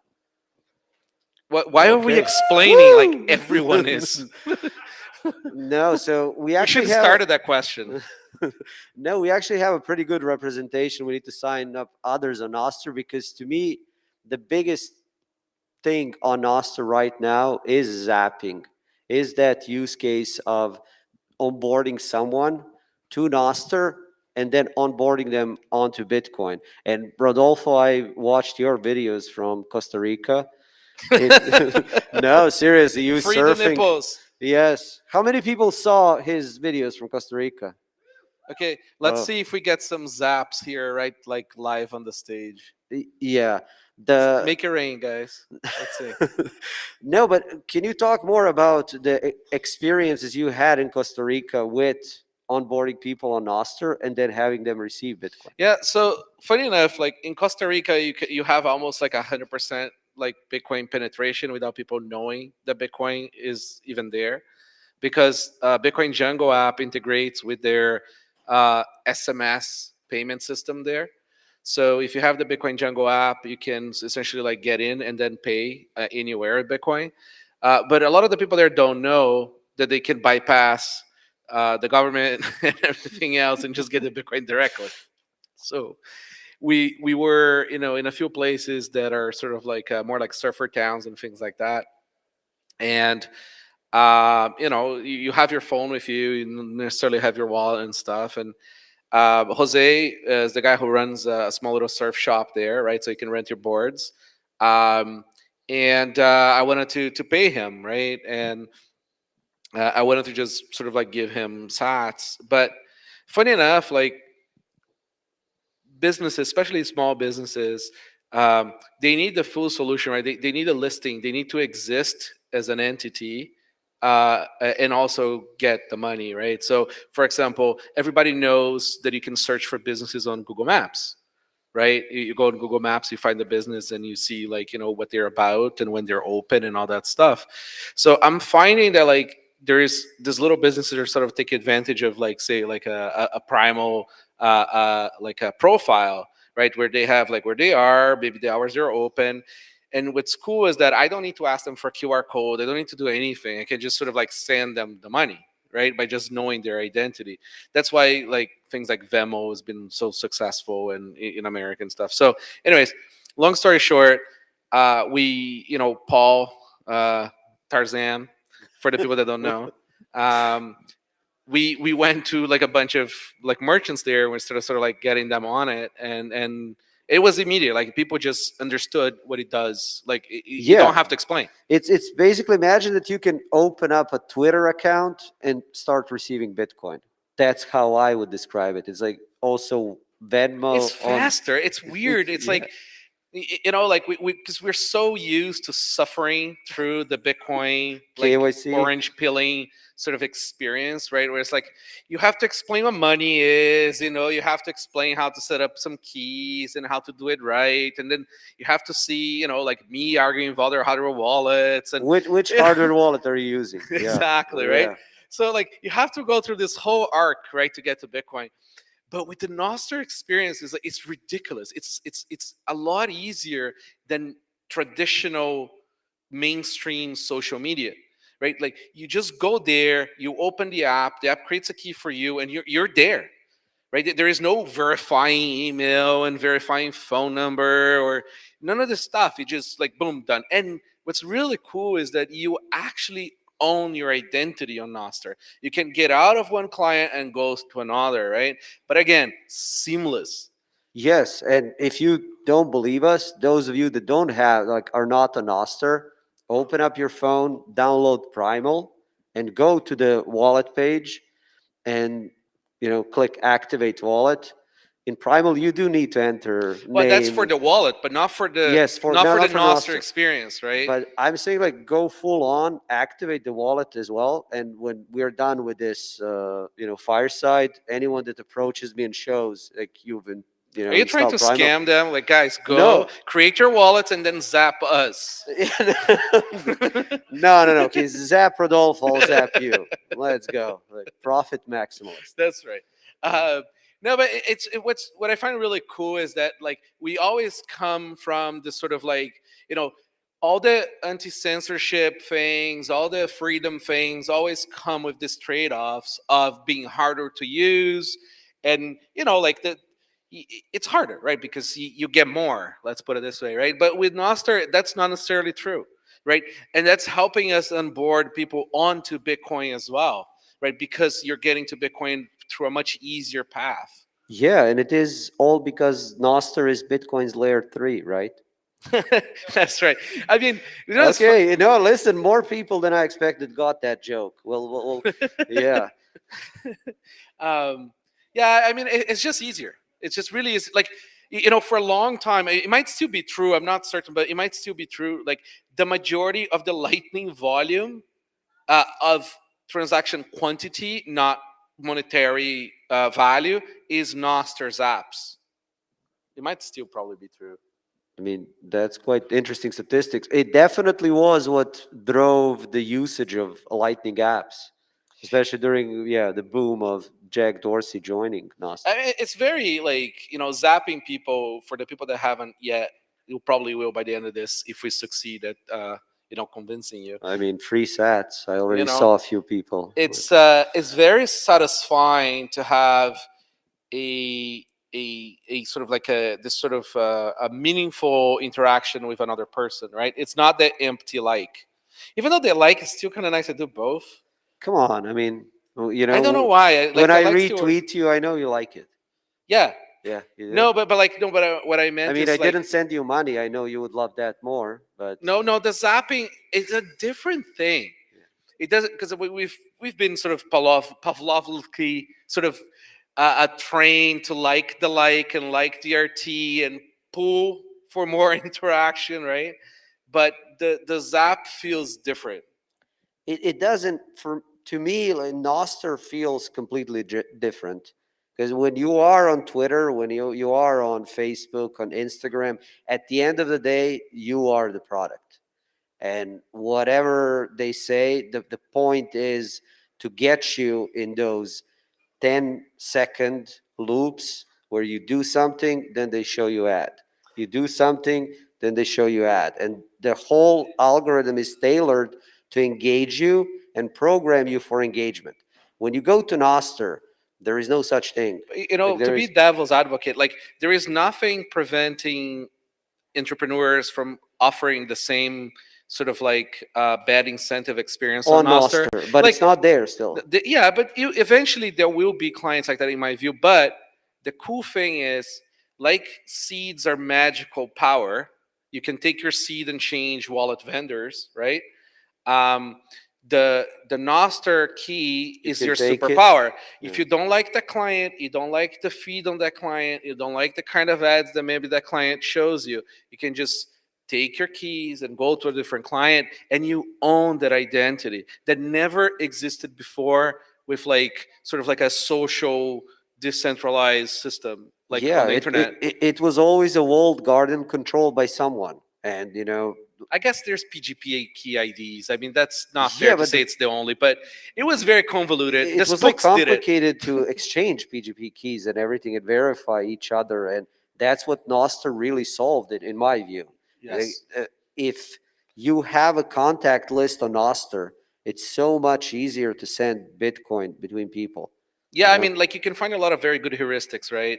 So you can identify a person versus a bot by like, like, look, all my friends are sending literal money to this person, right? Like they're zapping this guy. So like chances of this guy being a bot are lower. Oh, look, they also interact this other way, right? And there is no permission to check that data, right? Like I remember when I was building Unleashed and like I wanted to go and query Twitter as much as Nostr, right? But like I cannot go and grok Twitter, right? Yeah. Twitter will not open their API anymore for all the data. Closed garden. Yeah. On Nostr, on the other hand, if I keep a relay, I can get all that data, right? And do analysis on it, like let the AI play with it.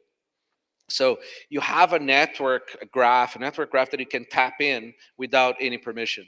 Yeah, and you're right that zapping is a different experience.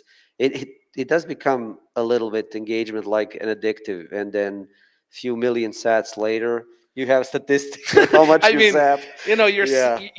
you're liking away your generational wealth, right? So it feels differently.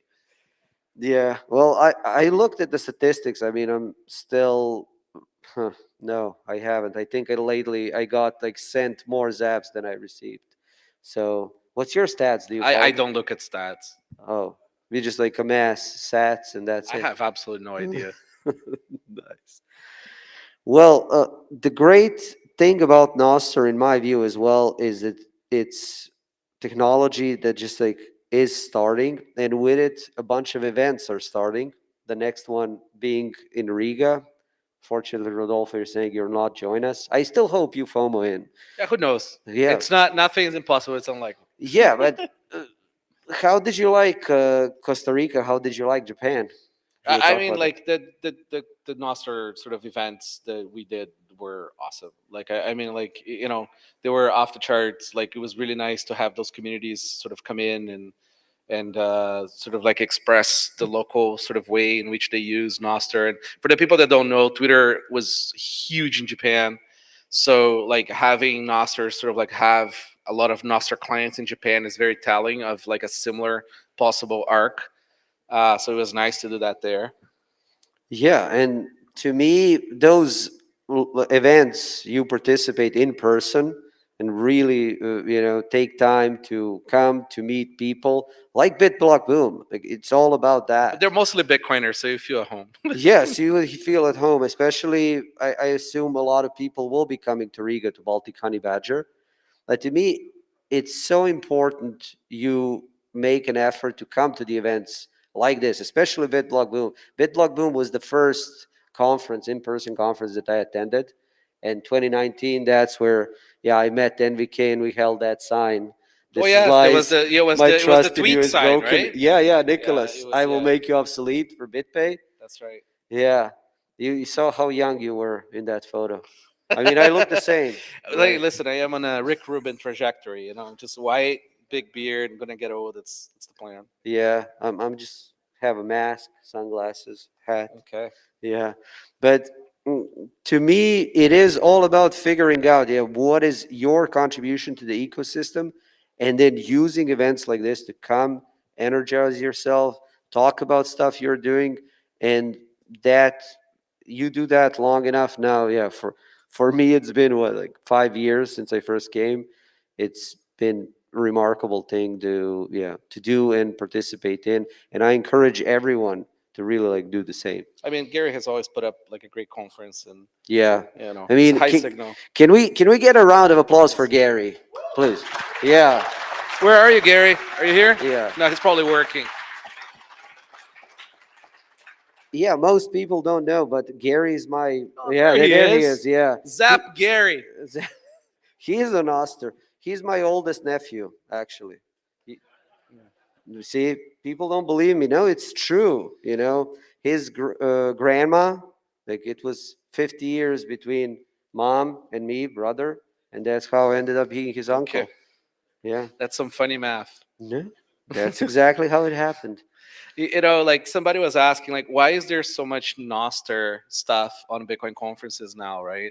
And I was just thinking about it, and you know, money is how we exchange the value and we store value, and you know how we transact for things, right? And but humans can't uh, transact with each other without communication, right? You need a medium to sort of like, you know, like first advertise what you have to offer, right? Like you have your offers, right? So it's like, is that your book? Is that your article? Is that whatever it is that you're selling, right? Your time. And then you need a way for people to make bids on it, right? So like say, hey, you know, like, is this something, you know, can I have it? Is it available and all that Will stuff? you give me money for it? Yeah, exactly, right? But like, but this interaction needs to happen, right? And like every single comms system that we have is censored, right? So like there's a lot of stuff that you can't post on Twitter, right? There's a lot of artists that are not allowed on Twitter. And like Nostr is this great place to create the coordination for the transacting, right? Like it's very, very censorship resistant. Um, and like when you mix the two, you see this through the zaps. I mean, like it's crazy that like people are posting like good morning, and then somebody understands that maybe that's an offer, you know, and like they can go and they can send money, right? Like all without permission. No, Gigi was actually mentioning this to me as something that like he posts enough on Oster now, and him being, you know, the great Bitcoin that he is and having a great following, he's like rockstar. It got to the point where I'm zapped just enough, so I have to eat for the day.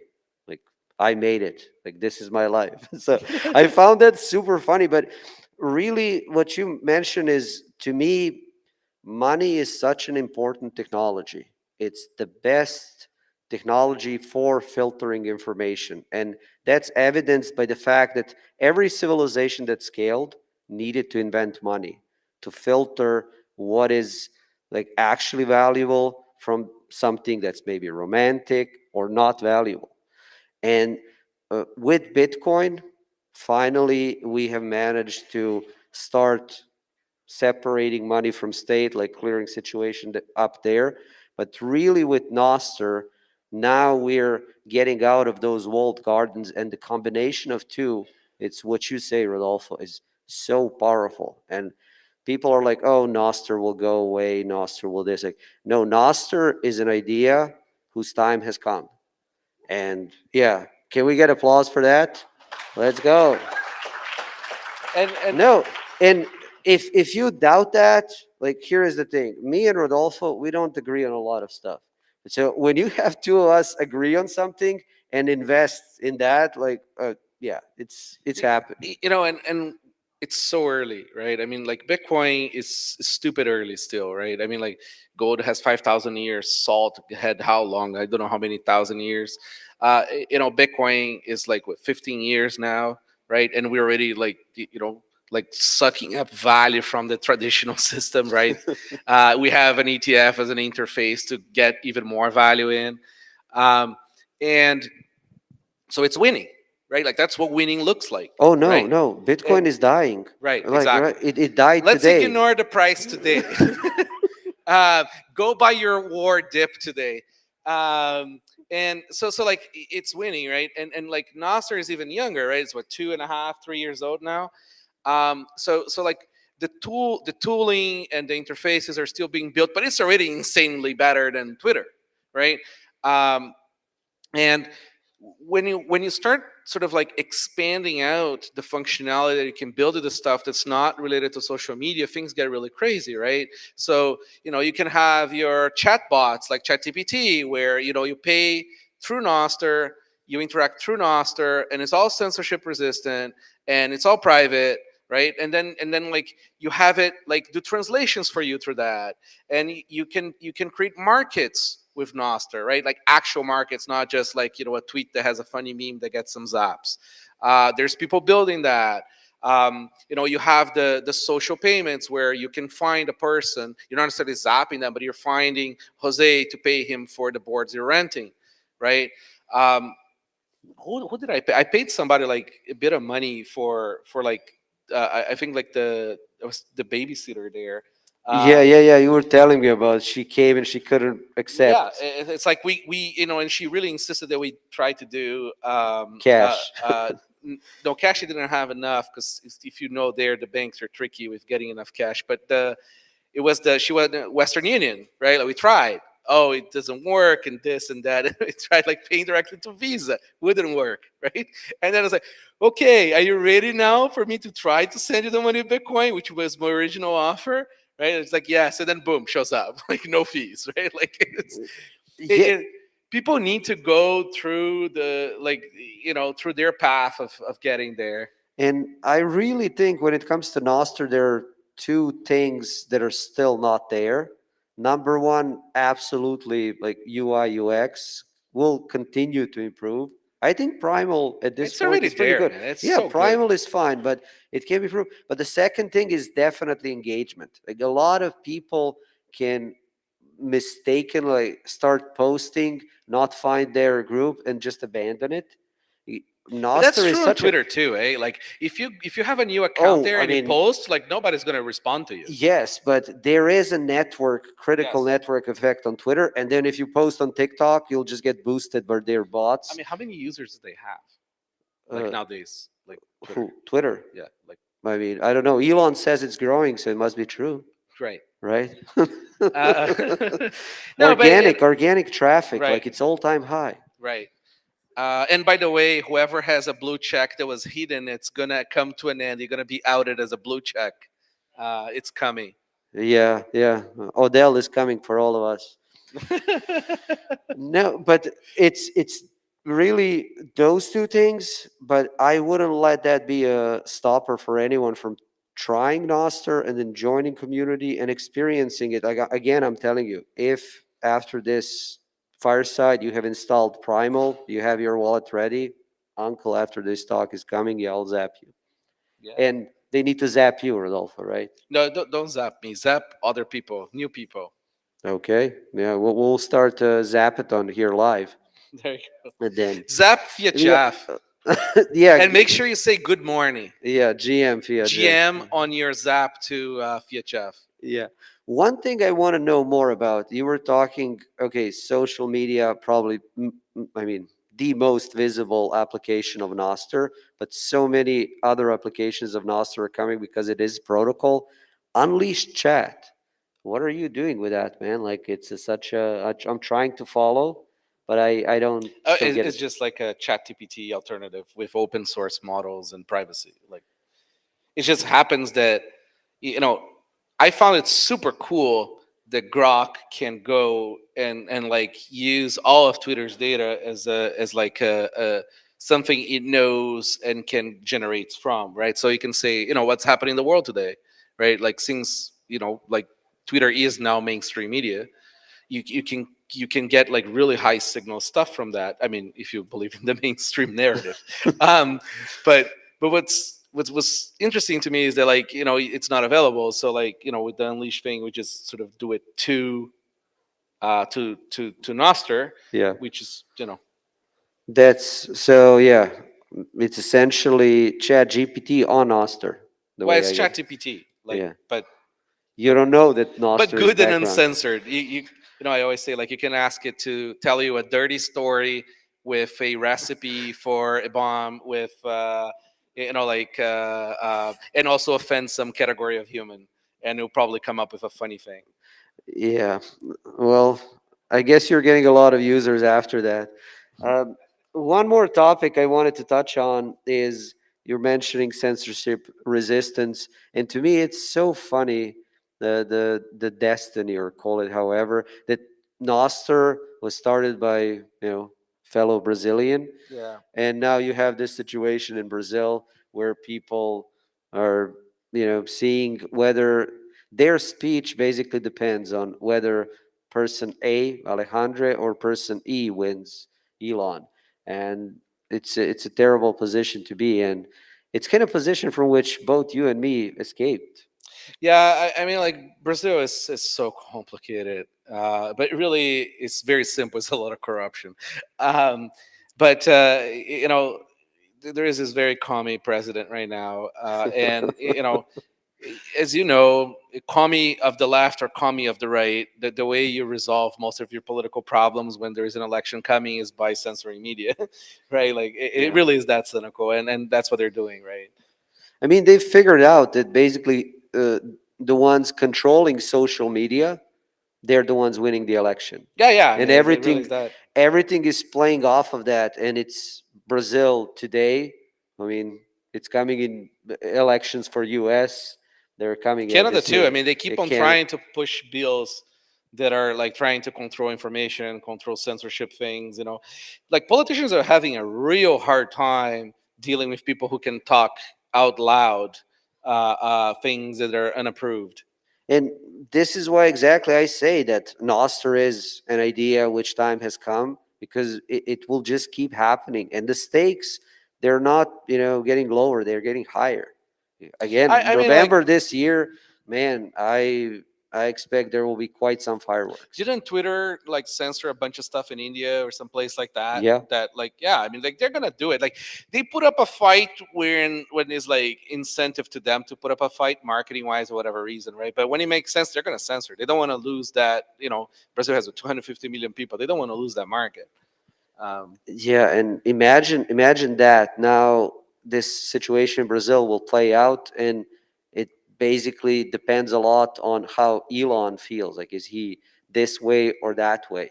And I was mentioning it's a situation from which both you and me escaped, like from different countries, but you do not want to be in a country, in a place where your rights depend on someone else's, goodwill or approval or whatever. And I even I immigrated to US because land of the free, and then some of the stuff that It's was not happening. quite free. Well, depends on the state, Yes. right? Texas is different than 8% a lot of sales states. tax here. What? Yeah. Oh my God. Yeah. Okay. Yeah. Not So the state like of the free. yeah. So this is the thing, right? Like protocols must be open, and permissionless and voluntary, right? Bitcoin does that for money, right? You don't need permission to use Bitcoin. You don't need permission to go with somebody else in Bitcoin, so it's uncensorable, right? And you choose to use Bitcoin, right? Nobody's forcing you to do that. Nostr is the same way, right? You don't need permission. The protocol is open. It's uncensorable, and and you can interact with everybody. So like we need to push towards these things. Like Twitter is not a protocol, even though it kind of is a protocol, but it's closed. You need permission. So if you need permission, people will deny you when it makes sense to them to deny it. So like we need to move away from these things and move away from these things fast, because the world is changing.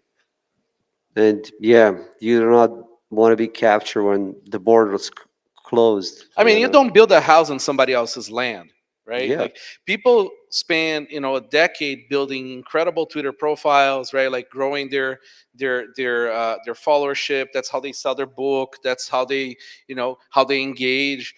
Their life's their money depends on it, right? But the problem is they can get rugged at any time. So what they do is they censor themselves, right? And they still get rugged. So, so like remember Babylon B, like it's a very complicated thing, and it really depends on who's at the helm. They're going to censor different group of people, right? So, it's a much healthier and safer thing to start building your houses on on a land that you own, which is your Nostr profile. So, sure it's smaller, sure it's different, it's new, but like as you start building that profile there, right? If push comes to shove, you have a place to go to, and you can start sending people there. If everybody participates, we grow that a lot.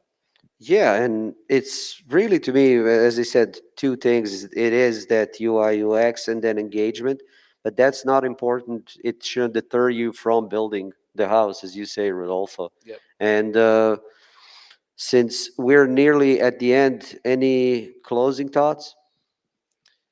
Any questions? Yeah, I mean, just like just get out there, create an account, start having alternatives to the social media profiles you have, because it's important. Yeah, install Primal and find Uncle so I can zap you. And that's thank you for being with us for this fireside.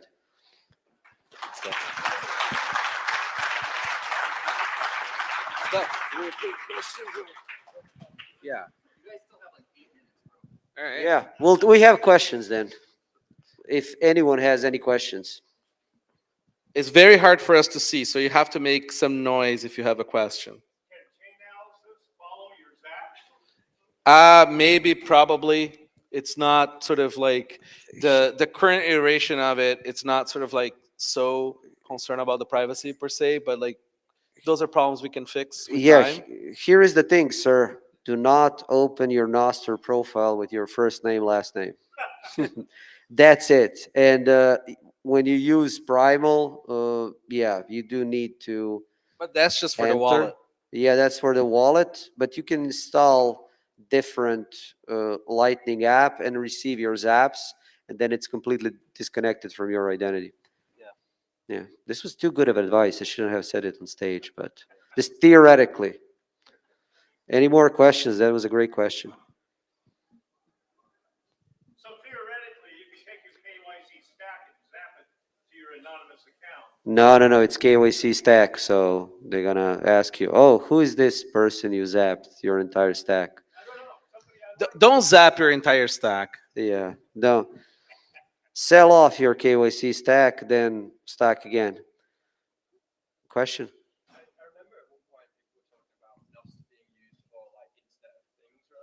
Mhm.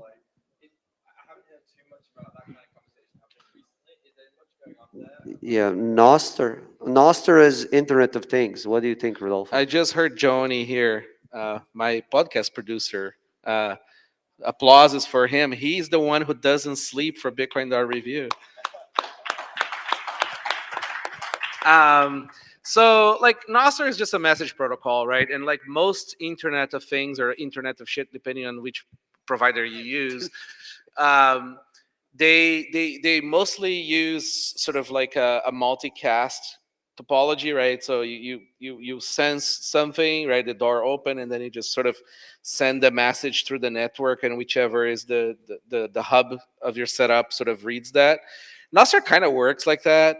It could be used for Internet of Things. I'm not sure there is a lot of value in that. Yeah, People have done a file system on Nostr that was not very bright, but hey, it can still be done. No, to me, when you mention Internet of Things, it's, as you said, Internet of Shit. It's the closest, like closed gardens you will ever get. It's a closed garden in a closed garden. Every manufacturer is trying to lock you in, like with their smart fridge that's running. There is open stuff too. Like there is, but to me, there is such a big potential for Nostr as Internet of Things, and this is something Ben Ark worked on. So you want your fridge to get zapped every time it has something that is like good in there? Yeah, you can have fridge message you on Nostr, hey, we need to order milk, and then you zap fridge. And But one orders. cool thing is like because you're using the key is the owner of that identity, right? And you have Bitcoin as well. You could have essentially like robots, right? Like you can have any kind of device have an identity to say something to a network and also get paid. So yeah, I mean, like you could connect things in a much more interesting way to the internet. Let's put it this way. Yeah, so not right now, but I'm really bullish on that, and I see a future with Nostr for Internet of Things.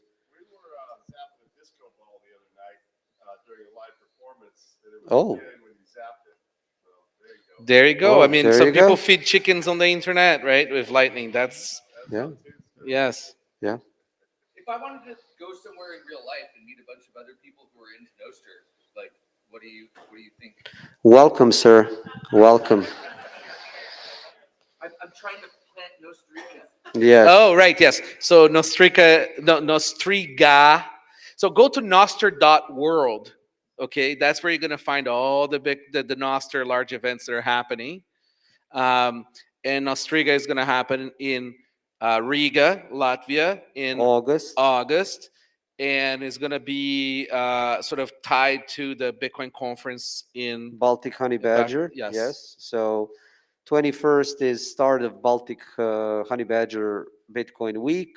22nd, 23rd, Nostriga Conference, and then 24th, 25th are Baltic Honey Badger Days, and then 26th, BTC Pay Server Day. There you go. Yeah, we're If you ever on BTC Server Day and you see his laptop on stage unlocked, I highly recommend my going God. there and tweeting from it. yeah. He, I think it's free, right? The Nostriga. yes, all you need to do is sign up and come to party. I guess no, seriously, it will be amazing. So we do have Jack Dorsey. He is coming for Nostriga. Rodolfo is gonna FOMO in. I'm keeping fingers crossed. Snowden, I expect will make appearance again. So it will be really It was good lineup. free in Costa Rica, and it was also free in Japan. So it's just keeping that free model. And it's a core value, like core tenant of the conference, and then families encouraged. Yes. So we get little nostriches as well. And Yeah. food. There's always Yeah. food. We had a whole tuna in Japan. Yes. That was a lot of fun. Yes. Maguro. Yeah. So sign up and come. Yes. Thank you for that question. Any more questions? Yes. Yes. And it's a good thing. Yeah, it's so Nostr, unlike Bitcoin, Nostr is not a hard consensus protocol, right? I mean, everybody's highly encouraged and shamed into participating in good standards that work with everybody. However, unlike Bitcoin, you don't it's not like your money goes to zero. It just means you're less connected to the network features if you don't follow them. But as the network grows, I think there will be a lot more divergence in some parts of the features. Could be, yeah. Yeah, and not only that, but you can also one fork that I do expect when it comes to Nostr is a private fork where you have a implementation of relays and clients that attach certain nodes to certain relays, because some people would prefer it that way so that their node doesn't propagate through the network and they lose control over it. Yeah, I mean, like think like in terms of like, say for example, you're Microsoft, right? And Nostr has amazing clients for like all kinds of sort of communication, right? And you're replacing Slack, you're replacing the local whatever you use for the Twitter, whatever it is, right? You might want to have like an internal implementation of the system that doesn't necessarily like puts the content into the open network, right? Because of whatever evil thing Microsoft wants to do and nobody to know. Yeah. It could be, it could be, it could be a private relay. It could be, but I'm talking more on the protocol level. Yes, you could- bind the node, so it literally cannot leave the relay unless you have a malicious client who doesn't validate the signature. Yeah. That's it. That's it. Music is playing. Right. Yes. Install Primal. I'll find you in Zap. See you. All right, guys, go get yourselves a drink. I think it's drink time, right? Yes. Hello. I've already got my drink, guys. When you see me drinking on Saturday, the conference is doing well, and I'm not panicking. So, hey, a couple things I do want to tell everybody about real quick. Thank these guys. They did a great job. I appreciate both of you. Number one, I want to thank my sponsors. I want to thank my platinum sponsor, Swan. I want to thank Ocean. I want to thank Atomic. I want to thank all the bronze sponsors. There's too many to name. I want to thank all you guys for coming. I really, really do appreciate it. This is our 7th year. I hope we see you at the 8th year. And to let you know, the 8th year, outside, there are QR codes everywhere. And if you scan it, you can buy your tickets now at the best price they'll be. And you have till January. If you don't know if you can come, because I wouldn't know what I'm doing in next April. So you have till next January to cancel it. But they're going to go up in 3 days. So buy your ticket. If you think you're coming, you can cancel later. The last thing I want to say before we do shut it down is we're getting ready to turn this into a casino. And hold on, I need a sip of this. But we're getting ready to turn this into a casino. And at 8 o'clock, it opens up. And we're going to have a hell of a party tonight with great prizes that people have donated. So I need everybody, if you want to, you could stack every chair and make a stack of 2. If you're really feeling frisky, I could use stacks of 8. are 10, stacks of 10.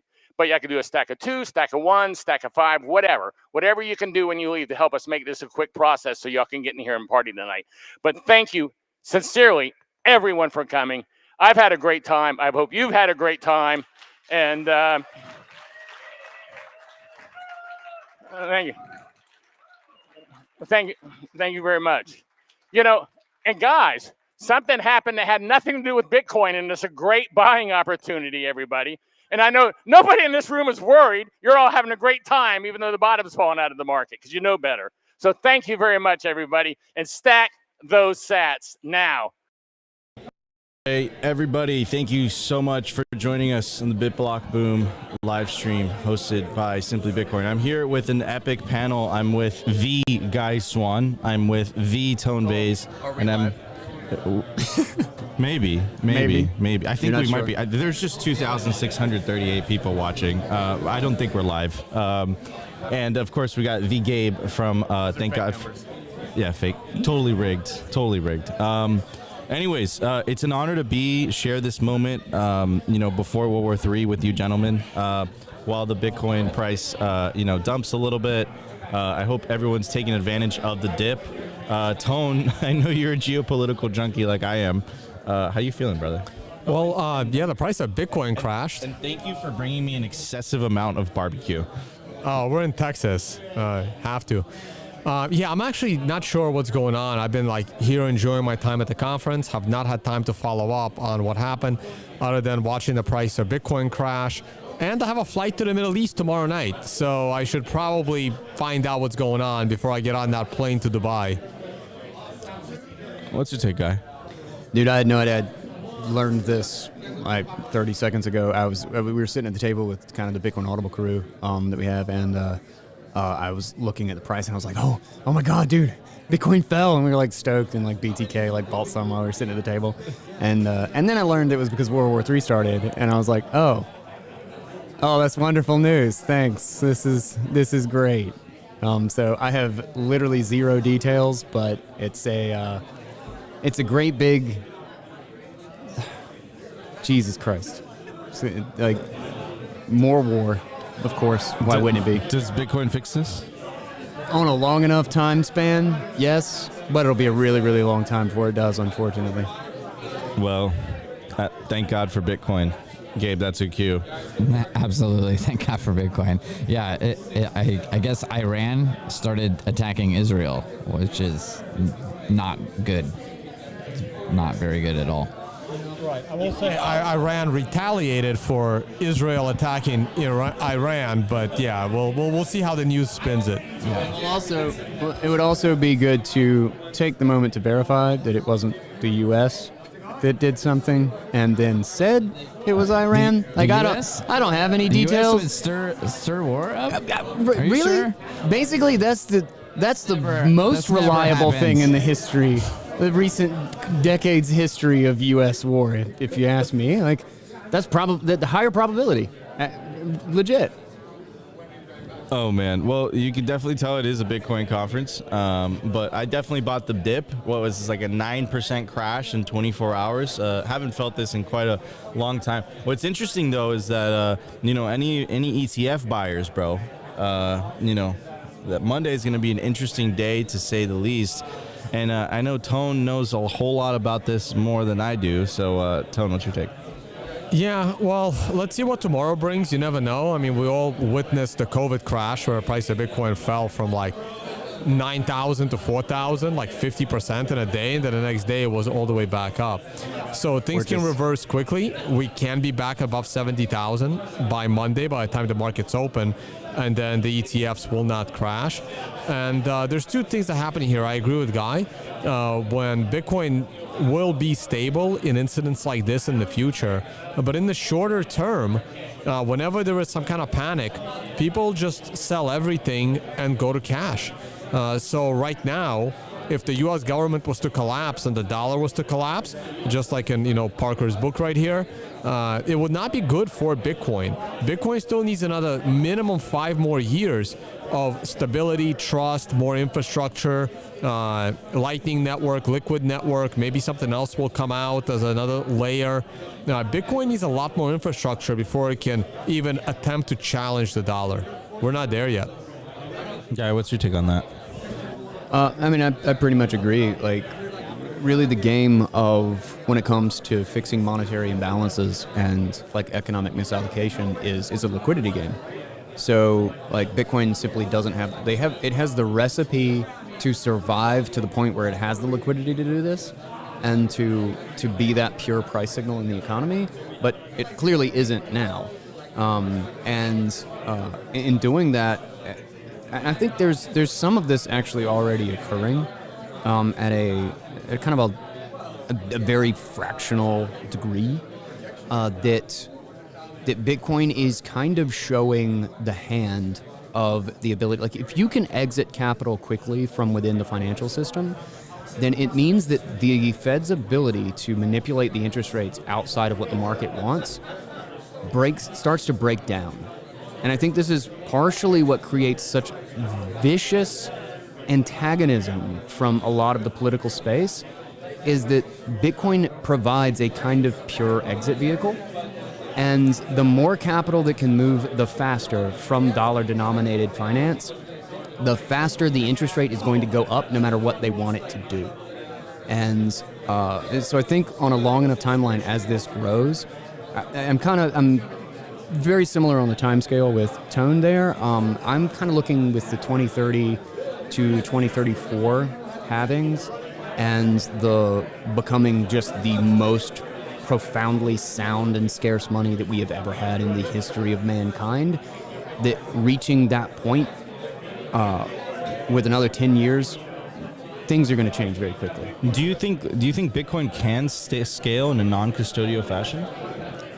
Yeah, I mean, yes. It's an open technological platform that's permissionless. Every solution that we can build and every solution that we come up with, we're still coming up with. We still don't even know how to use and combine the tools that we have available to us, and we're getting way, way ahead of the game, assuming like the scaling problem is never going to end. Like there's not like just like a point where we're just like done, because as soon as we figure out how to scale to the position of like everybody holding their own UTXO, well then we'll just find another reason that we want to use it to demand another 10x. So scaling will never actually be finished, and in that same sense, I think it's really important to remember why Bitcoin won't be the same thing that gold is, or gold was, is that gold scales negatively, in the sense that the larger amount of value you're trying to settle, the worse it actually settles. You can't move $1 billion worth of gold. Countries, entire countries, do not move and settle physical gold at the degree of tens of billions of dollars. It stays in, the New York Fed or, the UK bank or whatever, and they just check it off on the account. Bitcoin is exactly the opposite. It's easy to move $200 of gold. Bitcoin is the exact opposite. It's very easy to move $1 billion in Bitcoin. It's a little bit harder to move $100. You have to do a little bit. You have to use a Lightning Network or whatever it is. And as that scales, it means that when the Federal Reserve or some country or whatever tries to do something stupid, nobody who has more than $1 billion is going to be subject to their political jurisdiction. And when $1 trillion can exit a financial system in 10 minutes, the game of controlling the interest rates, of controlling the price of capital is done. It's over. And that is irrespective of whether or not we find the technological solution to everybody holding their own UTXO. So it's important to understand the reverse scaling dynamic of gold because it's physical versus Bitcoin because it's digital. Gotcha. Wow, so much to unpack there. Yeah, I mean, Guy, if I were to summarize this, I'm going to pass it on to Tone, right? Bitcoin is basically going to enable the rise of the sovereign individual and the separation of money and state, right? For sure, yeah. And pass it on to Tone. So Tone, we are kind of, entering a bull market, right? We had a little bit of a correction due to geopolitical events. Where do you believe we are in this cycle? I think this cycle is a little bit different compared to the previous ones, right? Bitcoin's never gone below, and then Bitcoin's never made an all-time high before the halving, right? So we're kind of uncharted territory. Where's your take on where we are? Do we still have a lot more runway to go? I feel a lot of people were let down by the previous bear market where we only hit 69K. I think a lot of people were anticipating 100K or more. I'll just comment real quick on what Guy said. Some of those stupid things that the federal government will do when you have your gold with their bank, like Russia learned and Venezuela learned, the government will just take it. Hence, unconfiscatable money right there. And a little plug there. So I'm still bullish on the market. I did my whole presentation here about the current bullish trend and when and where I believe it will end.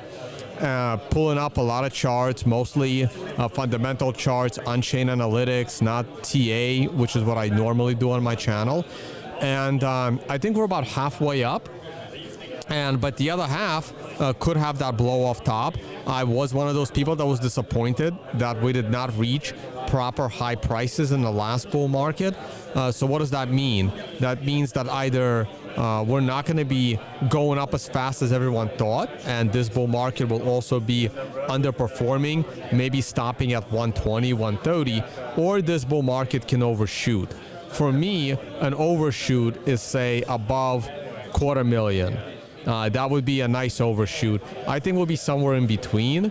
I'm anticipating a top in around the summer or around the summer of next year. I think we still have one full year to go higher. And I think 150 is a reasonable low target to try to hit in that time. Absolutely. Beautiful, beautiful, beautiful. Gabe, so I know Thank God for Bitcoin. We're waiting for Gary. Thank God for Bitcoin is throwing an event at Pacific Bitcoin, right? I believe. That's right. Do you want to talk a little bit about it? Yeah, we've been piggybacking on the main Bitcoin conference. This time it's going to be in Nashville. So 2 days prior to the big conference. So the correction, real quick. So it's not Pacific Bitcoin. It's going to be at Bitcoin 2024. Correct. Yeah. We might do another event at Pacific Bitcoin. We did that last year as well. So what's the side event? I'm curious. The Thank God for Bitcoin conference. So we're doing a 2-day conference prior to the. Oh, really? Nashville 2 days conference. prior. Yeah. Oh, okay. Yeah. So excited for that. Awesome. Gabe, do you mind switching with Gary Leland? No, absolutely. Thank you so much for joining us. We don't want Gary around here. Let's get rid of Gary. We don't need Gary. He's busy. Let Gary do important stuff. Okay, the man is here. Gary is in the house. I just need to look at these cards first, see if my card's in here. Oh no, these aren't from your stack. These are the basic ones, but yeah. Cards. I did pull a Gary Leland today, and I saw him on a bull with a piece of dynamite in his hand, and it was really funny. I bought 2 boxes, so I'm hoping that your card is in one of them. I got one right here. You know, as far as the cards go, they did a great job on that. I was super impressed. I knew it was going to be pretty cool, but it was super cool. I think it was actually cooler than Tone's cards. All right, so I haven't seen my card yet, so I can't make an assessment. If I don't have a cool card, these suck. I can't believe Guy hasn't seen his card yet. It wasn't cool. I saw it. It wasn't cool at all. Okay. I don't like you, Gary. We're not friends anymore. Because I've read more about Bitcoin than you. You shut your dirty mouth. You shut it. You shut your mouth. I'm joking. He has read more than me. Oh man. Oh, it's Gary. I know that poses something there. I have a feeling we've had a good conference because Gary is unleashed, and I like it. Anyways, Gary, we are getting to the top of the live stream. I want to give you an opportunity to perhaps make some announcements about next year's BitBlockBoom. Some announcement to the 2,643 people watching us live right now. It's 2,643, did you say? Yes, sir. Okay, I just want to make sure I got that right. It could have been 45. I might have misheard. I got boomer ears. So, hey, we're going to do it in Dallas again next year. It'll be first weekend in April instead of the third weekend in April. and it'll be, hell, what's Bitcoin going to be worth by then? Like, $150,000. So this will be a pretty exciting conference. That's my floor. Yeah. So this will be a pretty exciting conference. So tickets will go on sale. Today they went on sale to the people who are here, and that's for like 2 or 3 days. Then they go on sale to all the people who've been here before at a second reduced price, and then in 2 weeks they go on sale to everybody. Yeah, and we will sell out next year. I believe it. All right, ladies and gentlemen, we are going to be signing off. This was BitBlockBoom 2024. Get your tickets to BitBlockBoom 2025. This is one of my favorite conferences. This is where Opti and I met each other in the flesh. I want to say something about BitBlockBoom. BitBlockBoom is honestly, I actually came really close to not being able to make it, and I was like super sad. But BitBlockBoom is the best size. The fact that it's always it's in the hotel, that like we're in, like LobbyCon is the best conference. And it's just, there is something about BitBlockBoom because you just get to meet and hang out with everybody and you don't feel disparate. It's just a perfect conference. If you haven't been to BitBlockBoom, it's a perfect first conference. And I do want to say that, if you're sitting here looking at this, you're seeing a 70-year-old man, an 18-year-old kid down there. And I mean, everybody here just gets along so well, no matter what you're into, because we're all into one thing, and that's Bitcoin and Nico. Oh, man. Okay, guys. Well, that was the live stream. Gary, thank you so much for putting together an awesome event. I want to thank the guy Swan. He's probably read more stuff than Bitcoin than you have. Probably. Who are you talking about? Maybe. Probably. And we don't know, but maybe. And I also want to thank, of course, the Tone Vase, which brought me some amazing barbecue and beat me in poker the other night, but we're going to get even. Anyways, love you all. Thank you guys so much for tuning into the live stream. We will see you next year. Peace out, everybody.